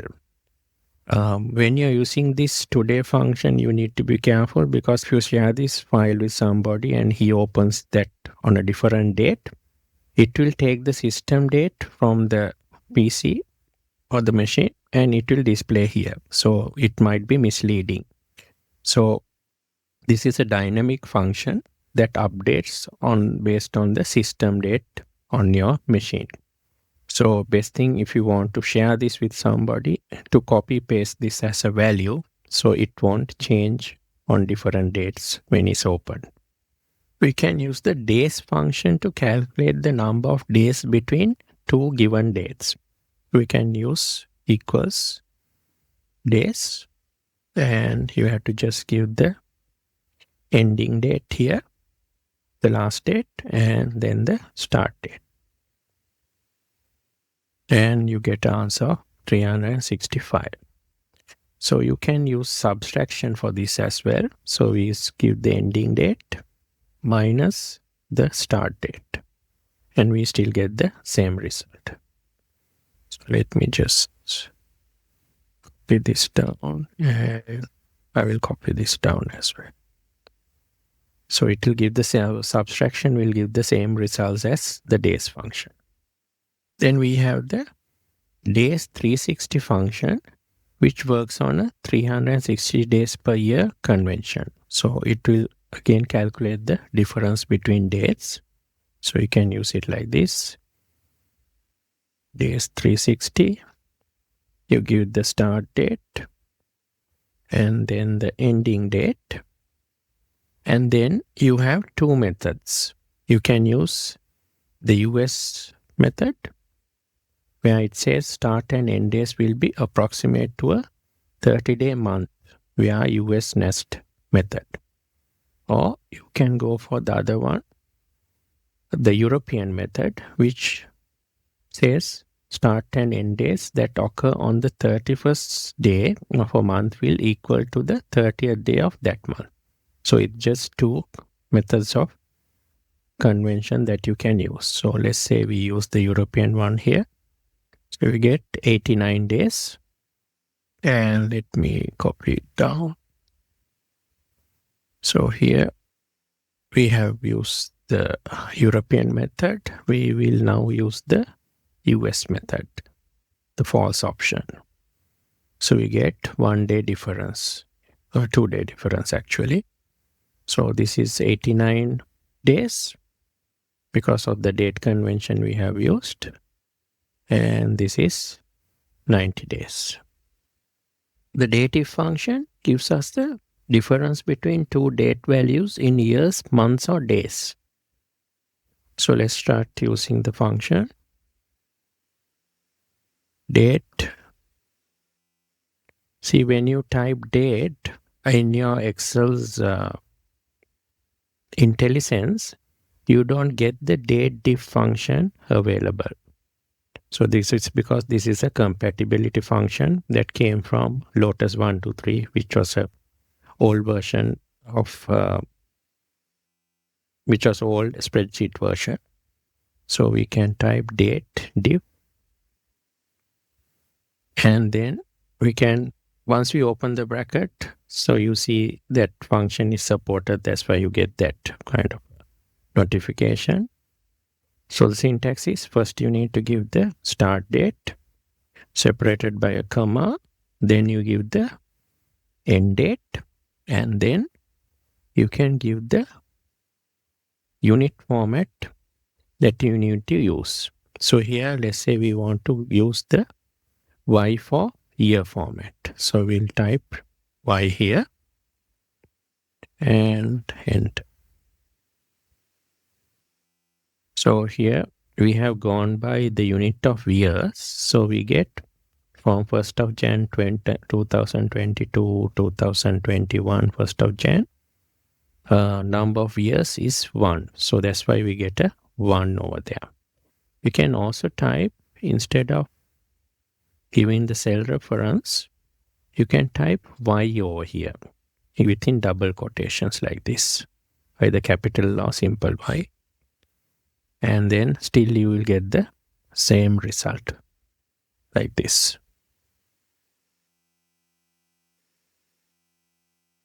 Then you can use M for the month. So let's type that. Date div.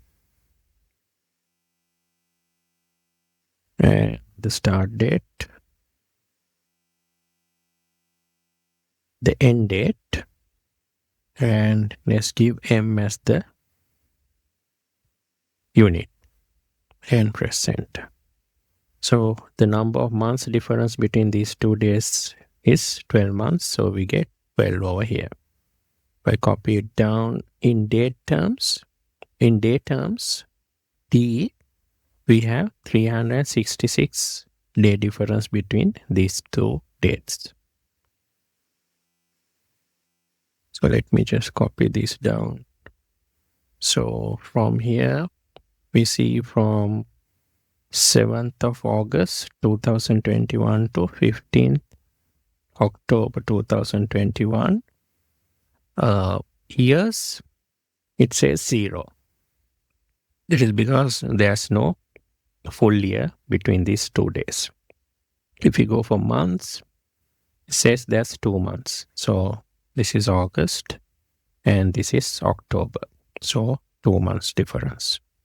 And in days, you get 69 days. So you can just even subtract this and see end date minus start date, you get 69.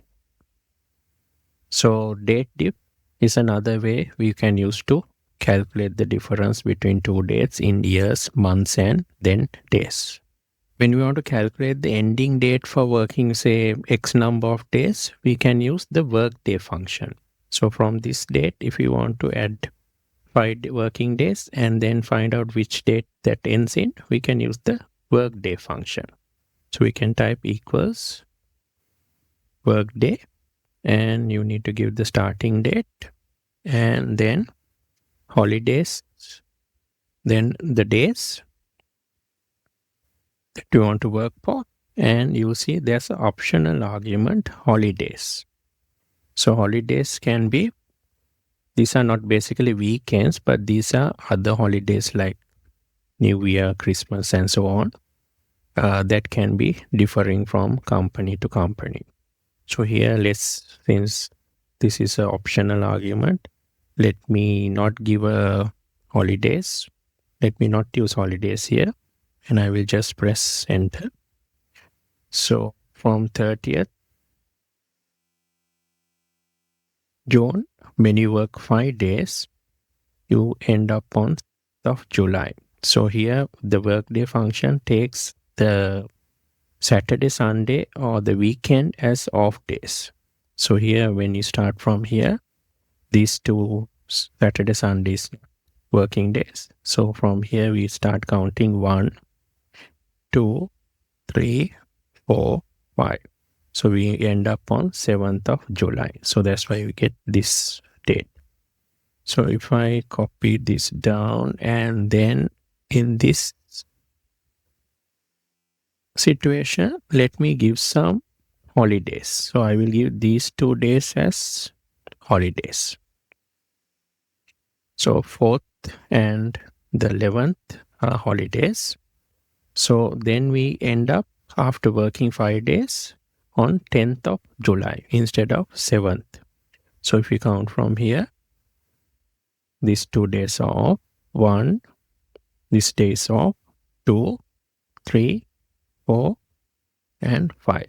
So it's 10th of July, that is the ending date. So again, if you work, I can just copy it down. So here, when I copy it down, I need to change the cell reference again. So now I end up on the 12th of July. So after 6 days, I'm landing on 12th of July. So if I see 6 days here, these 2 days off, 1 off, 2, 3, 4, 5, and 6, 12th of July. So that's why we land on the 12th of July. So these 2 days are off, and we have to take the weekends out. The Workday INTL or International, Workday International is a upgraded version of the Workday function.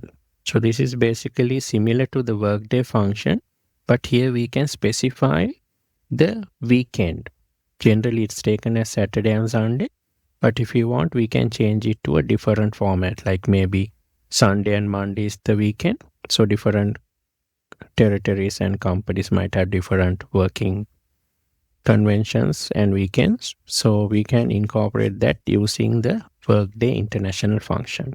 So let's see how it works. We type Workday International,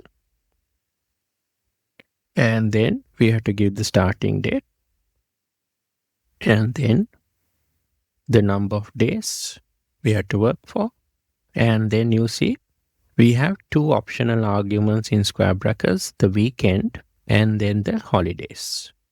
So holidays we can give as a cell reference like this, like in Workday. But in addition to Workday function, we have another argument called weekend. So weekend, we can give whatever weekend format we want to use. So if you put a comma here, you see these are the options of the weekends that we have. The default option is 1, where the conventional Saturday, Sunday is the weekend. But if you want, you can take Sunday, Monday, and different options are there. Some companies may have only Sunday off, so we can use 11 in that case. So likewise, you have different options you can use. So here I will just go by the standard format, Saturday and Sunday. And then for holidays, I will select these 2 days. And I will close the bracket. So I get 10th of July is 5 days after this day in working day terms. So if I copy it down for different dates, I will get different results. So here we had the weekend convention as Saturday and Sunday. So here if I change that to maybe let's have only Sunday off. So I will use option number 11.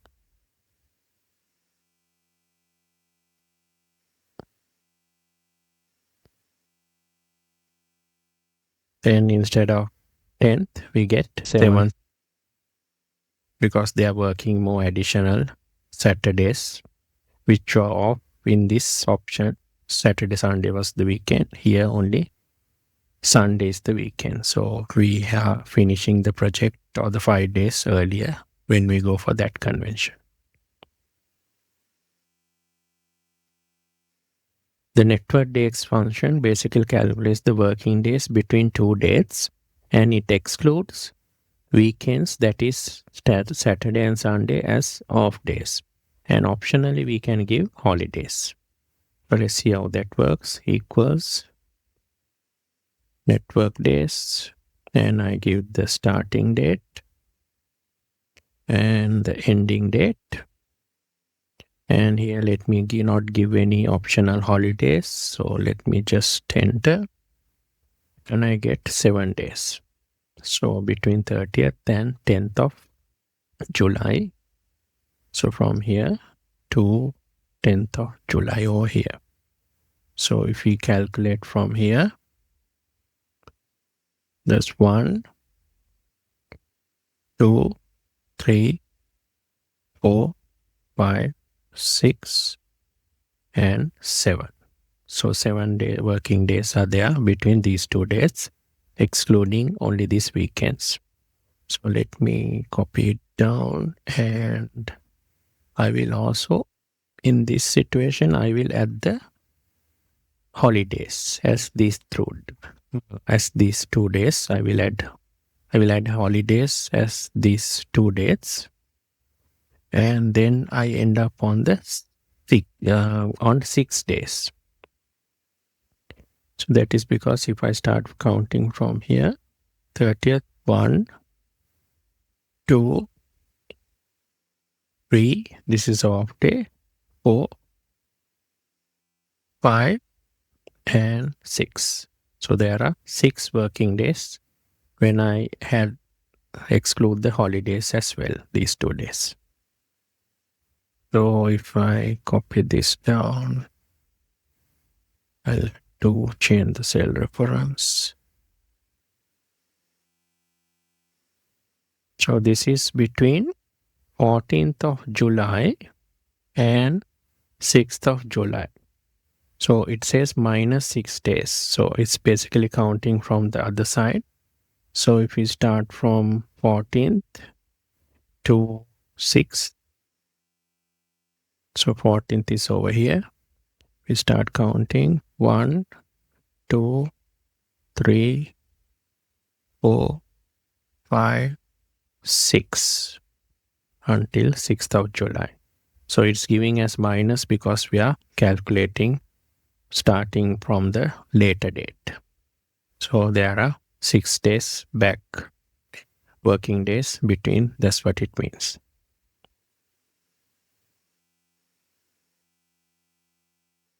Then we have additional function, network days, INTL or international. So what happens here is, in addition to the network days functionality, it has given us the option to define the weekend. So generally, network days, we always take Saturday and Sunday as the weekend. But here we can give our own custom weekends, like maybe Sunday is the only off day, or Sunday is the only weekend, something like that, depending on the company's policy.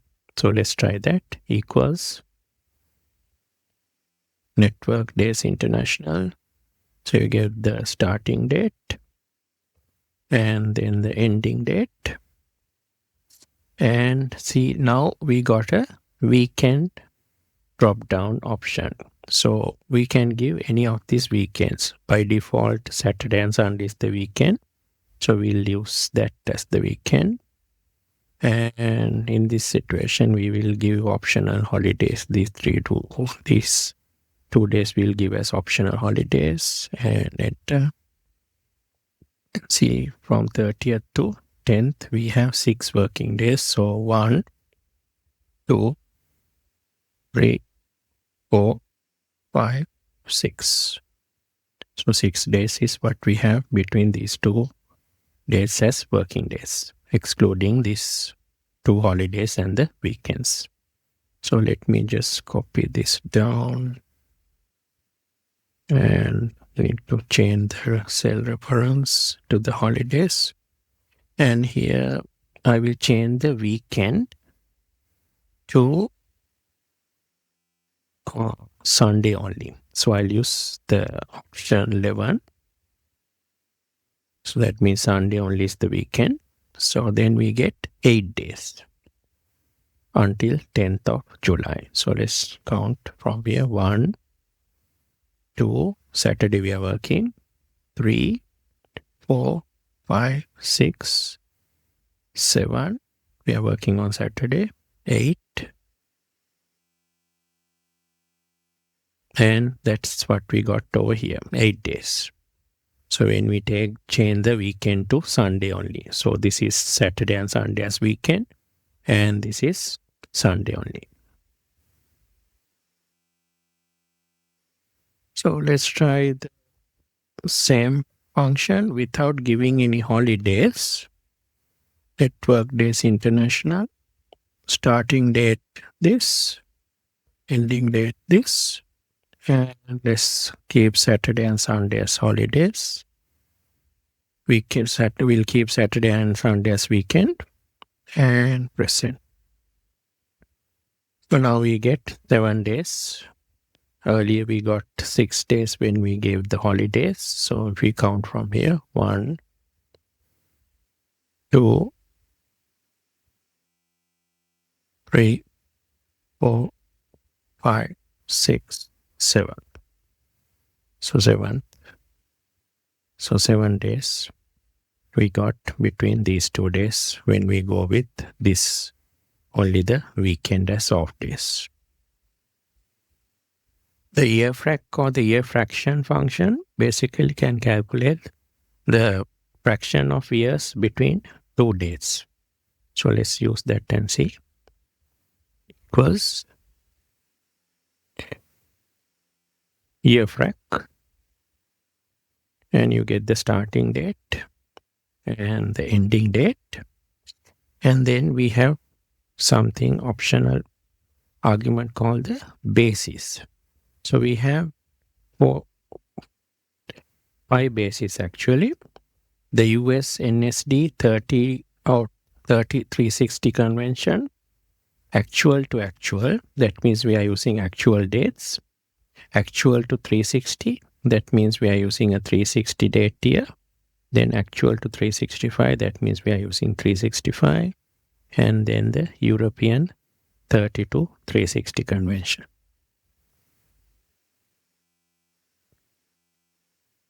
So you see the US NSD 3360, you are using the day count basis. And here, the European thing, or the European option is also using the day count basis.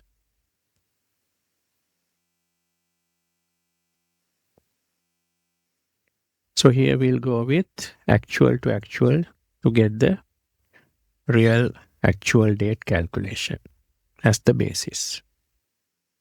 So from 31st December 2020 to 31st December 2021, that's 1 year. So if I copy this down, I get from 31st December 2020 to 10th of July is 2.52 in fraction form years. We can use this yearFrac function to calculate the age from a given date. So we got these employees, the names are there. We got their date of birth, and let's say this is the current date, and we want to calculate their age. We can use this function equals yearFrac, and we give the starting date as date of birth and the ending date of current date, and for the basis we will use actual. And we find this person is 21.3 years, and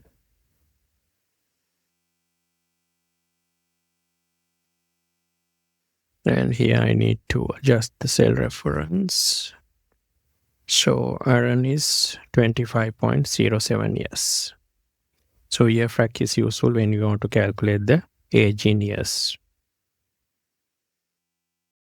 Thanks for watching. Hello. In this video, we will learn about the VLOOKUP and HLOOKUP functions in Excel. The VLOOKUP function in Excel is one of the most popular and most useful functions in Excel. So basically what the VLOOKUP function does is it helps you to find things in a table or a range by row. So basically you can use VLOOKUP when you want to find things in a table or a range by row. For example, you might have a sales report like this where you have the names of the salespeople and also the sales values. And let's say you want to find the sales value of a certain salesperson, then you can use the VLOOKUP function. So basically the syntax of the VLOOKUP function is VLOOKUP, you have something called the lookup value. That is basically what you want to look up. So in this example, what we want to look up is actually the name of the salesperson called Jane. So that is your lookup value or what you want to look up. Then you have to give the argument table array.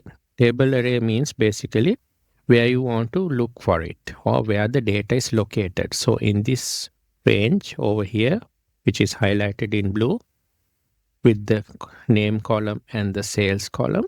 So that is the range or the table array in this example. And then you have to give what is called a column index. So the column index is basically the column number in the range containing the value to return. So here in this case, we want the sales value to be returned for this salesperson. So what Excel does is when it gets a range or a table like this, it numbers the columns 1, 2, and so on, starting from the leftmost column. So the first column is 1 and the second column is 2 and so on like that. So basically now where we want, so here what we want is the sales value. So the column number 2 is where sales is located. So the column index number we need to input as 2 in this example. Then finally we have a optional argument called range lookup. So range lookup is where you can specify whether you want an approximate match or exact match to your lookup value. So in this situation, do you want an exact match to the name Jane, or do you want an approximate match? So that's how the basic VLOOKUP function syntax works. Then when you're using VLOOKUP function, for the range lookup, the default value is approximate match, or we can put a 1 or a 2 value. That is the default value. So if you don't input a range lookup, it will go for approximate match. But if you want to have an exact match, you can use 0 or false. And you have to note that VLOOKUP can only look to the right, or a right-hand lookup from the position where you're starting, the first column. It can only look to the right. It can't do a left-hand lookup to the left-hand side if there's any column that you need to refer to. So always your lookup value needs to be in the first column, and the other data needs to be on the right-hand side.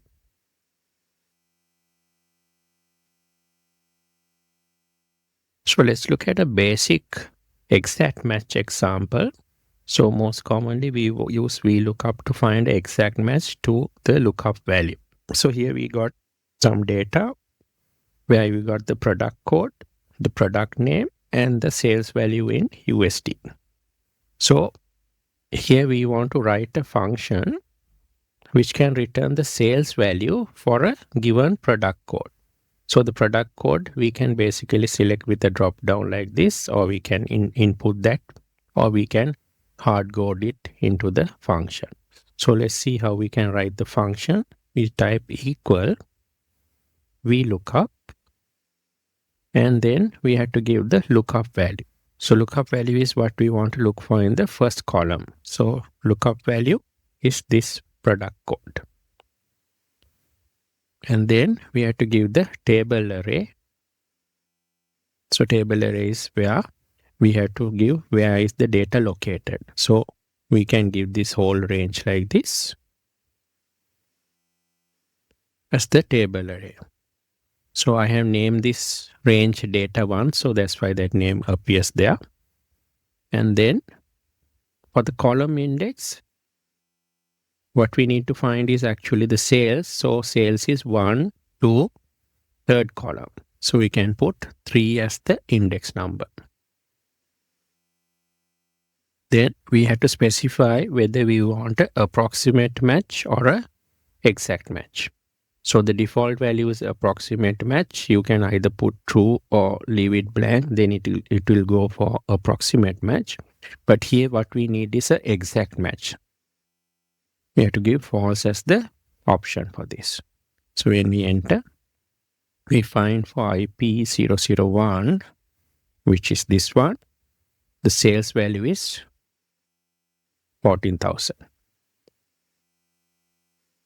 So if I change this, different values, it will return for IP is 20. The value is 16.5. So we get that value over here. So we can also, instead of giving the cell reference, hard code the lookup value. Within double quotations, we can type IP 020. And it will give the same result. So if you are giving the lookup value as a hard-coded value, you need to put it in between double quotations. Let's look at an example where we want to go for the approximate match option. So here we got a tax table. These are the income ranges, and these are the tax rates that are applicable for each of these ranges. For example, from 0 to 8,999 USD, the tax rate is 12%. Then once it hits 9,000, it's 30%, and so on. So if you want to write a function in VLOOKUP, first we need to give the data in a table like this. So here we got the income column and the tax column. And here we can't input a range like this, so we had to first give the starting value. So here it starts at 0, so we can put 0 there, and then the next range starts at 9,000, and the third one at 30,000, and the fourth one at 100,000.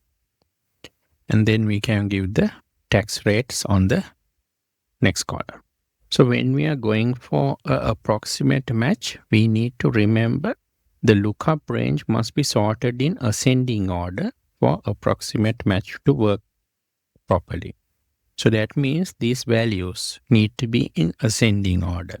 If they are not sorted in ascending order, or maybe it's in descending order, or maybe it's in random order, the logic of the function will not work properly. So we will not get the correct results. So always remember the lookup range needs to be sorted in ascending order.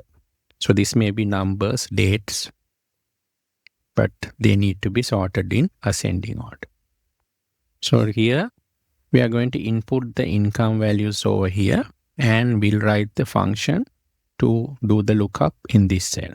So we'll write equals VLOOKUP, and the lookup value we'll take from this cell, and the table array is this table, and then column index we will give 2, because tax here is the second column in this table. And then we put a comma. Then for the range lookup we have to give approximate match, or the true option here. Once I do that, I will need to fix this range, the table array, because I will copy down the function. So I can press F4 to include $signs, but I don't want F4 on this, only on the table array. So I can press enter and copy it down. And if I check, so for 7,500, I get 12%. So that is correct, because 7,500 is in the first tax bracket. Then 10,000 is in the second one, so I get 30%. And 45 is in the third one, I get 35%. 100,000 is on the fourth, so I get 45%. 125,000 is over the 100,000, so I get still 45. So let's see what happens if I went with the exact match. So here if I delete this and put false for exact match, I will get a #n error for this, because we are looking for an exact match to this value 7,005, but it's not available on the income column. So that's why we get a #NA error. But here for 100,000, it's exactly on the income table, so I get an answer there. But for all the others, I get a #NA. So that's why we need to go for approximate match in situation like this, because it will then capture values that are between these ranges. So let me just undo that.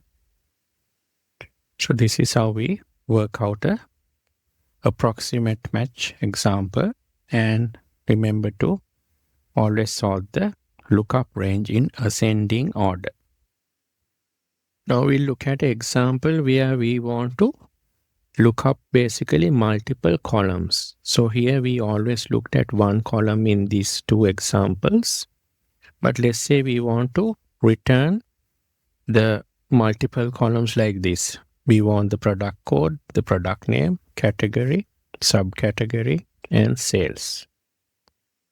So if we want to return multiple columns like this, we have to write the function in a certain way. So we look at how the function needs to be written. So we go with the standard VLOOKUP function first. And for the lookup value, I will give product code from here.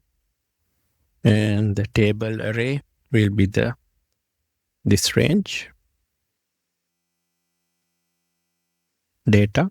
So I have named this range data, so that's why it appears as data there.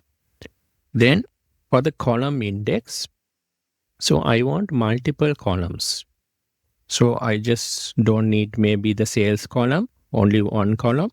I need multiple columns. So I want the product code, product name, category, and subcategory. So what I need to do now is I need to specify the column numbers that I want to return. So there's column number 1 I need for product code, 2 for product name, 3 for category, and 4 for subcategory, and 5 for sales. I need 5 return values for the column index. So how I can write the function is I can insert a curly bracket here like this. I insert a curly bracket and then I give the column numbers that I want separated by a comma like this: 1, 2, 3, 4, and 5. And I close the curly bracket. And here I need a exact match. So I will use exact match, false, and present. So I see now all of the values have been returned. So IP02, IP002, product name is Holodesk, electronics category, subcategory, and the sales value. So it's basically taken this column of data and returned it. So here in this example, I use the same columns sequence to return the values. But let's say I want only the product name, category, and the sales column. So I can change the function equals VLOOKUP, and the lookup value is from this cell, and table array, I will use the table reference name data. For the column index, I will start with a curly bracket. So I need product name, which is column number 2. And then I need category, that is column number 3. And finally, I need the sales, which is column number 5. After that, I close the curly bracket. And again, I go for exact match and enter. So I got the values for the product, category, and sales value only. So I can get like that. And also I can change the sequence as well. Now here product comes first, then category and sales. But if I want product and then sales first and then category later, like sales was always the last column, but category was before that, I can still change the sequence using the curly bracket. So I can type equals VLOOKUP. Lookup value is this. Table array is data. And column index, I need second column, product name, and then I need sales, that is column number 5. And I need category. So category is column number 3. So I can close the curly bracket, comma, false, exact match, and enter. So I got now Holodesk, sales, and then electronics in the sequence that I want. Now we will look at the HLOOKUP example. HLOOKUP basically stands for horizontal lookup, and VLOOKUP stands for vertical lookup. The reason we need two lookup forms is sometimes your data is in vertical form like this in columns. So then we need to go with the vertical lookup or VLOOKUP. And then sometimes your data can be in rows like this. So this is row number 1, row number 2. So when your data is horizontal like this, you have to go for HLOOKUP or the horizontal lookup. So the syntax of both functions are the same, except that here in the VLOOKUP, we have the column numbers that we have to give. But in the HLOOKUP, we need to give the row numbers because the data fields are in row form. Let's look at an example here. We have some date ranges like this where the company's product price has changed. So from Jan to April 2021, the price was $25. Then from May to August, it increased to 30. And then for September to December, it increased again to 37. So we want to write a function that will return the applicable price when we input a date as the lookup value. So first of all, because this is in a range, first we need to put it in a table like this with the starting dates for the price changes. So for Jan, we will take 1st of Jan 2021 as the starting date. And for May, we will take 1st of May. And for September, we will take 1st of September. So that's a cutoff point where the prices have changed. So this will be our reference range.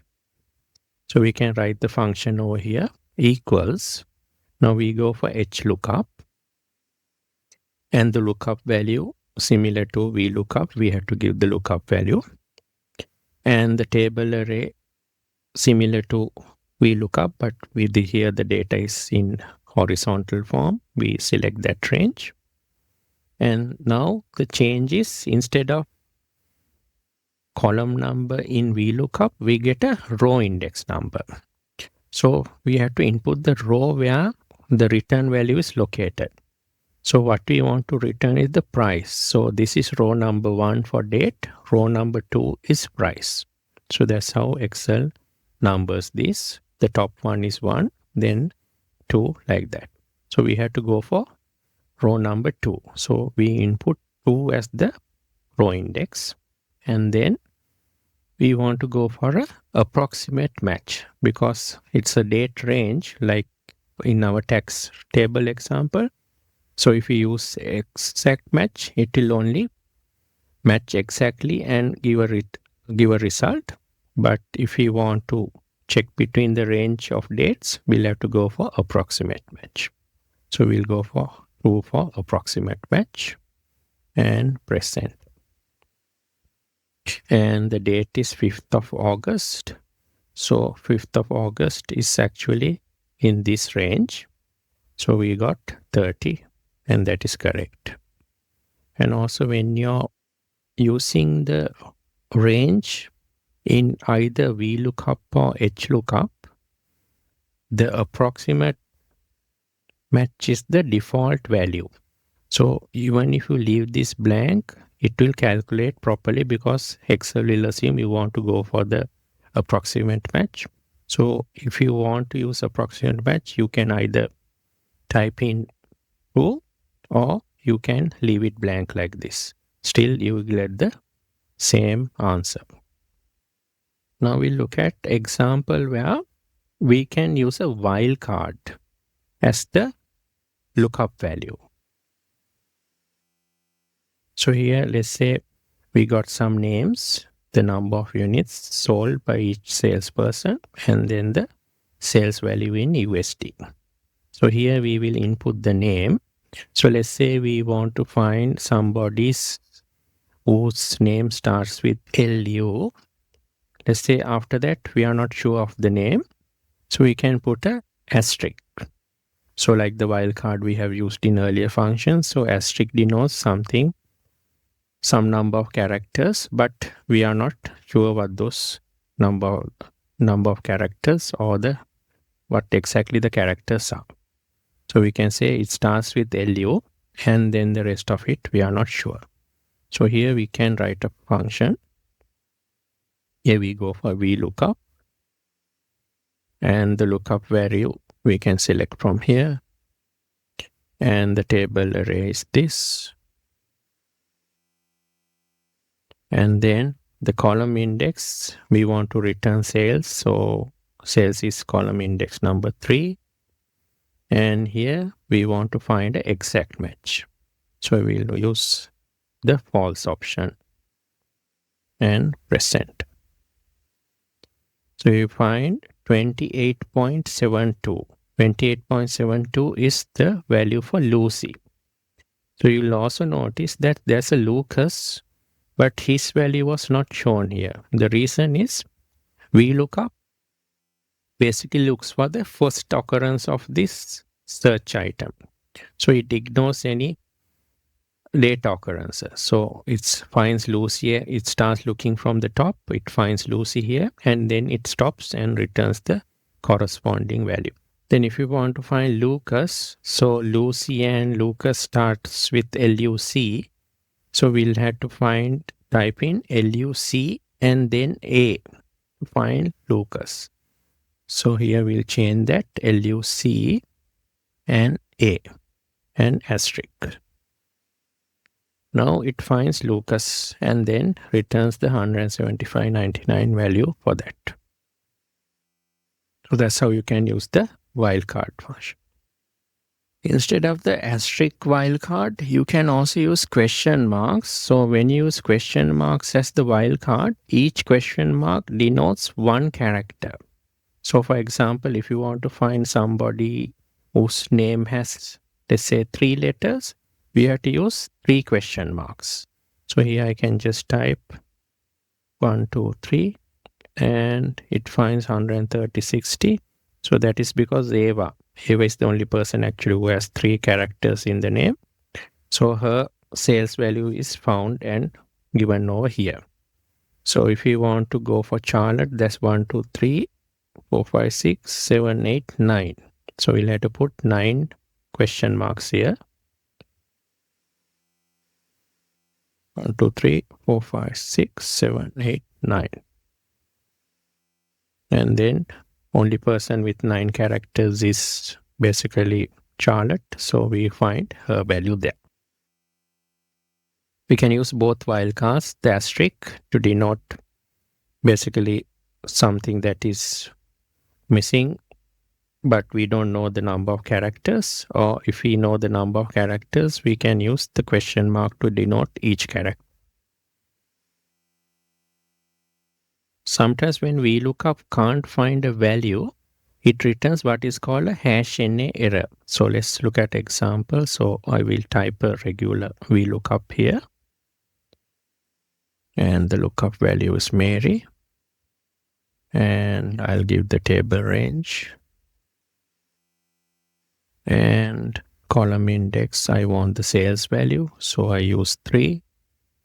And let me try to look for an exact match. False. And I get a #NA. The reason is Mary is not available in this name list. But if I have Lucy,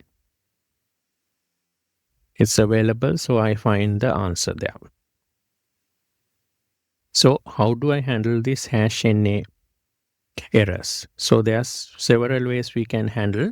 One easy way is to use the if error function.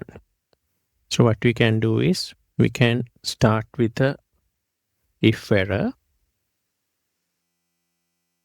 and then for the value argument over here, we will use our regular VLOOKUP. So basically inside the if error function, we will use the VLOOKUP function. So we give the normal VLOOKUP the same way. Table array is this. And column index is 3. And we want an exact match. And close that. And then put a comma. Then we go for the second argument in the if error function. That is value if error. So if I find an error, or like here we can't find this name, what can we display? So we will say not found. So within double quotations, I can type not found. And then close the double quotations and close the bracket. and I can press send.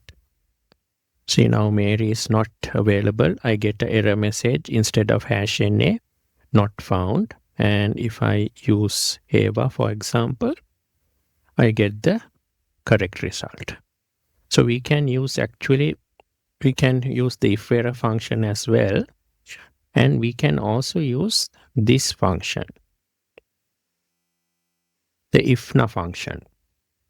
So IFNA function is also similar to if error, but the benefit of using the IFNA function is it only will identify #n errors. If error function basically identifies all types of errors, not only the #NA.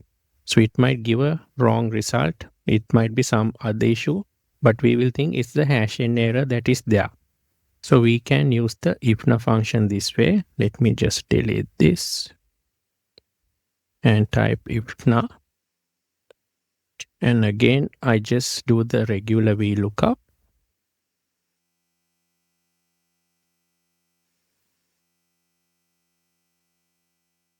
Give the range, column index 3, and exact match. Close that. And again, similar syntax to if error, value if not available. So I will say type not found here.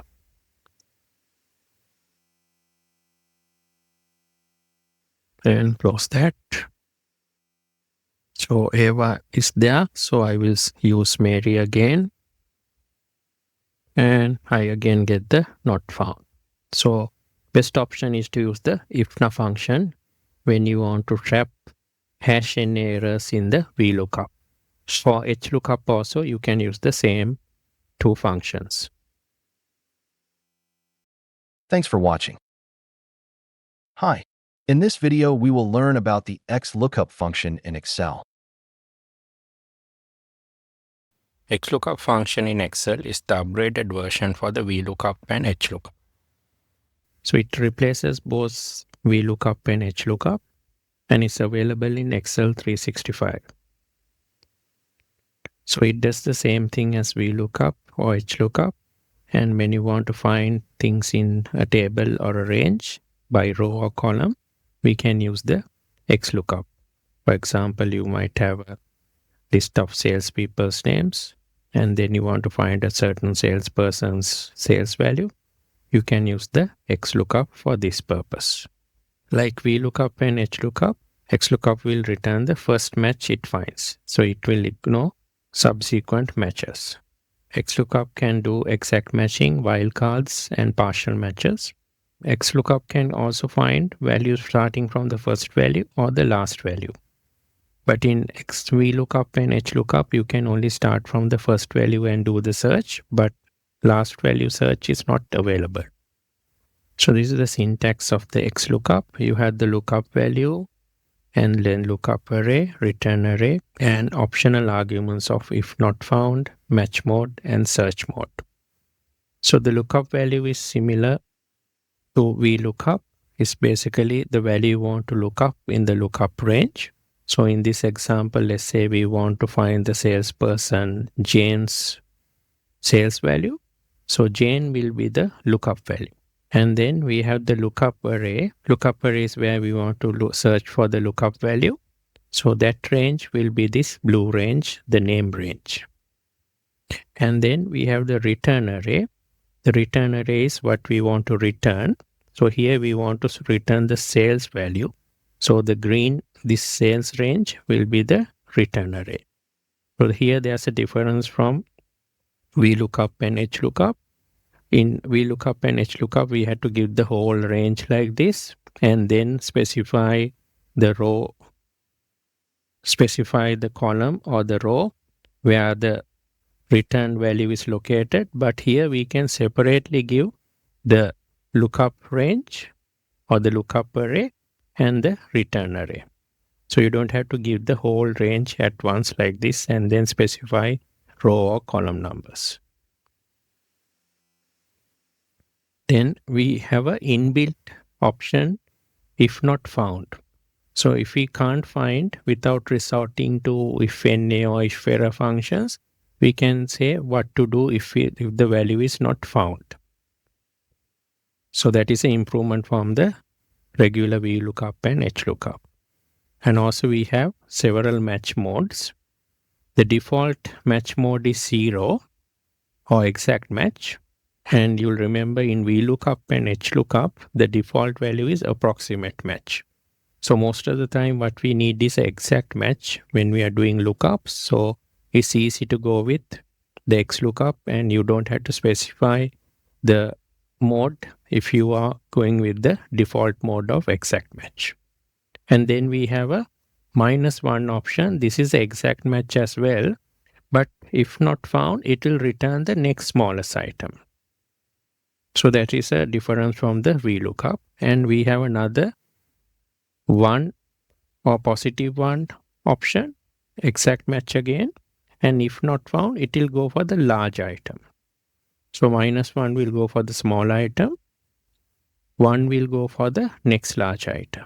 Then we have a wildcard search option where we can put 2 and then we can use the asterisk, the question mark, and then in addition we can use the tilde also. So question marks specifies any single character, asterisk any number of characters, and the tilde can be followed by the question mark, asterisk, or the tilde. So for example, if you want to find FI06 with a question mark at the end, then you can use FI06 tilde and then the question mark. So whenever you want to search for question marks or asterisks, you have to put the tilde in front like this when you're giving the match mode. And the search modes, this is also improvement from the VLOOKUP and HLOOKUP. VLOOKUP and HLOOKUP only has the search starting from the first item, but this has additional options and the default here is search from the first item. -1 is to start from the last item. So we can start looking from the bottom of the list like this upwards also. Then we have binary search options where these are optimized for speed. So in a binary search, what happens is it starts looking from the top and the bottom at the same time in parallel. So you have a faster way of identifying or locating what you're searching for because you're searching from both sides instead of starting from first and going down or from the last to the first like this. So you can find the item faster. So we have 2 options. If you're using 2, then you need to have the array sorted in ascending order. If not sorted, you'll get invalid results or wrong results. And -2, if you are using, it needs to be sorted in descending order. So let's look at an exact match basic example. We got some product codes, product names, and sales in this database here. So let's say we want to give the product code and want to find the corresponding sales. So you can write the function equals XLOOKUP and the lookup value we select from here. And the lookup array is the product code column. So I'll do Ctrl+Shift down arrow. And I have named the range product so that name appears. And then the return array is the sales column. So I'll do Ctrl+Shift down arrow. And here I'm looking for an exact match. I don't have to give the argument for the match mode. So I'll close the bracket. And the sales value YP3 is 18,000. And here also I didn't have to give the search mode because the default is first to last. So I don't have to give the search mode as well. So basically if I want to do an exact match and then search from the first to last, all I have to do is give these 3 arguments, the lookup value, the lookup array, and then the return array. So actually now VLOOKUP and HLOOKUP both are replaced by XLOOKUP. The reason is XLOOKUP can do vertical lookups and horizontal lookups. So let's look at a horizontal XLOOKUP example. We got the same fields and then the data. Let's say I want to find the sales value of this product code. I can write the function equals XLOOKUP. Lookup value is this. Lookup array is the product code array like this.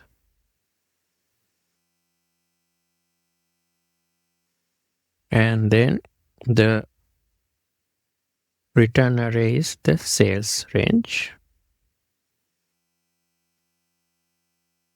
And I'm looking for a exact match, so I don't have to give any other arguments. And I close and I get 18,000.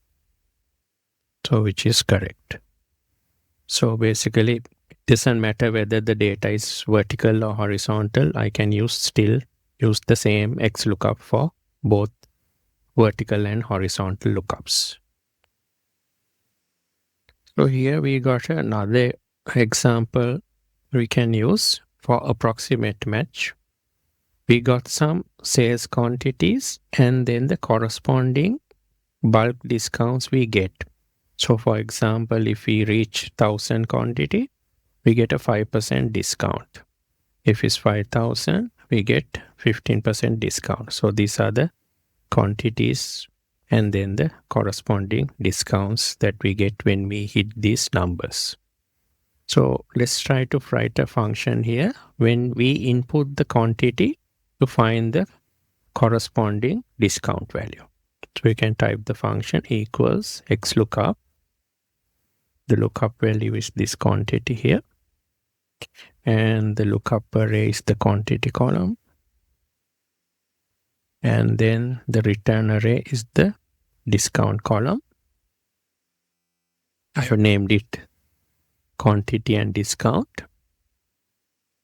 And then I'm not going to give an error message if not found. So I will put a comma and go to the next one.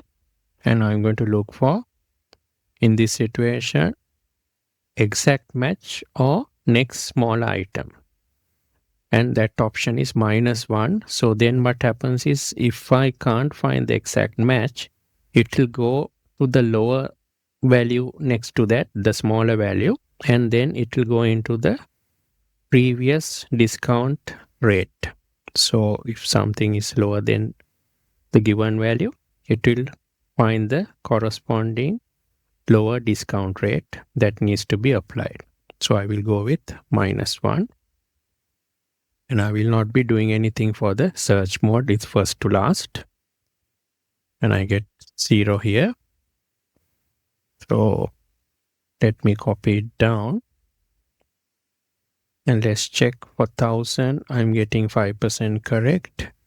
1,004 is below 2,005. So it should come to 5%. So that's correct. 5,000 is exactly there, 15%. 6.5 is below 7.5. So it should be 15%. So I get 15. 10,000 exactly there, I get 25%. 18,000 is above 15 but below 20. So I should get 30. I get 30. And 25 is above 20,000. I get 40%. So all of this is correct. So basically what I need to do is give the match mode as -1. So it will go for the lower discount rate. So similar thing you can use if you are going for the tax table example like we used in the VLOOKUP. We can use -1 as the match mode. Now we'll look at the example where you have to go for multiple fields.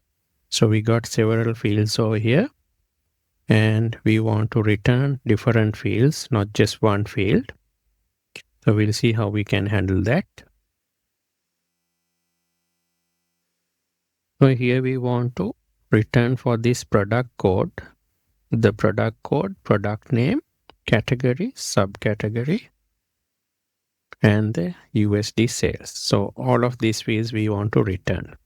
So we can write the function equals XLOOKUP. Lookup value is this. Lookup array is the product code column.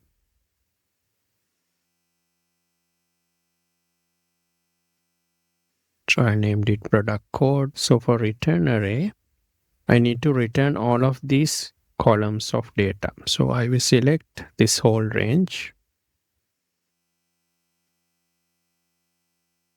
And I have named it data, so that name comes up. So I'll put a comma. And then for if not found, I'm not going to do anything. So I'll put another comma. And then I want exact match. So I'll go with 0. And for search mode, I won't be doing anything. I'll just close that.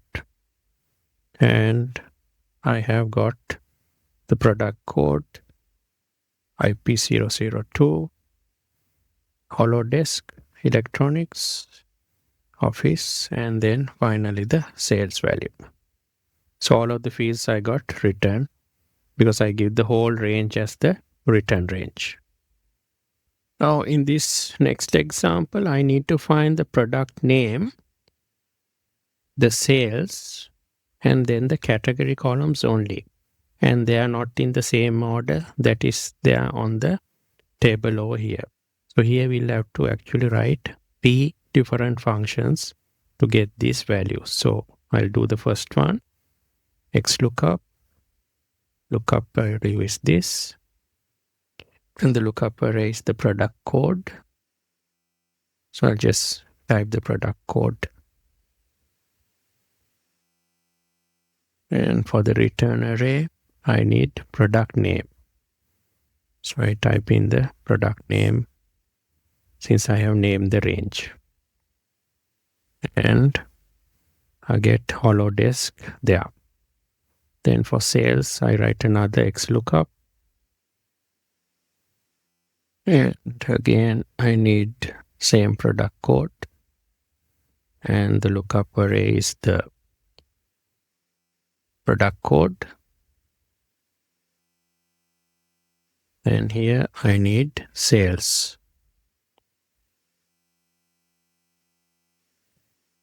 I got the sales.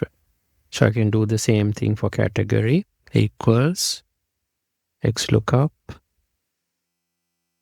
Search is this. And the lookup array is product code. And the return array is category. Since I have named it, I can use the name. And it comes as electronics. Let's look at how we can handle if not found situation, how to give the error messages.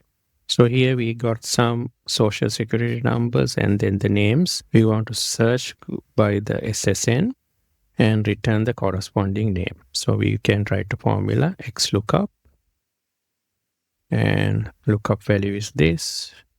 And the lookup value is lookup array is this. And the return array is this. Then we come to the if not found.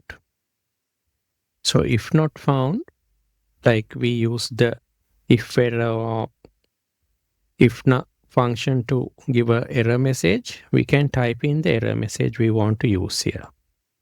So here we'll say not found within double quotations.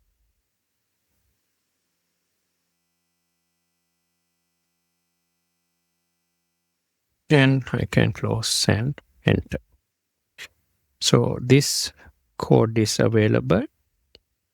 So let's try something different. So that is not available and we get the not found message.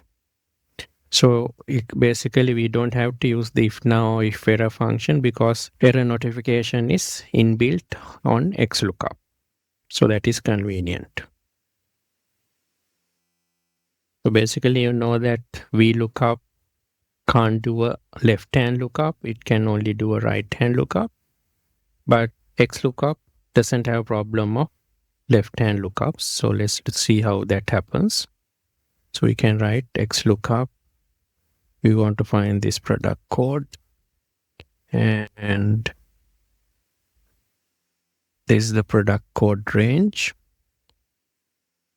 So you see the product code is not the first column here. So we'll have to do a search to the left-hand side. So we can put comma, and then the return array, what we want is sales. So sales is to the left side of the lookup range.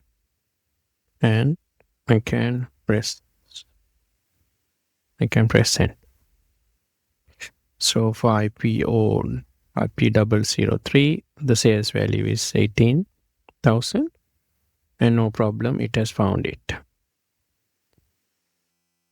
So let's look at a wildcard example as well. So here we are going to do a wildcard search for ISA, somebody's name starting with ISA, and then we don't know the third and the other following characters. We can put a wildcard asterisk for that. So let's do the function equals XLOOKUP. This is the lookup value, and lookup array is this, and return array is this. And if not found, we will not give any messages, so we'll skip that, put a comma, and we'll go for, and here now we have to specify that we want to go for a wildcard character match. So 2 is the option we need to select from here. So thereafter we are not going to do the search mode, so we'll close from there and enter. So ISA is found for Isaac. So his value is, so his code is 386. So that one is appearing over there. Now let's say I want to find Thornton. So Thornton's first name maybe, let's say we don't know. And then we want to find somebody whose surname starts with THO. Then we can put an asterisk at the beginning to specify we don't care what is at the beginning. And then THO. And then after that I can put an asterisk again. And then I find Thornton's code 535418433. So that means we don't basically know or specify what's at the beginning before THO, and also the asterisk here after the THO means we are not going to specify, or we don't know what is ending after, what is coming after the THO. So that's why we can home in on a part of a surname as well in the middle of the name. Thanks for watching. Please watch part 2 of this video series to follow the other course lessons.